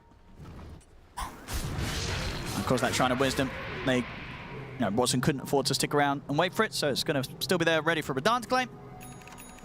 There we go. Perfect timing. Exact same time. That's beautiful. Chef's kiss. Laurel showing mid. He has a shield rune. It's tanky, but Watson does quite a bit of damage. Laurel has to put the BKB, turns towards Quinn, grabs him with the taunt. Quinn, can he play his way out of this one? He's got the BKB, jump forward, the Ravage there in response. Watson turns his efforts over towards Radon. He's trying to get the damage in on towards this PA, but Radon's able to jump away, looks towards Ace, has been caught by the dead in the water. Radon isolated. Looking over towards Radon. Radon still, of course, having the Aegis hit for a minute and a half. In fact, he jumps in aggressively back over towards Watson, but Watson's able to force himself away. Turns, takes him out the one. Jump forward on the back line. Watson, he's cleaning up. Gets the triple kill. Now they can look towards Radon, but Radon's got the BKB. He turns to Quinn, crits him up. Watson trying to stick on the target. Collapses, came back. It's 5 heroes on Spirit. And 3 buybacks from Spirit to try and make this work. They get the jump back in on towards Watson, but he keeps his distance, looks to allow, but Radon finds the gap. Watson falling low, but again, Watson able to force away. He brings down Radon, surely the lifesteal. He's staying alive here. How's he still alive? They couldn't quite finish Radon. He survives. Oh Watson's dead. They don't have buybacks on Gaimin. They've done it with the buybacks. They couldn't kill Radon. He just stands his ground, drops so low, every little thing mattering. That's the game. It certainly looks like it. Spirit, they go all in with the buybacks, and it's a fantastic play and call to close the game up, close the series up. GG is called. Spirit, they'll close this game up. I mean, what an awesome game to watch. You can see Gaimin, even though they're behind in gold the whole time, putting up some pretty okay fights. Spirit, though, with the numbers at the end there, buying back on multiple different heroes. Yeah. And somehow Radon doesn't die at the end of it, even though he's so grabbed and leashed. It looked like if something rolled in sort of the favor of Watson, maybe in one of those hits or such, that he would have had it. But just as it looks like he was going to go down on the PA, he doesn't. Radon survives throughout it all. And yeah, closing up the game. Gaimin Gladiators, they tried their best there to fight back after a very tough start, but they couldn't do it. Spirit, they'll take the game, take the series today. Team Spirit, 2-1 against Gaimin Gladiators. Yep, congratulations to Team Spirit. They keep their tournament hopes alive. Gaimin Gladiators, unfortunately, out. And look, there were moments in that game where it looked like Gaimin Gladiators were mounting that comeback. They had some really nice fights, able to pick up a couple of wipes, I want to say, or certainly close to a second. But in the end, Spirit, they were just dialed in. They most certainly were. Another Radon show there. It felt like the game could be going one way or another, but then Radon finds a way to just salvage these team fights time and time again. It was rough in the early game for Gaimin Gladiators, particularly for one fellow. Yeah, this was not good. This was really not good. We can... I know we're back and forth on the Huskar versus, or on the Ember counters, but this is one that we are not back and forth on. Huskar absolutely obliterates Ember in the mid lane. The question is, can he recover after the mid lane, and how bad does the mid lane go, and how much recovery does he have to do? He had to do a lot of recovery. No, sir. Also not uncertain about anymore is Laurel's Huskar, because I was a bit uncertain because he did play this one. It was in December of last year. It on LAN did not look good. Looked like he needed to polish it up a little bit. And he did. He polished it up really nice. As you can see, this is just a montage at this point. Jenkins. It is a montage. Yeah, I did indeed request a montage of all the times Quinn died to the Huskar. I mean, Quinn's been on the other end of this before. Like, he knows how bad this can get. Yeah. It is a very volatile matchup where if you die once on Huskar, you know, you've crafted the entire draft around cheesing this lane. And if you don't do that, it can be completely devastating. So props to Laurel that he actually took the game on his shoulders this game. Even the very last fight that we saw where he bought back, he was armlet toggling at 10% HP. If he dies there, that's a dieback. They lose. They legitimately lose. So up until the end of the game, he had to play with all this pressure on his shoulders. It was make or break, and he made it. He certainly did. And I think, look, we'll have plenty of time to talk about Spirit, no doubt. Now, just a few words about Gaimin Gladiators and kind of where they're at. You know, they've had a couple of series now where they were definitely in these games. You know, they were really competitive, and they've lost to opponents that were just able to kind of, you know, just beat them kind of on the day. I don't know how much this needs to get inside their heads or...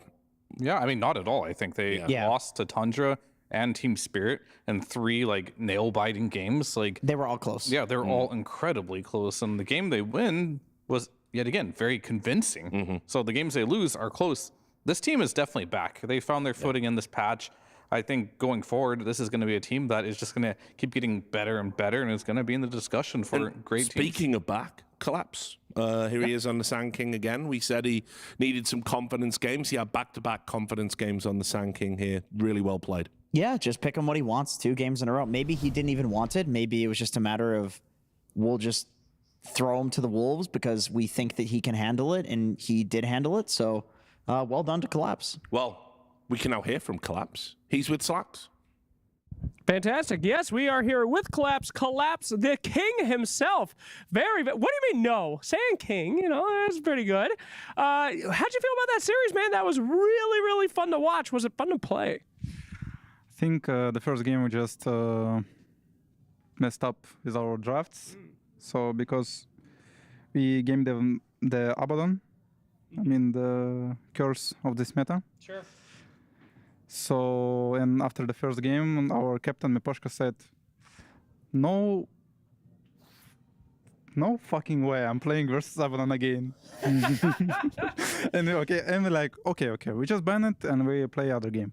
So we did it on the second map, and when we started the second map, it was actually So they did the double kill. Yeah. And after I TP'd the mid with Bounty Hunter, we couldn't kill the Husker, and we actually were like, well, I'm going top. It's okay, probably. Yeah, it's okay. Our win is still farming, so it's okay. Yeah. And we were playing the game, so we did come back because of our decay. He was super big, and won the second game. The third game, I don't even remember right now. What do you mean? You just played it. It was pretty hype. It was like I know at some point it was like a little bit nervous because in the end of the map, because they gave us a few team fights that we almost lost when I've just YOLO dived in for heroes stun, and also the last team fight when they killed Husker first. Yeah, it was very nervous.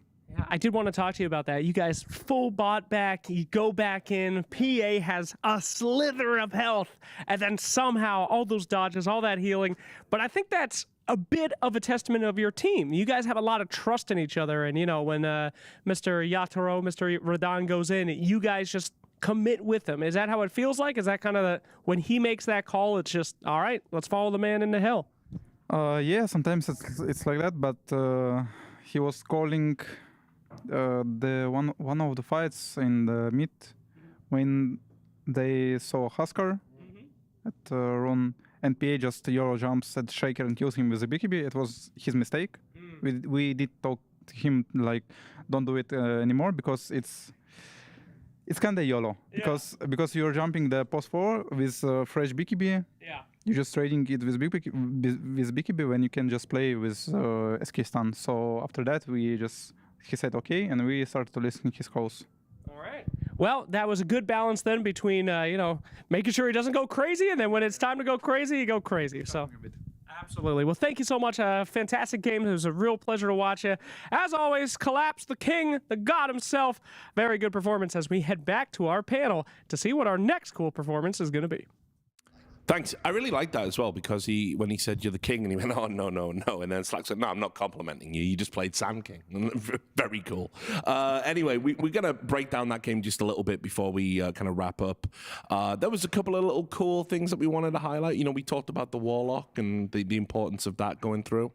Yeah, I mean, the Warlock did some work in that game, as his net worth was higher than the Embers at one point in this game for a lot of points of this game. But this is a very farmed Warlock. I think when Poshka has been popping off in this tournament with his performances. The game before on his Jakiro, he also was very, very farmed. But I want to kind of highlight in this clip here, like we talked about, we need to play around the mid lane. I mean, Jenkins even mentioned the carries are joining the mid lane fights. And that's exactly what happens here. They're trying so desperately to try and salvage this game for Quinn that just you bring everyone. Unfortunately, in this situation, you don't get a lot out of it. So yes, you do need to help that mid lane. However, if you do bring your carry and you fail the rotation, that hurts a lot. So that is something to be very cautious about, and why these matchups do matter. And you can see even later, still higher in the network. When a position 5 Warlock has quadrupled the denies of a mid Ember, you know things are not going so well. I mean, his last hits as well, like they were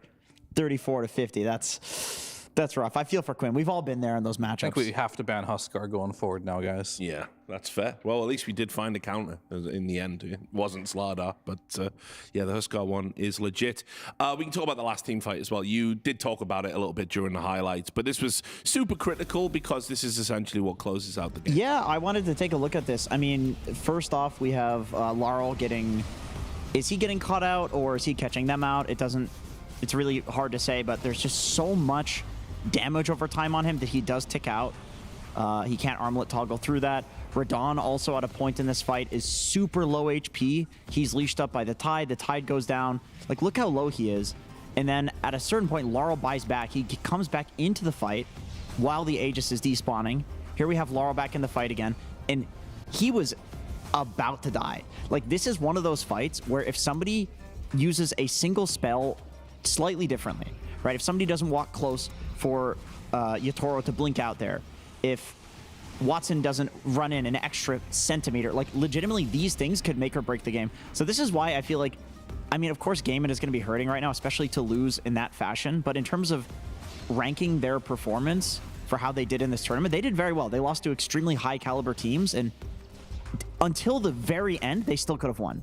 Like, look at this. Laura almost dies to Tofu, the only guy that's still alive. I mean, if that Tidehunter would have just stepped back 1 foot as well. Yeah, I think it was 14 HP, by the way, on the law. Yeah. Like 14. So, you know, crazy stuff. All right, then, guys. Look, it's been a blast. We had great games and great banter. And never forget, mime is money. That's it for the day. We're going to go to a break. And when we come back, building up Xtreme Gaming versus Team Liquid is going to be Shiva, T-Governor, and Lacoste. Make sure you stick around. The human body was built to move. Not trapped at a desk in one singular posture for 12 hours a day. It's time your chair evolved. This is Secret Lab Titan Evo. Ergonomically engineered for you. Gamers, hybrid workers, artists. Backing your every move.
Good afternoon. Welcome to the second half of the show here for PGL Wallachia Season 3. We're in day 2 of the playoffs. And that means it's time for some upper bracket action. We already had our lower bracket action earlier today. We saw 2 teams advance to the next stage, to the next day, and we saw 2 teams get eliminated. For the next 2 series, you know, you can rest a little easier. It's just good Dota coming your way in this upper bracket. 2 top-tier series with 2 top-tier analysts on my left. I'm joined by T-Gov and Lacoste. Lacoste, we're going to dive into Liquid versus Xtreme first.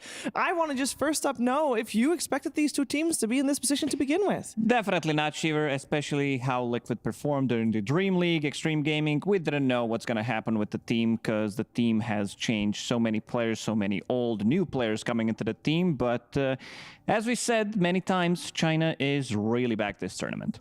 Yeah, they are really back. And maybe there's one reason in particular, Tigov, that they are really back. Yes, throw it my way. Let's look at little old Zhao Wei, isn't he? Stellar chap, of course. As a player, has had multiple strong TI performances in the early days of the international, winning one, getting a couple third places. And then even as a coach, he's won multiple majors, got a second place at a major, getting second at TI10, and then some top 6 positions. So I feel like as a player, as a coach, he's done it all for the region. Yeah. And when he's at his form, be it player or coach, he just brings the region to life, I feel. Maybe I'm just too much of a fanboy, but when he does get the drafts, when he does get to play his style of Dota, it really is just really, really impressive. So what happened after TI12? Because we got a record of that too, Lacoste. Yeah, I think Zhao was hungry for victory before, but not so much recently because Zhao ate. Okay. I mean, yeah. How do I follow up that? My guy hit a beautiful buffet pun, but he's eating good now, right? Like the roster he's got, like the depth of play. And before we didn't really mention the stats too much, but it was the fact that I think after that TI, when they got second place, of course, Jin-Q, wash face, blah, blah, blah, all those memes. I think the roster that he was able to build just wasn't the strongest of rosters. And I think China just split quite heavily. There's like the top players just went to different teams. Other players went to, get streaming contracts and whatnot. But it does feel right now between Tidebound and Xtreme, the players have settled in the correct places to create like the powerhouse and then like the up and coming powerhouse. Yeah, so let's take a look at what Zhao has been cooking up here in these group stages. We picked out 2 drafts in particular. Yeah, they did play against Tidebound. They played against Tundra. First time around, they open up with Venomancer, which is going to be the flex pick for them. Not many teams do want to play that Venomancer from the mid lane. We did see it in the previous series, but I want to show the clips where they are playing Tidehunter off lane. Usually you see first wave getting cut by Venomancer, but he started with the Boots of Speed. He blocked the small camp, and with the new map, people are still trying to theory craft how to pull the waves, and you can see that XXS is doing a very good job. So what he's going to do is get the double wave close to his tower. So he's going to be dragging that one, starting with the Boots of Speed, of course. Very difficult to catch, and he's going to have 2 waves underneath the tower. The third wave's also approaching. This looks so annoying. It is. Like, there's nothing you can do about it if you don't have the kill threat, and Nature's Prophet doesn't allow you to have a kill threat early on. So the 4th wave is close to the tower. And also when XM played Venomancer, he kind of played it as a jungle. He was playing into Dazzle matchup, so level 2, he bails. He completely ditches the mid lane. As you can see, that Dazzle is on top of the CS right now, but in the next minute or so, that's going to change because Venomancer farms way too quickly. Sure, Dazzle has a couple of more denies, but he finds the opportunity. He goes into the mid lane and gets the solo kill, so XM really reads the map really well. And also this matchup that was not good for him, suddenly he turns it into his own favor. Yeah, it's been working out well for Xtreme, and they're going to go up against Team Liquid in this one, and I feel like Liquid kind of found their form again, and maybe even their old TI form, where they were able to first pick Nature's Prophet a lot. Bold statement. That is a bold statement. But yes, with the Nature's Prophet, they are looking pretty good. So I hope for in Liquid's sake, maybe Xtreme just forget to ban the Nature's Prophet. And yeah, that will not happen. Zhao 8 is an old man. He's an old man, he is. We just showed his career. He's been around for a long time, maybe. Sure, yeah. He is. He's 36. That's weird. That's not that What bad. are you pointing fingers? Yeah, we have some history. I did back in my days play against Zhao 8 as well. Really don't like that guy. He knocked me out to the lower bracket, TI2, TI1, also beat me in the group stage. So, yeah, but after a couple of years, after a decade, I am a fan of Zhao 8. Yeah, finally. It took me 10 years to get over it. You came around. No, but for Liquid, I would, to be a little bit more realistic on their position, the fact that they did beat Aurora 2-1, it was a series where out of all the upper bracket quarterfinals we had, I think it was the one true one that was like, maybe Aurora should have actually won that game because Aurora made mistakes. So this easily could have been a scenario where we see Aurora in this position. So I think for Liquid, I did say it a couple of days ago, but I hope that they have found some improvements. They aren't relying on Nature's Prophet, because as much as we're joking, maybe they forget to ban it, they beat Aurora 2 games in a row with Nature's Prophet. Yeah. If that gets banned out, then it could cause some difficulties. But again, they had a very, very good group stage. Yeah, I'm sure they have other stuff that will work for them. Mm-hmm. Because Team Liquid has been known for dropping a game and still winning the series. That is kind of normal. Apart from the last TI that they did do well and they didn't drop a game, the norm for Liquid was lose hard but still win. Yep, that's definitely the case. But one thing I really like is that they are playing much better as a team. I see that Saberlight, he is playing his own heroes. He's playing Primal Beast, Tidehunter, Mag, Enigma. He's playing the heroes that he enjoys playing, and it really shows. And also to point out, I was seeing him on the camera 2 days ago. He looked very sick. His nose was red, but he was still putting up a top-notch performance. Yeah, and I would imagine that has only gotten better since here he is on screen, and his nose looks perfectly normal colored. I don't have my glasses. I can't see anything. But trust me. I trust you. Thank you. So it should be fine. It should be back in good form. I think as well for Liquid is their group stage. They relied heavily on a lot of kind of layering team fight, and then against Aurora they kind of pivoted a little bit. It'll be interesting to know where they're actually landing with the going up against Xtreme. Because I feel like for Xtreme, we saw the drafts earlier as well. Yeah. They have incredible team fight built into nearly every single draft. So the way to deal with that is you match their team fight, you outplay them, or you have the Nature's Prophet, there's pacing, and you don't even allow them to get any items because you've broken the game before they can get online. So Liquid, they have two play styles, and both are really good against Xtreme. So it'll be interesting which route they want to take. The heroes that we see here, the one that stands out for me, well, two stand out for different reasons, but the Enigma just makes me remember the game they played against Tundra where they literally had 5 big team fight ultimates they can use, and Team Tundra could not do anything about it because the whole screen was covered in either a black hole or I forgot what else they had, but they just had a lot. Time zone, RP, yeah, they pretty much had everything in that game. Also, something when I was doing research for this series is that Jakiro, when we talk about this hero, Team Liquid, they managed to beat Jakiro 5 out of 5 times. And on the other side, Xtreme Gaming, they really like to play this hero. They have 80% win rate, picked it 4 out of 5 times and won the game. So definitely Liquid, they're onto something. They realize what needs to be done from the offlane. I know a lot of people have been talking about what's been happening in the offlane for Team Liquid, and it seems like that they did sharpen up what's going on in there. Even playing against Jakiro multiple times, showing the strength of the duo, that they can definitely beat it.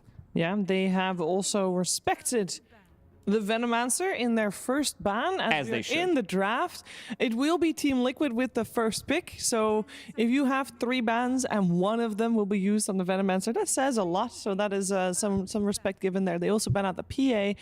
Well, on the side of Xtreme, so far we see the Dazzle, the Night Stalker, the Nature's Prophet, of course, banned out as well. The one that I'm looking for that will probably still be banned is the Magnus. The Tinker is going to get banned first. So Liquid, they've got their eye on the Magnus if they wanted. Yeah, obviously they still have 1 ban as well. They have Magnus, they have Jakiro, and they're the 2 big ones realistically from first pick. I'm down with Magnus. I feel like Magnus just gives you everything that you need in terms of team fight, even if you don't have too many team fighters coming out from the off lane or from your safe lane. It does feel he checks a lot of the boxes, and it's also a flex pick. Yeah, and there's still a Baden that we haven't mentioned, is another hero available. Yeah, and the Terrorblade too. And the Terror. Yeah. I would argue the Terrorblade was more of a Spirit vs Gaming mini meta that got created. They ban out the mag, so they must have some cool plan. They misclicked. They thought it was actually. Yeah, they thought they were picking. You can see that Jabs is really worried about this one. Well, even though he's not the one clicking the buttons, he's worried for the team. Yeah, I think he just. We're gonna have to deal with it, guys. No, he's practicing his, after draft speech in his head. Maybe he is Tiny. Helps the team draft. So they open with a Tiny, which for Team Liquid is a flex. I'm not opposed to a Tiny. I think Tiny, for me, has higher value because of the rise of Ancient Apparition. When you're entering the next phase, if you get Ancient Apparition or Jakiro, just Crystal Maiden, let's say you're Falcons, any of these supports, they amplify the damage from Tiny, be it in laning phase, if he's a carry, or the map play. When you smoke with a mid-Tiny, have any of these supports I just mentioned, you're going to kill nearly any hero in the game, right? Maybe not a life stealer, but it's very, very potent on the map. And now Xtreme, they respond with the Terrorblade, forcing Liquid's hand a little bit. if you want to put your Tiny into the carry role, try and out-carry our Terrorblade. The thing about Xtreme Gaming is they don't run this Terrorblade in the offlane. So for them, it's more of a statement. We're going to be playing it as a carry. We saw in the series before that Terrorblade still can be played, you know, at least have the option to go for the offlane Terrorblade if necessary. But yeah, they are going to give respect band to Mars, which I really like. I think whenever I talk about XXS, he's the top 3 Mars players. You have Collapse, you have ATF, he's always up there. So another question for Xtreme, if this is their carry, do they have to ban Darkseer here, or are they going to open the next phase instantly with the Darkseer? They could be taking Darkseer for themselves. Because of course, when people pick Terrorblade, Darkseer is one of the hardest counters in laning phase. You shove the wave into him, you create illusions, you force his build to not be as, you know, stat heavy, and they ban Oracle into the Darkseer pick. Yep, there it is. Oracle, yeah, I'm sure everyone knows from their pubs. One of the classic counters. A lot of the times we wanted to see Oracle, but haven't really seen him. Insania, right? Sure. The respect towards Insania is why the ban I wanted to see him against a Baton, but haven't really seen much. I think during Dream League there was once or twice where and this is people the tried first time Oracle even gets touched in the ban side at all. It has not been picked. And to be fair, I would say of all the teams, Team Liquid is probably the most likely to pull out an Oracle, considering Insania is considered to be one of the best Oracles out there. So yeah. If they want to go for something that is strong in the lane, there's still Jakiro available. Crystal Maiden is my second choice to deal with the Darkseer, because you can always keep them in place.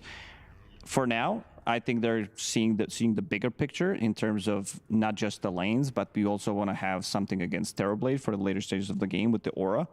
Because this combo is going to be very, very good. You have Tiny, who is mixed damage, so you are getting, I would say, even double the value from ET's Aura.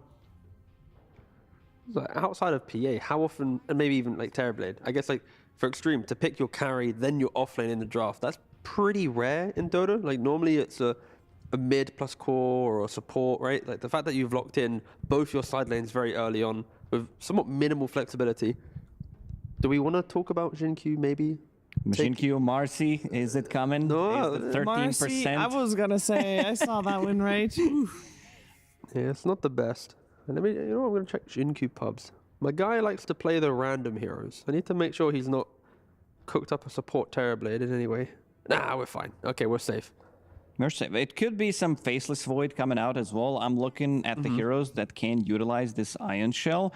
Jin-Q, as we can see, he's talking. He's discussing his hero, what he wants to play into this. Because ET is a lane bully.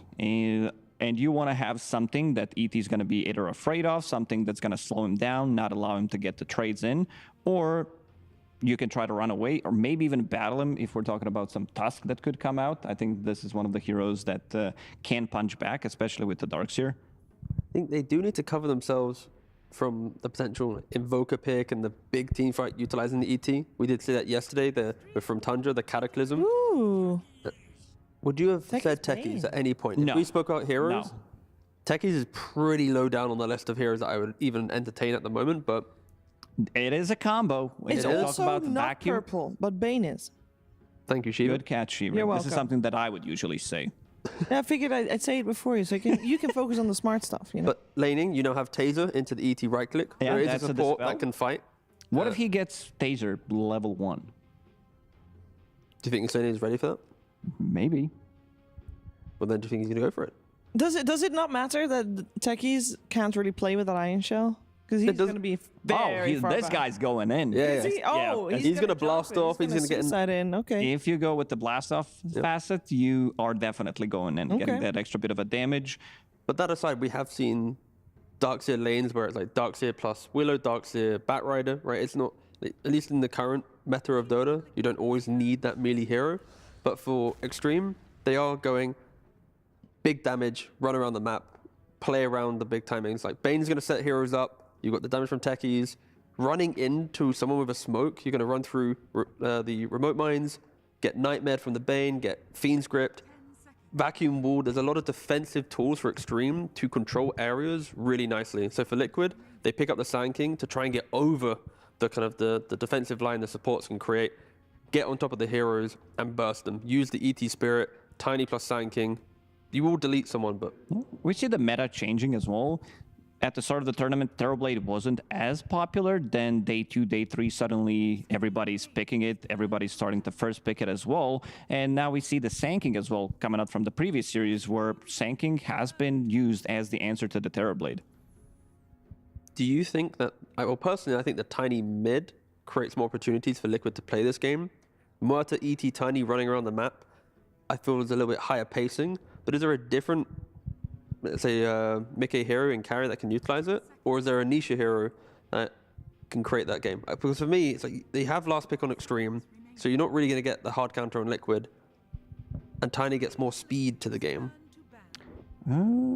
They're banning out the mid heroes, but if we're looking at the other carry hero that could do well, I would be fine maybe with some Sven that could come out. Just the matchup did change since we added Revenant's Brooch as an item, because you still have that extra bit of a damage. You can clear those illusions relatively easy, but then again, you're going to be playing 2 melee heroes. I think they just might be sticking to Tiny. I understand the point of you saying that. I like it, where Tiny is going to be getting those extra levels compared to the safe lane Tiny, who's maxing out the tree grab instead of maxing out his nukes.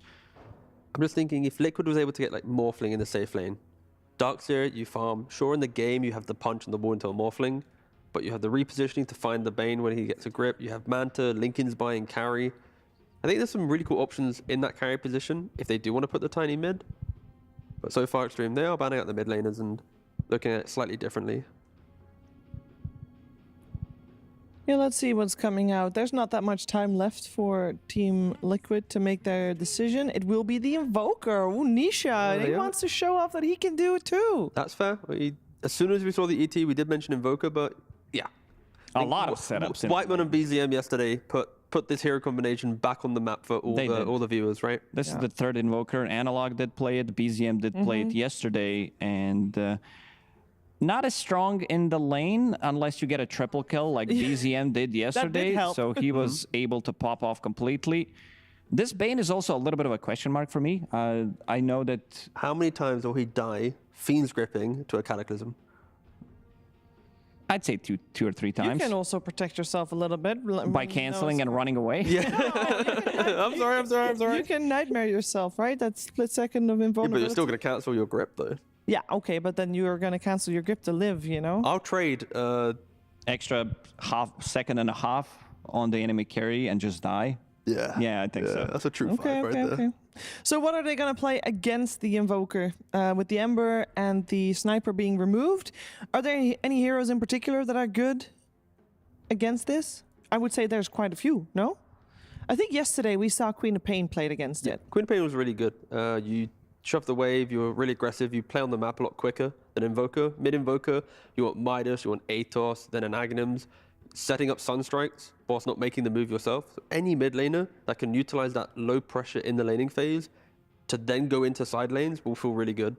Hence why, the Queen of Pain had a really, really strong early game. But any hero that can replicate that would fit the build quite nicely. You already have team fight and setup and late game scaling. So just win the lane against Invoker, and that's all you need from this mid hero. What about some Razor? Nah, the Queen of Pain. Queen of Pain seems like the obvious choice. Try to theory craft there a little bit more, what XM has been playing. Gives them big combo in terms of vacuum into Techie stun, into big Queen of Pain ulti.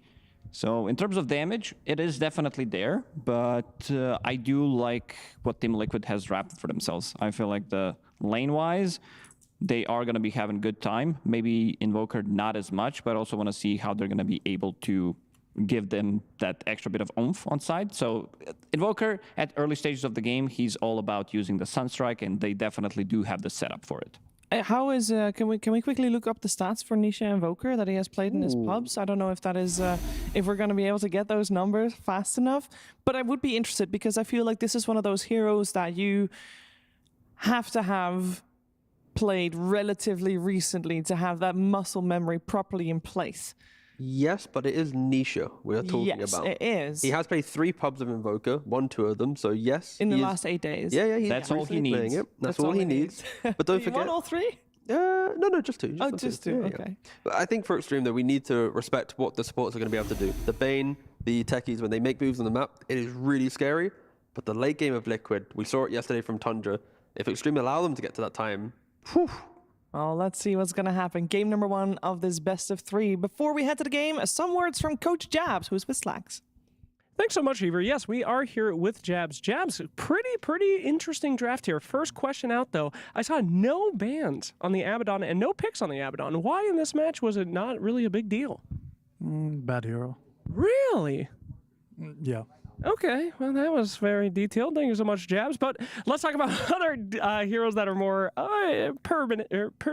What's the word for important? That starts with a P? I don't know. That's fine. Techies got picked up for the first time. Now, you can't tell me you were expecting that. No, the thing is, when you draft against Shower 8, I think it's always pretty random. I expected this to be like chaotic, and it was kind of exactly how it went. The thing is also, Jinkyu is like the Chinese version of Boxy, and Boxy is the European version of Jinkyu. So you kind of know that he's just going to say, pick me this hero, and it's going to be like the most random hero possible. So yeah, I mean, we just had to adapt in the draft, and I think we did quite well. So I'm pretty happy. And Invoker Onisha is pretty nice. I'm so sorry to inform you that XG has already gotten 2 kills, so we'll try to make this quick for you. I'm so sorry. Any thoughts on that? That's okay. We don't have to comment on that. Well, very violent drafts coming out here. Very surprising. So I know one guy who has a lot of experience with violent, surprising, extreme liquids. It's Suns fan. Let's go ahead and pass it to him. Thank you, Slacks. That was quite the interview, I have to say. Yeah, two dead already. Xtreme Gaming. That felt a lot like the TI thing. Yeah, exactly. The last couple days. I love the juxtaposition of an interview with someone talking up their own team in the draft. Like, yeah, you know, we were thinking this and that. Just watching their heroes die in the meantime. Glorious. Incredible. And then when Slacks tells him, he's like, hey, I'm sorry to inform you 2 of your players died. He does not know if it's true or not. That could just be a joke in itself. So he goes back to check whether they're even behind. Oh, boy. Yeah, that was a crazy fight, by the way. I'm happy all of that was at least caught on camera during the interview, because that was super close for both teams, but Xtreme managed to inch out a minor advantage in the fight itself, and through that, a big advantage for their 2 kills, but their heroes were not looking healthy on the way out of that. Xtreme also got 3 of the 4 bounty runes to start the game, so already a 1K lead. We'll see if they can snowball this at all. But yeah, we are in the upper bracket here at Wallachia. Close enough. Season 3, whatever. Xtreme Gaming versus Team Liquid. These teams have looked really hot up until now, and we'll see who's going to end up going to the lower bracket. Yeah, but in this mid lane, yes. Already had long series, so yeah. See if this will follow that 2-1 trend or be any different. Let's talk about some heroes. So first and foremost, in this lane, Jinkyu on the techies, first pick of the tournament. Why is this not picked anymore? It used to be the position 4. When did he used to be that? It's like a year ago. What do you mean? That must have suppressed that from my memory. That was very common. Yeah, I remember there was a time that techies was definitely regularly picked, but I don't remember him maybe being like the 4. He was picked like almost every game. He was. Right? Oh, actually, I think now I remember. It was like this 2-week period that techies was very popular. Not 2 weeks. Yeah, maybe it was 7 days. You're right. Whatever. Go ahead. Yeah, why is it not picked? I don't know. This is a specialist hero, I still think. Even though the hero has been simplified with the redesign, I still think you really need to have a player that truly enjoys it and really knows his way around it. Now, what I really cannot answer in this case is what do Xtreme see in it in this game? Oh, right there. Nice That's what they see. It's decent damage, but you don't seem like too an impressed. overall even trade. I mean, that's the Spleen secret sauce fasted as well, so the blast stuff does more damage. This is the one that has the highest win rate. I remember checking that for the facets early on in this patch. This was significantly ahead of the other ones. So Jinkyu playing the statistics here. Yeah, I don't know. There's nothing like inherently extremely obvious here. Maybe except, you know, you can do like a cool vacuum into blast off combo, but at this level of play, those are pretty difficult to land. I know what type of heroes I don't want to have techies against with proximity mines, right? That's illusion-based carries, for example, or people that can just easily scout out the mines and clear the territory. I guess Liquid don't really have that here, but honestly, like Jabs was saying in the interview, it sounded like he also wasn't exactly sure what was going on here and what Jin Q is trying, or yeah, Jin Q and Zhao 8 in combination, I suppose, are trying to do here. It might just, genuinely, it might just be one of those things. You have a player who likes it, upper bracket BO3, you're trying to catch your opponent off guard and get them uncomfortable, right? That's the one thing with this hero. It's so fundamentally different from everything else Liquid have played against this tournament. Yeah. That they need to adjust. They need to adapt. That's the beauty. When you have an extra life, being able to, let's say you win this game, and a big part of it is techies. If you can force them to ban a techies that you weren't even playing before this anyway, right. That's pretty ginormous, as some would say, Cinder. Yeah. BT dubs. BT dubs. Nisha is playing Invoker, which the panel talked about. Unfortunately for Cinderin, he's going to have to look away or close his ears because he hates the kid Invoker with a passion. Well, now it's probably my third least favorite voice acting in the game now. Really? Yeah. There's more. Probably behind Dragon Knight, Persona, and Kez. Oh, you don't like Kez? You don't like Kez either. The voice act? Yeah. I genuinely can't even remember what it sounds like. It's Sunstrike. Ame takes a tumble. Nisha gets the XP, the gold, everything. That is the beauty of the global aspects of this facet for Invoker. And they got the setup. All it takes is a single burrow strike in this case. Deadshot not going to hit here for Boxy. Generally, the recipe for success on Xord Invoker is less about his lane and more about the other lanes. And as long as you have stuns in both sides and you can get something done with that, that can be great. Top lane, they have 2 stuns between Avalanche as well as ET Stomp. Not skilled yet, but he'll probably get that level 4. And the bottom lane, Sand King Barrow Strike, as well as a little bit of a dead shot. You got to be careful, though, to not push them out of the Sunstrike, but you line up your things well. Otherwise, you also have a very strong slow. The calling, together with Sand King Stun, should be enough to reliably land it. Yeah, blast off with XM coming in to finish the job, so they do get the kill on Nisha as XXS. It looks like he was sun-stricken by Nisha during that time. The timing of that was pretty funny. He gets a Sunstrike kill top and immediately gets tipped for that by Mickey, and then he instantly dies to gank himself. Probably was a little bit more focused on that top lane than his own lane for a moment. Got caught off guard, but yeah. He's got a kill in both side lanes now on the Invoker. Yeah, and as the panel talked about, we saw this the other day with, and not just the other day, I guess. It's a tried and true type of combo with the Invoker and Elder Titan, but it can be fearsome. And when you're fighting over something like an objective like Roche, that could be the big difference between a win and a loss, is just these huge combos. The Saberlight gonna put down his Sandstorm. Undyne, I don't see him staying here. He gets, the Sunstrike not gonna hit, but Blood Grenade to slow him down. Undyne, he's gonna have the Brain Sap, but the calling and the right clicks are enough from Saberlight. That took them a weird long time, though. Talk to me about the Bane. We're not seeing as much of this hero at the moment. I'll tell you about it after Saberlight dies. Blast off. Jin Q. Deadshot cancels it, but it doesn't end up mattering too much. That was cool, though. It was. And it's good to get the confirmation that that's exactly how that works. Yeah. Oh, XXS. All right, Sunstrike hits, and another casual right click from Mickey is enough. This is a very action-packed game. I was talking a little bit with T about Bane earlier in this tournament, and he definitely thinks the hero is back, and a lot of what makes Bane viable in Pro Dota, more so than anything, is whether Zoo is in meta or not. Because when heroes have a lot of summons and play extremely fast pushing, this hero is one of the worst supports in the entire game. Yep. You're strictly single target, you have no way of dealing with Whoa! That was close. Does Insania have to move now is the question. Nobody can come out of the circle, or the experience will go the way of the other person. And the Ion Shell will be enough as XXS I feel like I just watched sumo wrestling. Like, they both have to stay in the ring. Yeah, this is true. And, well, eventually... Deny attempt here, and no. XXS gets that as well. God, I love this. I love the wisdom change. It's so good, man. That it generates moments like this instead of, oh, I have a better mouse. Like, fuck off. You know? No luck. Only skill now, Shannon. Better mouse. Not about who clicks faster or has the better ping. Yeah. Now it's about having the better sumo wrestling body, and XXS. There you go. He looks about as far from a sumo wrestler as you can. He would not last long in the real ring, but in the virtual ring. Yeah, he's strong. He's got it. XM right now, top 3 network. He's going to get Deadshot back into the combo. arms of the rest Beautiful. of Liquid. Gorgeous move from Boxy. securing yet another kill for the side of Liquid. It is tied 5-5.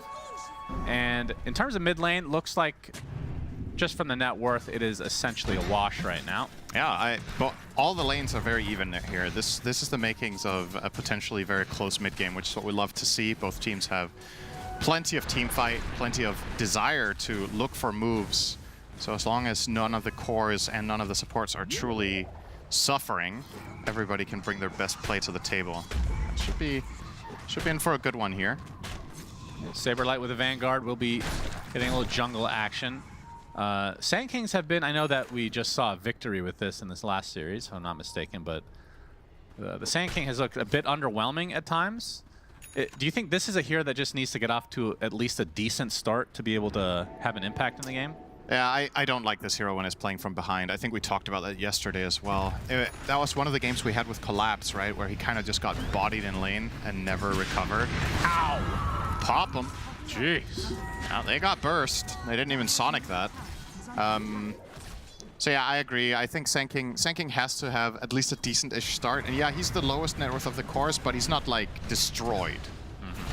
The problem is when you're playing a lane matchup where you just get... I think yesterday he was playing against Ursa. It was Sand King plus another melee hero against Ursa, and just never got any grasp on the lane. Several TPs in the mid lane. Yeah. Xtreme were just kind of poking away. Ame's going to be very happy with this. He's just farming bottom. Yep, 10-minute power rune about to come up. So is Mickey top. They're both getting very rich on the cores. With carries, yep. Both carries having a great time. The core easily having the hardest time is the Saberlight Sand King. I don't think that's particularly surprising. Okay, so hang on. Damage rune was denied by Boxy. Insania will pay the price for that. Would you agree that Sand King, he's like, if you had to, I guess we might have to wait. Non-stop action in this game. Yeah, well, I think we get a little bit of a breather now. So Sand King doesn't have to crush.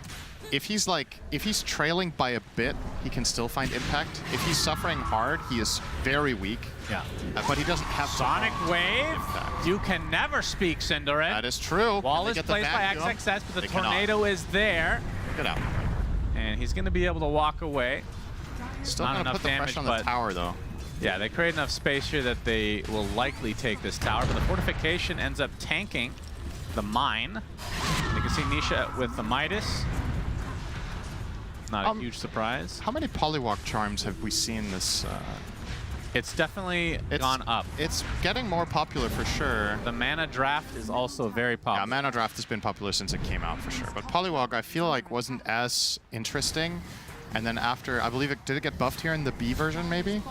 We're definitely seeing it quite a bit more. So if you do the math on it, you get 8 times 14 HP every time you use it every 45 seconds. What's 8 times 14? That's 112. Good math, Cinderin. So 112 HP every 45 seconds essentially converts this to 3 hit points per second. Oh. Right? Bane is found. Not bad. Bane is destroyed. Well, Nightmare himself. Deadshot will finish it.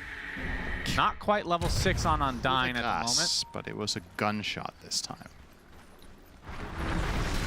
Oh, as Mickey will find XXS, but doesn't have enough to... He's a carry tiny, so he hasn't skilled toss. This would be unbelievable in a pro game before this patch. This skill build on tiny. You'd just be like, this guy's griefing. But now it's the norm. Things have changed. Blast off. Damn, that blast off does hurt, doesn't it? Yeah. Well, it hurts. How much both extra targets. is it? 15%? 15% extra. Max HP as bonus damage. Yeah. That's Wait, is that max HP of techies?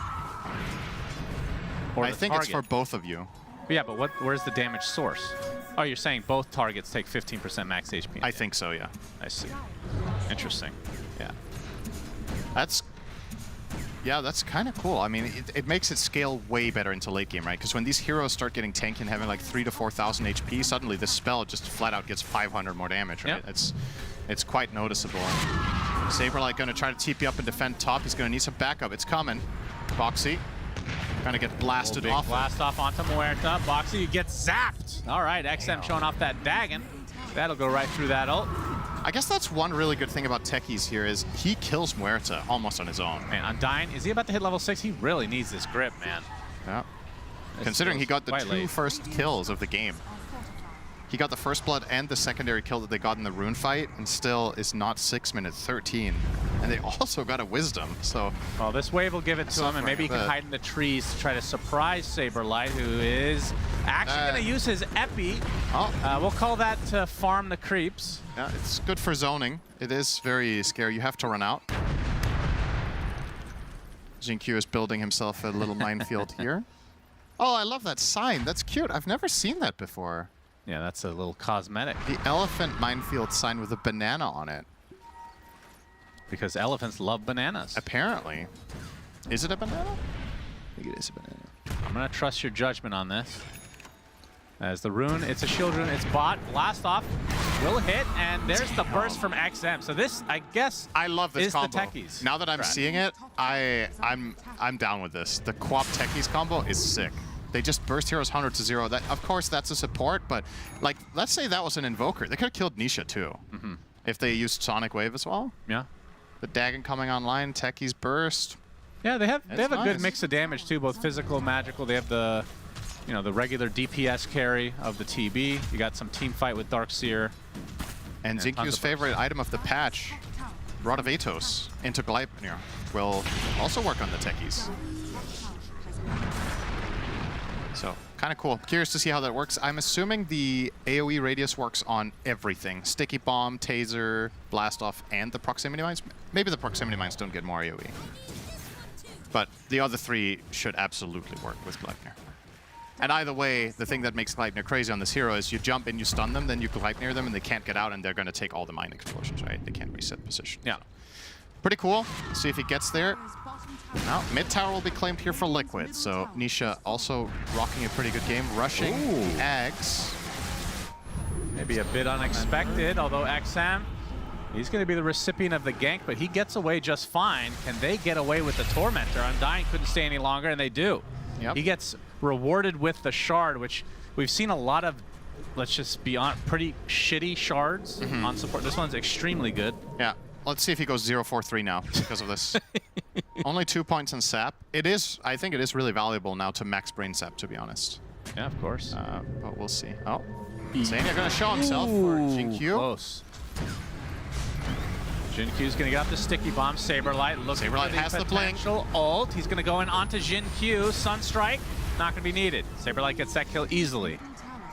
XXS wants to chase apparently. Puts down the wall. Here comes XM as well.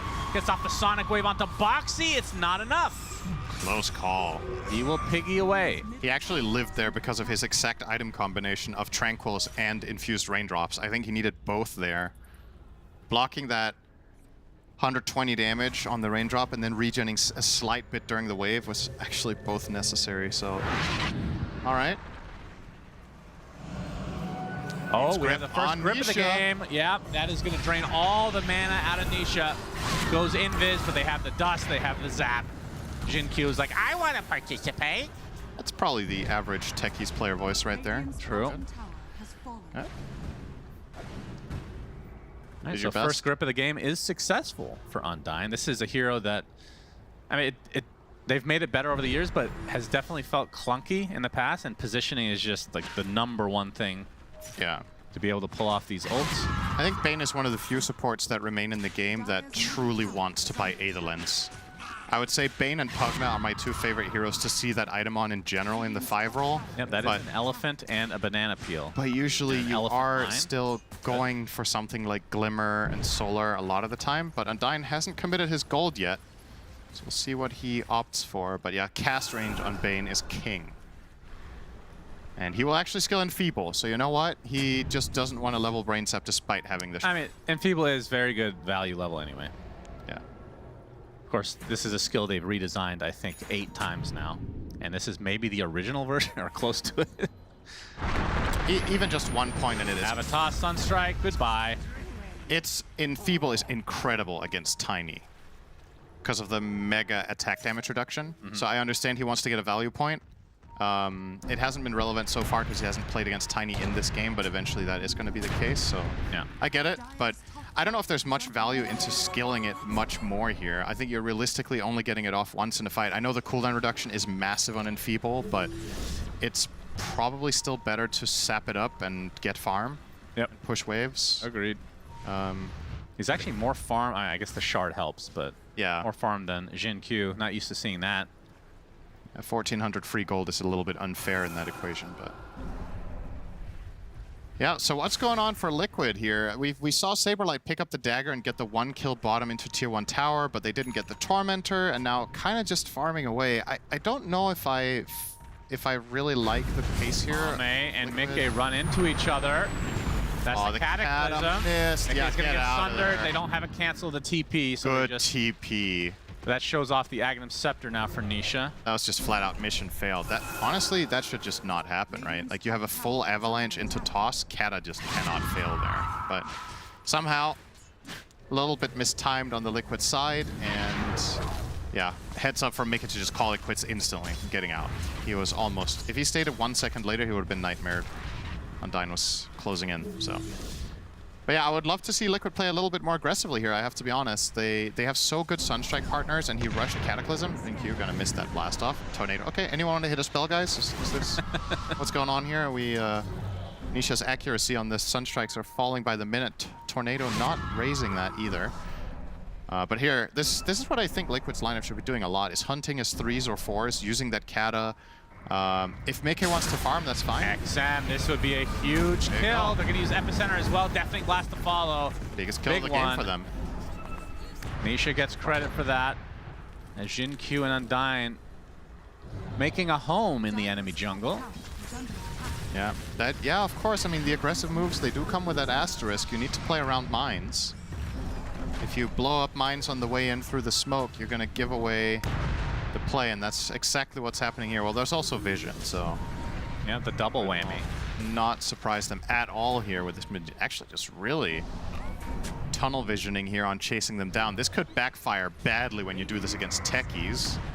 Oh, there's a lot of mines at the gate. Don't go to the gate, Liquid. Don't do it. Don't go to the gate. They're gonna do it.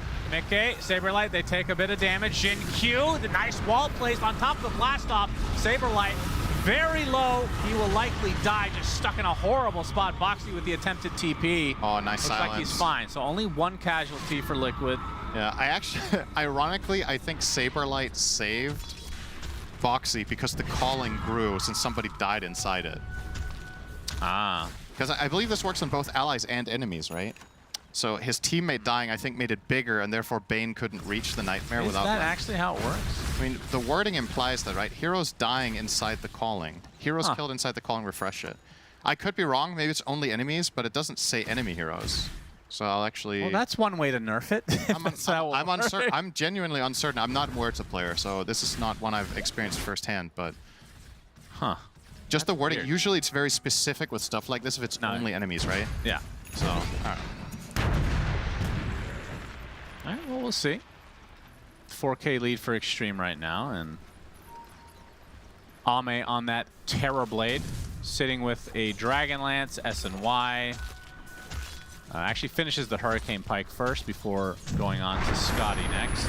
Kata. See the Avatos damage. Cataclysm, but the pipe is going to keep him alive for a little bit longer. XXS is going to cancel the TP, and Mickey will be gripped. He's all alone. XXS just has to make sure he does not die to collateral damage here. Mickey does a lot. Dust? Did that hit him? Yeah. It did. And he will end up dropping as a result. A good attempt, but that's your position 1. It's just the perfect item combination for XXS there. He needed his entire kit. He needed the pipe to survive the burst, he needed the mech for the heal, and then the halberd against the last attack. Yeah. So all of that necessary for survival. And you can understand why Liquid thought that was worth a kill attempt, considering how close they got.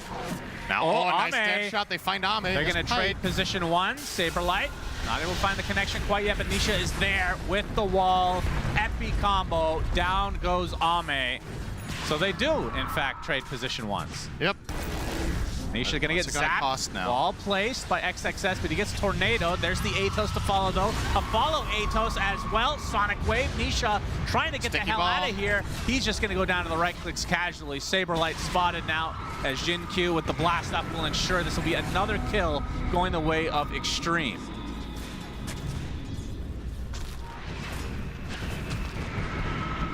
Now, at the tail end of that, very big item coming out. Undyne opting for the Blink Dagger over the Lens, so has insane reach, but will, of course, place himself a little bit more within reach of the enemy team as well when he's casting his spells, but can reach them from very, very far away. He's going to be fearsome to play side lanes against. If you can always run into mines and run into a random Fiend Script from Fog, with Bane being able to connect whenever he sees you on a wave, that's could get tricky here for the side of Liquid. And all in all, not really that much going their way. The kill on Ame was nice, of course, but the trade for the Tiny, now this follow-up fight, XM doing that damage, getting off the BKB at the perfect opportune moment, so Saberlight couldn't counterplay him, and then even the Vacuum bring him back in. And I think the Vacuum saved him from being denied. Pretty sure Saberlight was going to go for that. One of the few... Shadow Strike's still one of, I think, 3 spells in the game that is deniable. What is it now? Poison Touch was added. Yeah, right? It's Poison Touch, and it's no longer Doom. Yeah, what's the third? Is it still Gale? It's Venom, yeah. As we have a grip, this is going to be some TPs coming in from Liquid. Do they have the damage to take out the Tiny is the question. He's going to get the Avatos into the Cataclysm. That hit as nobody. Jinkyu looks to be dead. XM going in very deep. Wants to try to finish off Boxy from Sonic. afar.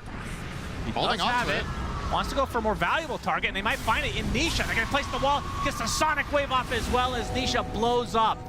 EMP depletes XXS's mana, but we got the Nightmare on Insania. Mickey can only avalanche from above, but the TP is still successful in the face of the enemies. So 1 for 1, but obviously Xtreme will be happy with it. Yeah, that looked like it could have been... That looked like it was a possibility for Xtreme to get 3 kills even, so Liquid only bleeding out the 1 is honestly kind of a good result there, given how that started. They got a Cataclysm on 0 heroes. Just, again, considering how many stuns you have, in fact, they may be rushing it a little bit. Like, wait for some of your more stuns to land, let the fight develop, get an ET stomp in. Uh-oh, Mickey, no, not gonna get tossed. Roche couldn't see him. He just walked over him. He's like, I feel something under my shoe here. Tiny probably would kind of break off your shoe, but Roche has very big feet. If you're into that. Keep talking about Roche and feet. Well, now he's made a new home for himself in the top left, together with Ame. Well, Ame doesn't want to live here anymore. Good call. Time for Mickey to go minesweeping. Hope he played Crownfall. I mean, that is pretty annoying. You only have 2 range heroes on Liquid. Yeah. At the time Techies was picked, though, in the draft, I don't think this was like an obvious result of that. But, all right, Tormentor number 2 also going Xtreme's way. Let's see who is the lucky recipient. It will be Jinkyu. So now has the reactive taser ally cast. That now makes it deal damage as well. Yeah, this one has changed slightly over the last couple of years, but they don't have, I mean, I guess Darkseer's up front first. I mean, you probably just put this on the Terrorblade. A lot of the time, yeah. It also effectively it works a little bit like a reflect, right? Because if people hit the target, they also take taser damage. Yeah, so whoever Tiny's going for, I mean, that's the main right click that you're worrying about. That's going to get affected by taser. Having a reliable targeted disarm is never bad. So, yeah, it's a solid shard. I love the way Jinkyu is placing these mines. It's very satisfying. He's building like a perfect pattern here. He's almost finished the entire clip. Oh no! Unbelievable. Unbelievable. Nisha, why did you have to do that? He was just finished. This is like when you build a house of cards and somebody just comes and blows it over. Yeah. Now Jinkyu has to start over again. He'll try again. Yeah, he's got time. He's closing in on it. Can you still stack enough mines to kill Tormentor with the new Tormentor? I doubt it, right? I don't think so. But I do know that you can build an entire path in the river and kill Roche when he swaps sides. Yes. I've seen clips of that. That's kind of hard to accomplish. Probably about 10,000 MMR, at least too high in this game for that. Maybe 15K. Yeah. You need what, like 5 minutes? Nobody going in the river at any point. You need to have map control, all right? That's pretty much it. And Jinkyu setting up for Wisdom. Wisdom, yeah. Oh, they spot him though. Taken, but they find him. Okay, XXS is in the area. They missed Does he the actually want burrow. to stay? They got more here. XM gets off the Sonic Wave. Down goes Nisha again. Blast off. They're trying to fight over this Wisdom Shrine again. Jinkyu He's going to do a lot here. They lose another member as Saberlight will have to give it up. The Shrine taken by XXS. That was a costly misplay there from Liquid. I think Saberlight got caught off guard by the movement path from the Deadshot Fear. He missed the Burrow Strike on Techies, and Techies as a result survives. But not only that, he comes back in after with a blast-off play onto Saberlight himself. So he gets punished there directly for his own mistake. Double Wisdom claimed here on the side of Xtreme. Yeah, they're in good position right now. I mean, Roche hasn't been attempted yet, though, which is a bit surprising. Yeah. So you're going to see here that it wasn't actually even a fear. He just juked him in the trees. He's too good. And now the outcome here, Vacuum Blast off into another mine, and he will die in the end, but no, he won't. He got Nightmare saved. Never mind. Oh, wow, yeah. Clutch. Yeah, 2 cores for nothing. Jin-Q with that Force Staff will be going for Aghanim Scepter next, apparently. Yeah, I thought he was going to complete the Gleipnir. I really did, but maybe the Aghanim is just too big value, getting the Minefield sign. This also could be one of those things where he is deviating based on Exam. Ooh, he'll be able to get the BKB off. Taking a punch from Mickey. Time to get out of there. And wait, how does the Ags affect Minefield sign? Am I crazy? I thought it was... Oh, that's right. The Minefield sign becomes the... Yeah. I mean, that's the one where you can't move. If you move, you take damage. Yeah, if you stand still, it makes this big area that keeps generating explosions as people move around.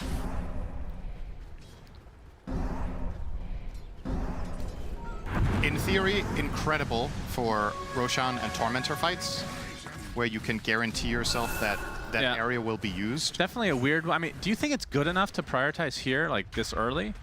I guess if they want more AoE damage? Yeah, that's what I'm thinking, right? It's probably because of the game state that he's identifying this game being in that he feels confident doing this. I think if the game was closer from his perspective, maybe he would go Gleipnir, but either way, I'm definitely not going to say this is a bad Ags, especially when you have heroes that can reliably choose where the fight happens. Something like Vacuum is very strong with Minefield Sign.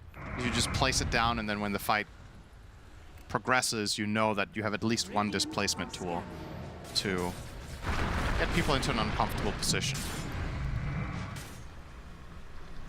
Smoke from Xtreme, trying to push the envelope here. Oh, Insania. Insania gonna break it. Probably the best one to do it, though. Yeah, absolutely. It is pretty quick, though. Echo Stomp will not actually connect on anything. TP in reinforcements, though. Gonna get the vacuum onto Nisha. The toss onto XXS. A big Sonic Wave onto 2. Cataclysm will go on the other side. Mickey is not going to be gripped any longer. That status resist coming into effect. Buyback now from Insania. Saberlight with the Echo. That is not Earthshaker Cinderin. Well, and he also does not have an Echo Saber, but it was a good guess. Well, XM, he might be the one taken out from the core side, indeed. All right. I actually didn't think that was going to work out well for Liquid. They lost the ET. They have inferior position on the high ground there, and they have to buy back ET and come in. But they've found a way to navigate that and get out enough damage to see the Invoker and the Tiny hard carrying that fight in terms of damage numbers. And Techies did nothing. That was the biggest difference between this fight and all the other ones. Jin-Q did not find an angle. Speaking of finding an angle, could he find one here? He has mana for... He has Soul Ring in 3 seconds. He has it now. He's thinking about it. Can he... Oh, if he times this well, they're going to stop him. Are they? No, he's getting... They find him. Silenced. And he's not going to be able to do what he wanted. As Age is secured for Mickey. And Jin-Q will fall. So big Roche take. By look, I mean, with the lead that Xtreme had, I feel like Roche should have been on the menu a little bit earlier.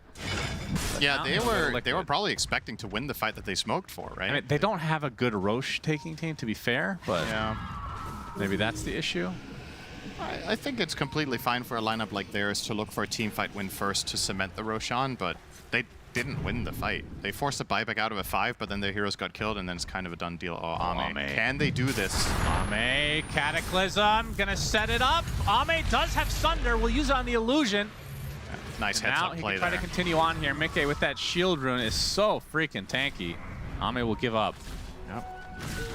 Heads up play for both teams. That was basically perfect execution from Liquid, and then Ame had to sunder his own illusion because Mickey beat there. So very, very close, but again, another kill where Tiny and Invoker just come marginally short. One more items would do it. Ooh, grip. Saberlight, he's all alone here.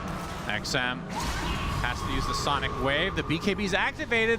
Gale the Guard? Nightfall maneuver is successful. He's done it. Gale Nightfall Guard, would be Crimson proud. Guard combo.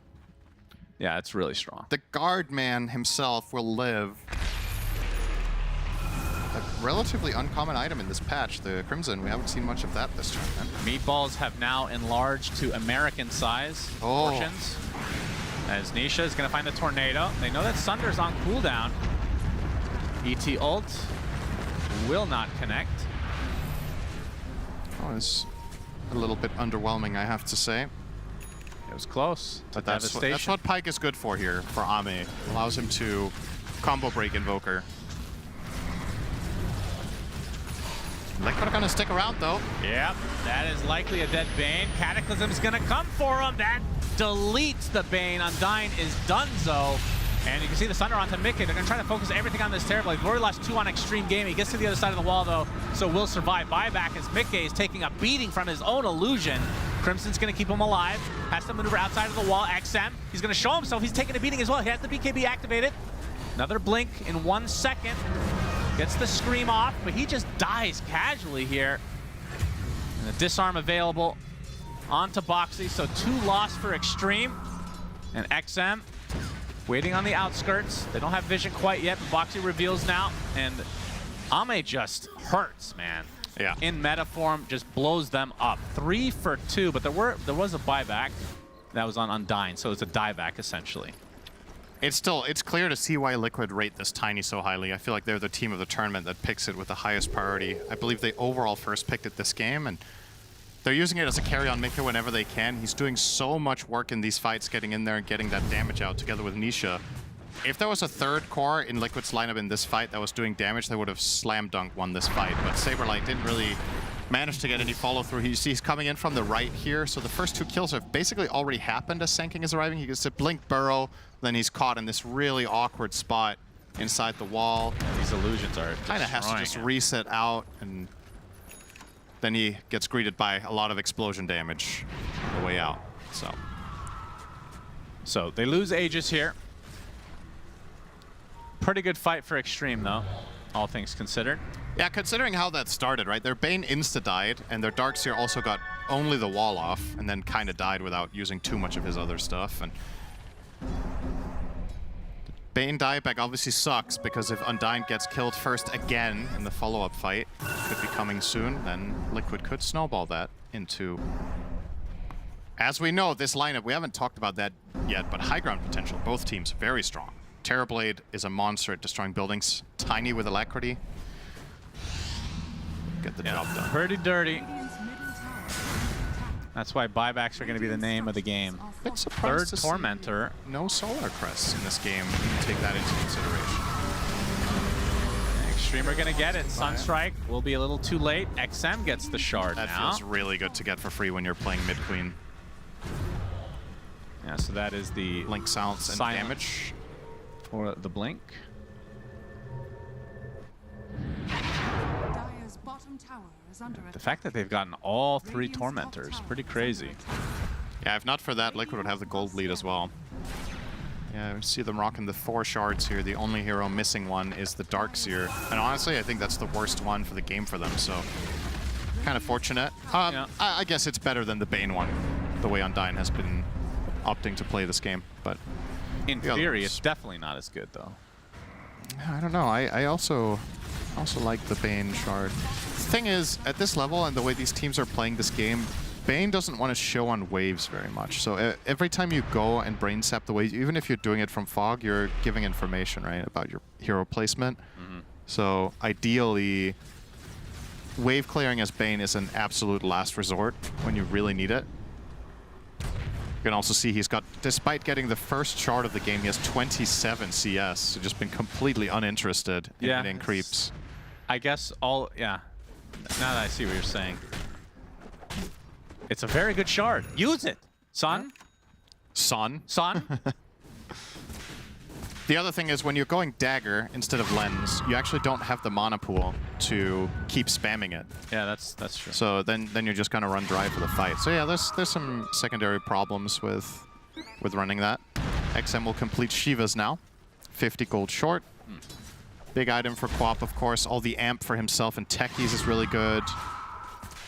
And I guess something to keep in mind for the Liquid side here as well is how long will this Crimson Guard remain relevant? It's obviously a direct purchase to counter Terrorblade plus the Illusion Wall from Darkseer, but ultimately the damage of Terrorblade will become... It's always going to be good, don't get me wrong, but it kind of peaks around the mid-game, this item. Isn't it based off your strength now? If you could just get like a heart or something?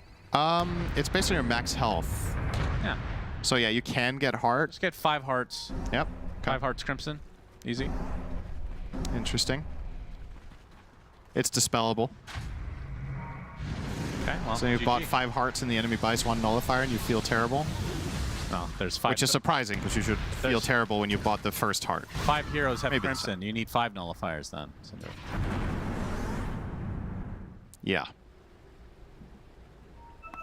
There are other games out there for you, Shannon. Okay. It's okay.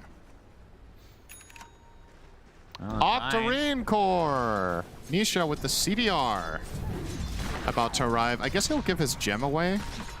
Or does he want to replace the Midas here? Oh, Kata reveals Undyne. Tornado. Oh, make it out. Nice TP. Damn. All right. That was a big escape, too. He had a gem. Yeah. That's so that was a like 2,500 gold kill. Avoided the gem from Nisha. Who did he put it on? Cataclysm is now down, Moxie. Though. That's a relatively long cooldown. And I believe he cast it before his Octarine arrived. So, yep. Gotta wait for that.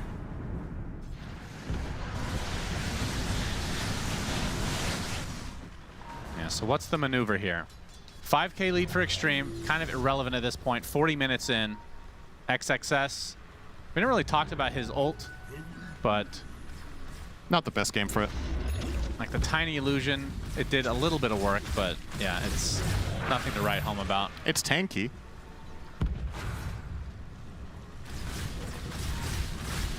But yeah, it's not the ideal wall illusion.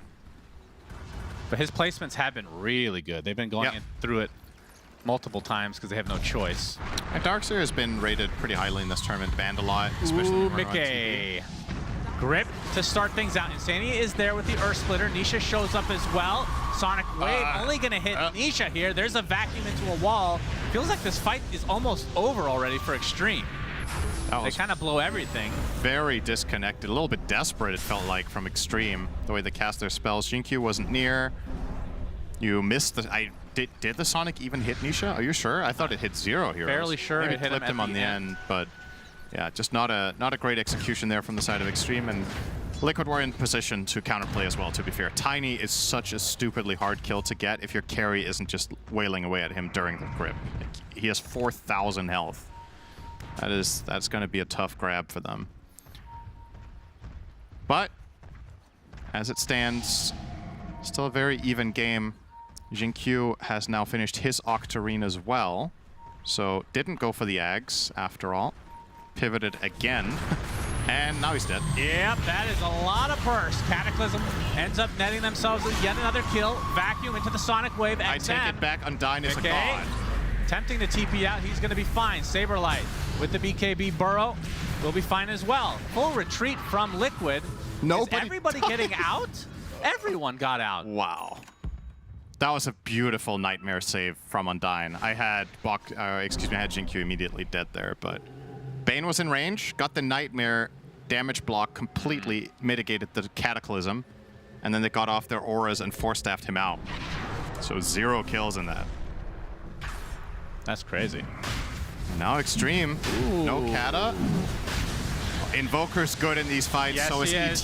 This is spicy. Crazy good. Yeah. Echo Stomp's already used. Now you use that timing to try to finish Rosh off potentially, but Epicenter coming in onto the techies. Another Nightmare save. Saberlight just gets melted by XM.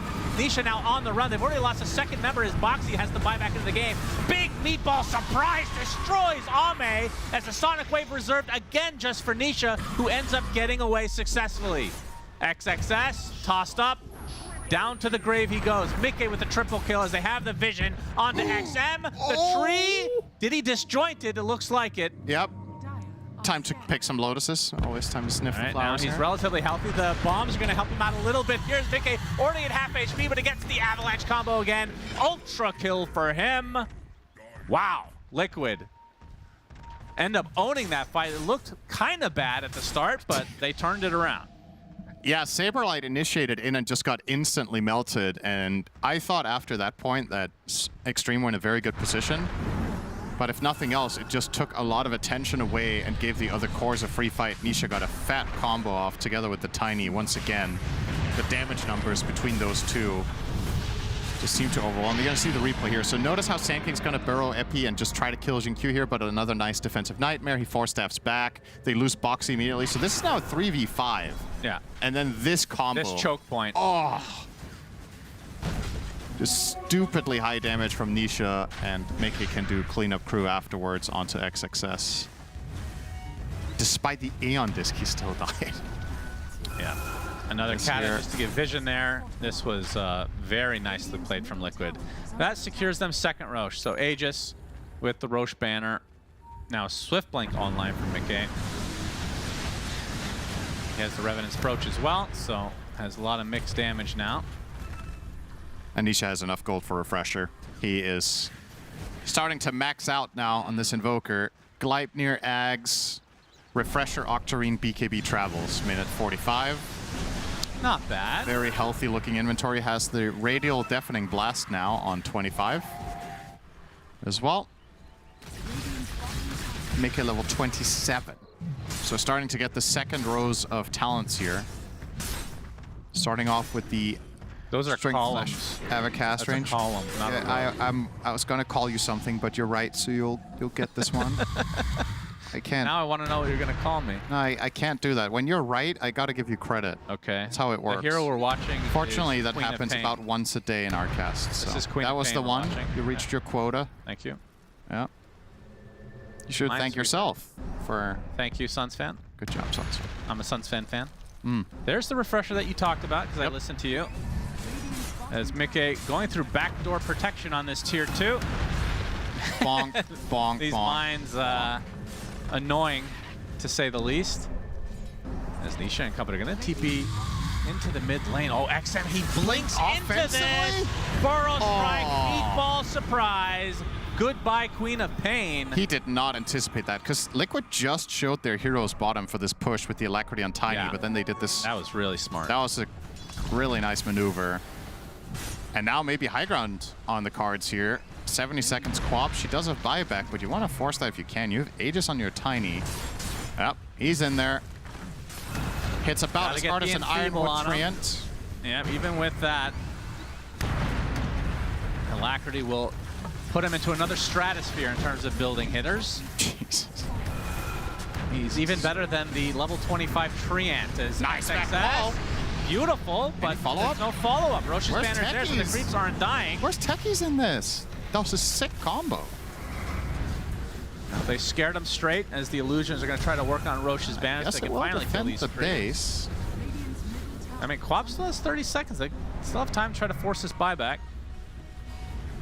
Okay. Mickey with that Aegis still intact. They'll go again. They'll get this lane now. Yes, they will. Nisha will take it for himself, and that is one lane for Liquid.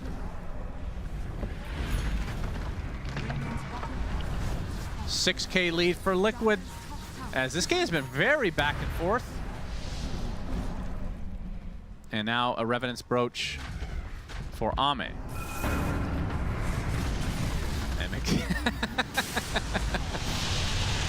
Alacrity Tiny, something else, man. At the very least, for Xtreme, they don't have to buy back on XM, so they tank one lane, they tank a tower in the mid lane. And now a reset for Liquid, but again, with that Link Aegis. grip. Yeah, see if they use a lot on Saberlight. He's going to die. Liquid not looking for the fight. They're just going to back out now. This is a singular kill that has no bearings on the overall flow of the game too much. Well, they have to wait out the Aegis now, right? If they want to, that you could buy back and travel in. If they really fancy a fight here, could possibly happen. And Mika is thinking about it. They could also just go and kill the Tormentor. That would be fine, I think. You don't have to stress it here. Jin Q with his... He wants to stress it, though. He's showing on a ward. Astral Spirit gonna give a little bit of scouting potential. Make it very patient. Yes, he is. I think and he leaves. Wants, he does not want techies. No. All right, so his Aegis will be going bye-bye. So just casually walk through these mines is Insania apparently taken out by Jin Q. He just walked through mines? What happened? Yeah. What? Just mines? 2,500 damage of mines? How? He just... Did he go AFK? He just... How bad can you be at Crownfall? Like, when you click the first mine, you lose. He must have like reset over and over and just kept failing level 1. They scan this. So Liquid know this is coming. They're going to play this ultra passively. So I don't think Xtreme will find anything. Well, you say that. If you had detection here, Dust. Nisha has to pop a BKB. They're going to be able to take out the Bane. Is there going to be a follow-up fight? There will, but not one that Xtreme wants to take. It's a Harpoon back in, as this is just unbelievable spell damage they have. It's like ridiculous. Jeez. The Invo Tiny combo doing work. I mean, that's a hero with Pipe, Eon Disc, Greaves, Halberd. Jeez. But where are the 5 hearts? Yeah, that's the true counter, of course. And now a sheep stick for Nisha. Is he gonna... Okay. What's he gonna do next now? Do you ever replace the Gleipnir for anything? I guess not. No, I don't think so. It's kind of crazy slot, right? Yeah. Yeah, I think on it's just flat out maxed out until Mickey's invulnerable here. Travels 2 and a moon shard to go for him. I think then Mickey basically has an Aegis right now with this shield rune. Yep. And just tank it up. There we go. Just use your body to your advantage. Buyback now from XXS. At the shield rune, they're eating through it. Links out of the sticky bomb as there's the combo, but they actually get the deafening blast on the Jin Q mid-flight, canceling the blast off entirely. I think even more impressively, that was a dead shot. Oh, okay. That was even better. Nice. Just more skill shot. He's had a couple of these this game already, Boxy, on the blast-offs. Just really clutch. Easier to hit now that he has Ags, of course, but still, you gotta recognize the situation and get it off at the right timing. And that'll be the end of that. XXS with a buyback.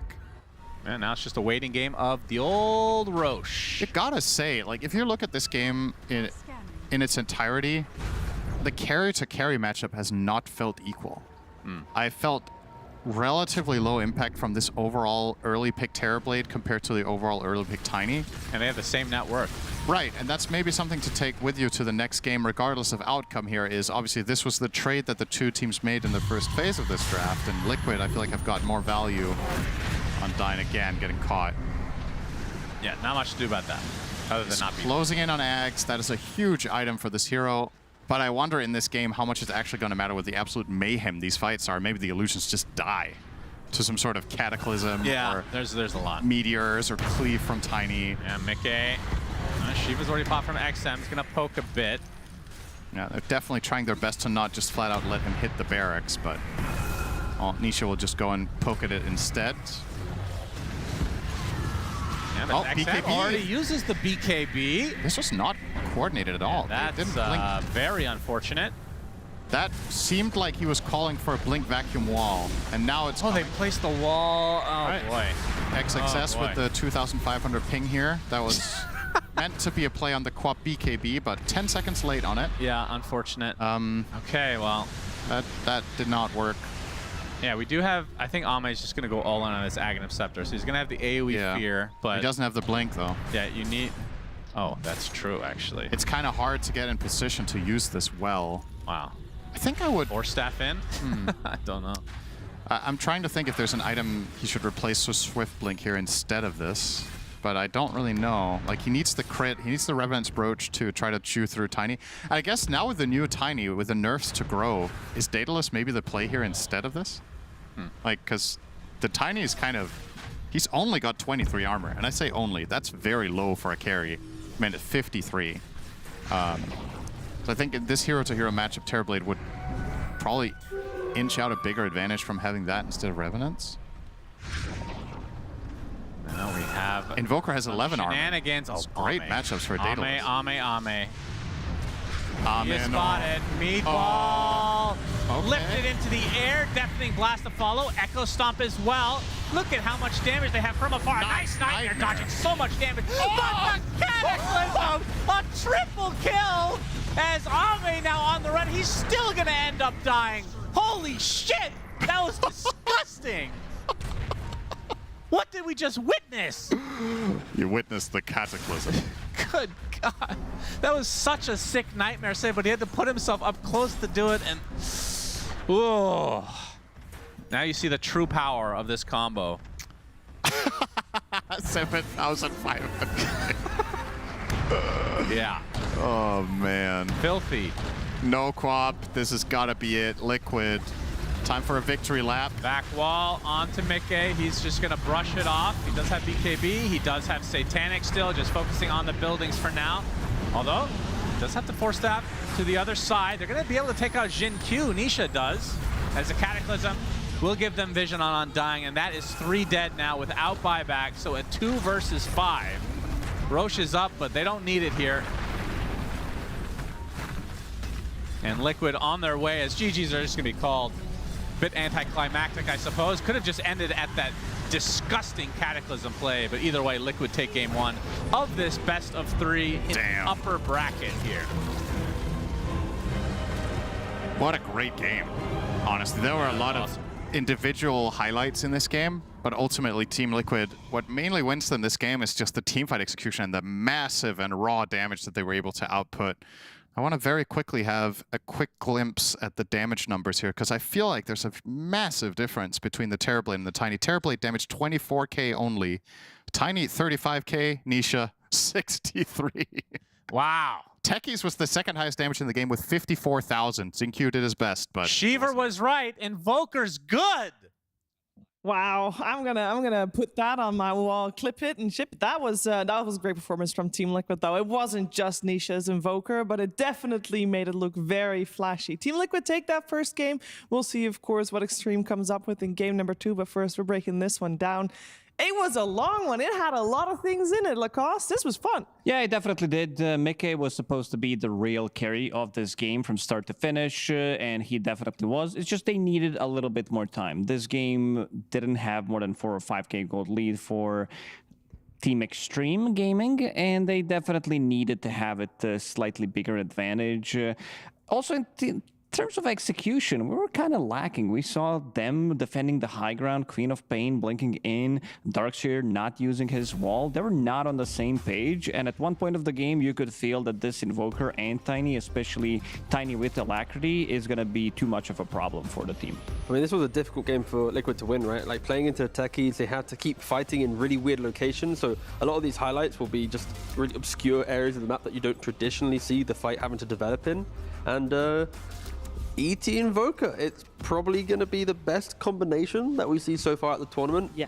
Yesterday, Tundra played it. Today, it just feels like it puts the enemy on a timer. Like, you cannot play a flawless game of Dota. Like, it's very rare. And at some point, you're going to slip up. You're going to get put to sleep by the Elder Titan, and then Nisha or BZM or any other, you know, godly Invoker player is going to press Cataclysm, and you die. It is insane. Even if you did play the perfect game of Dota, if the game gets stretched out long enough, you're trying to go high ground, you can't avoid it. Now look at how massive this is. It's covering the whole screen in 3 different directions. Then you have level 25 as well with the Radiant Blast AoE. Techies got stopped from going in so many times, and look at this beauty. triple kill. I mean, the game at this point was kind of already over because they are going to be sieging the high ground. Can't really blame Xtreme Gaming for trying to take that fight, but yeah, Road of Athos, near, big smiles on Nisha for a good reason. It does allow you to set things up with the sanking, and also very important that you have any kind of stuns in the side lanes. Makes it very easy for Invoker to play the game. And yeah, Saberlight, right? Like, sure, his scoreline, you know, 3 and 8, but it's the 20 assists. It's the constantly blinking, like you're mentioning, finding the Barrow Strike. The clip we just saw there was him setting up for the Cataclysm that time around. And yeah, late game into these heroes, you just don't want to get there. Murta scaling, then you have the Alacrity on the Tiny, so if you do win a fight, your base just disappears. You have to break them in the early game. Do not allow them to farm. And yeah, Nisha, 15, 5, and 12 on the Invoker.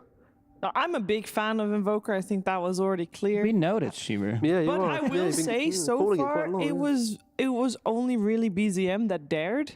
I think Nisha made a good case that more mids should be asking for this one because this felt really strong. Deserved MVP, was able to hit all his buttons. Whoa. Deserved? Deserved. Did you see all the buttons he hit?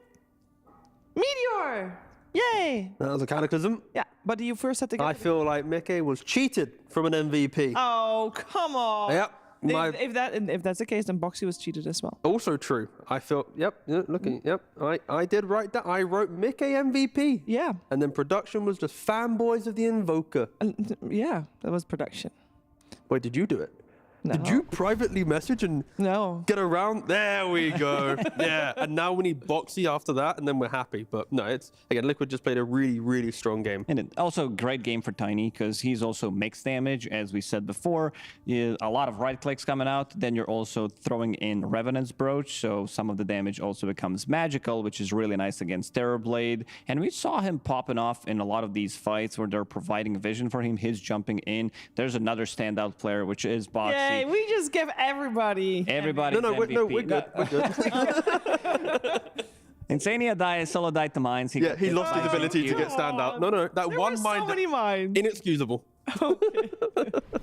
No, but this was a great game for Team Liquid. Let's get a couple of moments on there where Team Liquid really was shining. I believe we're heading first to a fight around the 28-minute mark. Am I correct in saying that, Lacoste? Around 30 minutes, I believe. So yeah, they don't have the greatest positioning right here. They already popped the pipe on side of Xtreme. Insania is gonna die immediately. You might think they're not gonna be having enough damage, but Mickey is gonna be the one who's gonna pop off. You see the meteor as well. He has status resistance from all the strength with insurmountable, so the Fiend's Grip is not going to last as long, even though they're not landing the spell here with Saberlight, full epicenter, not going to connect onto anything. It does allow them to get the kill on Queen of Pain, which is the biggest kill pretty much, and also meta was used, which means that they're going to transition that into Roche and then play with the Aegis.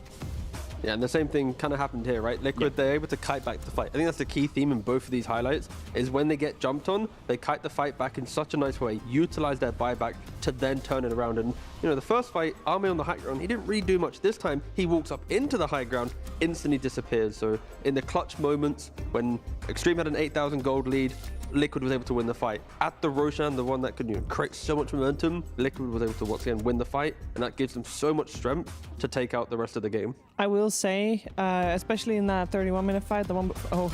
Mickey's not done. No. Oh, he was not done. All those mines, though. Oh, my gosh.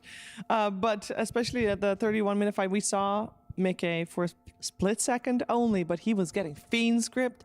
I felt for Undying this game because he was just, every time it was Fiend Scripting, in comes the Sunstrikes and the Cataclysm, and it was just sad. It was mean, even. Yeah, but it's why we didn't really see much Bane in previous patches. The chaotic nature of Zoo and Fight, and now Invokers back in meta again. Maybe Bane won't be picked as freely because Cataclysm is the hard counter. That last He's going to be picked with Invoker. Ooh, true. Nightmare Fiend into Cataclysm. I don't hate it.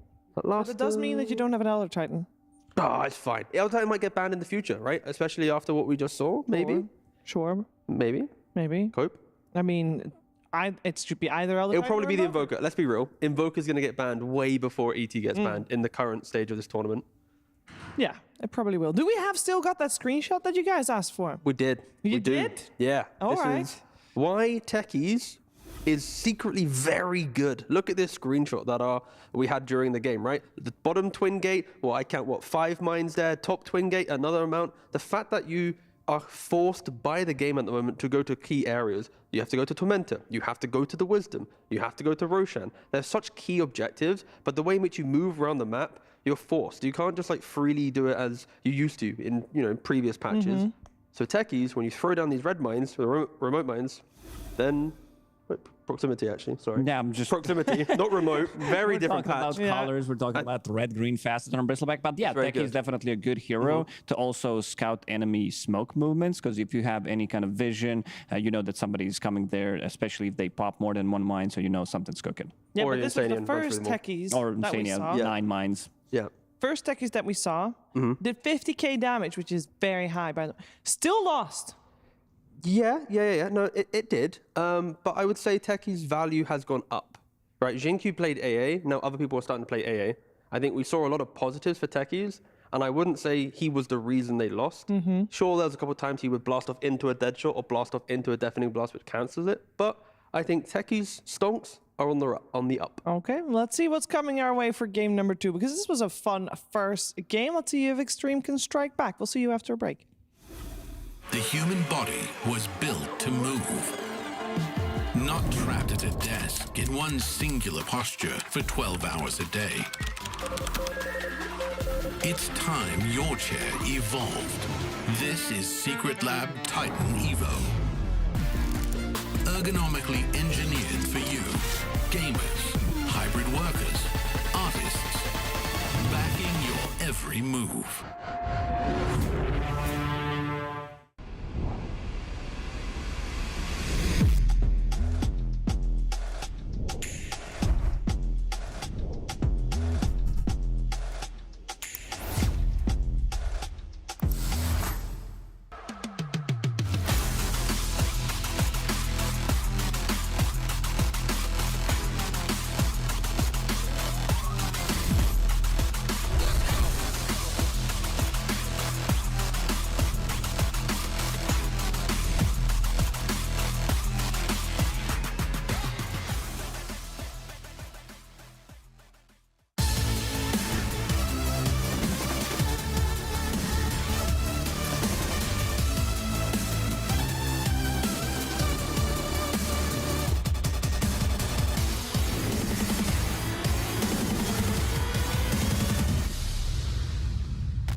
Welcome back. We're about to head into game number 2 between Xtreme and Team Liquid. This is the upper bracket semifinals, and that means winner of this series guaranteed top 3. So for Team Liquid is 1 game up. It was a very long game. We went like past 55 minutes, and it was close for a long time. A lot of people saw the inevitable Invoker combo coming out, but it was close. So if that Invoker combo doesn't come out, we could see a whole different game here for game number 2. So I'll just straight up ask, like, we saw that performance, we saw that late game potential. How is Team Liquid gonna ensure that they can do the same thing in game 2, which probably not an Invoker, with a different style? Oh, I mean, technically you could upgrade the Invoker. You should do, right? I mean, I guess the question that we could be trying to answer here is, at what point do teams upgrade Invoker from a later phase pick into the early stages? Of course it is countable, like Puck can counter it, Brood and all these heroes, but maybe in the second phase, when you see an early mid pick or there's a certain tell, it could, I think the stock on this hero should be going up. Yeah, but it's not going to be, I don't mean first phase, but like second phase. Second phase is still, it feels a lot weaker. You never know. I think we might be overhyping the Invoker, even though he had a great performance. Yeah. This is not an S-tier hero by any means right now. Did fit into the draft. It was a nice strategy coming up from Team Liquid. For Xtreme Gaming, however, I did feel that this draft was a little bit lackluster. Jabs talked about in an interview that is a bit random when it comes down to the way they're drafting, because it's very, very hard to predict how Zhao 8 is going to draft. But I think in this one, we're probably going to be seeing 5 completely new heroes for Xtreme Gaming. Okay, well, with that in mind, because we are already in the ban phase for it, we do have Liquid Radiant this time around and Xtreme Dire. And already, Liquid does not yet ban out the Venomancer as a hero that we talked about for Xtreme. And it makes me wonder if Venomancer on Dire is just less It's good. gone. Never mind, it's banned. No. Okay, before I even finish this. Venomancer likes the jungle no matter what side it's on. Okay. It will, destroy it, Radiant or Dire. But Xtreme. Okay, we have Nature's Prophet left in the pool. Nature's Prophet, first pick. Other than that, in terms of bans and pick, everything else was just banned.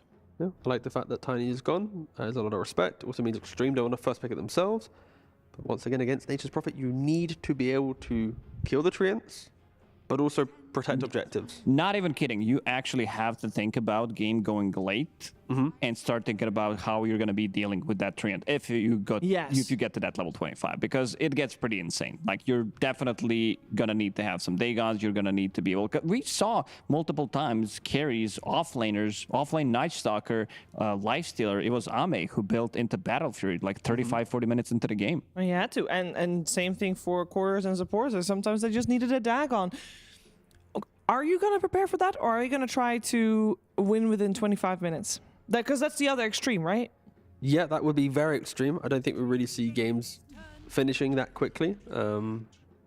Maybe the Nature's Prophet team could win in 25 minutes, but... Okay, not with the Terrorblade on the side. Yeah, that's a little bit of a slower one. Of course, Liquid's response at the moment is by pushing waves, so it's easier to read where the Nature's Prophet will be. That is something that we haven't really discussed too much. But if you have multiple waves pushing into you, the Prophet can choose, which one do I want to go down, which one do I want to put a tree. But with Terrorblade, you always have 2 waves getting shoved into your opponent. So the predictability of the Furion is there. Why don't we start the theory craft a little bit more? Coddle? He's a good hero right now. You mean for the wave push? No. On the Keeper of the Light plus Nature's Prophet, you could have multiple treants. To try. You can have way more trees, yeah. I mean, that just sounds miserable. And now you pick Faceless Void. Oh, this is fun. Faceless Void with the time zone. So you all stand inside. Tree. Chakra. Wait. Tree. Recall. Into another tree. You could have maybe like 5, 6 treants inside. That's a lot of trees. I've not tested it, but...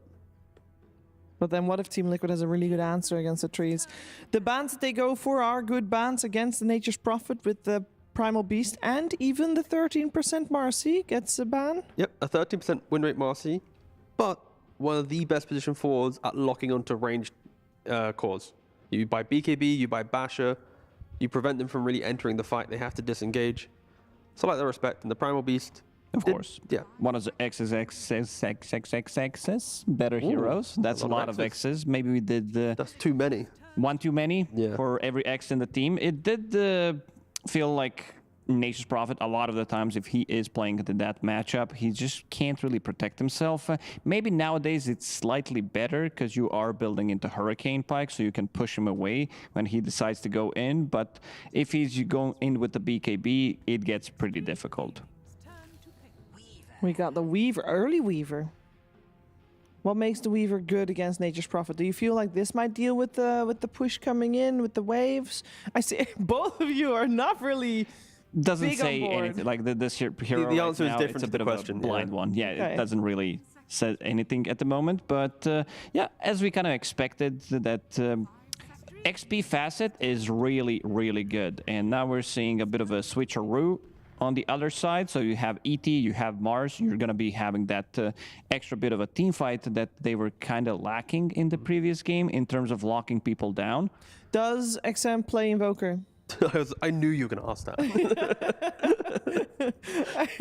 We're just going to soundboard production just so we have the Shiva Invoker line ready. But no, I can check for you. I believe he does. Because that seems like it could be really strong for them to pick on their 4th and overall 18th pick. Exactly. Yeah, upgrading it. There we go. Yeah. Connecting. Oh, it's not in his top 15. Okay. Oh. That doesn't sound good. Nah, he played it 2 months ago. He has 18 games. That's a bit low. Yeah, it's a bit low. It's a bit low. Okay, so for Liquid, when you ask about the Weaver, the answer about why the Weaver is it accelerates a lot of the objectives. You go to Roshan with the Swarm, you can take it quicker. You go to Tormento, you take it quicker. And against Nature's Prophet, it really helps to be able to do other actions on the map whilst he's trying to farm up, or if he's sieging, you're taking away a big resource. So that's where Weaver comes into play. It's not a direct counter to the Prophet. And Liquid, they're trying to answer the team fight Xtreme was looking towards with the Silencer. Stuns are not Liquid's friends at the moment. Yeah, they definitely need something. I mean, I would say something like a Tidehunter could be good, but then again, they still have an 18 pick, and they could definitely pick up something like Ursa. Yeah. So could be in a lot of trouble. So might stay away from that one. Centaur's out of the option. They're still going to go with it, and let's see if they respond with Ursa straight away. It is one of the harder, it's actually the hardest counter to a Tidehunter. But that does mean that the Nature's Prophet would be locked into a different role for XM, maybe. Yeah, it would. I mean, your Prophet can still go to 4, right? It's not True. Think you could play it. It's not the most jarring of positions. I think Tidebound with Planet showed us the best version of what Nature's Prophet 4 can be. Yes. Maybe Xtreme can pull out the same possibility, but yeah, I think Ursa is the... I think Ursa, even a good Slark game. We always say it's a good Slark game. It never is. I do not like Maybe that we hero. want to shelf that hero. You can put it next to the Marcy core on the shelf. We got Sniper coming out. The XM Sniper, the famous XM Sniper, dare I say. And that is a hero who's played a lot more than Invoker. A lot. He is known for this hero. But he is picking it into a mid laner that he doesn't know yet, and he only has 2 bans to protect his Sniper. But Sniper is a hero that forces your enemy to pick heroes that can match his range. And that alone is good enough to pick it quite blindly. There was previous, even in end of 7.37, early stage of 7.38, Sniper is a first phase, early second phase hero. Because, haha, you now have to pick Lina or, I don't know, there's actually not many heroes, to be fair, to go into him. So what heroes are there other than Lina? Because they ban out the Ember as one of them. Yeah. They want to be having some gap closers, because right now, only thing I see is Tidehunter. Maybe at the later stages of the game, it's going to be Terrorblade with a Blink Dagger, but you also have very good protection with the Arena, ET with his Splitter. So Nisha will need to find something that's going to be laning into this. Ember would be definitely one of the first picks in terms of the lane. So still going to give respect to that Ursa that we did mention. Ame, let's see. Because Ame loves to play Slark as well. Let's see if Team Liquid is going to respect it. The thing with the Slark... Okay, why am I trying to convince myself? The Sniper... It's coming. Yeah, the Sniper is the... I can be your physical damage, actual carry from the mid lane. Which does enable your carry to be a little bit more, you know, utility-based. Slark is the best utility carry, who really needs a lot of help to win out the late game. But the fact that Liquid have one stun, yeah, and that's a Ravage. And if you miss the Ravage, Shiva, it's not going to go very well. It happens to the best of us. It does, really. yeah. They could also still be thinking about removing an offlaner from the pool if they want to keep Terrorblades. Not offlaner, my bad. Position 4 for XinQ. No, it's gonna be that Slark removed. At least you guys are on the same wavelength here as a team. And the puck will be the final ban. So that's the 2 to keep the sniper safe. And then they have one more pick to decide if the Nature's Prophet is going offlane or not. The respect, by the way, to ban a puck when you have sniper. Yeah. Sniper is the hardest laning counter to the puck. But sure, puck in the game, when you have 2-3 items in recover, you jump at the sniper. So I love Storm Spirit for Liquid because it would give them free jump plus the silencer, and also in terms of their stuns, you basically have spear, so that's not the easiest thing to hit. But do they have damage though? Like Terrorblade needs to farm items to utilize meta. Tidehunter is a bit more utility based. Silencer will protect you. This mid pick, if it is a jumping mid laner, you're going to be kind of on an island in the early game until you get items. When you jump in, no one really helps you. They kind of throw spells, but that's all control to some degree. So you got to be somewhat sturdy. I hate to bring it up, but the Dragon Knight still in the pool. Yeah, I could see that. That's the one that can also work. Builds into Blink Dagger. I do prefer Storm more because it comes online like relatively early on, and love the combination. It's the hero that plays relatively fast, and I also want to see 2 supports group up relatively early on as soon as Storm Spirit gets level 6 to be able to, because when I'm looking at the support duo from Xtreme Gaming, this is not the strongest position 4 and 5 in terms of, we're going to be rotating to the mid lane. Good ways to disengage with ET, but also these are relatively elusive heroes, so not too easy to execute. I think, for the Mars XXS, if he's able to get a good game from the offlane, early blink, early yours, if he punches a Storm Spirit, that's going to really hurt Liquid's ability to play out this game. There's a lot of emphasis on Nisha. Who does he jump during global? Does he get the kill? Once he does, then the rest of his team will follow up and try and break the fight. But if Nisha doesn't have a game, things can get a little bit scary. So maybe Army might TP to that mid lane early on. Mars's first couple of rotations could be to try and force out some mana usage on that Storm Spirit. Both drafts looking pretty good. Scaling, sure, is there. I'm gonna lean again towards Team Liquid. I think they have much easier to execute draft, and I think both cores have been answered by this Storm Spirit pick. Global Silence, a lot of value, especially at the early stages until they get to their dispel mechanics. But I think this game is not going to be as slow as game number 1. Even with the lack of stunts on the side of Team Liquid, they have got obviously the pull from the Storm and the Ravage, but is that enough? Yeah, I think they're going to be speeding it up, playing with 2 supports and the Storm, and the cores are going to be farming Tidehunter, relatively farm-oriented hero, until he gets that Ravage 10, 12, 15 minutes into the game. Nature's Prophet wins when he gets level 25, so Liquid, you're on a clock. I mean, they are a little bit on the clock. We've seen it time and time again. Do you feel like they might have something to deal with the Treants? We'll have to find out, because we're ready to not only show you the game, but also hear some words from Zhao 8. Thank you so much. Yes, opportunity to talk to the director. I am so excited as the one coach here that I actually respect. What do you think about the meta? Are you enjoying these drafts? 他说主持人说就是你是他非常尊敬的一位教练，然后他想问你对这个版本的看法。我觉得这个版本目前我还不是特别熟悉吧，感觉现在队员都打得挺好的，然后希望能跟他们一起继续成长。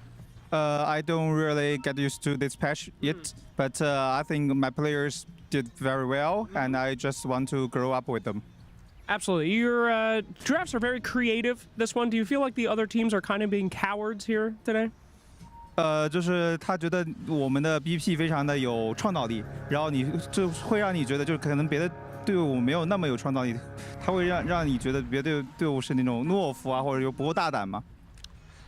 其实主要还是因为我们最近才开始集合，然后第一次出来参加比赛，然后大家把大家的想法思路融合在一起，就慢慢的在比赛中去尝试吧。It's mostly because of we just gather up and start to scrim. So we just combine everyone's thought ideas together and just try it out. Who's better, the Chinese casters or the English casters? What? English casters or Chinese casters? Who's better? 就是你的中文解说和英文解说哪个更好？中文 Chinese better. Yeah, no shit. But let's throw the bad ones. Here's Suns Fan and Syndrome. Thank you. We are the shit casters that you have to put up with today. Suns Fan and Cinderin.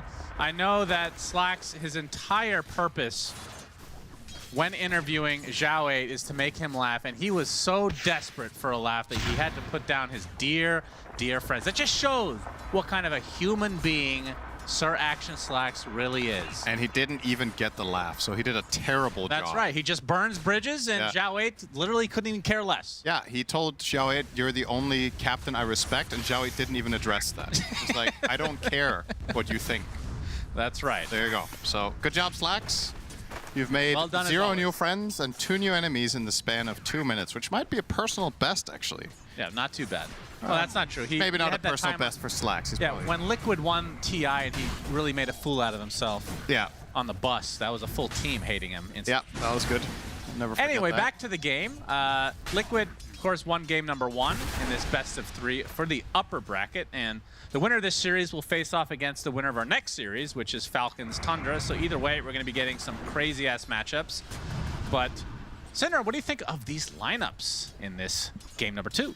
I am surprised that Xtreme didn't ban Storm. I thought that was a very obvious last pick for Liquid, which makes me think that Xtreme were considering it. You have Prophet and Sniper, right? It's like the classic counter to these two heroes is having Mega Reach and being able to jump the backline. So considering that they let the Storm through, that means either they just blundered or they think Storm is solvable for their lineup despite having very limited lockdown. They don't have a reliable catch. I'm assuming they're maybe going to itemize for that. Also, the Sniper lanes well into Storm, but so far so good for Nisha. He's drawing the lane up until now level 4. Maybe it's going to get harder. I don't know. I think both lineups are very fundamentally sound. Teamfight, catch, ways of setting stuff up, solid laning. I don't really have like a strong favorite based on draft. I'm just surprised that Storm was let through. Yeah, is all. There is one hero that I'd like to discuss. As we see a Swarm here in the top lane, and get the Blood Grenade to follow. Undying will be taking heavy Good damage. Sprout timing. I'll cut him out with the Tidehunter. Yeah, he's going to be fine. But yeah, that Tidehunter, Cinder, the Saber Chad Tidehunter, he actually takes the other facet, which I personally haven't seen on this patch. True. So this is your damage block will increase anytime you get a kill with a hero that has the effects of Anchor Smash applied to them. So it's a scaling type of skill. Yeah. And against the likes of Sniper and Nature's Prophet makes a lot of sense. If you can get the stacks up, that is. Yeah, I think the bigger part of what you're thinking about with this is what you don't get from not having the other one, right? Yeah.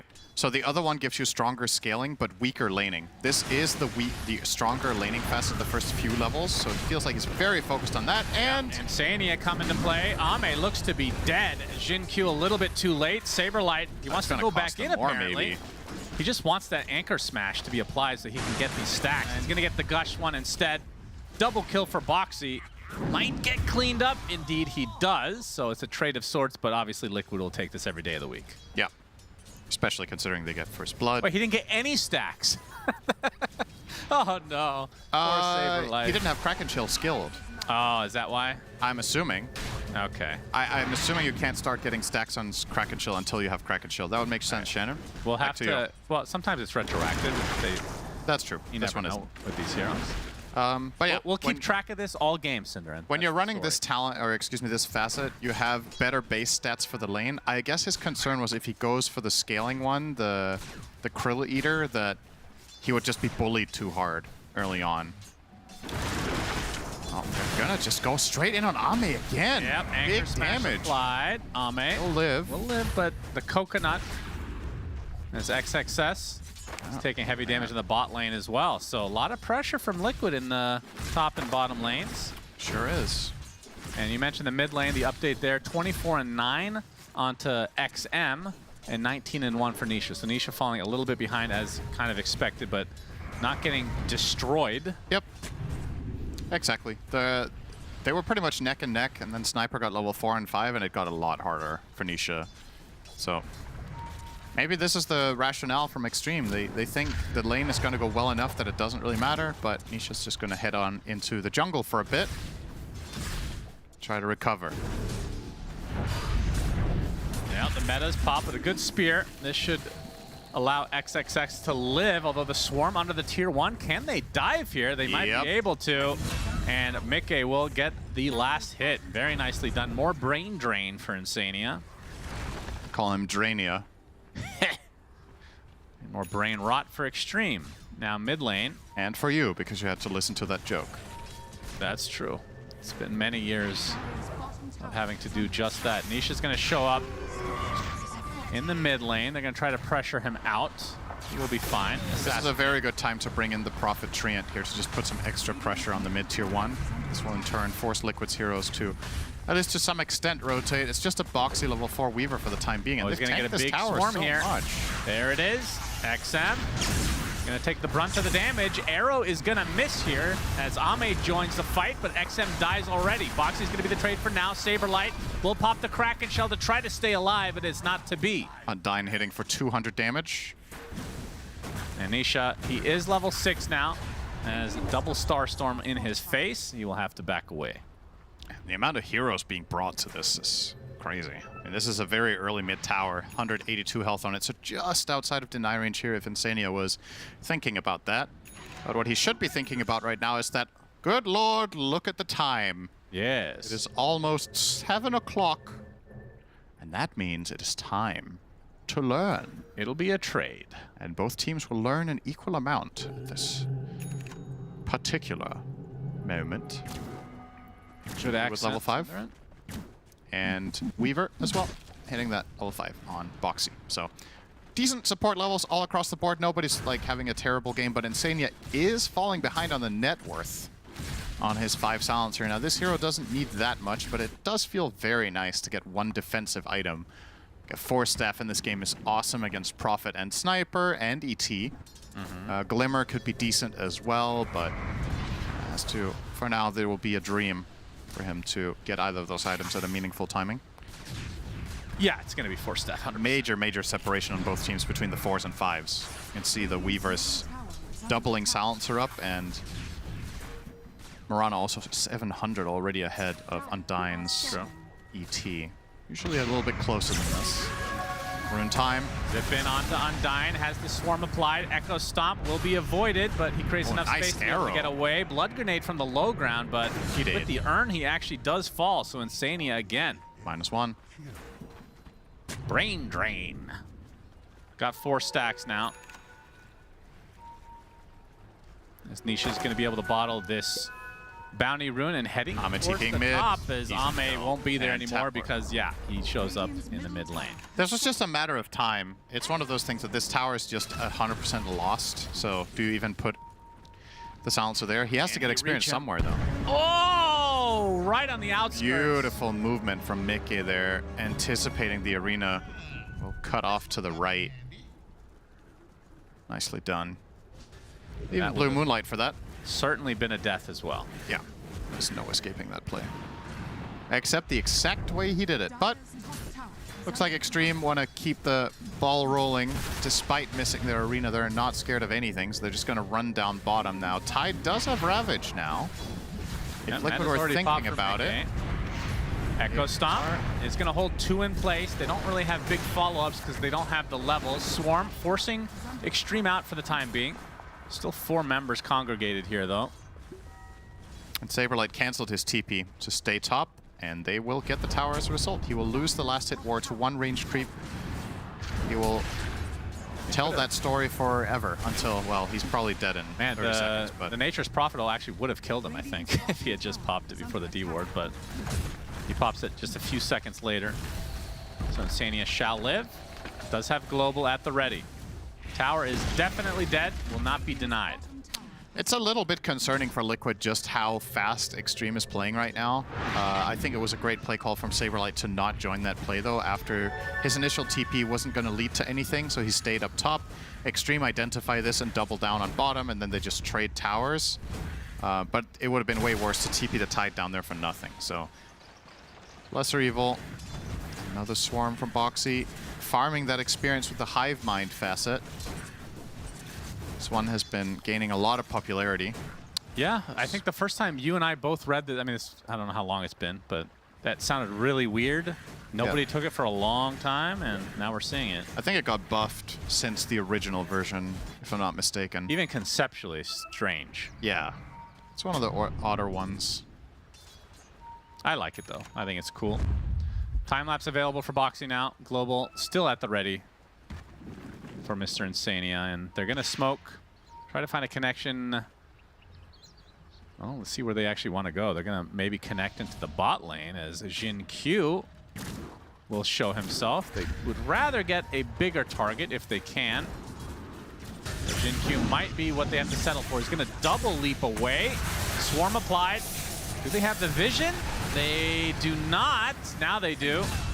They take him out in turn. Nisha very close to being out of mana. Spear not going to connect to any trees. Perfect global timing. Global silence. Boxy. There's the arena. Yeah, wow. He had the spear into the arena, which you don't really need to do anymore. It's what you want to do against Storm because he can, you know, counterplay you if you put the arena down. You're scared that Storm jumps. So he wanted to spear arena, and Insania globaled at the exact time the spear went out, so he couldn't form the arena. That was sick. Yeah.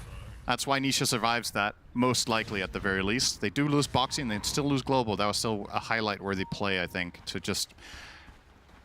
These little details at this level are quite remarkable. Undyne's going to show himself in the river. Nisha dodges the assassinate. Will take a rune for his troubles. As XM right-clicking Boxy a bit. Will time-lapse, but the Elder Titan does fall in the end. And is that a stack yet, Cinder? Oh, we got 2 stacks of Kraken Shell on Saberlight. Wowee! What's the highest you've seen on this? Close to 100, I think. Oh, really? Holy shit, that's insane. Yeah, because when you skill it up, you get more, right? Yeah. So if you have 4 points in Kraken somewhat early and you're owning, you can imagine a game where you are involved in 25 kills under Anchor. It's crazy, obviously. I mean, that's pub numbers, right? I've never seen that in a pro game. But I think in a pro game, it's not unrealistic to get to like 50. It's really good this game, too. Yeah. Not just for the laning stage, but... blocking sniper damage, blocking profit damage. It's no joke, but they're likely to get breaks eventually. And that should also break that additional component, so... Nisha working on a Kaya right now. And for the position 1s and 2s, let's see. We have XM with the Maelstrom. We'll be finishing the full Mjolnir, it seems, into the eventual Shard. Ame, pretty much the same thing, Mjolnir. So going for a lot of this magical mixed damage, if you will. What else are you supposed to buy to farm as a ranged hero? Yeah, that is fair. it is the range version of range Battle Fury. It just is. How important is the Mjolnir aspect? I know it's like a lot of times we see the Maelstrom into other items and then a little bit later the Mjolnir. It's just really good value. I would say the Mjolnir upgrade is... I was about to say it's better on Prophet because he's more likely to use static charge effectively on himself, but honestly the attack speed on Sniper is massive, so... It's just a feels good item in general, both heroes. I don't think there's anything to think about really. Just pretty standard. We have seen other sniper games this tournament where the snipers did not rush Maelstrom though, where they got Pike first, and I am a much bigger fan of the way XM is building in this game. I just think if you're going Pike, your mindset has to be I have to fight, and if I don't have this item, I'm just feeding. Yeah. But in every situation where you can slow the game down or maybe play a little bit more cautiously, then this is just free GPM comparatively. You're just going to farm much faster than with a Pike. So you can tell XM, he is 1,000 ahead of Nisha. So looking quite good on that front. And I do think that's a potential concern down the stretch here for Team Liquid. As much as the couch was talking about, you know, profit 25, you never want to go there, then Xtreme's going to win off that. I'm equally scared for Liquid about their ability to deal with Sniper late game. Because I know Storm is really good right now, but if they're not able to pull it off, we'll see if they're they going are. to try jumping. The Elder Titan Global Silence is used, and this will eventually lead to the kill as XM. He's going to get hounded by Nisha. He's kind of separated from the team. XXS trying to come in. The Ravage is going to hit both, though. Down goes XM. Nisha extremely low. Has that Arcane Rune. The Echo Stomp is going to connect on top of him with the Mars Arena now onto the Tide. So Saberlight is cleaned up. Nisha trying to get out, but he will not. So that's 3 dead for Liquid, as the rest on the run now. Good swarm, Ame. Boxy gonna avoid the arrow. He might just get out here. Does have a wand charge. Yeah. So unless XXX gets something crazy here. Blind Blink Spear or Blink Rebuke. No! Oh! Damn, he almost got it too. We got a little too excited. I mean, that would have been sexy though. I thought he had it. That was good. But all said and done, we get to see the showcasing of what Storm plus Global Silence can do there. They managed to jump and kill off Undyne immediately. They then connect further on onto XM and kill him. And yeah, ultimately it kind of becomes a draw with the buyback from ET. I mean, the spear wasn't that close, but just the fact that this was like 10 seconds later he went and found the opening, right? It was like 4 Shikuchis after they saw him previously. Kind of cool. But yeah, this is how Liquid want to try to structure their fights, is Storm jumps a target, they global silence, they pile on that target, and they build the fight around it. But the problem was, Nisha kind of had to do everything on his own in terms of damage there. He killed Undyne, which was great, and then he managed to also take out the sniper, but it cost him his entire mana pool. And there needs to be more in the tank there, either from himself or from like a Weaver doing a bit of damage, or maybe getting Terrorblade illusions to hit it a little bit, whatever it is. Where's your Coddle when you need him? Yep, or they could have picked Coddle. That's true. I was talking to Fogged about this earlier today. We both think that hero is criminally underrated in this tournament. We wouldn't even mind to see it upgraded to like a first phase pick. Yeah, it's every time we've seen very little. It's looked great. It looked really good. Nisha, nice reaction there. Yep. Jinx. Nope. You owe me a Coke? Nope. You owe me a non-sponsored soda? Nope. Okay. And a non-sponsored battery animal? Mascot? Nobody reminded me of that so far today. Although if there is a non-sponsored battery animal in this game, it's probably Storm Spirit. Kind of true. Memo for this hero. We'll have eyes on Jinkyu right now with that ward. Yep, Electric Vortex, and they have the damage. Last word is nice against Mirana. Can only leap once. Got 9 Brain Drains. Yeah. Saberlight has 8 Kraken Shell stack. The infinite scaling lineup. And Storm gets Galvanize. They can all go to infinity together. True. And Weaver's also in the game. That is technically correct. Yep. Very well said. Gating. It's time to prepare for It's 3 minutes past, actually. Yep. I had forgotten as well. We're having a global dementia epidemic right now. In Dota, at least. Brought to you by Sir Action Slacks. That's right. An unsponsored version of Sir Action Slacks. I don't know if we have permission from him to use his name. Boxy is going to open things up on Undyne, try to force him into a weird position. Obviously, going for any objective with an Elder Titan in the back is very, very difficult to say the least. They're going to try it, though. And that's exactly what Boxy is doing, trying to create some space. Yep. And he's doing it. And he'll get the reward. Oh. Now, this one is one of the best shards in the game, but of course that is mostly for a core Weaver. And especially since he doesn't have Geminate attack even skilled at the moment. Yeah, does it even work then? Well, I mean, how would it? It's based off of Geminate. I want to see. Okay, let's have the camera on Weaver. It's going to go through. If he needs to Shikuchi through literally anything, and we'll see if it fires. Because I actually don't think I've ever seen this situation before where Weaver does not have Geminate and has to shocked. There's no way it works that way. Well, he's certainly making sure we don't learn anything today. Running literally the exact opposite way of any creep. That's right. He is now in the tree line. Okay, there's a wave coming mid. Shikuchi it. Hit them, hit them. There we go. Nice shadow. And it did not fire a Geminate attack. Shocker. Real big shock. XXS in the cover of darkness. Saberlight isolated. Now the spear's going to miss and the global silence comes out. They, funnily enough, didn't even need it, really. I mean, I guess the arena would have maybe materialized after the fact, but that's a big cooldown. How on earth did that spear not hit? He's used to the other version of Tidehunter. Bigger hitboxes at this stage. As XXS, he's going to blink on the high ground. Rebuke misses. They get the arena as Boxy's the only one inside. He is dead. No time lapse available here.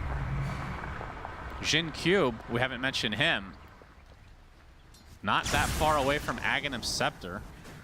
That's I mean, he's always been this kind of greedy player. Yeah, this is not particularly Very popular. Strange. I feel like this Ags is unbelievably underwhelming, but maybe with the facet, how does it work with that? I guess it doesn't, right? It's only the secondary attack? Yeah. I think so, yeah. Ever since they changed this one, I feel like I've never seen a game where it's like, oh man, that's doing work, you know? It's just like a little damage here and there. I'm not sure.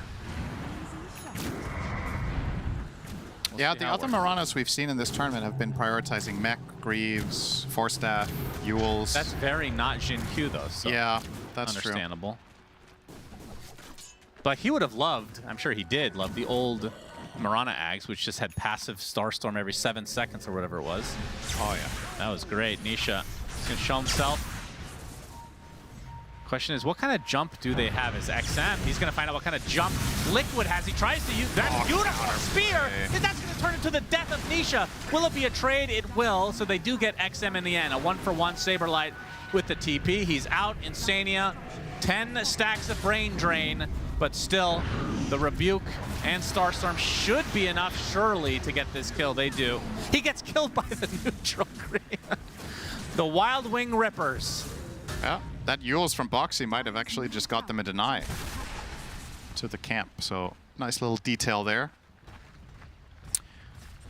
Shannon, I don't want to get ahead of myself too much here, okay? Do it. We're only 4K ahead for Xtreme, and we're 22 minutes in, but I'm starting to see a similar pattern to Game 1 with Terrorblade, where Game 1, the Tiny was all over the map, crushing fools. Yeah, I forgot there was a Terrorblade. And Terrorblade was kind of just farming, and he got big, and there was never that big payoff.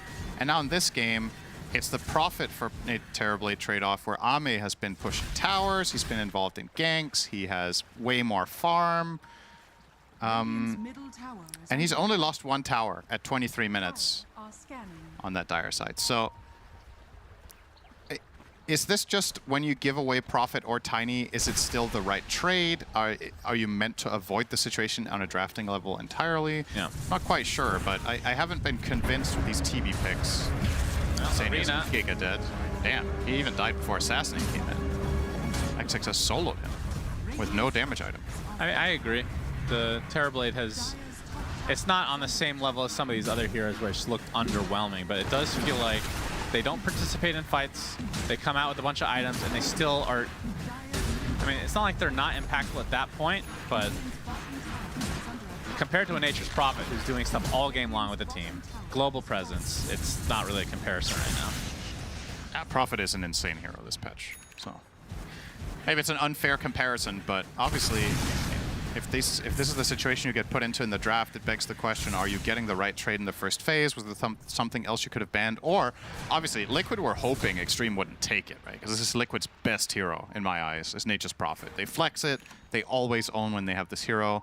So Xtreme doing their prep. You say it's not a good comparison, but when was Terrorblade taken? Was it first phase? Yeah, it was first pick. I mean, you have to compare them then, surely. I suppose. The whole point of the phase, the ban pick phase system. Yeah, I don't know. We'll see.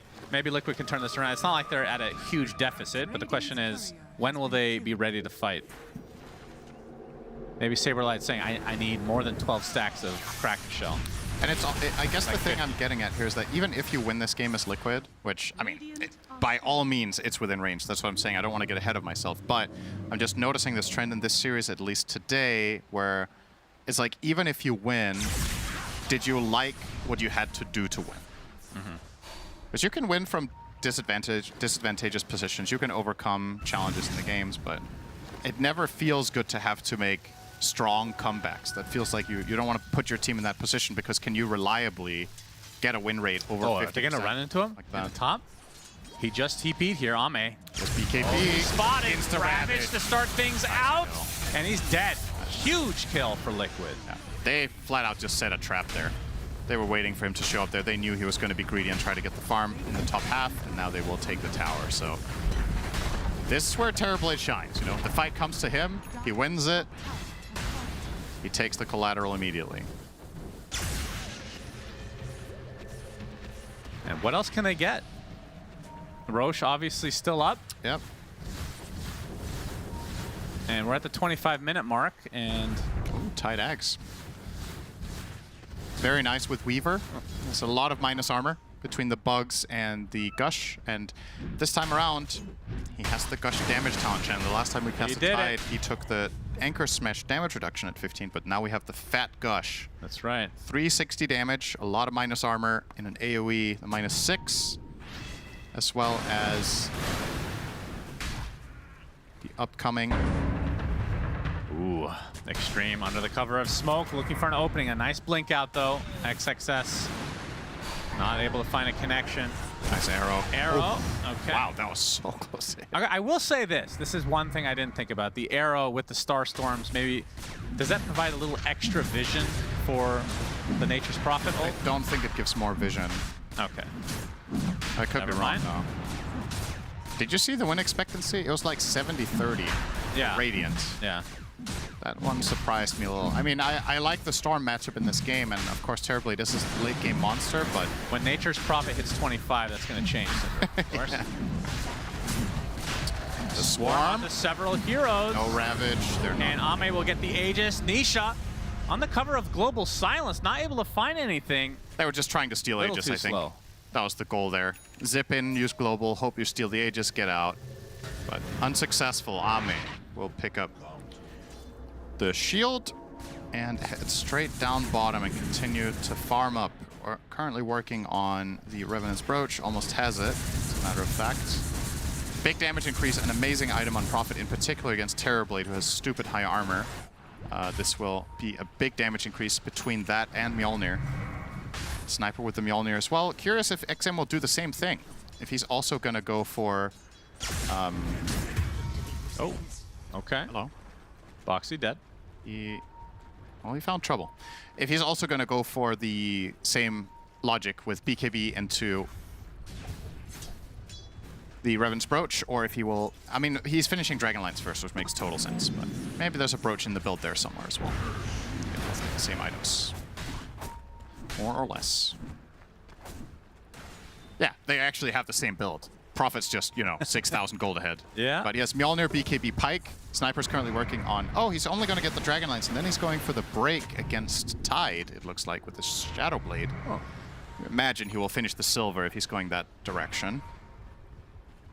But for now, it's only an idea. Can you? I wonder if you can gain stack still on Kraken Shell if you're broken. Probably not. You think so? I actually think it might be the opposite. That you cannot gain stacks when you're not broken. You can gain stacks while it's broken. We'll see. Maybe we'll see. Maybe not. You had like a visceral reaction to that. Like, ugh. Yeah, I had the same reaction when somebody picks Marcy in the tournament. Just a little vomit. And imagine you have that reaction when I talk and you also have to watch Marcy. That's really unfortunate. It's pretty bad. Feel bad for you. Moonlight Shadow. Oh, XXS from the south. Blink from Saberlight already. And the Gush. He blinked a completely wrong way on Mars. Where did he go? Well, where did XXS go? And the Gush going to prevent any further blinking. Arrow. Stealing farm. Oh, big. Yeah, no wonder he got it. He can steal farm from people. Nisha has haste rune. And Parasma. He's got big damage if he gets to connect.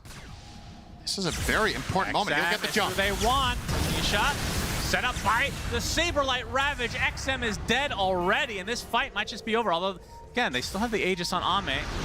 Yule's going to be set up into the Gush. Undying is dead. That's going to be an easy one as that Global Silence is forced. Mickey in that meta form. They're going to take out the Aegis as Ame in a lot of trouble now. That's who they're going to try to focus down. Nice Mars Arena, trying to separate everybody to save Ame as Boxy's the only one there, but there's the zip in from Nisha. They will be able to clean up everybody here. Jin Q is dead as well. That's a full team wipe. Liquid lost nobody. They just played that better. There's no way around it. 24 Kraken shell stacks. Oh my goodness. Go ahead. So Xtreme Gaming, they go in with Moonlight Shadow. They didn't find the angle. They blinked the wrong way on Mars, and then they still just kind of bull rushed into the high ground, and then they got backstabbed. And the perfect jump again from Nisha. This is why Storm is so good against Sniper, is when you get that opener on Sniper, they can 100-0 him. They get the pull, they get the Blink Ravage, and they global. And it's fully covered. Xtreme can't really counterplay it. You're going to see this replay here. This ward gives them all the info they need to make this exact play, just perfectly clean. And as far as I'm concerned, this fight is actually over now. Get the hell out. Yeah. You know, you lost your Sniper. But then, Xtreme tried to fight. Ame pops his BKB and tries to beat a BKB Terrorblade one-on-one. That's not happening. And in the meantime, they get killed off on the side. So this wasn't even save a buddy syndrome. There was no buddy. He was dead. So you could have just cut your losses and got out, but man, they really thought they had more in the tank than they did, and that cost them dearly. That was a full team wipe and then some. Man, with the Sunder, with the time lapse, there were several members low for Liquid, but by the end of that fight, they were all pretty healthy. Yep. And it illustrates the main problem for Xtreme Gaming's lineup. They have to have better vision. If you get jumped every fight, I feel like every single team fight we've seen has been Sniper getting jumped. And that is clearly Storm's fully clear objective in this game. Both teams know it. So either XM needs to be very fast at popping the BKB when Storm jumps him, or they have to have better formation and vision in the areas that they go to. And Liquid took great advantage of that there. I mean, just honestly, Liquid's team fights have been more or less perfectly executed, right? Well, global silence. Didn't want to offer him any utilities to save. I think that was a kill regardless. But yeah. Anyway. Well, Liquid gets Shard on Nisha from the Tormentor. So this is the Overload act. If you got an Overlord for that, that was pretty sick. Activation. Yep, and it's not bugged anymore. So now it's balanced-ish. What was the bug? It was proccing twice for a long time. Oh. That's why the pro players were buying it. I see. On minute 15. XXS. Pops the Crimson. Oh, he's just getting cleaned up. Has to pop the BKB. Uses the arena. Mika just pops his own golden avatar. And walks away. Or Cosmodon! I was thinking the exact same thing. Every time I think of it, I think of the Zeus model in Dota 1. Yep. Enlarged. That was actually really satisfying. I was about to say, I wonder why they didn't use that sound in this game, considering how iconic it is. That one they might have got in trouble with Blizzard over. Yeah, probably. There's already some controversy with Skeleton King, but eventually they did win that and turn it into a way of making money. That's Mirana. Right. That's a bad Mirana. 18 galvanized stats. Yeah, Jin Q, after the Ags, hasn't really gotten any farm. It's kind of surprising, the lack of farm he's found. I think this is a pretty important thing to highlight about why people...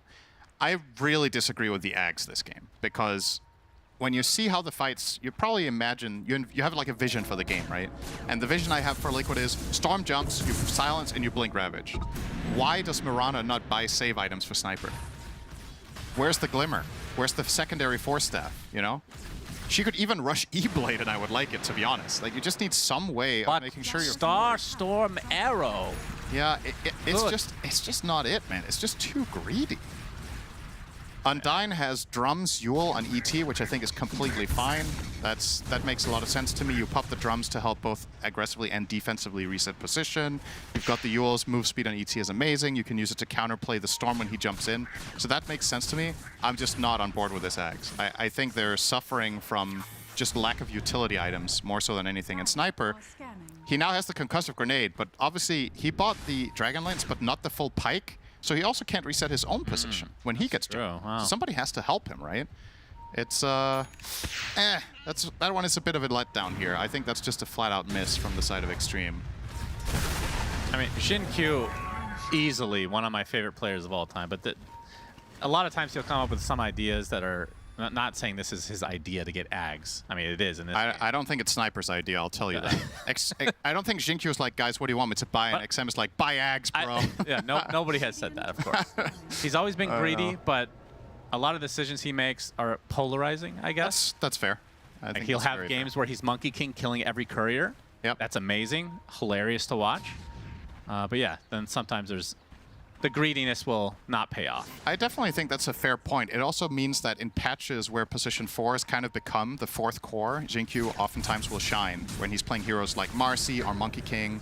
You saw in the last game as Techies, a lot of the times he will itemize very much to empower his own hero, and maybe less so to empower his allies, which it varies whether that's the best approach or not. I'm not going to sit here and say you should never build for yourself as a 4 in this patch, but most of the time you're building for cores to be stronger.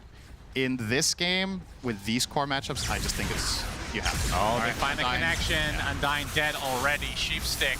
And he'll be That is rough. The anchor applied to XXS. He's going to walk it off with that BKB. Every single initiation is Liquid. And that's Saberlight with the Hex BT dubs. Yep. 32 stacks of Kraken Shell for him. He's getting there. When will you be impressed? What number must he reach? Triple digits? 69. Well, you can't. I think it's divisible by 4. Yep. So that's why I'll be impressed, because it's impossible. Maybe there's a bug in the game to allow that. If he would have had an odd number when he got it to level 4, maybe. Yeah, I guess. Cage is secured for Nisha. McKay doing some cleanup in the bot lane, but Liquid in the driver's seat. Easy peasy. Just keep the... As far as I'm concerned when looking at this, Liquid, just keep doing what you're doing, you know? Keep pushing out the lanes, keep placing offensive wards, and then once in a while you get a little snack. And the better, more gold the snack has on it, the better it is. Just sniper if possible, profit the golden pick-off if they can. But if they just keep killing Undyne once in a while, honestly, that's fine. Just, you're on track to a great late game here. Profit 25 is probably... Speaking of Profit, they find the connection onto Saberlight. He is getting melted here. He's dead right off the bat. It's going to be a trade for Jin Q, or is it Crimson keeping him alive? And now Liquid will back away. They still have 4 minutes on the Aegis, so don't want to be forced into a fight they don't have to take, but... They opted not to global there. That's interesting. Thought maybe there was some player turnaround potential there, Saberlight, but... Yeah, when you itemize like this on Tide, you're definitely less tanky, right? You've gone Ags and Scythe instead of something like Shiva's, instead of something like... You know, you could even argue for a Ghost Scepter this game, to be honest, when you're playing against Prophet and Sniper, so that if they open on you, you can protect yourself. Yeah, plenty of options. But, yeah. Oh, he actually Q1 up now. All right, well, makes sense to me. So Ghost Scepter almost online now for Tide, 500 gold away from that. Prophet is the full Satanic. I mean, Ame is more or less decked out now with the butter. He's 6-slotted. He gave up his boots. Yep. So the main room to grow here is now XM on the Sniper, who is going MKB, still not finishing the Pike, actually. Yeah, maybe he just thinks it's not going to happen. Like, he's trusting the grenade will be enough, and if he gets jumped by Storm, he's just dead. Maybe that's the... And maybe he's right. Jinkyu is now going... Is that Pipe? Wait, he has the cloak. He has the cloak, and now he's queuing up Greaves.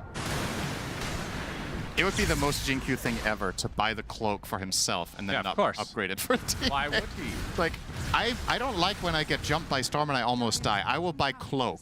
Yeah. This is like the most value item in the game to upgrade. He could buy Glimmer right now. He has the gold. There it is. All right. Nice job. I think somebody clicked him and was like, Jinkyu, I see you've got a cloak there, buddy. You sure you don't? You know, you can use Glimmer on yourself, too. Oh, yeah. Okay. All right. I'll get it. Let's see if he does use it on himself. It would be funny if he never uses it on Sniper. Yeah. Oh, man. 2 minutes on the Aegis. Liquid probably want to, I would think, attempt a high ground here while that's available to them. It's not easy, though. Yeah, they got the 25 talent on Ame. Of course, usually when we see this, the base is already in shambles for the opposing team. Yeah, so. The Prophet is ahead, generally speaking.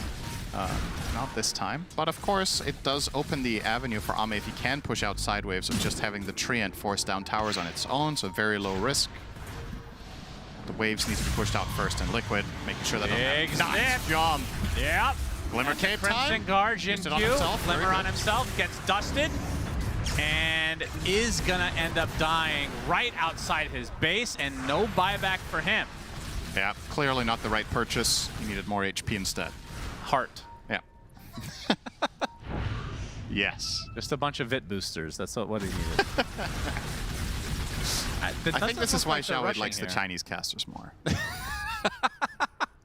Yeah. They don't say dumb shit. That's fair. Nisha. Are they not eyes on Ame? with this? Interesting. He might just be able to force his BKB. Oh, okay.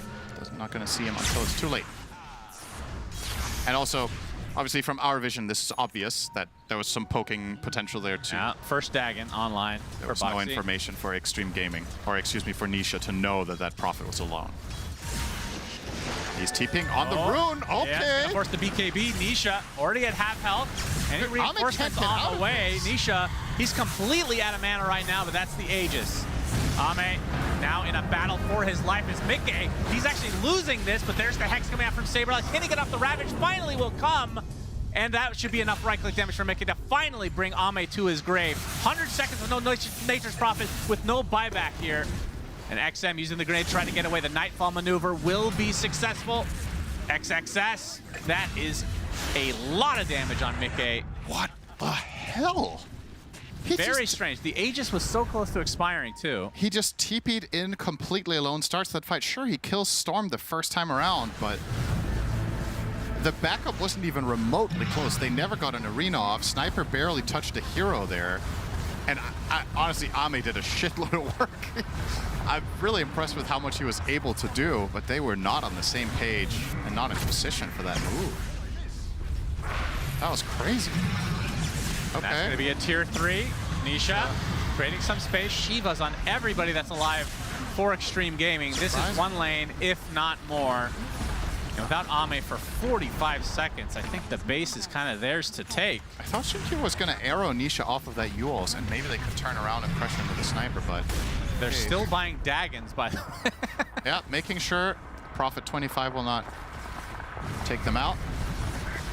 XM trying to delay this. Electric Vortex is there. Mickey gets into melee range, but Echo Stomp onto 2, but the right click from Boxy is actually starting to stack up, and XM dies, but he does have buyback here. If you're Liquid, you don't want to overextend. They will get the second lane of Rax. Mickey super low. Okay, they will not get the second lane of Rax. Oh, nice. Of course, that BKB reaction. Thanks to the Mars Arena into the Sunder, though. Now Liquid can stay. A new lease on life. Swarm onto several heroes. They're going to pop the Crimson as well, but now with Ame up, they do have to respect that. And Boxy, of all heroes, has a BKB. He will Nightfall away. Insania gets taken out by Ame. So they don't get the full 2 lanes, which is a little bit surprising, but Liquid's still in the driver's seat here. It's like you take this Weaver inventory and you post a screenshot of the inventory, it's like, guess the hero. Seriously, it's so random. It's kind of a dead giveaway that it doesn't have boots. If it had boots too, I think it would be really hard to guess. Okay, Undying will be the recipient of Nisha. 23 galvanized stacks, very nice, very nice. Yeah, pretty good. Yep. 11, 2, and 10 on the last pick Storm. Oh, Ame.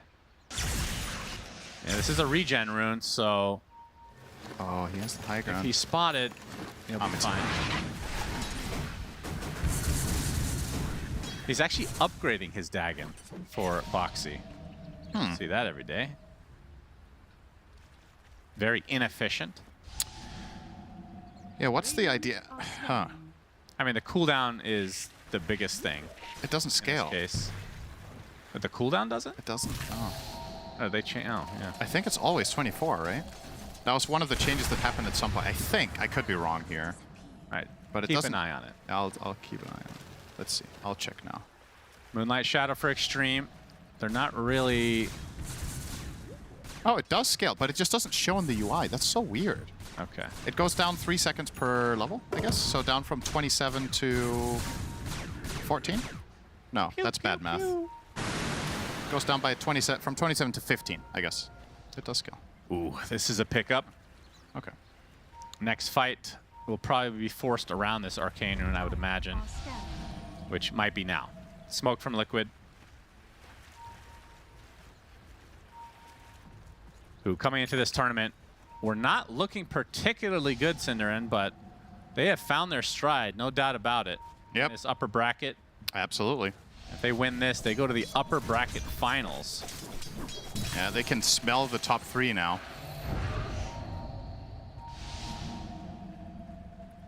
Or taste it, depending on your preference. Did you pick them as a dark horse? I think they're at that status now. I think I picked them for top 3 even. Oh, you did? Actually, if I remember correctly. Yeah, I think. Look at you. I think it was like a bold choice. I'm not 100% though. Oh, Arrow's gonna hit Insania. Yeah, they're gonna try to focus on him now. Gets off the spear, but Nisha on the back line. No global Hex now. Off, onto the Nature's Prophet. Yeah, without Insania, perhaps Liquid have to back away. Roche is up, by the way.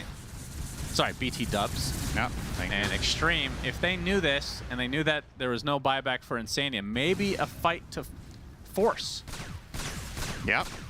They don't have the certainty, though, and they also did burn their arena and their BKB on Mars. So it's not like this Insania kill was completely free. Oh. MKB now on Sniper. This long-range artillery, they're starting to get there. Yeah. The question is if it's too late now for Xtreme.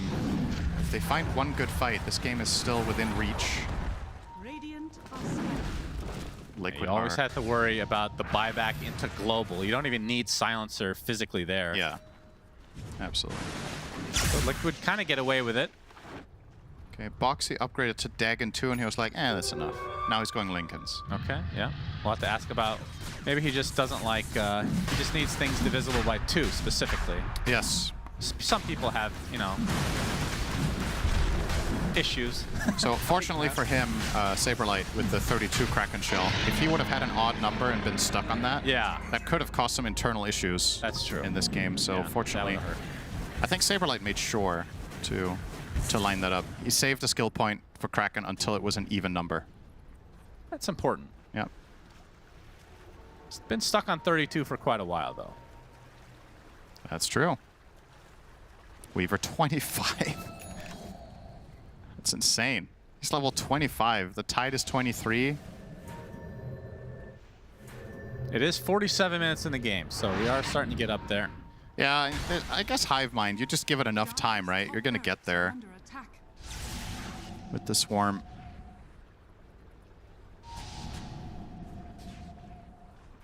All right, so from Xtreme Gaming, what's their next power spike? You talked about how Ame has kind of hit his limit for the most part. What about XM? He has the MKB, as he discussed. Has a Shadow Blade, so could obviously go into Silver Edge at some point to be able to break the tide. I mean, Satanic is going to be big if he can get it off. It's going to be a matter for Liquid of can you 100 to 0 him? You drop your boots for Satanic? Either that or maybe you can... It's probably, at least temporarily, you drop boots. I don't know how good this Dragon Lance is anymore either as a slot. Like, the type of fights you're taking, the attack range doesn't actually even seem that important. Yeah. So maybe you swap that one out for the Satanic. Unless he wants to go for a late Hurricane. Very late Pike, yeah. Smoked up here. Xtreme trying to get some ground. They'll see Mickey. This is the real Terrorblade. Yes, it is. Mickey will see them. ZL big zip with the big Shivas, forcing the BKB on Ame. All right. Now they can jump in if they want. Yules gets the tail end of it. And this is when things get scary because Saberlight can jump in, get off a Hex, and then the fight will be over for the Nature's Prophet at least. Dire's bottom tower. It's going to pop the meta here, make it go to work. Yeah, Moonlight shot. That Fear missed again from XXS, and he pops the BKB as well. Oh, I think he overshot his blink because the angle's fine. Yeah. But he expected to blink further than he did. Yeah, for sure. Arrow actually will hit Mickey. He's dead for the first time. Aegis is consumed. Nisha gonna focus right now onto the Mars as XM able to walk back to base. Time lapse back. And this is just to give space for the building hitters. There's the AoE Fear from the Aghanim Scepter on the Mickey. He's taking a lot of damage. I had to thought PKB will sunder Boxy. Cannot time lapse it off this time. They do get the buildings and now on the retreat. Can Jin Q and company get anything out of this? Ame, he's gonna TP in, gets the sprout off onto Nisha, but the zip is too strong. They need something here really badly. And Boxy. That would have been cool. If that was a hero there, we would have been like, holy shit. XXS God, but yeah. I think you're right though. It's the blink. If you overshoot it, then you blink. Yeah, I think he just overshot it, and it's such a costly mistake because I think it's a free Terrorblade kill, and maybe you can build the fight around that.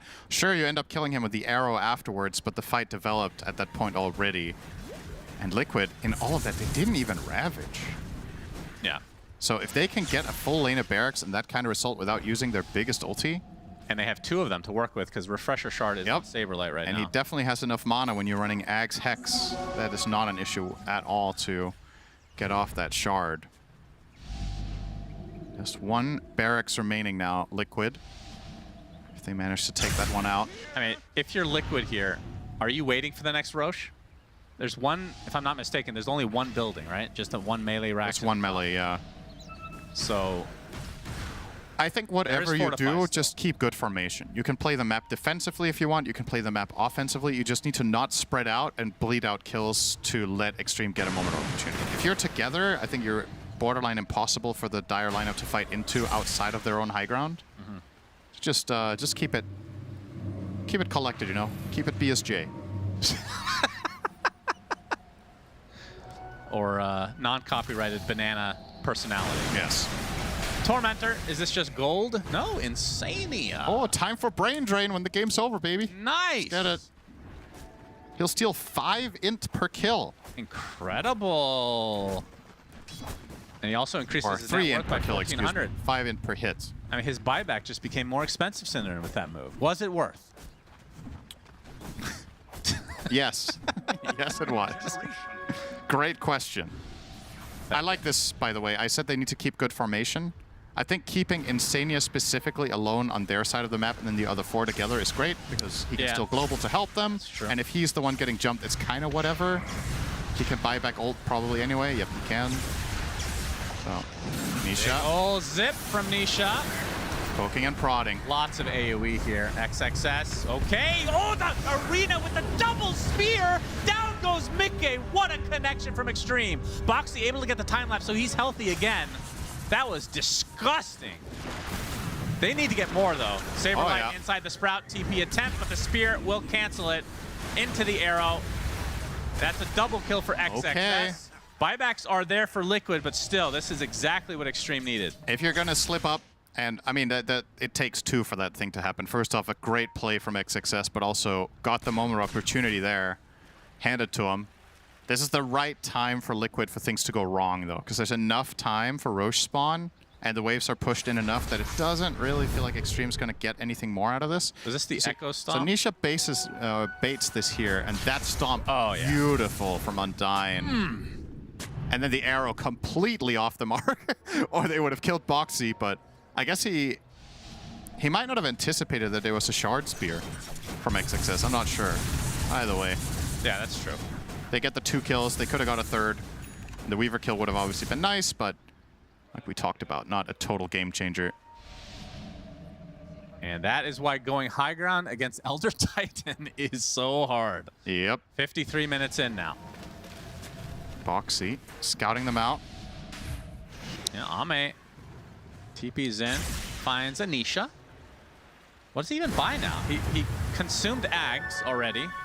This hero just farms so much, it's absurd. He wants Refresher over Moonshard. I think it makes sense. Getting the double BKB and double Satanic is just extremely valuable. And Prophet has enough stats to support this at this level, even though he doesn't really have any or too many items giving int. He just has good enough int gain to cover that pool, obviously. He So will we've keep talked the about lanes a lot. pushing It's great despite body. being down 2 racks right now. Yep. But the fact that 2 tier 2s are still up for Liquid bode very well for them. It is still... I don't know. This game is still in that territory where you can't help but have the feeling that if something goes wrong for Liquid, it could go very wrong very fast. But, again, control the map, take your time, get ready for Roche. If you get the next Aegis, it's probably Megas.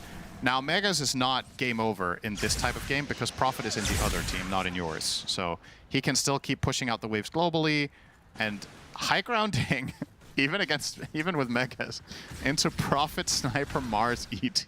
Yeah, is actually still, it's mentally taxing. It's also, they got to keep their focus, right? Yeah, we might be heading for extreme late game. here. Yeah, we will. Xtreme is in the game, and it is late game.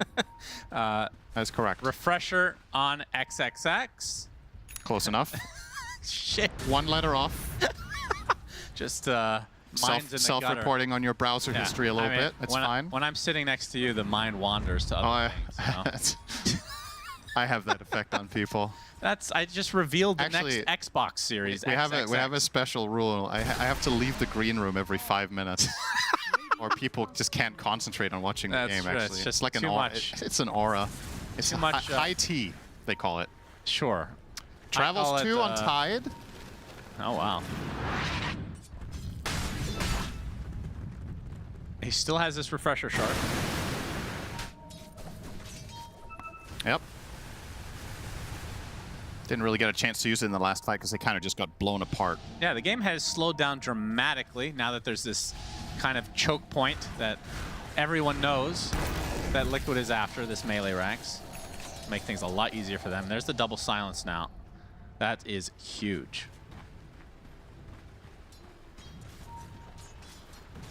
Level 22. What are even the 25 talents for silencing? 2 arcane curse charges, or yeah, you go for that one, I guess. Yeah, on support surely. This will be the Aegis and a lot of other goodies, of course. More refresher shards. Those do not stack with refresher orbs anymore, right? That's how it works. I believe so. Yeah. It's like it shares cooldown. Because that was a problem back then. Yeah, it was. What do you think about these goodies expiring at some point? So like the cheese, you don't use them in time. It's like the cheese goes bad, and then instead of healing, it kills you, and if you don't notice... Yeah, that would be good. Yeah. What happens to old taffy? You have digestion issues. Okay. And then the extreme liquid comes. Yeah, the extreme liquid that Slacks was talking about. Am I tripping? The refresher shard, that's not the same icon as the Roshan taffy was in original Diretide, is it? I don't know why I consider the refresher shard a taffy. No, I don't know. I guess it just reminds me of it somehow. I don't know why. I guess taffy in Denmark just has a lot more work to do to catch up. I think you're thinking of tariff. It's easy to mistake the two. But. No, that has been on the mind, I won't lie. As Boxy's actually continuing to upgrade his Dagon, so... Yep. Dagon 5. It's the full Dagon. And he has another one in the quick buy. What's next, Boxy? Dagon 6? Yeah, I guess so. Why not? Maybe he wants 2 of them. That would probably be a world first. 2 Dagon on same hero in a pro game. I don't think I've ever seen that. We'll see if that comes to be. Yep. And... the final barracks remaining. Can Xtreme hold on? 57 minutes, Cinderin. Aegis with 3 minutes left, though. Liquid gonna try for something right now. So many heroes close to 25 XXX. Oh, another missed spear. He's trying to go on top of Boxy as the Ravage is going to find Ame. They don't have the vision. Finally, he dies. Buys back into the game. Tons of refreshers have been popped now. There's the global silence. That's Nisha. He's going to try to focus on the sniper. Can't really do too much. The Mars all alone. He's just going to get right-clicked down into Oblivion. Has buyback, though. I was watching XXS the entire fight. He was silenced for 20 seconds straight. 20? He couldn't cast Arena. He just stood there. Okay, well, he still has it. Like, look at this. Look at this recap. That is what the fuck, man?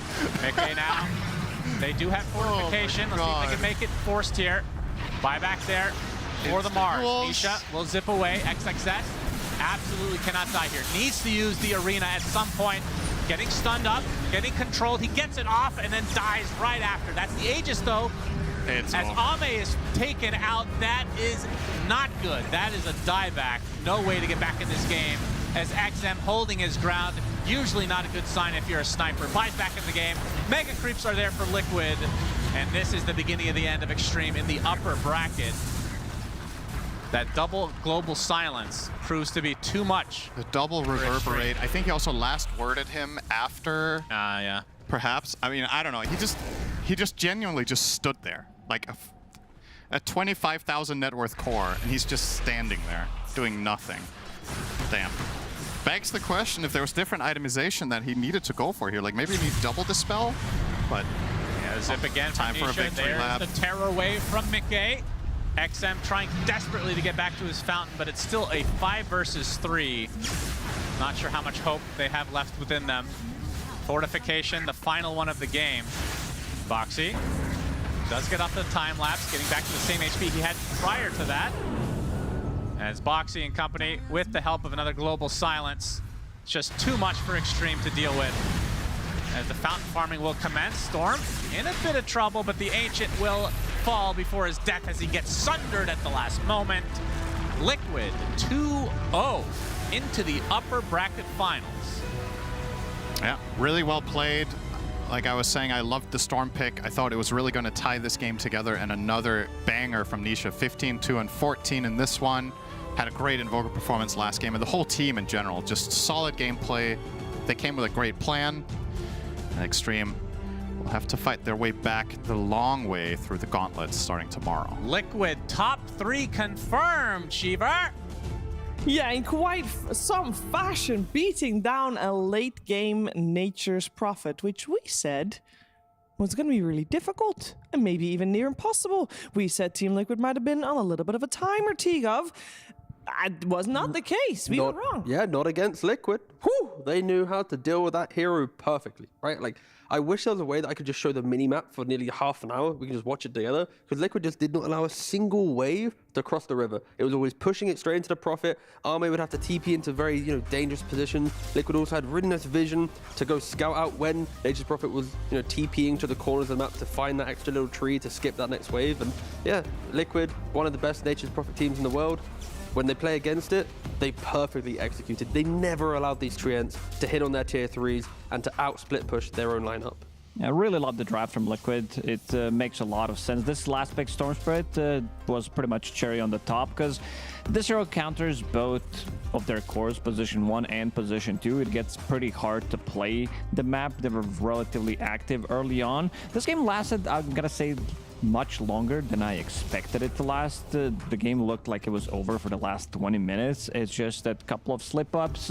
Very nice arena in the end coming out from XXS, pitting 2 of them together, which does delay the game. But also seeing Ame, like the power of Nature's Prophet, sitting in the middle of a fight, fighting both cores on side of Liquid, showing the hero is still super strong. But everybody on Team Liquid kind of was pulling the weight, and in the end, they did get the dub. I think coming into this series, not many people expected Team Liquid to look as strong, but in the end, they do it. Yeah, definitely not with a 2-0, as Liquid has struggled a little bit in their series. This one, they feel very much in control. Credit where credit is due. Xtreme did delay the game for a really long time. And they Sniper. Yeah, they did have good high ground defense, but at the end of the day, it's just too much. And it's a little bit mad that they were able to do this against the Nature's Prophet. The game was fairly even in net worth for the first 15 minutes, I want to say. Or did we already feel the makings of Xtreme being on the back foot from the get-go, T? It did feel a little bit like Liquid had started to answer Xtreme relatively early. Liquid were always poking for the engagement, forcing Xtreme to react. And as soon as you start reacting, then you don't have the resources to get that Nature's Prophet into an aggressive position. So in the early to mid game, it was kind of like the Nisha show. I'm going to keep poking down, keep forcing you to make these kind of non-optimal moves. And then in late game, as a team, they just pushed every way perfectly. So yeah, I think, they just answered it really nicely from start to finish. Yeah, and that's a overall last pick, Storm, that gets the MVP there.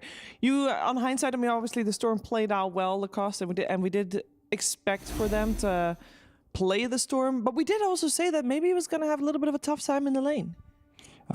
He was on the receiving end at one point of the game. He was below Sniper for 1K, even more, but you could see when everything was kind of tying up together, when they were starting to play with the Silencer and with Weaver in the mid lane. And also, at this point of the time, they did have this big Observer Ward, which is kind of the game-winning obs, and it's going to turn the whole fight around. Sure, Sniper, he has a BKB, but very nice spells coming out from Team Liquid. They don't overlap. Ravage, Pool coming out, and also they're not done yet. Sometimes, you know, we say Vision wins the game, but also this was a fight where Stormspirit had Parasma. You can see BKB on Mickey, and immediately Insania, you can tell that he's making a call. Come here, I need the Sunder. And Nature's Prophet, at this point of the game, he can't really man fight against Terrorblade because it's way too much damage coming out. Of course, you also have the global silence to back it up, and this is going to be the team fight that is going to pretty much turn the whole fight and the game around. Yeah, and that was even an Aegis fight. I mean, that's also yeah, exactly. They have the Aegis, but that ward, the fact that you kill the sniper, Mars had Arena until the end of the fight. He had Arena the entire time, but they didn't use it. Imagine if they got Arena, maybe it could have been different, but that's why wards win games. Wards win games. The supports are the most important cornerstone of a team, and that's why Slacks is talking to Boxy. Absolutely. I am here with Boxy. Boxy, panel just said that the supports are the most important cornerstone of the team. Do you agree with that? Do you feel like that you'd win if you had, you know, 4 other Boxies on this bad boy all the time? I think those are 2 very different statements. 4 other boxes, it's not 4 supports, let me tell you. I mean, I think the supports kind of set up at the beginning of the game. And if your first 10-15 minutes are bad, everyone's going to be in a bad mood and be annoyed, unless you're Team Spirit, and then you're used to it. No flame to the supports, but that's how their games go, I feel like. So yeah, probably. But I think usually teams are defined by their cores, more so than their supports. Okay. Would you say that you guys are defined by your core? I mean, I think for us, I don't know. We played together for so long. It's pretty hard to tell what... I mean, I think, like, I do a lot of calls. I think Mickey does a lot of calls. I think Mickey's been changing roles, playing a lot of heroes for like 8 years. I've played with him, I feel like. So maybe less than other teams, yeah. All right, well, cool. Thanks for the insight. So let's talk a little bit about that series. Very, very good showing from you guys. Really happy, don't take this the wrong way, to see you back in your groove in this tournament. You know, you're beating the teams that you quote-unquote should be beating, where other teams who will rename nameless have been eliminated today. They were very similar to you guys for a long time. What's keeping you guys going? Do you feel like you're hitting your stride and you're fully back to normal Team Liquid? I mean, normal Team Liquid is always a bit not consistent. Yeah. Cringe. What? Nothing. Go ahead. Fuck are you saying? Nah, it's a joke. Relax. But I mean, I think when you do poorly for a while, you get a little angry about it, and that kind of fuels the let's do better. And then when that didn't work out, then I guess you get even angrier. Sure. And now, I mean, we're not angry now. We're having fun. We're winning, but I don't know. We'll see. It's always up and downs. I think next tournament we might be back to the dumpster. Okay. Well, I'm not going to try to riz you up too much here, but I will say when the chips are down on the table and everything's on the line, quite commonly in these games, it's you who's bringing it back. In that last game, too, we saw things got a little iffy there, but, you know, you were just on it the entire time. Does this feel like a role that you do have on the team, which is... Oh, sorry. I bless you. No problem. No, it's okay. Does this feel like a role that you have on the team specifically, or is this just something that sort of happens for you guys? I think personality-wise, I'm always the kind of guy to, like, show up kind of when it matters, or, like, when, you know, you have a big assignment at school, and instead of working on it, like, 2 hours before it's supposed to be due, you start and then you like crank it out really intensely. And I think when the games get a little more important and the tournaments get a little further in and a little more, I wouldn't say stressful, but a little more engaging, I think that really like wakes something up in me to work hard. And that's usually also why at the really big tournaments I feel like I perform better, I guess, because I don't know, it's more exciting. Absolutely. Well, I can tell that you were really performing so far in this tournament, and I really hope that you continue those performances. Thank you so much for your time. It's always a pleasure. We'll see more from our boy here. Don't go ahead. Yeah, he touched me. Guys, I did it. Back to you. Save that, man. It was good to hear from Boxy, though. And it is nice how he's very open. I mean... What? No, I'm just talking about when he called him cringe and Boxy's like, what? Excuse me? No, we have seen Team Liquid struggling a little bit. Since TI, they had a roster change, and I think this Wallachia is the first time where we see it all come together, T. Yeah, I feel like just Wallachians in general provide teams that kind of that glow up. We had Heroic last time. We've got a Liquid that's best position so far in a tournament 2025 was 7th. Now they're in top 3. Yeah, I'm just excited to see what the tomorrow is and the day after. Their fans are still not going to be happy. No, like if they're they going to flame top somehow. three, Yeah. somehow they're going to find something. But really glad that Team Liquid is doing so much better. You can feel that everything is kind of tying up together in terms of the gameplay. The drafts look really, really strong as well. And also the understanding of meta right now at Team Liquid. Maybe first couple of days, it didn't look as strong. Also, when we go back to the Dream League, they look kind of lost. And now they really sharpened it up. Yeah, and speaking of those drafts, this is, of course, Nisha having the drafting mantle for the first time. And we heard from him yesterday, he might not remember what he played in first games of series, but this drafting is looking hot. Yeah, it's because he's last pick in his hero every game. He got Invoker in game 1, he's got Storm in game 2. Hey, whatever works, works. You know, we're going to see them again in the upper bracket finals tomorrow, but who will be their opponent? That will be decided in the upcoming series between Tundra and Falcons. We'll see you after a break. The human body was built to move. Not trapped at a desk in one singular posture for 12 hours a day. It's time your chair evolved. This is Secret Lab Titan Evo. Ergonomically engineered for you, gamers, hybrid workers, artists, backing your every move.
Welcome back. You're here for our final series of the day for day 2 of the playoffs for PGL Wallachia Season 3. And that means it's Tundra versus Falcons time. Still here with Tigov and Lacoste, and we're going to break the series down before we head into it. And while looking at these two teams, I think actually for these two teams, Tigov, it's pretty expected that they are here in the top. Yeah, 100%. Tundra win it all, and Falcons are meant to win it all, but currently not doing it. So yes, I think after the group stage it was a little bit shaky, but I think Falcons leveled up immensely, especially in their first round. Tundra still, they're the team that I have a lot of questions about. Yesterday's series, even though they won, they didn't win it in like the Tundra fashion. Like I'm seeing 33 die a lot, their lanes aren't too strong, they're still as a team bouncing back, but they're not dominating from the start. No, but they have been dominating in 2025, haven't they, Lacoste? Yeah, they definitely did. In 2024, it looked pretty grim for them because Falcons, they were owning, but you know what?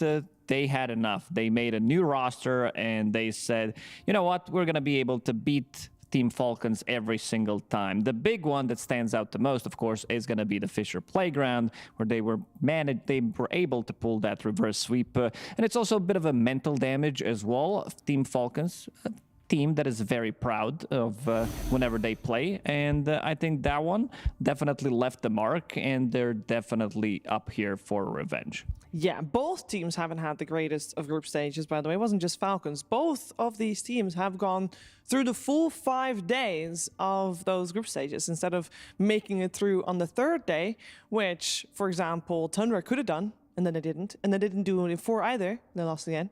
But they did manage to do it on day 5. So did Falcons. So they're still here, and they have leveled up. We heard from Saxa earlier this week that he claimed fatigue for being not as on point as they have been. But in terms of Falcons, perhaps Tigov, perhaps it's just a level up of playstyle. Yeah, I've been crunching some numbers earlier today. I wanted to compare Falcons' performance at Blast Slam 2, which was on 7.37, to current PGL Wallachia. And if we look at towers taken, they used to take 20 towers in the first 15 minutes across their games.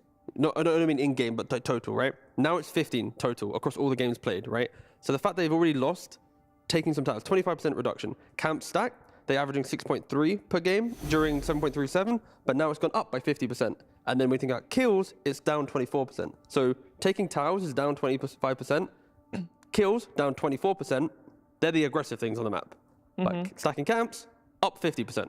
So what does it mean? They are chilling, hitting creeps, not really progressing the map too much, and then they are taking the fights when they want to take them. Okay. They've been also losing slightly more, so I think the numbers are going to be slightly different. But overall, Team Falcons, they always relied on the stacks as a team. Whenever you watch like any kind of a tournament, if you do the stats, they're definitely going to be in a top 3, top 4.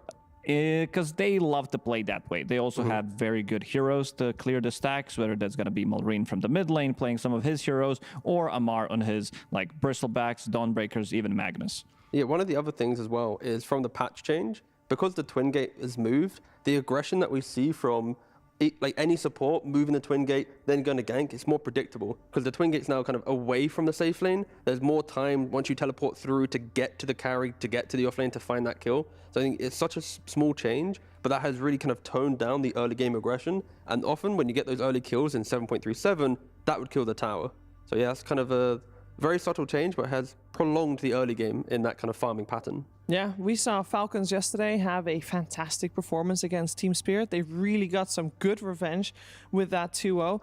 Whereas Tundra had a 2-1 versus Gaimin. And I do want to talk a little bit about that because at the end we talked to BZM, who was saying he had a pretty rough time. Yeah, he had to redeem himself after what happened in game number 1 when he was playing Puck, when he was playing into, like, also when he was playing Dazzle, that second game where he was always on the back foot. But one thing I really liked about him as a player is that he understands his mistakes. He's not afraid to point them out. And also, you can rely on him that he's going to be able to deliver. I think I mentioned it yesterday, going to say it again. After losing game 2 at Fisher Playground Grand Finals, he looked like he saw a ghost, and they still managed to pull a big victory, winning 3 games in a row. So definitely, I mean, yesterday was probably one of the worst series that I've seen that he had, if we exclude the Invoker game. So 2 games in a row, quite uncharacteristic for BZM. Yeah, we have here on our screens our position 4s for both of these teams. Both talked about often, but maybe Crit's been a little quiet this event, Tigov. Quiet, yes, but he is the leading in like stacking the camps and doing everything else that we mentioned. So after the laning phase, if he wasn't fulfilling his role, we wouldn't be able to praise Falcons on their efficiency, right? So. Yeah. But he's doing a lot. When I was checking the numbers, he is the lowest in terms of the amount of farm that he gets in the team. So very difficult to do a lot with the least amount of farm. A lot of the times you will see snaking, taking over, playing some of the greedier heroes, playing Crystal Maiden as well, buying into Etherlands. And I also think that this guy on the screen right now, he is blessed by Gaimin. Every single time I watch them kill Tormentor, he's going to be the one. Yeah, he gets it. These are not 50-50s. I mean, it's lucky too, yeah. But Falcons, they always innovate. They find the new tech. Maybe there's some tech. There's some like key code that you put in, and you like up, down, left, right, A, B, and then suddenly you always get it. Like you know, in the empty slot at a specific exactly. space. Yeah, you got to drag that smoke from your inventory to the thing, and then you'll get the shard. Yeah, we know it. We're gonna expose him in a month's time. We'll find it. We'll know why he gets it. Yeah, we will, and we are also in the draft, and we have got ourselves Tundra on the Dire side, Falcons on the Radiant side. Am I correct in saying that? Time. Yeah, Falcons normally go Dire, no? They do. The 20 or 21 games in a row. Yeah, it kind of last games they played. So this time around, maybe they got figured something out. But to point out some of the bans, But you're excited for a Tinker? Yes, because he got banned all the time. Yeah, but there's a reason. Oh, and we didn't even talk Skeeter about has the a hat. Oh my god. All the good ideas are gonna stay inside. He's gonna be focused, and I gotta say, Skeeter had a He had a perfect series yesterday when they were playing against Team Spirit. Ended the game with 0 deaths on Lifestealer. Yep. Did die once on that gyrocopter, so not a real surprise that they decided to ban out Gyro, because they played it 3 out of 4 times. Yeah, they also said, or rather Amar also said, why Skeeter is wearing the hat. Skeeter was feeling a little down, so he needed something extra. And instead of shaving his head, he's like, I'm going to channel my inner miracle. I'm going to wear a hat. Yeah. And he hasn't taken it off since, guys. I mean, he's been popping off with the hat. Yeah. Let me check, actually. What's his scorelines, all right? You want his scorelines post-hat? Post-hat. 3-1-13. Ooh. 15-1-10. Ooh, what the heck? 9-0-10. 19-1-9. In 4 series, he's died 3 times. Most amount of deaths in a game, 1. That's the hat buff, if I've ever seen one. I feel like I should be wearing a hat when I play Dota. We're going to wear... I'm going to try it sometime. In the meantime... Beanie specifically, just be clear. Beanie specifically, and also loosely placed. Very loosely placed. Let's focus our attention on what's happening, though, because... You don't want to talk about the Ratatouille conspiracy from Slacks? I don't want to talk about the Ratatouille experience. I want to talk about Tinker, Nature's Prophet, and I know that if I said this 5 or 10 years ago, everybody would be like, ugh! But this is actually very interesting that they let this through, right? Both of these? Or are you agreeing with the bans that have come out so far on the side of Falcons? A lot of the times you will see team have an idea that they can beat a certain hero, because we don't have all the information. You might see the information of the last couple of days that they played. So they're like, okay, we can beat the Tinker. Maybe in scrims, it looked like they beat it 5, maybe 10 times in a row. So they're like, this is not a problem. Then they play one game and suddenly you lose to it and everybody's going to go, what, is this team stupid? Like, were they playing against Tinker, who has pretty high win rate? Some of the numbers do feel pretty high. When you look at the post-game stats with Tinker, those healing numbers are going to be through the roof. I believe also, if my memory is correct, Tinker for Falcons, they haven't won with it yet, compared to the other supports. So Tundra leaving it in the pool, forcing Falcons to take it, as Whiteman, if it was available, he would happily take it. It's not the craziest strategy for Tundra to go down. Tinker versus Nature's Prophet, you have the laser to at least go into the Treant. So late game, you have a way to deal with that absurd level 25 talent. Yep. pushing It wave. is so ridiculous. Yep. In the previous game, Boxy had Dagon 5. Silencer had Dagon as well. They were prepping for it relatively early on, even though the other team didn't even cross the river for a good 25 minutes. It just tells you a lot how OP his level 25 talent is. He's gonna get nerfed, no worries. So that's where the playstyle from Falcons has already shifted again, right? Because if you're Tinker is in a 5 role, Snaking used to play the Tusk or a Crystal Maiden, a Jakiro. These are heroes from laning phase. They push out the lane. They want to contest into the mid-river. They want to fight for the rune. Tinker, somewhat the opposite. He pushes out the lane. He hits the jungle. He'll amplify someone's farm for the healing, but he's not ganking the mid and like, breaking open the game. What do they want to get? I see Ursa. I'm thinking Tidehunter immediately. It's also Battle Fury builder, so another hero that can get out of the Sprout easily with the Earthshock as well. Carry Nature's Prophet doesn't like to play into this matchup as well. And so far, Tundra, they have only played Nature's Prophet as a carry. They did not flex it to any other roles. And keep in mind that Tundra still, even after yesterday, has a 100% win rate whenever they pick Dairatcho's hero first. Yeah. You know look at the bans from Falcons. The fact that they're banning like Lifestealer, of course that ban is very good in the meta, but the Lifestealer ban, that is because they respect what Dairatcho provides. Yep. We got the Dazzle pickup. So yesterday we saw BZM play Dazzle. And actually, to be honest, it wasn't just BZM having Dazzle games yesterday. There were a couple of others. It almost seems like people have learned how to deal with it so much better than last week. Gank it during the laning phase. Don't force your supports to be locked into the side lane, and then the Dazzle will feel pressure. And that's why the Tinker might already hurt Falcons a little bit, as that pressure will come from the position 4. And they need to find that crit hero who can sync up with whatever Maureen will play. Does Crit play Nature's Prophet? Because sorry, wrong team. But in that case, does Saxa play Nature's Prophet? Because it seems like the Dazzle, if it goes mid, will need help to deal with the aggression coming from Falcons. I actually forgot about Bristle. Yeah, I agree. Yeah, I forgot about it too. Because it's insta-ban when you play against Falcons. Yeah. So many good games we've seen from Amar on Bristleback. Still playing the Seeing Red facet.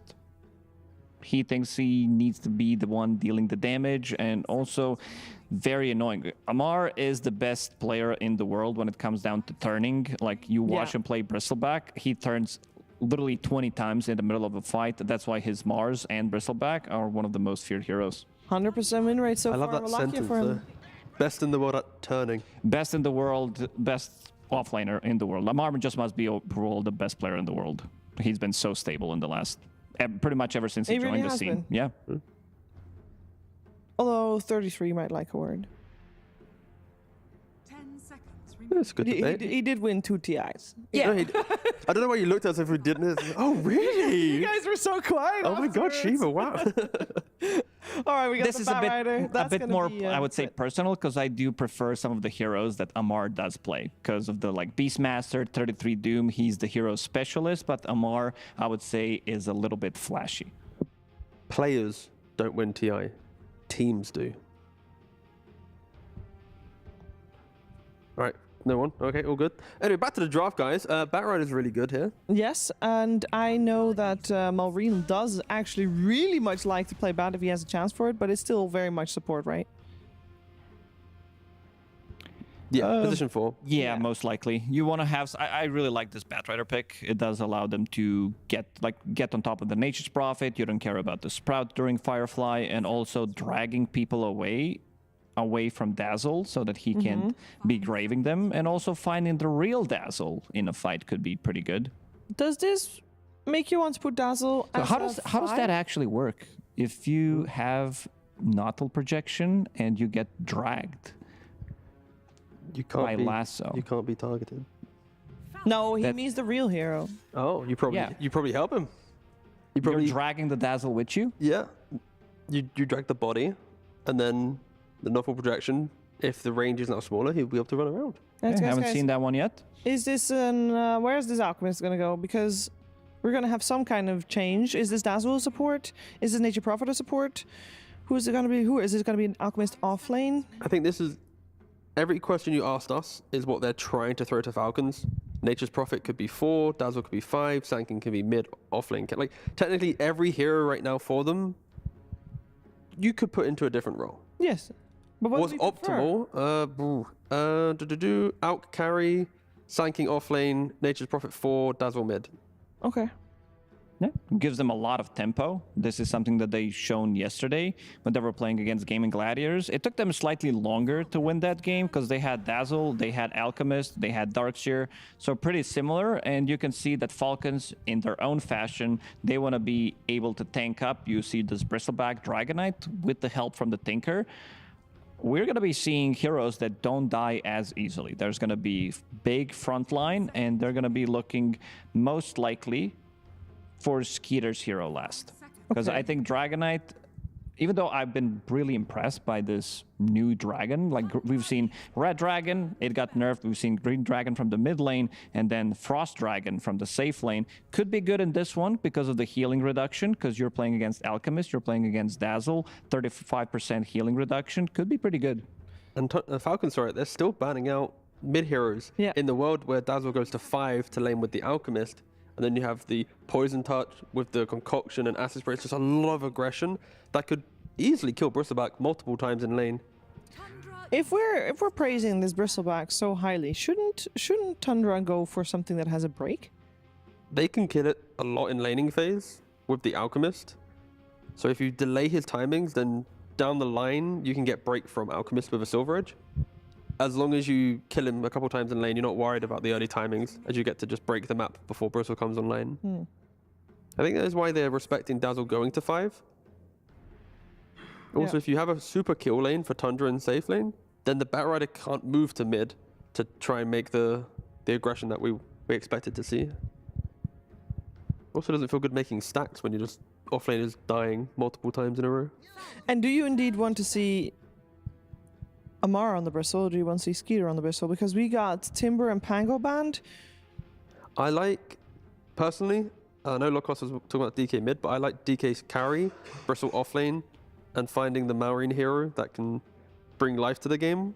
I'm a little worried if they put DK mid, because Skeeter can't play Gyrocopter right now as it's banned out. I think because of the potential that Dazzle goes to the mid lane still, you don't want to play melee matchup, so you're probably going to end up picking the range mid laner and put this Dragonite in the safe lane. I just want to see the blue facet on Dragonite.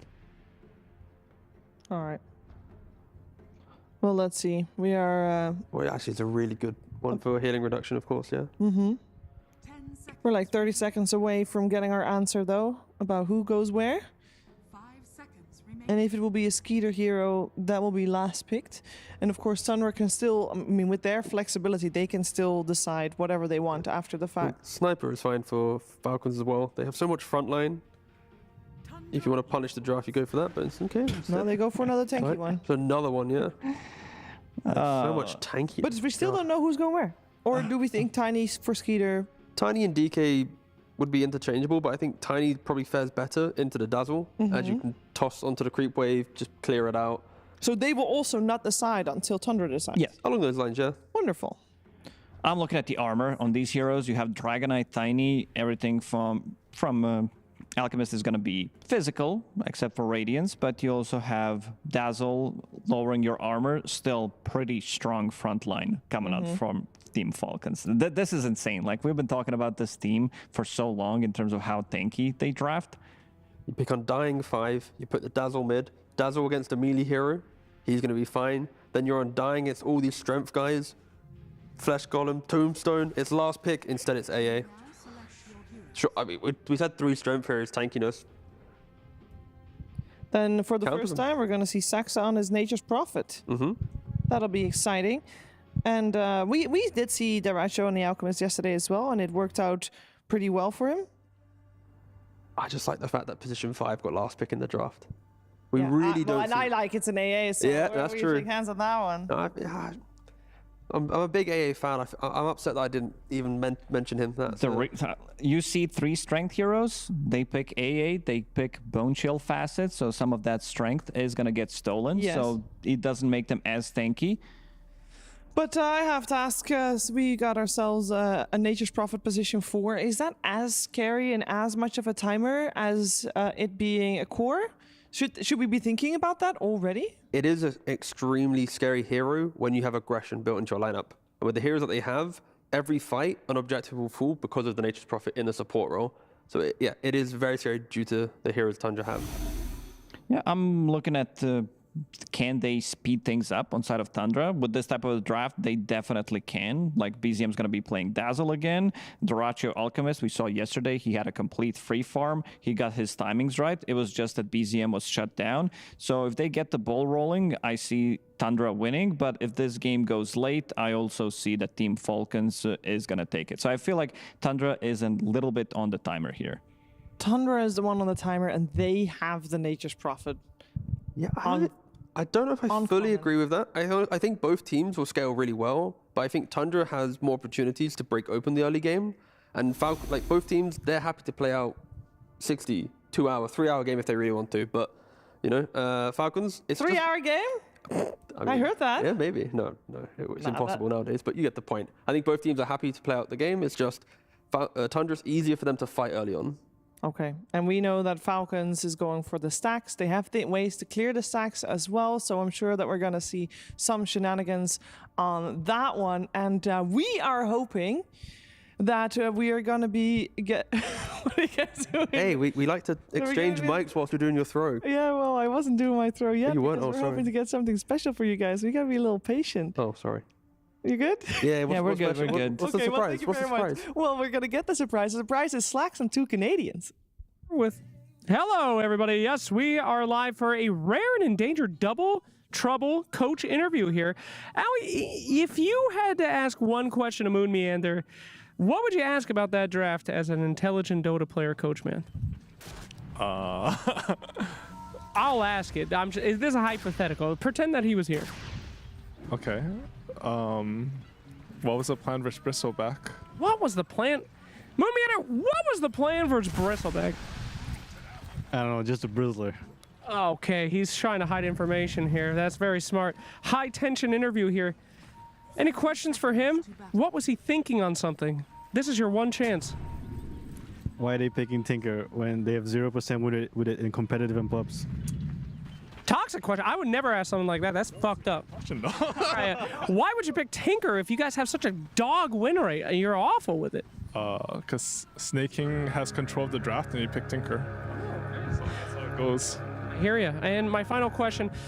Aui 2000 was on Digital Chaos, Moon was on Digital Chaos, I was on Digital Chaos, Sunsfan, our caster, was on Digital Chaos, and Cinderin was the official psychologist. Will you leave both of your teams to bring DC back for one more ride? No.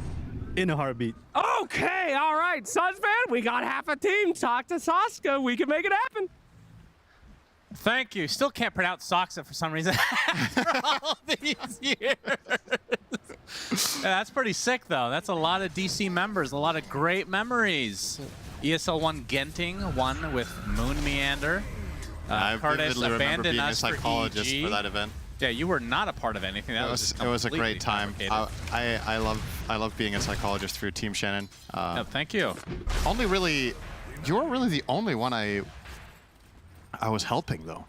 Yeah, that's true. You'd get me through really tough times. Yeah. When AUI abandoned us for EG, just stabbed me in the back, and then proceeded to immediately get kicked 1 month later by PPD. For the second time, kicked by PPD. Boy. Some say karma, others say other things. Anyway, game number 1, Falcons versus Tundra. Upper bracket winner this will face Team Liquid in the upper bracket finals. We got some juicy picks. So we have what I thought was going to be the Bristleback with the goo and the Dragon Knight with the minus armor. But a last switch up in a moment. Skeeter goes for the Frost Dragon, which makes a lot of sense because you're going up against an Alchemist and so Dazzle. Why did you think the Bristle would have the goo? Huh? Why did you think Bristleback would have Snot Rocket? Because it's cool. But it's a Mar. I know. So he's like, if I have a facet that makes me deal more damage, it's better facet. I know. Yeah. We did see this combo, though, and not this combo in the game, the one that we're talking about, the minus armor. It was pretty sick. Because Dragon Knight's abilities become physical, so it just amplifies the damage with all the goo. Yeah, it's an interesting idea in this game why they didn't go for that. I guess maybe you're looking at the, oh, hang on, you're looking at dead Soxa. He is dead. Oh, easy pick there. I guess you're looking at the big picture here of what's more important. Is it applying minus armor or is it reducing healing of Alk, right? And I think if Dragon Knight does not go Green Dragon, there's no point in going Snot Rocket here. Yep. So either you double down on it and do it together or you get neither. But yeah, I really like the combo of the game that we cast where we had the Snot Rocket plus the Green Dragon. I think it looked extremely potent. But you know, maybe you're playing into too much plus armor here, so you don't feel like you get enough value. Like the Alchemist can Estus spread against armor to allies on 15. You've got the Dazzle with Weave. You're probably buying Solar Crests as well for physical damage block. Perhaps this is just a safer choice. Yeah. And Mallory having to do some crazy shenanigans in the mid lane because he's up against a Dazzle, Cinderin. Yep. That's a tough lane matchup. Oh, we've seen BZM. We've cast at least 2 games with him on this hero. And even when he's having a tough one, it's still something that you have to respect because this hero is absurdly strong. Is there a stronger hero, in your opinion, than Dazzle at the moment? Oh, that's a... Oh, think about it. 33. 33. He's dead. Under the cover of Sandstorm, but you can see the sentry right there. So will lead to a kill. So 2-0 start for Falcons. I mean, Dazzle is definitely up there. I feel like Magnus also has a claim to the title, though. Okay. And I wonder if they played against each other, not in lane, obviously. Dazzle would crush that. But in the game, Magnus, in theory, would also deal quite well with Dazzle because you could catch him and skewer him away. Oh, Amar actually ends up dying in this top lane. Alk is no joke. Apply that Bone Chill. Reduce strength of Bristle, and you can get deceptively weak over time. The panel was talking about Undying, which I also thought would have been a really cool pick for Whitemon, but this is the one that has the better late game potential over the Undying as a 5 in this game. Yeah. So, I was just looking at the lineups in general before the last PK, and I was thinking, how the hell do Tundra actually kill this team in the mid game? They're so tanky heroes with the defense matrix. AA is a very clever solution, I think. For sure. So we'll see. But the type of lineup that Falcons is running right now is kind of similar to what Spirit ran in the Swiss, where they looked borderline unbeatable in their games. It's like these 3 tanky cores, some sort of either playmaking / strong utility supports, and then they reached the mid game and they just took initiative and ran with it. But Tundra obviously with some different tech. They're the only team I've seen play Alchemist this tournament. There might have been one other game, but Duraccio's been running it. Speaking of Duraccio, he's currently getting absolutely burnt to a crisp up top. Dragon Tail on tier 1. Soxa, longest chase of his life, will result in his death, and Duraccio, like you talked about, will go down to Crit, who's playing the Batrider this game. Batrider Bristle is a nasty lane. It's so both very lanes are hard. nasty then, huh? Yeah, this lane is hard for Alk to play. Your support in lane doesn't really offer much in the way of protection, so if you get like 3 stacks of sticky napalm on you and get flame broken, Bristle just runs you down. Oh, this time around, Tundra might bring more people to the fight. Duraccio going to self-stun. Are they going to pounce on this? As, yeah, they'll go for Whitemon. Pick cold feet. Whitemon will be burnt to a crisp. Crit into the tree line. He goes. 1 right click will do it, but Soxa cannot find him. As Amar now going to posture a bit to get Soxa out of dodge. And self-concoction from Duraccio. I think I cast 1 game where he had double-digit concoctions on himself, and then he won the game. Yeah. So that's a personal record for him, I'm sure. You gotta disregard the ones that you're doing on purpose to farm Ancients, though. You can't count them. Those were not counted, I promise. Okay, that's insane. Crit. He's gonna be stuck in the tree line, nowhere to go. Eventually right-click down. Soxa will likely be the trade. So lots of action in this top lane. I do want to talk about this mid lane a bit. I know we talked about how Dazzle is a great matchup. Well, Malrine is a terrible.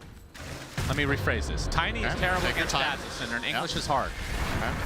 See the level advantage already in the favor of BZM, who has his ultimate out, and he's going to high-five the tower and then die shortly after. I was going to talk about the CS, which is also pretty lopsided. 34 and 14 versus 22 and 1. Now the kill goes their way. 33, also taken out. Lots of trades. It's top lane. My goodness, the action never ends. BZM making his way up here.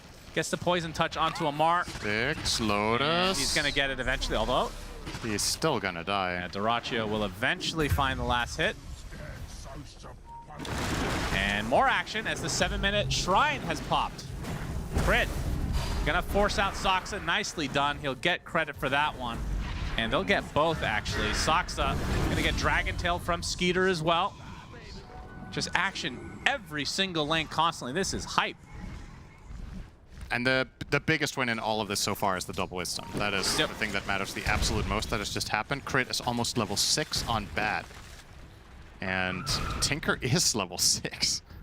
Look at the enemy supports, 5 on Whitemon and 3 on Soxa. Yeah, I wanted to talk about Soxa here. Nature's Prophet obviously being used as, in terms of the draft, as a bait and switch, as it were. Yeah. It's been used mostly as a core. I want to talk about how you like it as a support. We might have to hold that thought, though, because the action never ends. 33 is going to get Dragon Tail, gets out the Burrow Strike, but he will burn to a crisp eventually, but first takes out Soxa. It's a 1-for-1. Skeeter's going to chase Soxa away, do a little bit of residual damage to the tower. But yeah, the Nature's Prophet as a 4. Yeah, I find it a bit polarizing. I think this hero has really hit or miss in the support position, whereas in a core position it always seems extremely powerful. The support Nature's Prophet, the biggest upside to it. Wait, I'll talk next game. It's fine. Yeah, it's fine. Bristle. Nothel projection. Gonna be used as well to secure the kill onto Amar. Another death for him. Flame Break back into the fray. Crit. You can see not quite level 6, so no lasso at his disposal. Tundra really bringing numbers here. You've been bringing the Sand King, but... Go ahead. I have a feeling you can talk for 25 seconds. Okay, I don't. Oh my god. Crit. He's gonna get burrowed. Gets the Firefly off onto the high ground. He's burning away though. And the Poison Touch is enough for BZM as Snaking in the tree line.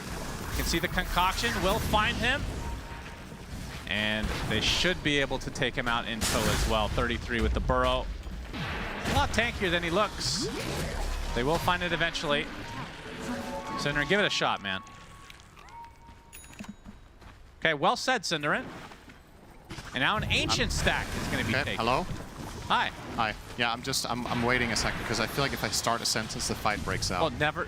They're stealing Ancients right now. Yeah. Okay. All right, we're good. All right. Cool. Let's chill for a bit, shall we? Yeah. Radiant's top tower. So support Prophet, I think the main thing about this, what makes it good when you play it support, is outnumbering in early fights, but that has already failed for Tundra, right? Sox is 1-4-1, the moves haven't really gone their way, and then you reach this awkward mid-game portion afterwards where Prophet doesn't necessarily offer that much. All right, now we'll fight. All right, you're done talking now, yep. Crit. Hello. You find Soxa and Whitemon, and you can see Soxa still only level 4, as you alluded to in your just incredible monologue. And Dyrachyo in the top lane, being chased by Amar. TP support on the way. Dyrachyo gets off his ult. Concoction is coming for the Bristleback. He's gonna get sprouted from afar though. That's his teammate. And there's the self-concoction again that we talked about. That's Dyrachyo special. Soxa is gonna get graved. Insane bait from Soxa, sprouting his teammate. And an Epicenter used on the Ancient Creeps. 33 gets them with ease as he exits the premises. Crit, now level 6, lasso available. Malrine could toss him, he will. Do they have the vision? AA Blast will come. 33 is gonna die first. Crit is the trade. Now the Dragon form is used as Whitemon. He's a triangle-faced beast. Will fall right outside his base. 2K lead for Tundra. Meanwhile, top lane. The cactus is hitting the tower. A second cactus is created. More damage to the towers. Amar will be able to defend. Cactus is slowed quite a bit because in this universe, it can move. There's the close-up to make sure that you understand it's a cactus with cactus arms. This makes me want, we need a swagger tier list. The way that moved was pure swag. There's got to be, we need heroes and we need summons in this list. That one has to be. Avalanche toss from Malrine. Cinderin, your quota for speaking has ended. You're only allowed 20 seconds at a time. That is a great way to say shut the fuck up to someone. That Your is so quota. Good. I'm going to start using that. If someone's being obnoxious in a pub game, sir, your quota for speaking has ended. And then that is kind of the polite way, I guess. Polite? Yeah, I mean, it's better than shut the hell up. Is it not? I think Your it's quota. extremely toxic. Your quota for speaking has ended. Yes. Please insert coin. A coin in this case is a cheeseburger for me, Cinder, and to get me that, I'll let you talk all night long. 2K lead for Tundra. This is with an Alchemist, though. And we can see that Dyrachyo not done with Radiance yet. And this is the 12.5-minute mark, so he's a little bit behind, I would say. Ever so slightly. I mean, it's still good, It's not right? a huge deficit or anything. Yeah, I think it's still good enough. I'm very interested to see the Dragon Knight Frost versus Alc down the stretch, though, how this goes. Because one of Alchemist's old bad matchups, carry to carry, was Terrorblade, where Terrorblade would buy Scotty and just kind of overpower you with raw stats and ranged damage.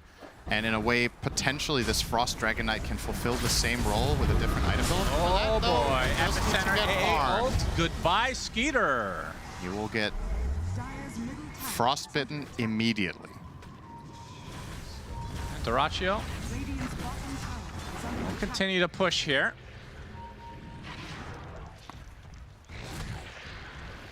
And I do want to speak briefly about Tiny Mid and how you think it currently feels. Okay, you've now spoken briefly. That's all you're going to get. That's not how you have to say the line. Your quota for speaking. That's right. And a British accent as well. It adds a little extra. Thine quota. Yes. Dyrachyo. They're going to find snaking. Concoction is there.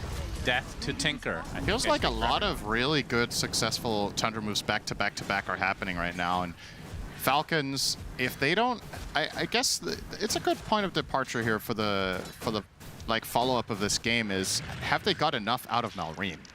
When they're playing this mid-tiny, usually you want to do early moves, you want to take advantage of your levels, you're going for the crash landing facet, obviously, and really trying to snowball. But you chose this into Dazzle. This was your last pick. You knew what you were going to get. So, begs the question, was this the right approach to this game coming out for Falcons? Because I thought when they were picking Tiny, you know, they could flex. Maybe it could be DK mid, Tiny safe, Flame played as a carry. We've seen other teams do that, but it didn't really make sense to do that in this game. So then I wonder what they were seeing in this Tiny pick, knowing he would go into a bad lane.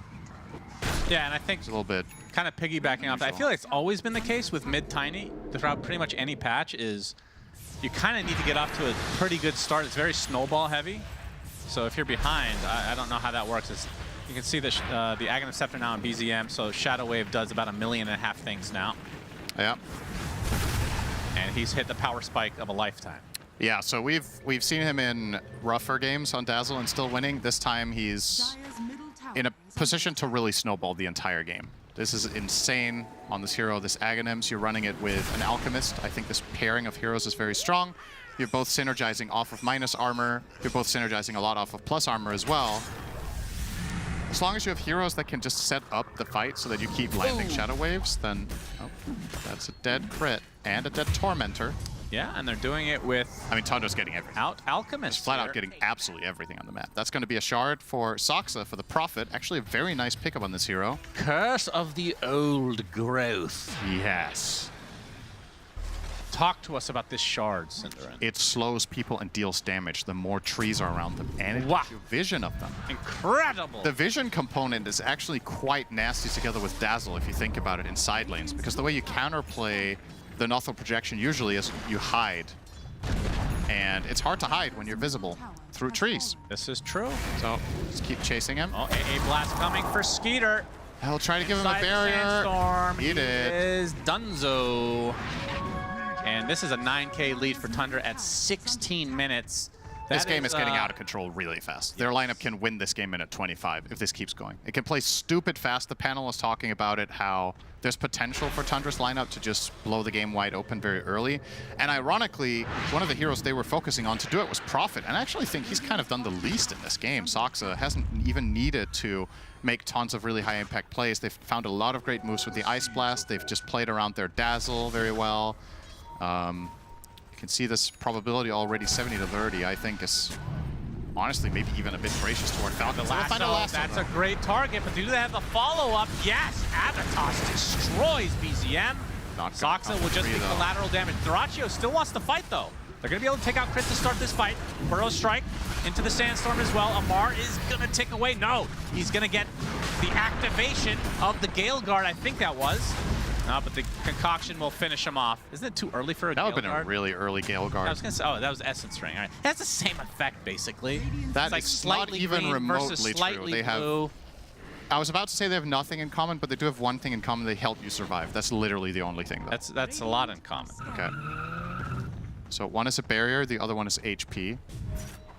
Now, if we had Purge here, he would show you the graphs of how the effective HP changes relative to your resistances in a barrier. Yes, and then I would fall asleep immediately. Here we're going to see the replay. Yep. They did get a really good pick. This is a great combo to open it, and killing BZM first is obviously the dream here, but yeah, as long as Tundra bring their heroes, nothing comes for free, and it ends up being kind of an even trade now. You would think, all right, that's a dead AA. Nothing following through this time, though. Just an easy little pick off for Malrine. You'd think Tundra are thinking about Roche quite...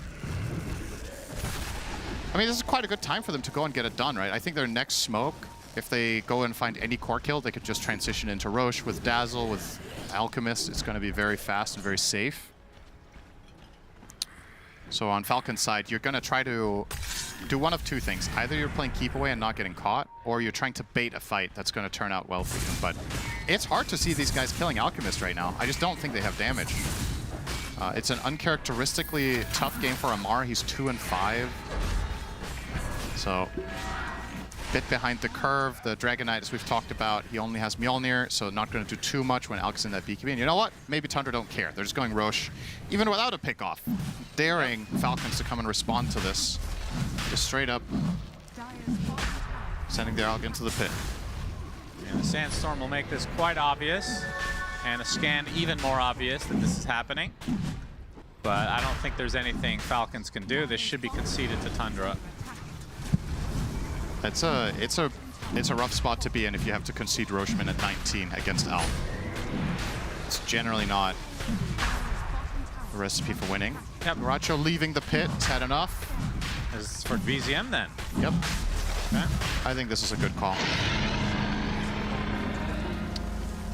Duracho is very unlikely to die right now. So putting it on the Dazzle, who's a much more juicy target for Falcons. Just listen to what you just said. I said juicy? No, listen. Repeat what you just said and tell me what. Did I say Duracho's unlikely to die? Yes, that's right. Yeah, we all have our misses. Usually his deaths do cause okay, something I'll good to rephrase happen. it. Duracho wants to die to win the game, and he can't die if he has Aegis. So it's a next level play. There you go. Because Duracho's deaths are good. Malrine. Let's follow the bottle. Oh, we lost it. Let's play catch the bottle. Let's play the kill observers crit. miss a kill onto crit, which we can never recover now. All right, that follow knowledge. the bottle. Everybody find the bottle. Find the bottle. Where is it? You know, there's a time when... You didn't even see it hit. It's because it's way too high at that point. They've changed how things work. There used to be a day where you could follow it all the way, and the more it traveled, for some reason, the more damage it did. You would literally insta-give a hero at full HP globally. Oh, wait, was there a time it was uncapped? Yeah. It was a bug, though. Ah. It was definitely... I remember from Fails of the Week back in the day. Yep. Used to be a good show. Yeah. I also missed the Huskar being able to just fly at people globally, uncontrollably, being baited into that. As Amar, Saksa has to be careful, will be graved. Amar has his Aghanim Scepter, so can activate Bristleback to get those cool sprays off. Providing a ton of burst damage for him. So what can Tundra get out of this Aegis next 3 minutes? What's their objectives? The outer towers, do you think they'll be able to get all of them in this time? It's never easy to do against heroes like Tinker and Bat, but at the very least the bottom one, I don't know if mid is how appealing that even is to go for to begin with. Like maybe you just keep farming and ramping up, and more so than focus on brute forcing down towers, you can look to get a team fight, and if you win that fight, you can get the tower for free.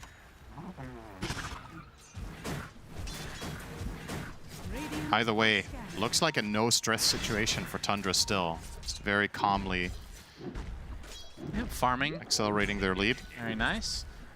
Duracho is only 1,000 from finishing the AC, which will make the pushes that much more deadly. There's the smoke. Tundra, well, yeah, they will smoke this without their Alchemist, though. To kill crit for the 8th time.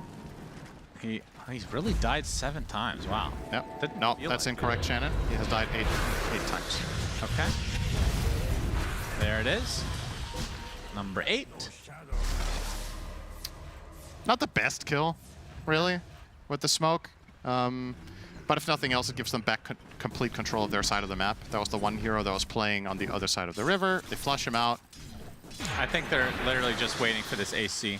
They have the BKB on BZM now. Ooh, a damage rune as well. That's going to be... Okay, so Amplify Damage Rune, AC. Yeah. It feels like a good time. Yeah, maybe you just brute force top now. I mean, why not? You probably want to put the Aegis to use in the next minute and a half before it expires, and there's nothing else you can really claim. No Tormentor. So, like a pretty good idea. 33 will see Malrine. He actually has cooldown on Blink on Malrine. Oh! He's clipped. He's clipped. He's clipped. Oh, he gets tossed back, though. Atos, very nice Atos on AA. on him. Soxa comes to play. AA Blast incoming. Goodbye, Tiny. And Forgot that gives you were in the game. vessel charges to Soxa. He is going to get taken out. So 2 kills just like that for Tundra. Dyrachyo in a very precarious spot. We talked about this, Cinder, but the Nathal projection with... Okay, they get the lasso, though, to stop the TP. Thought he was going to live, but this death, we'll see what they can do with it for Tundra. Maybe Dyrachyo thought he had 33. Yep, that's the buff. He's ready to go. Epicenter into the burrow. Amar coming to play as well, though. 33. Somehow Skeeter is so squishy. I guess it's the dazzle. As Crit will be able to get back to the high ground. So using that Dyrachyo death as a buff for themselves. 33. And he's going to have to TP out here. And it'll be a full retreat for Tundra as the Aegis expires in 20 seconds. And Gleipnir not too far away for Whitemont. Okay, I'll say this, Shannon, okay? Alk needs to not make too many of those mistakes. I will call it a mistake. He traded 1 for 1, but he's worth so much gold. Yeah. Hey, Alk is the classic timing hero in mid-game where if you have a couple of bad slip-ups and lose your life, it's really the ultimate rubber band. So as much as Dyrachyo's super aggressive playstyle pays off a lot, I think this is the hero that he plays where it's the most punishing when you mess up. And I understand why he felt confident here. You know, they just found the kill up top on the Tiny. He's probably like, all right, they can't stop me. I have Dazzle behind me. But it was a 4v2. And a couple more situations like that could bring Falcons back in the game. But yeah, another AA Blast will ensure the kill. And that is death number 3 for him. Right on. The thing is, Dyrachyo knows how to play one-way, Cinder, so... I don't damn, does he know it? Yeah, he does. And he's obviously really good, but we'll see if the Alk works out this game. It's working out so far. Skeeter working on the BKB. There goes Silver Edge next on Dyrachyo. Break the Bristle, break the DK. Solid pickup. Save the cheerleader. Could have. I'm wondering if there's an argument here that Soxa could go for the Silver Edge and you could get something else.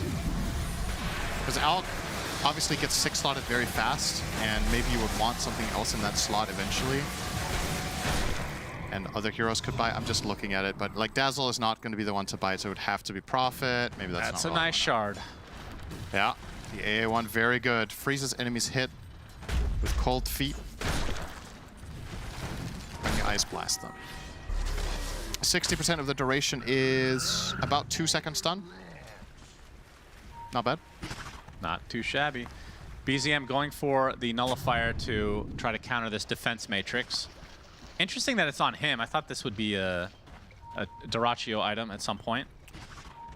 Yeah, there might have been a way to assign these items a little bit better, because I kind of agree. I would like to have the Nullifier on the Alk and then the Silver on Prophet probably overall, but like either way, the upside to doing it this way is that you get the items faster. The Prophet Silver Edge would be multiple minutes later than the Alks will, so that in itself might just be worthwhile. Malrine and company teaming up against Soxa, but reinforcements have arrived. Dyrachyo and company, they find Skeeter and blow him up. Malrine, TP canceled easily and swiftly taken out by Dyrachyo, as now Amar on the run. Spirit Vessel applied. Lasso, though, they're going to try to turn this around onto the Sand King. He's and 33 is fine. And that's a forced BKB. Amar will be okay. Can't say the same for Crit, though. Gets to the high ground, but the burrow into the right clicks will suffice. 3 for 1. And remember, this Nature's Prophet is a support. These tanky heroes do not look tanky at all on the Radiant. Despite having defense matrix, they get comboed by this minus armor plus AA strat, and they just get eaten alive. They die so quickly. Look at the damage of Dazzle again. This hero is insane. It's actually just crazy. I can't believe it's ever getting through. So I don't get it. It's one thing for Tundra to give, or excuse me, for Falcons to give this hero away, right? The trade in the first phase was Tinker for Profit. So it was a second phase Dazzle pick. And they haven't countered it at all, I think. They gave him a free laning phase matchup against the Tiny. They have no real backline jump except Batrider, who's a support. So I don't know. Like, I'm just a little bit confused by what solution they saw here to the Dazzle. It's easy to say in hindsight when you're getting old, right? But Dyrachyo, no self-stun this time. He's going to get lassoed into their base, though. The A blast just clips Malrine right now. BKB forced out from Dyrachyo. Skeeter trying to do something, but he just doesn't have the damage, really, to go get through these tanky heroes. Dyrachyo getting slowed to a crawl. Early Grave comes out. And Amar continuing to get those goose stacks. Dyrachyo self-stun incoming. There it is. And Amar pops the BKB. He wants to finish the job. He wants to take out the Dyrachyo. He'll get it successfully. Whitemon looks to be next on the list. That is the second death now. They will trade out Malrine, though, as Soxa attempting to TP out, but he'll be lasered to death. 33 with a late burrow strike, trying to get off the epicenter. He does, but I think he's just going to die here, but the Grave comes out to save him. Crit and Amar just barely get away. 33 will exit the premises. So a very good fight for Falcons overall, all things considered. Yeah, absolutely. They were 19k down. This is about as good as it's going to get. You killed the Alk again. That gave you a lot of gold. This is 3,500 gold swing, just this fight alone. And despite getting out-damaged by 5,000, you were still the ones to get the kills because your tanky heroes were distributing the damage among each other.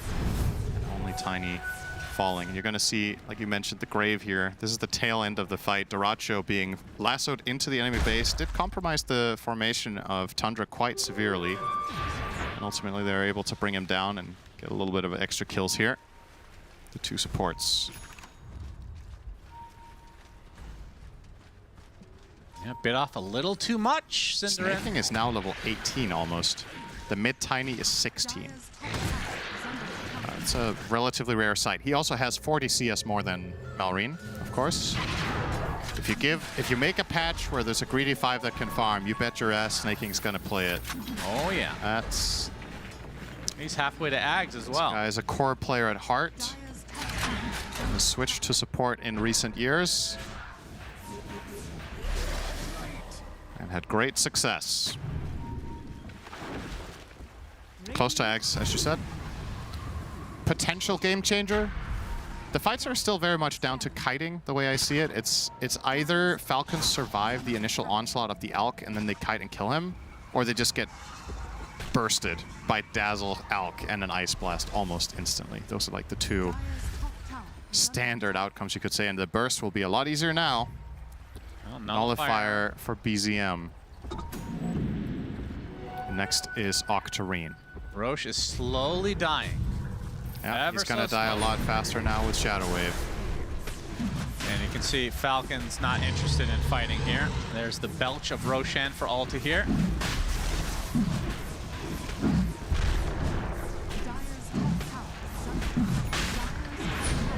So the goodies will go the way of Tundra. That's the Roche banner in the Aegis. Yep. Aegis on Dyrachyo this time. Is it high ground or not? Is the question. Silver Edge in hand, on the hunt. Whitemon. Okay, Gleipnir into AA Blast. Soxa is here, gets off his ult, and that is enough. Nice pickoff there for Tundra. Yeah, this is a great play call from Whitemon to just be camping the side lane, waiting for Tinker to show up. This is how this That's how Tinker games usually go. Like, there's going to be moments of opportunity. It's a matter of whether you have the right read on map movements and can be there. It's extremely impactful to kill this hero, so it frees up the map a lot more. He's constantly pushing your waves in and being annoying. You buy yourself 50 seconds. That probably means that all of your waves will get to the other side of the river, and then you can try to maintain that grip on the map and not let Tinker get out again. That is what Tundra are going to try to do. Amar going to show himself onto 33 with a dust as well. Very aggressive. Never, ever is good. The lasso, Dyrachyo, life number 1 already over. Wow. That was quick Aegis. And they're going to try to exit now. Skeeter inside the trees will eventually get out. Gleipnir applied as well as Dyrachyo wants to focus on Crit. He gets in the high ground. AA Blast coming. I'm not even sure if that hit Skeeter or not. Crit will eventually get chased down by Dyrachyo, but he only lost 1 so far for Falcons, and Amar BKB TPs. So Aegis already gone. Honestly, again, Falcons, I feel like we'll be happy with this. No Batrider for 30, though. This tier 2 tower will be sacked, and I believe that's the last outer tower for Falcons.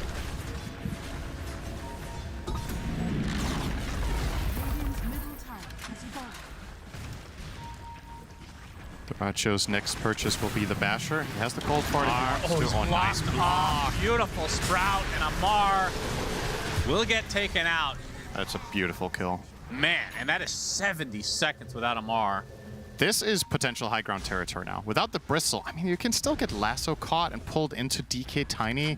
You're not actually fully safe on Alk to go here, but if you can trust in a Grave, you will be able to get Grave off into BKB, Alk, and ult, and hopefully survive as well with the Gale Guard. Oh, even get the jump on deep. Tiny. Malrine is going to get hacked. Oh, nice He's nullify. dead. AA Blast to finish the job. BZM and company getting another huge kill and another hero without buyback. So now you're getting at least 1 lane. Oh, yeah. They're going to try to force out the buyback, so we can see, of course, that is not to come. You're probably getting 2, actually. You have Prophet support with 2 Treants here. Oh, yeah. Yep, that's a support hero pushing, by the way. Each of these Treants hits for about the same as a Nether Blast. Thanks, Ice Frog. Very great suggestion. Pugna, we miss you dearly, but Prophet is now the pushing support. That's right. That is 2 lanes, just like they could have almost megaed in 30 seconds. Pretty insane. That is interesting. That'll be a little bit of extra damage onto the bot tower here from Saksa. 30k lead for Tundra. This ballooned super fast. Yep. And it's time for the killing blow. I feel like the DK, I know that he doesn't play, how do I put this? It's not like when you're playing a hero like this, sometimes it's more about the initiation than it is about the damage, but haven't really seen much. It's just been a blink stun this game. Of course, they forego the damage aspect, the combo that we were talking about, because you're trying to mitigate the healing from Tundra. But now, you know, in hindsight, are you playing more to try to stop them versus doing your own thing? You know what I mean? Mm-hmm. I mean, ultimately, this is the kind of replay where you can go back and just watch Tundra outplaying them for 10 minutes straight. And then it doesn't even matter what hero DK would have been, I think. Like, the extent to which Tundra dominated the map was way more about good plays from Tundra.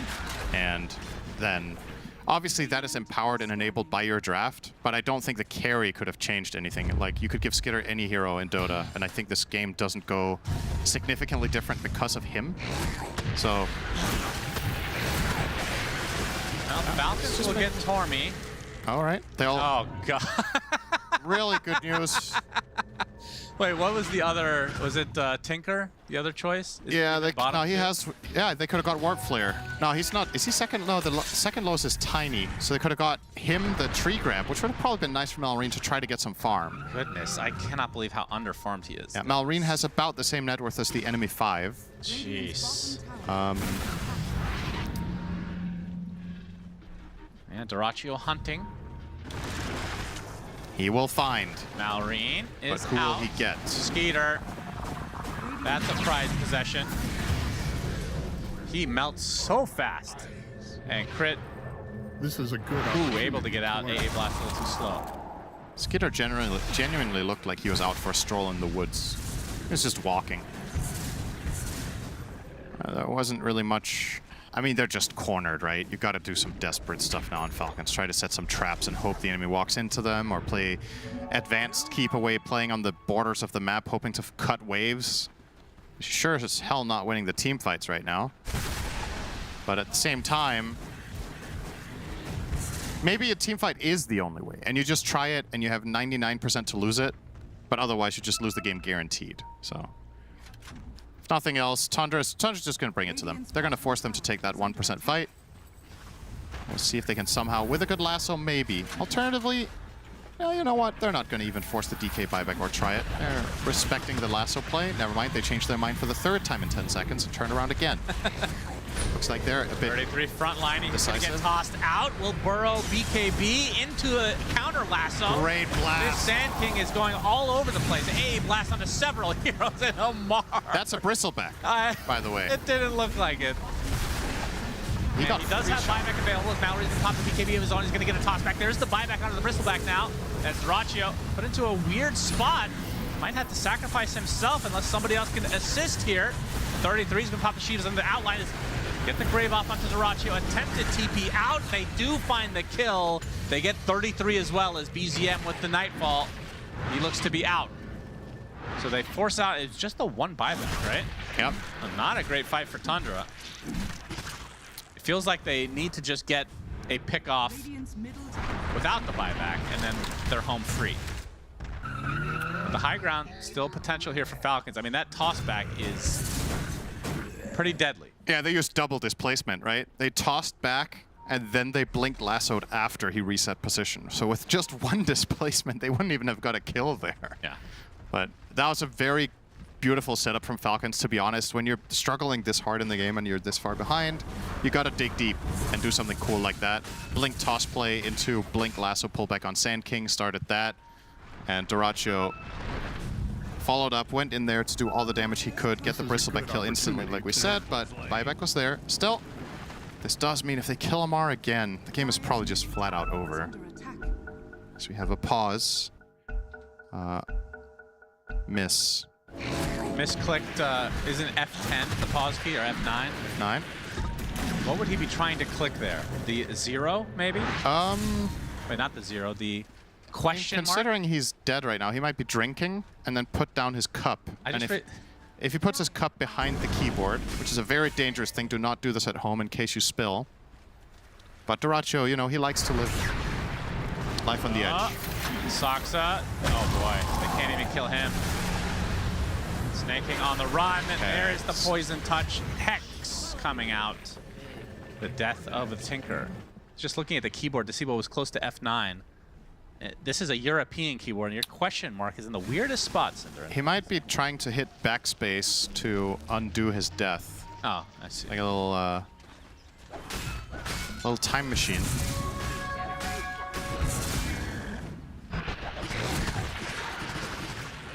Maybe he rebound pause. Maybe it's next to his push to talk button. Or he just face palmed on his keyboard. Full on slammed his forehead down into the keyboard. Hey, it's happened to the best of us. And he did it 60 seconds after he died. He just needed some time to process it first. Was that a mistake? I mean, what is really going on inside Zeraccio's mind? He probably, after he dies, he needs some time to figure out whether it was a good Zeraccio death or a bad. Important to reflect is we're going to see the burrow into a blast. It will miss, but not hit, but Nahu projection. 60 seconds of no crit. This thing is hilarious, man. I know everybody is hating on it in terms of it being too strong, which it is. Ability is masterfully created, though. The Nother projection? Conceptually, I hope they do not change it, because Dazzle has been struggling with an identity crisis in there. They have renamed and redesigned all of his spells, essentially, especially his ult, over and over and over. Yeah. This is the best one they've had. I know it's too strong right now. Hey, you know what's crazy about that? They had it right all along 10 years ago when we had Weave. No. It was creme de la creme of Dota 2 spells. Weave, Shannon, always loved that spell. Flying vision, you get control of the area, you prepare your team for a fight. You're like priming, it's like, you know, you're investing into the future of the, you like have to envision if the fight breaks out in 10 seconds or 15. Ah, glorious spell design. Absolutely loved that, so they removed it.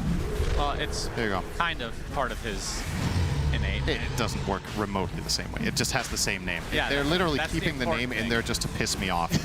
They could have renamed it then. Hey, if that's the case, Val, if you're listening and you did that just to piss Synderen off, kudos. Yeah. Thank you. Really appreciate it. Yeah, that's great. As Aegis and Goodies go the way of Tundra. Goodies. As they have gotten back to that 30K net worth lead. And it really does feel like this is an inevitable conclusion to a game one, but they do have the toss back into Lasso, into Fountain, Synderen. There's no Magnus, so it's not going to be as easy. Do they have 4 staffs? How many do they have? They have 1, 2 with the Hurricane Pike. You can get somebody in Fountain. Then what? Then you hope they don't have buyback, because you can't do it twice. Then Soxa on the position for Nature's Prophet kills your building. Soxa is almost 25. Is he actually? Oh my god. I mean, honestly, if you want the ultimate failsafe for Tundra right now, you just get Prophet to 25, right? Yeah. Soxa is also, by the way, 3rd in net worth in the game. The top 4 belong to Tundra. They have for a very long time. Thank God for that Maelstrom. Yeah, that's right. That's what got him there. He can just keep farming the entire map as his team controls wherever they want. You know, I've noticed something with Soxa in so far this tournament. Snaking. Regardless of the hero he's playing, he's been dying a lot early game. Like more than I ever remember. That's true, actually. He's playing more like a position 5 in some ways, which is...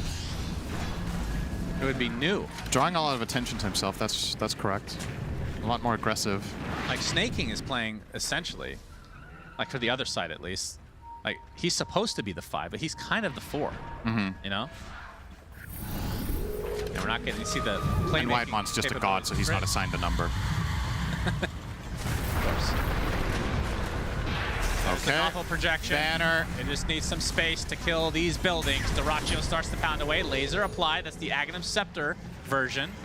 So the Shrink Ray, as the range racks is taken with ease. No.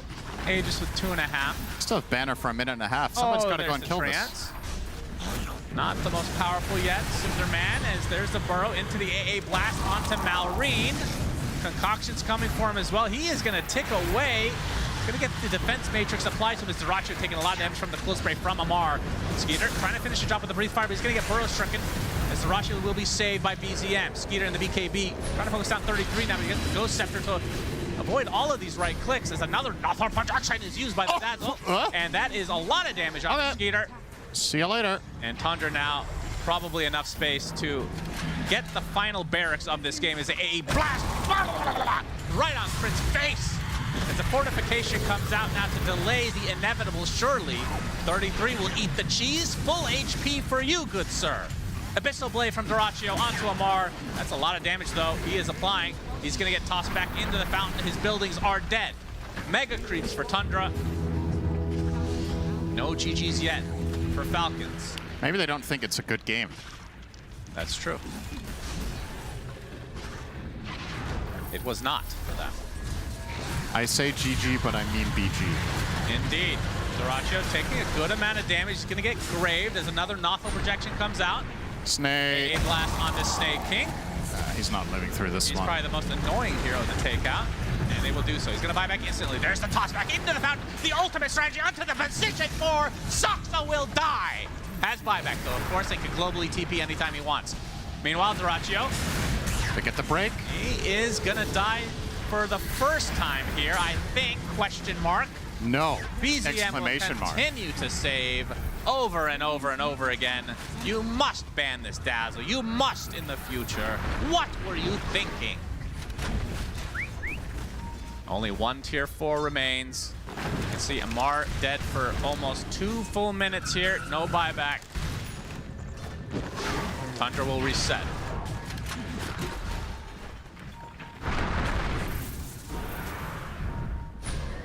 I was gonna say, they could definitely try to fake back here to get the last initiation onto BZM, but they just don't have the farm. He's gonna grave himself. Absolutely. They get crit, no buyback for him. It's so crazy. They lasso BZM, and he just has shards. He can just ult.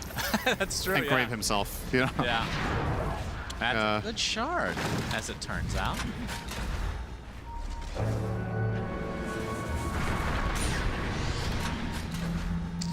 Tundra's still sticking around. Soxa has that buyback if he wants. Duraccio will blink in. And the BKB. Abyssal. And the Abyssal. Focusing on Tony here. AA Blast is only going to hit the Dragon Knight. Malrine, though, going to go for the tossback on the Snake King, trying to punish his support for his transgressions during this game. 3 dead for Falcons. Finally, GG's come out. Tundra will take game number 1. Wow.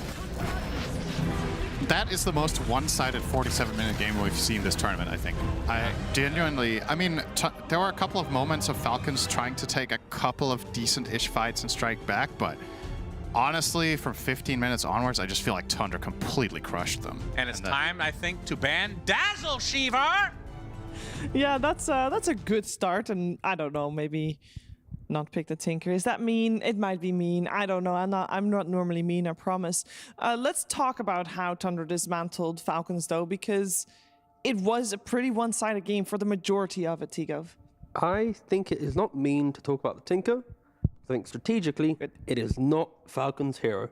When they are greedy, it is because supports win their lanes, break open the game with Malrine, they make moves, but they're just present. Even though they're farming, they're present. Tinker, unfortunately, is a hero that retreats back into the jungle. And then when we compare Tundra, they have Saxor on the Nature's Prophet. He's breaking down towers. We have Whitemon popping off with a 24 overall last pick in the draft, Ancient Apparition, connecting with Sand King or Alchemist or Dazzle to find kills. So one side, you have aggression, strong laning. On the other side, strong laning, zero only farm. That contradiction is why Tundra is going to win this game. How many times did we see Tinker take over the game in terms of the farm? When Malady played it, he was second on the net worth. I know that Snake King loves to farm a lot, but also, is there enough farm on the map? Because all 3 cores are kind of farm heavy. Malrine, I would say not as much, but he's also the one that got completely shut down in this matchup in the mid lane, which was a bit of a difficult one for him to start with. And overall, Tundra, the game did look like it was over for quite some time. I think Sinner had a good point about being over at 15 minutes, but it took them good 25-30 minutes to close it out completely. They felt like they have enough advantage, and also in terms of scaling, they were about building the items to scale, especially the Nature's Prophet, who's like, just in case, I will be building into damage. Shouldn't they ever be worried that Falcons lineup would come online, or was it just not that type of draft for Falcons? Tundra's playstyle prevented it, right? Like, even though they were being aggressive, they were choking out the map, forcing the overlap of farm that Lacoste is mentioning, which prevents a team from ever truly scaling, because you're only farming what you're given. And like you can see on the highlights now, look at the net worth. Like, this is not a team that's going to have a big moment. Sure, Falcons had some fights that looked good, but that was more from Tundra's overextension, rather than Falcons concocting this perfect smoke gank into a pick-off that turned into an objective. It was always an overextension from Tundra that gave like false hope to Falcons. Yeah, we have been praising Falcons on their, you know, tanky tri-core lineups that they have had success with. Don't get me wrong. It's just this one fell a bit flat, Lacoste. It did, because they fell apart so quickly.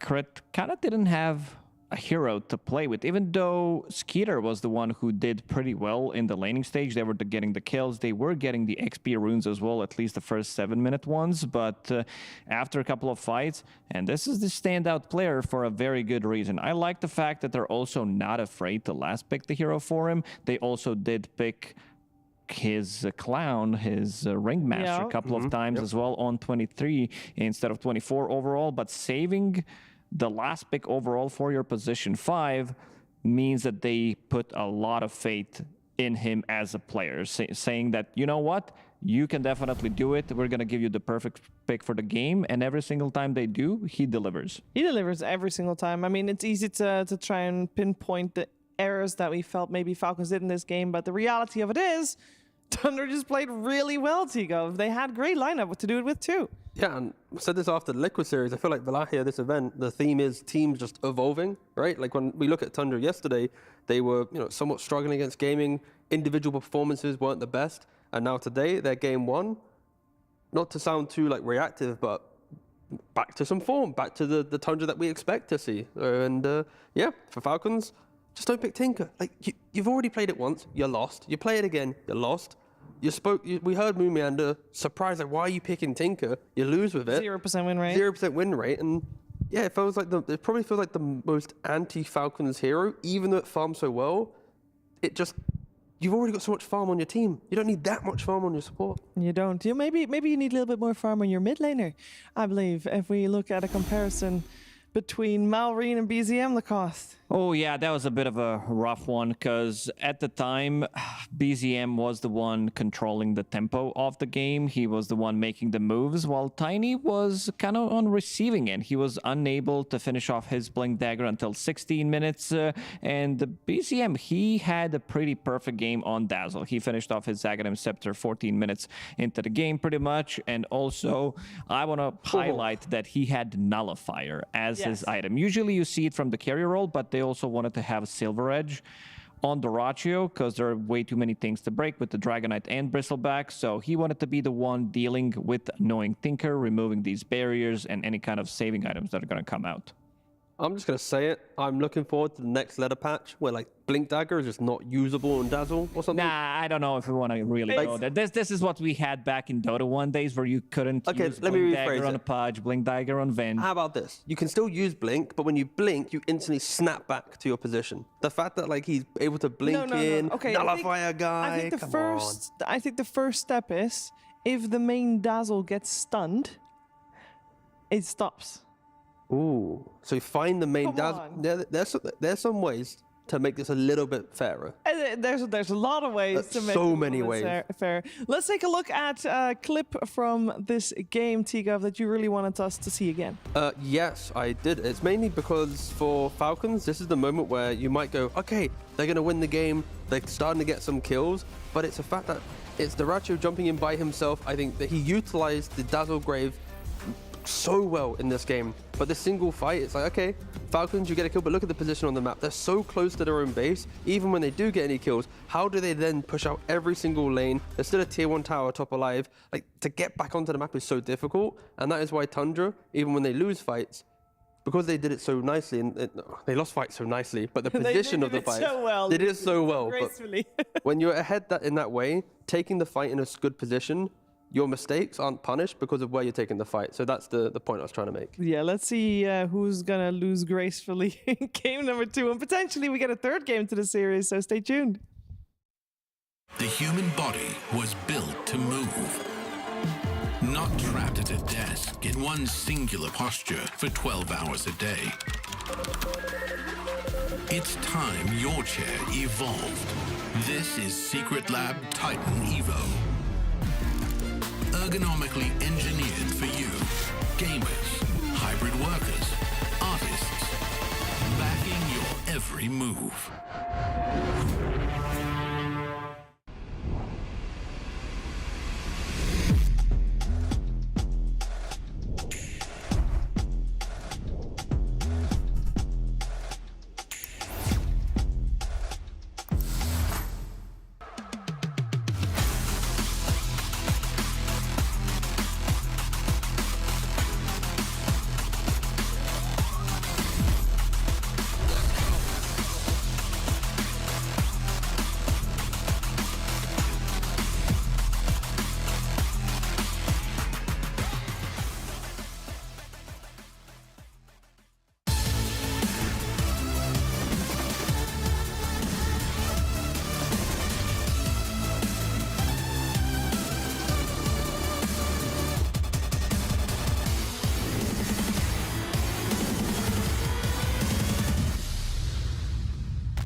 Eu m-am pornit după oi, du-ru-du-ru-du-ru-du.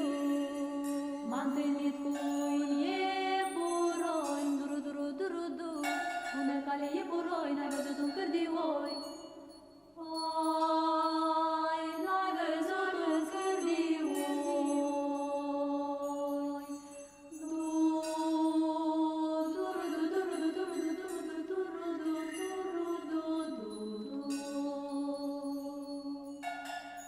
Văzut nu le-am văzut,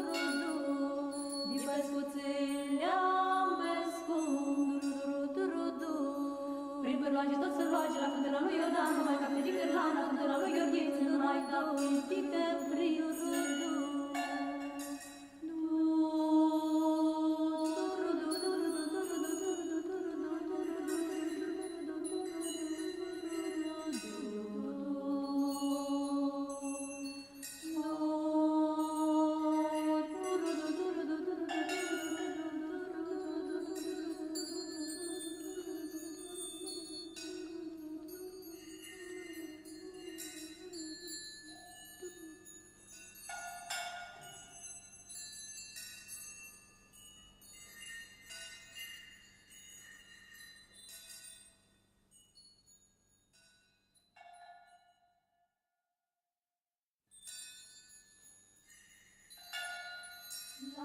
Laoi, măi Ioane, nu la fete sub obloane.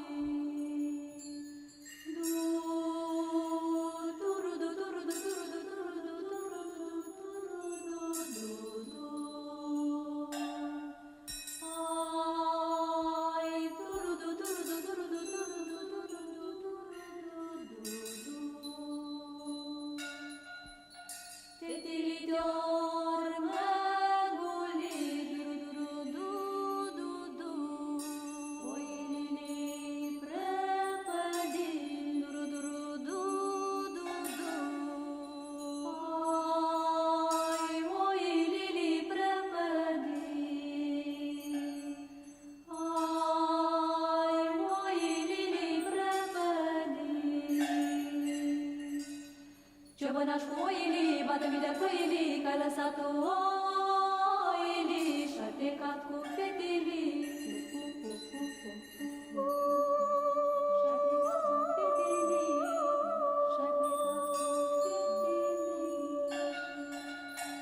Eu m-am pornit după oi.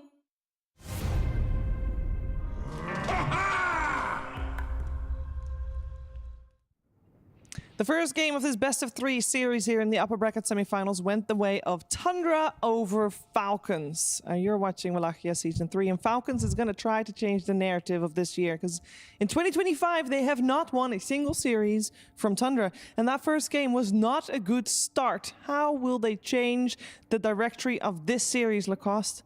They need to be able to punch back stronger in the lanes, even though the bottom lane, the safe lane, did relatively good. It's just that it was a bit too greedy. I want to see snaking on something that's not going to take as much farm priority. Whether he's playing Jakiro, whether he's playing Crystal Maiden, maybe even some casual silencer, something along those lines. And also, maybe a bit of a mistake from the mid lane, because we did mention that after seeing this Dazzle relatively early on in the draft, that they were picking a hero, or maybe thinking about picking the hero that's going to be ranged from the mid lane. And they ended up going with Tiny, which was not a pick. I think if they go into the same situation, they would definitely pick something differently, because he didn't get to play the game. He got relatively late Blink Dagger, which is something that Tiny from the mid lane definitely doesn't want to have. The complications for Falcons now is they're taking the Tinker away because they didn't want to use all the bans on it. Then they let through the Dazzle in the pool. So we're already talking about two heroes that weren't banned. Now you have to change up your bans. It can get a little bit difficult for Falcons after this post-game to decide truly what they value as the kind of the strongest heroes for Tundra. And there's one also big difference that Falcons had in this game one versus the other games they played. They were Radiant. Yeah. I mean, they also lost a bunch of games on Dire, to be fair, but we can also look at some of the heroes that they've been up to. The only overlapping hero is Bristleback, which they just did beat. So that's also a pretty big statement, considering that almost every single team in the last 3 or 4 series did first ban Bristleback. So showing the strength of the team, beating his best hero, I would say right now. I know that he has a pretty massive hero pool, but his Bristleback looked unstoppable in every single game that he played. Yeah, if the pick order is different and Falcons get their ability to pick Mars, I think that's maybe an option to go down. Tundra did first phase ban it in the last game, but when I'm looking at Falcons' performance, that's the way in which I think they can maybe break a bit of that Tundra aggression. What are you smiling about, Lacoste? No, I'm looking at the T-Governor's tablet because Dota buff is not loading right now, but he banged out the VOD so we can see. Yeah. Rewatching the game? Yeah. We'll rewatch first couple of minutes to see what happened. I can turn up the volume. Maybe something was different. Yeah, maybe it was. Well, you can also ask me. I know everything about the draft from previous game. That is true. You have a good memory, Shiver. No, I read it all You also down. have your pen. Yeah. You lost your Find my pen, but T got found. No, we are victim to internet connection. It's all good. We got a previous game. Tundra was second pick with Falcons first pick, so they wanted to first pick the Tinker. And we also, every time we talk about Tundra, we always talk about Daracho. And Tundra did actually take Dire in this game. They had choice. They stole the Dire. I mean, I think I would do too if it makes the enemy so uncomfortable. But it also is the fact that against Tundra, you need to ban certain heroes for Daracho. Yeah. But Lifestealer always is in the first phase ban. So unless Falcons comes up with a solution to that, which I don't think they will, they should just ban it out again. But that means you have to ban out so many. You have to, it's a conundrum. It's such a conundrum. Again, Falcons, when they were first pick, it was Darkseer, Lifestealer, Abaddon. They are 3 heroes, which then enabled Tinker and Dazzle to get through the pool. The argument you could maybe have is, do you really want to ban Lifestealer when you're first pick? You can just give them the Lifestealer, and then you have multiple heroes. You know it's coming. You get to ban the Tinker instead. That could be maybe a better option. Yeah, and it is Falcons that will choose first pick. So we have the same situation as we did previous, and that means basically Falcons is in the same situation where they have to pick up one of the poisons. Also, I'm happy Scooter's still wearing the beanie. You know, like you got to channel your inner miracle. Yeah, but like you don't wear the beanie, you lose. You put it on, you win 4 games. You lose a game if you take it off. You know, that's. I'm not sure what's the hat meta here, to be honest. No. I mean, Dota is about hats. Maybe not as much as Counter-Strike, but you know, we got a good economy. Yeah. I mean, you can also use your hair as a hat. I'm so impressed by this. Not at this age, Shiver. Not for you guys. Nah, not for us. No, but Whitemon's a young guy. He can easily do it. He is 24. There was a post on Reddit about his hairstyle. This is like some anime stuff. I usually don't watch that, but definitely looks like a character from anime. I also don't know how he's able to see. But it's all that working hair. out. I think none of that matters as long as he just keeps winning. And he's been doing exactly that. And even in the games where they lose, Whitemon never looks bad. No, yeah, easily one of the best position 5s in the world. I don't think anyone can really argue that.